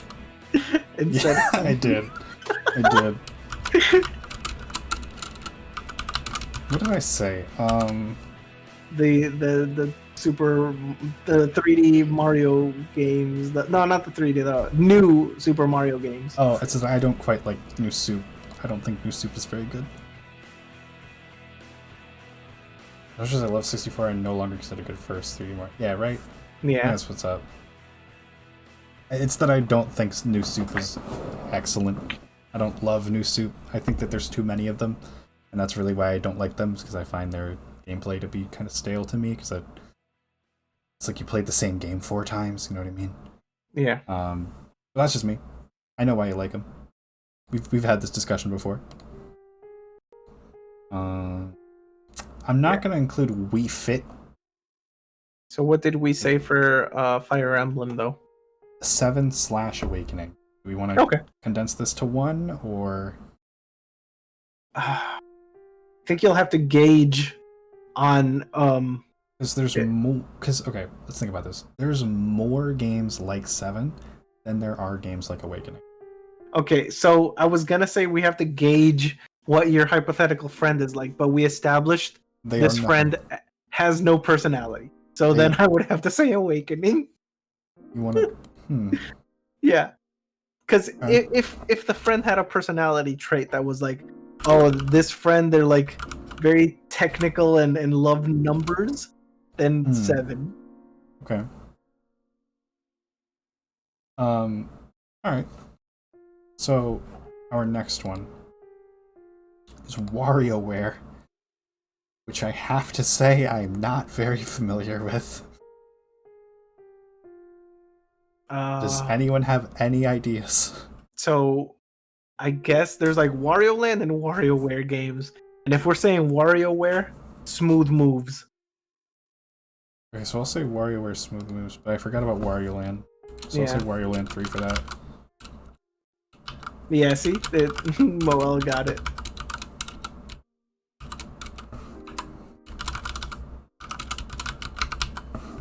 I already have an answer for the next one. From Metal Gear? Yep. Did we? We skipped. Oh, for Kid Icarus, I just said Uprising. It's the only one worth it. The others suck. You sound conflicted in that you say nothing. For Kid Icarus? Yes. I have not played any Kid Icarus. There's one good Kid Icarus game. I don't know. Single one. I'll take your word for it. I played the super old one. I'm sure you had a blast. No.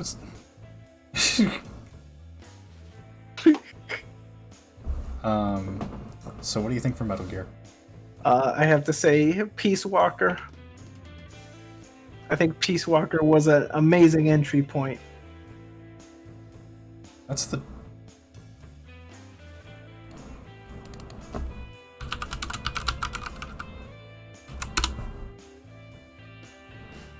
Well, Peace Walker is very... You don't agree with me, Kari? This is not a take I would have heard. I would have imagined. It's not Chance PSP. It is accessible. It's on like Steam and Xbox and everything. So, okay, walk me through this. So, Peace Walker is kind of every other game before it is what you call it. No, I love Peace Walker's controls. I don't want to say it was easier, but it was like more quality of life. And it felt very nice going in. It has a contained little story, and it has a little system. I thought it was a good one. I would, anyone that hasn't played it, I usually recommend they start with Peace Walker. And why is it? Why does this make more sense to play first over 3 or 5? Oh my goodness! I don't know if I'd recommend anyone start with 5. 5 is Well, guess what I did. 5 is just Peace Walker with better graphics.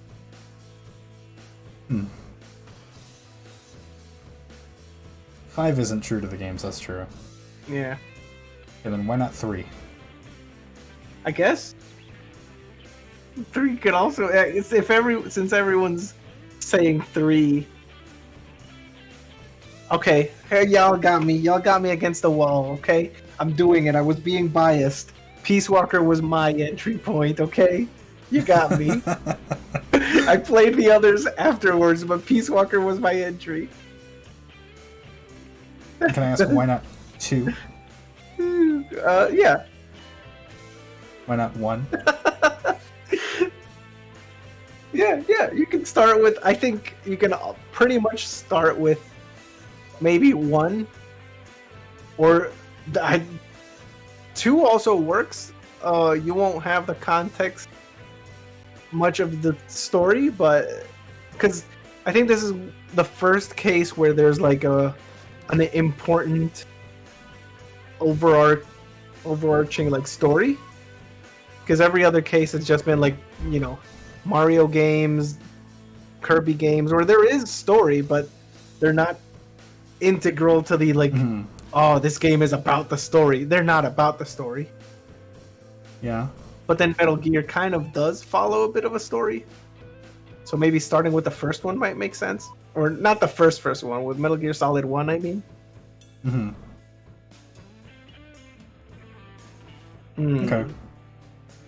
Yeah, I did not like the controls in the ones older than Peace Walker, but that's fine.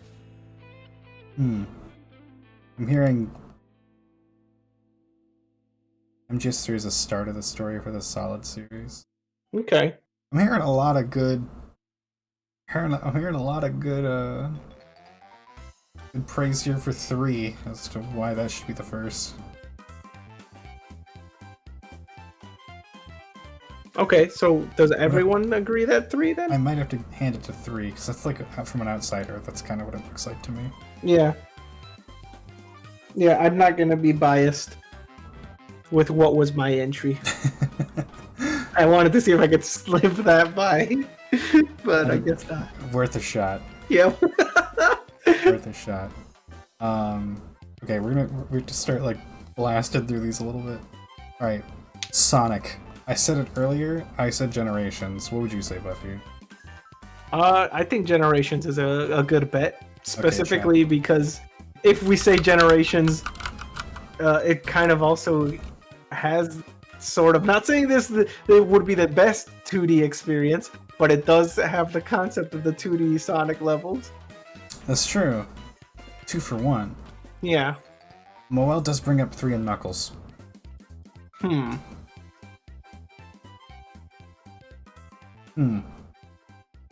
Yes. So we definitely have to split it between 2D and 3D. 3D, 2D split. Yeah. So for your 3D parts, you're gonna go for Generations. The 2D bits there you can take or leave, but for 2D, baby, it's 3 and Knuckles all the way. I've played Mania. I like 2D and Knuckles more. 3D and 3 and Knuckles. That's fair. I like that. 3K is a fucking amazing.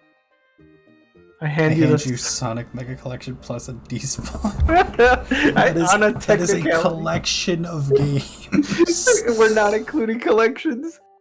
Because if that's the right answer here, that would have been the right answer for Zelda also, I think. Yeah. Like 3 Knuckles, so you can appreciate the references in Mania. That's true. And game design. Yeah. Pikmin, I think, is... I know a lot of people say 2. I have not played any Pikmin game, but I probably... I don't know, 3 might be it. I've heard 2 and 3 pretty frequently in questions similar to... I did not play enough of any of the Pikmin to have an opinion. Hikari's vouching 2. Going once. Yeah, I can go for 2. Going twice. Okay, let's say 2. Yeah. Animal Crossing. I'm I'm gonna say it. Just go fucking play New Horizons. I know, but here's the thing. Are you booting up a GameCube every day? No. No, you're not. I know you aren't. You don't live in 2003. You live in 2023, and you are booting up a Switch if you're booting up anything.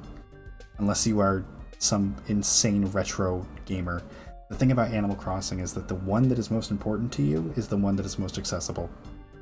And unless you are like, I'm gonna plug in my GameCube and turn it on every morning and play for half an hour. You even have a thing to... Oh, they absolutely do. They all have a special style, a specific kind of cadence. And not only a lot that, of different character. The writing is different. There's so much that's different about it.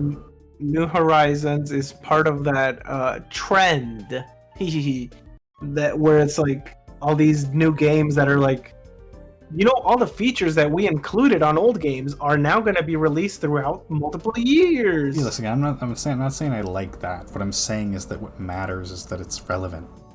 Yeah, no, I get you in that it's like, oh, it's relevant and accessible. I don't think that has mattered for all of the other choices we've made tonight. But I think for Animal Crossing, it's because of the way that you're supposed to play Animal Crossing, which is you're supposed to boot it up for a little while every day. Mm-hmm. Unless you time travel. I mean, like, if you have okay, here's the thing. I'm not going to recommend to any person ever to play Animal Crossing time traveling to every single day in order to get everything done. Mm-hmm. That is actively missing the point. Yeah.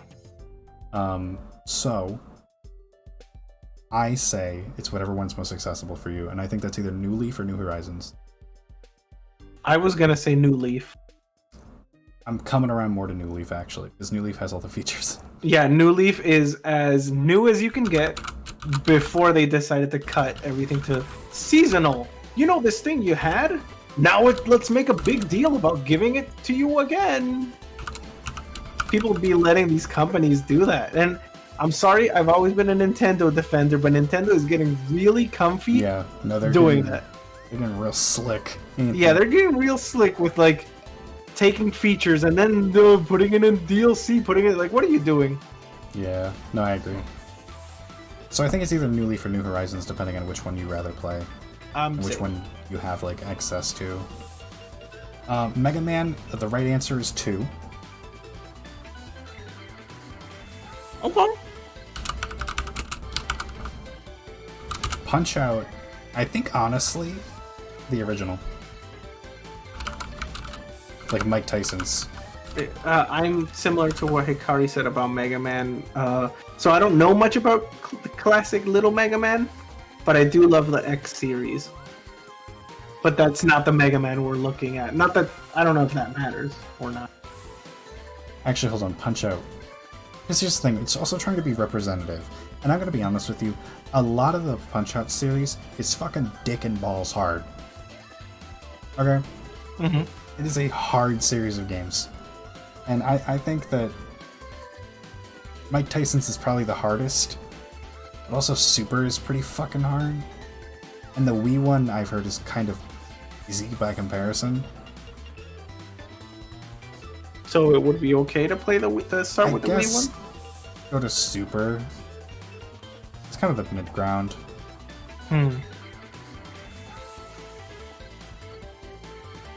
We punch out approachable. I thought that was the point. It's not necessarily it's approachable. It's representative of the series. If that makes sense. Like if it you won't have play- like a gimmick or a thing that, like, oh, this is the It is punch out. approachable. It is approachable though. So if I'm gonna recommend it to them, I want them to have the best time. Because I'm gonna be honest with you, I come to Punch Out every few months, and then I play a few fights, and I'm like, okay, I'm done. Because I get to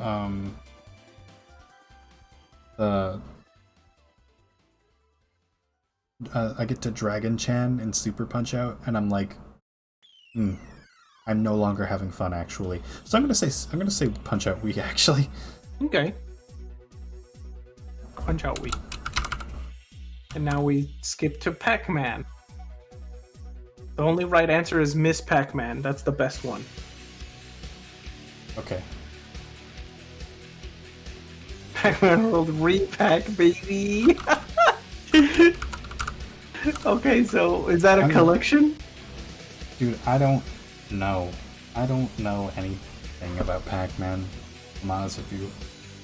Beyond the original game.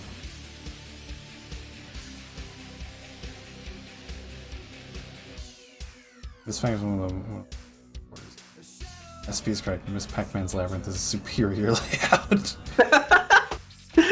Pac-Man World is a very solid 2D platformer, so... Not Yeah, best. I think... Yeah. Dude, I think you either go Miss Pac-Man or you go original. Yeah. It's fucking Pac-Man, dude.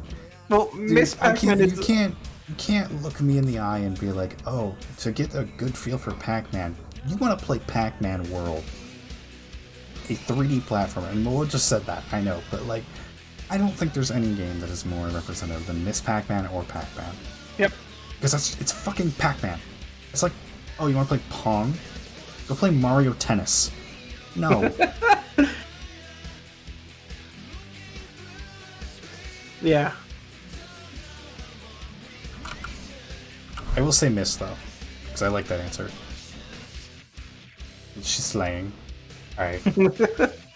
Xenoblade. No idea. I'd say first one. Probably, right? I don't know anything about Some of you Xeno. people are gonna be like, oh, go play Xenoblade Zero, or whatever the fuck it is. 2? Really? The bait one? Sorry, that's mean. The remake of 1. I was gonna say, yeah, the remaster of 1.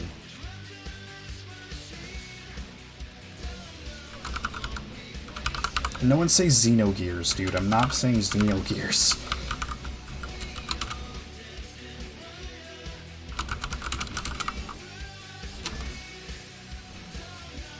Alright. Sounds good to me. Duck Hunt, there's one game. We can skip that. Yep. Street Fighter. Who knows? I'm tempted to say 2. Now, all you fighting game folks can get on me, but I don't know, man. Street Fighter 2's a classic. SF4 or Third Strike? Which is the one, if everyone could answer, or pinch if you know, which is the one that has the sprites that, from that point, that pixel art was used for a million years afterwards?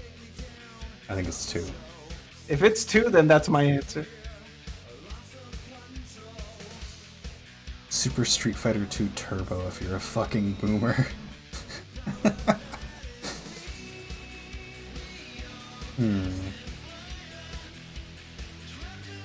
I thought I heard that SF4 was like a mixed received, like was received in a mixed way.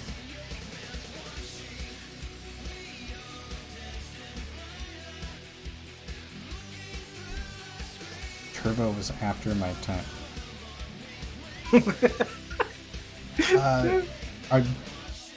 We've gotten... Third Strike is just 3, right? Ultra Street Fighter 4 is the good one? Wait, so why would you say Street Fighter 4? What? I'm so confused. Why are there so many of these fucking games? I do not like the naming conventions in Street Fighter games. And then how come Street Fighter 5 was just 5? Fighting game. Yeah, that's right, actually. Xrd 2. Fuck you. Alt Rev 2 for Guilty Gear. Ultra Street SFO. Fighter. Yeah. I guess 4, maybe. Grr, there is no pixel art in 4. I know. It's got Poison though, and her theme fucks, so I'm gonna say 4. Okay. I'm gonna say Ultra 4. I'm biased. Final Fantasy? The first one. No, fuck off. No way. The only good one. Come after You're me, everyone. insane. You're insane. the fart. Are we going with entire Final Fantasy or just the ones Final Fantasy in general?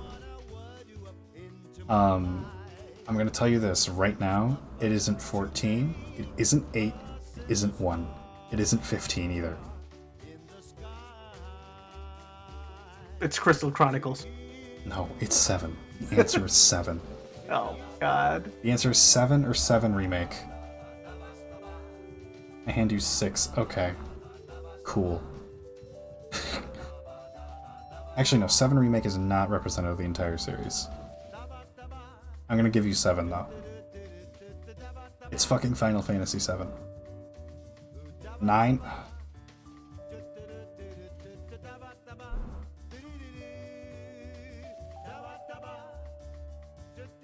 Oh my God. I would just say the first one. I'm sorry. Have you played that game? Yeah. Seriously? I didn't finish it. See, I would like to make a case for 8, but the juncture system is insane and makes no sense. I do not like Final Fantasy after 6, I guess, or after 7. But that's my personal opinion. You're not a fan of the fantasy setting, or not the sci-fi setting? I like fantasy. I don't like the writing in Final Fantasy. I guess that's fair. Yeah, it gets a little pretentious for my taste. I'm getting a lot of answers here. 6, 9, 7, 10. Okay, I don't say 10 because 10 has a sequel that is like mandatory. Like, dude, come on, man. You can't say a game that has 10-2 as the game immediately afterward. Same reason you don't recommend 13. Which geological strata of Final Fantasy do you want an introduction to? Yeah. I think in the case of Final Fantasy, where things are so varied constantly, where some of the mainline entries are fucking MMOs, and this has happened more than once, I think that we just have to go on iconic nature. So I think 7 for me. Original on the PlayStation? Yeah. Good. I'll take that. Bayonetta, just play the first one. It's a linear series, there's 3 games, play the first one. Splatoon, I think start with the first one. No. What? Just play 3. I'm so serious, play Splatoon 3. You're biased Here's the because thing. of the Cheeto finger lady. It's either 2 or 3. Okay. Now here's the thing. 3 actually has active server, well no, 2 also has active servers, but you have an active player base in 3. Oh, in this hypothetical though, You're playing just campaign. In that let's case, say assuming that, assuming that they get their hands on Octo expansion, then 2. if we're counting Octo expansion, I didn't. I was not accounting for which games have a live server online system thing. If that's the case, yeah, 3. But if that's not the case, if in this hypothetical it's they play it when it was out, like in its prime kind of That is thing. not how this works. That is not. Are you gonna go back in time to tell this hypothetical, nameless, faceless, personality-less person? About, like, hey man, you should really pick up this Ultra Street Fighter 4 game that came out. No, you can tell them that guess. now. Was that relevant when we picked Street Fighter? Not. Because fuck, you bring up a good point. Here's the thing: no one actually wants to play Street Fighter 5 right now. All the people who like, because the unique thing about the people still play all the SF series scuffed ones. See, and like also like people will always want to play one. Like you'll be able to find people in like Discords and whatever, as well as like the fighting game community is very peculiar in a certain way where it's just like people just like move around. If they don't like a game, they play a different one. You know what I mean? Yeah. If you don't like Guilty Gear, you might go play Grand Blue. You don't like Grand Blue, you might go play Street Fighter. You don't like Street Fighter, you might go play Tekken. You don't like Tekken, you might go fuck yourself, I guess. You know what I mean? So it's just it's a unique kind of idea there. And so Splatoon, I think, because Splatoon 3's campaign is also pretty fucking good. So that's where I'm getting it there. Okay. Let's say Splatoon 3 then. Okay, but if we're talking campaign content, I will say 2. Okay. Because it has Octo expansion. Yeah. The next one is Castlevania. Okay. And this Now- is the originator of this whole hypothetical, I believe. Actually, yes. I'm a Rondo of Blood simp now. So this is gonna be a match between your entry point versus my entry point, because my entry point was Symphony of the Night. Right, and those are the right answers, I think. Mm-hmm.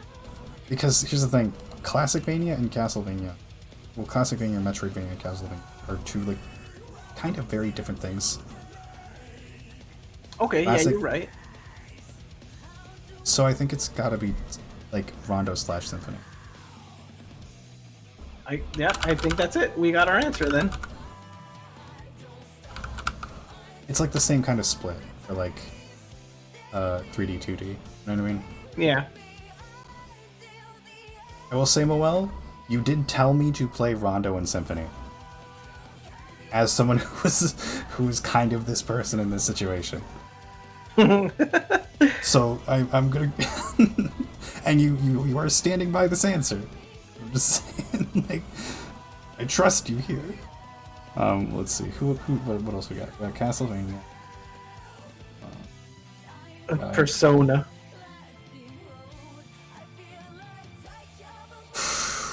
So this may come as a surprise. Mm-hmm. I don't necessarily think that the right answer is immediately royal. Is immediately 5 royal. I think there is a case. There's a case to be made about 4 golden.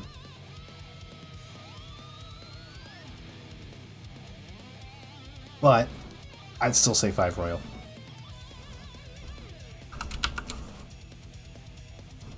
That's the move there. Sorry. Okay. By the way, happy Awakening Day, everyone. The 4/11 is the day that Joker awakes to his persona in Persona 5, and it was that 5, almost 6 hours ago. So, yay. What else we got? Dragon Quest. Fuck. I don't know. Ooh, the 3? new dragon. People say they're like 3. People say they're like 11. that new Dragon Quest Minecraft game that came out a couple years ago. Dragon Quest Builders. Yeah. That's if the hypothetical friend was Bonnie, I suggest, oh yeah, start with Dragon Quest Builders. You'll feel right at home. Yep. Built a castle. Ikari, I'm trusting you. I'll say 8. And I don't really care to think about it more. For Banjo, it's obviously nuts and bolts. No. Oh my goodness. I can't believe it. So what? There's Banjo Tooie, and then Yeah. it's just Anything one but then. nuts and bolts. It's just one then, right? Yeah. So why would you play Tooie before you play 1? Yep. For No. Final Fight,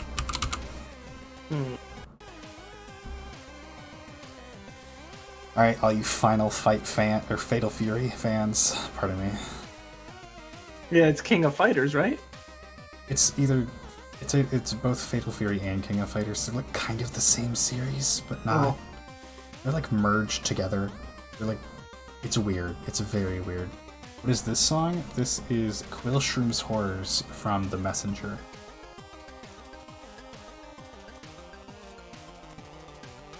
Zombies ate my neighbor's sounding. Okay. So Chance is saying King of Fighters 15 or SNK versus Capcom 2. Okay, I will say that is fully a crossover fighting game. So I will be saying KOF 15.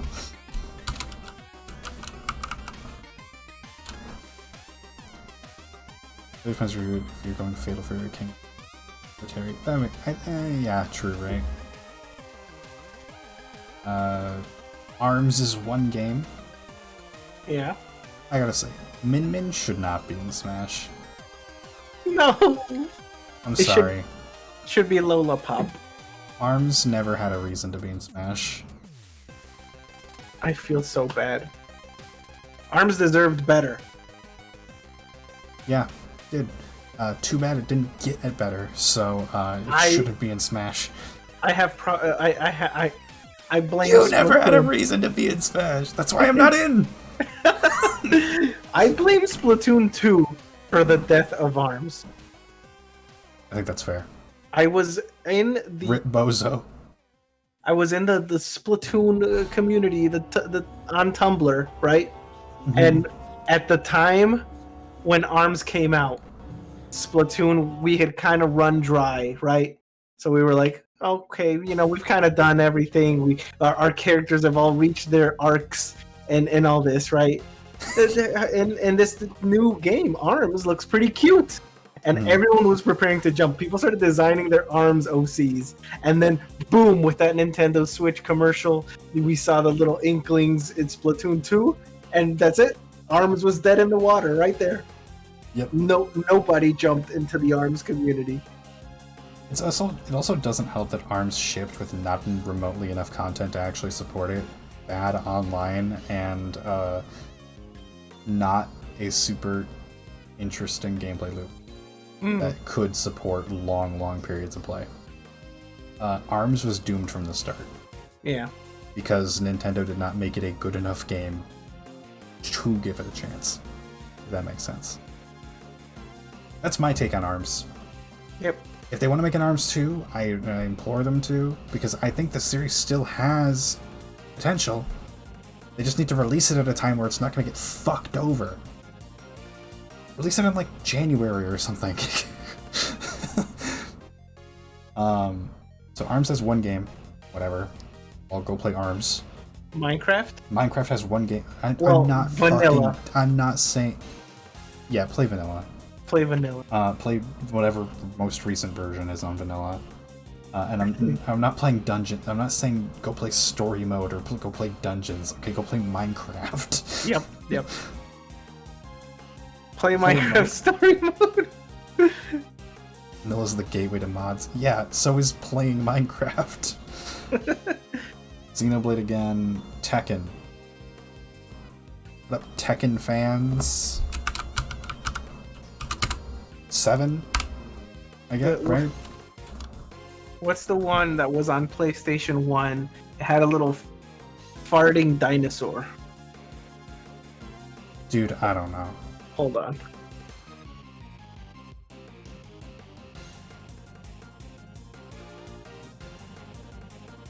Appearing only in Tekken 3. Okay. He's talking about Tekken.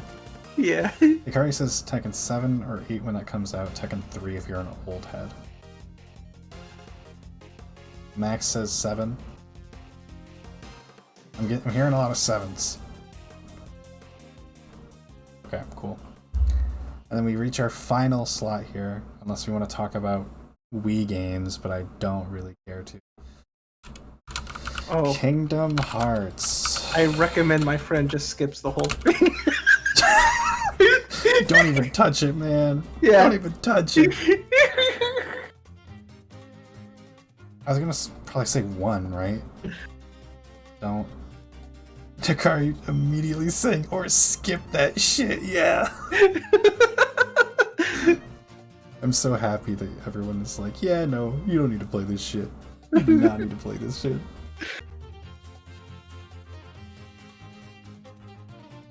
Is this song from Link's Awakening HD? Yes.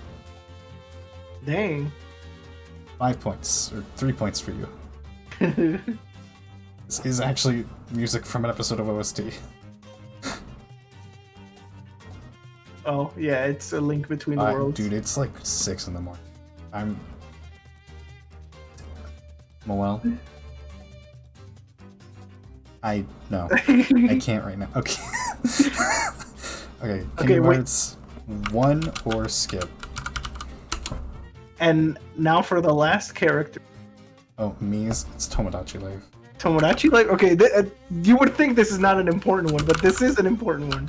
What is there? There's Tomodachi Life, there's Tomodachi Life, there's Wii Music, Sports. Wii Play, Wii Party, Wii Sports, Wii Sports Resort. Miitopia? Actually, hold on, Wii Sports? Wii Sports is Wii good! Sports Resort. No, actually, I'm fighting for this. It's Wii Sports Resort. The answer is Wii Sports Resort.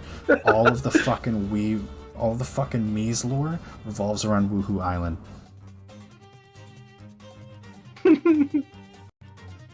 It's Wii Sports Resort. Yep, I have to say Wii Sports Resort. Wii Sports Resort.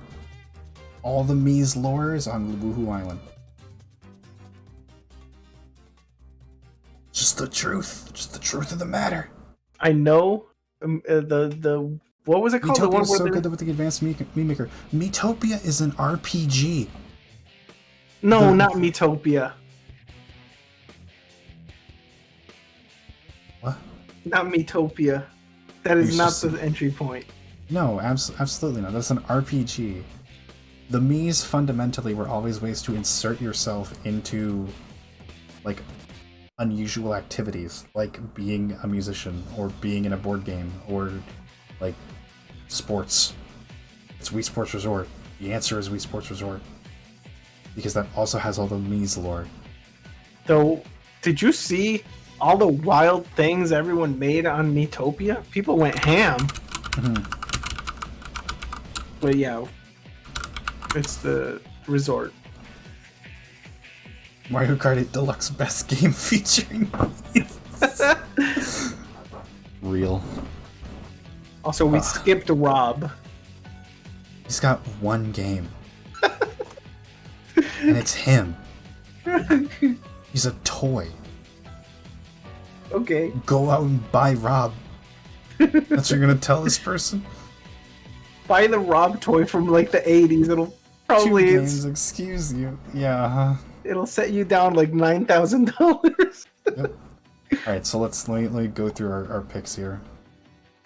For Mario, 3D it's Galaxy, 2D it's Super Mario World. For Donkey Kong it's Tropical Freeze. For Zelda, in 2D we said Link to the Past, and in 3D we said Ocarina of Time 3D. For Metroid it's Zero Mission. For Yoshi it's a Yoshi's Island DS. For Kirby it's Superstar Ultra. For Star Fox it's 64 or 64 3D. For Pokemon, it's Heart Gold, Soul Silver. For Earthbound, it's Earthbound. For F-Zero, it's SNES or GX. For Fire Emblem, it's Awakening. For Kid Icarus, it's Uprising. For WarioWare, it's Smooth Moves. For Wario Land, it's 3. For MGS, it's 3. For Sonic, for 3D, you go to Generations. For 2D, you go to 3 and Knuckles. Pikmin 2. Animal Crossing New Leaf or New Horizons, depending on your availability for those. Mega Man 2, or X, I guess, if you want. Punch-Out Wii, Miss Pac-Man, Xenoblade Chronicles, you want to do the remake of the first one that's on Switch. Street Fighter, we said Ultra SF4, but that's probably the most... I don't fucking know. We could probably throw it to any other game in the series if we wanted to. Final Fantasy is 7, Bayonetta's 1, Splatoon 3, assuming that we're, doing online. Castlevania is either Rondo or Symphony, depending on which formula of game you prefer. For Persona, it's 5R, and I want to say, actually, it absolutely isn't 3. Fuck you. For Dragon Quest, it's 8. Banjo, it's 1. For Final Fight, it's probably King of Fighters 15. For Tekken, it's 7. For Kingdom Hearts, it's a 1, or do not play any of the games. Or for the Mii's, it is the Wii Sports Resort. Wow. We really did that. Really did that. And now as the stream hits 9 hours, it's time to wrap up and raid out. Yep. Because I am tired. It's baby Jesus.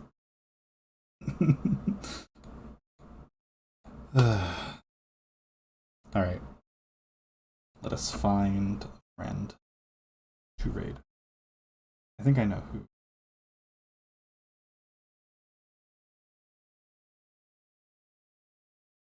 Yeah, I think that was a long night, goddamn.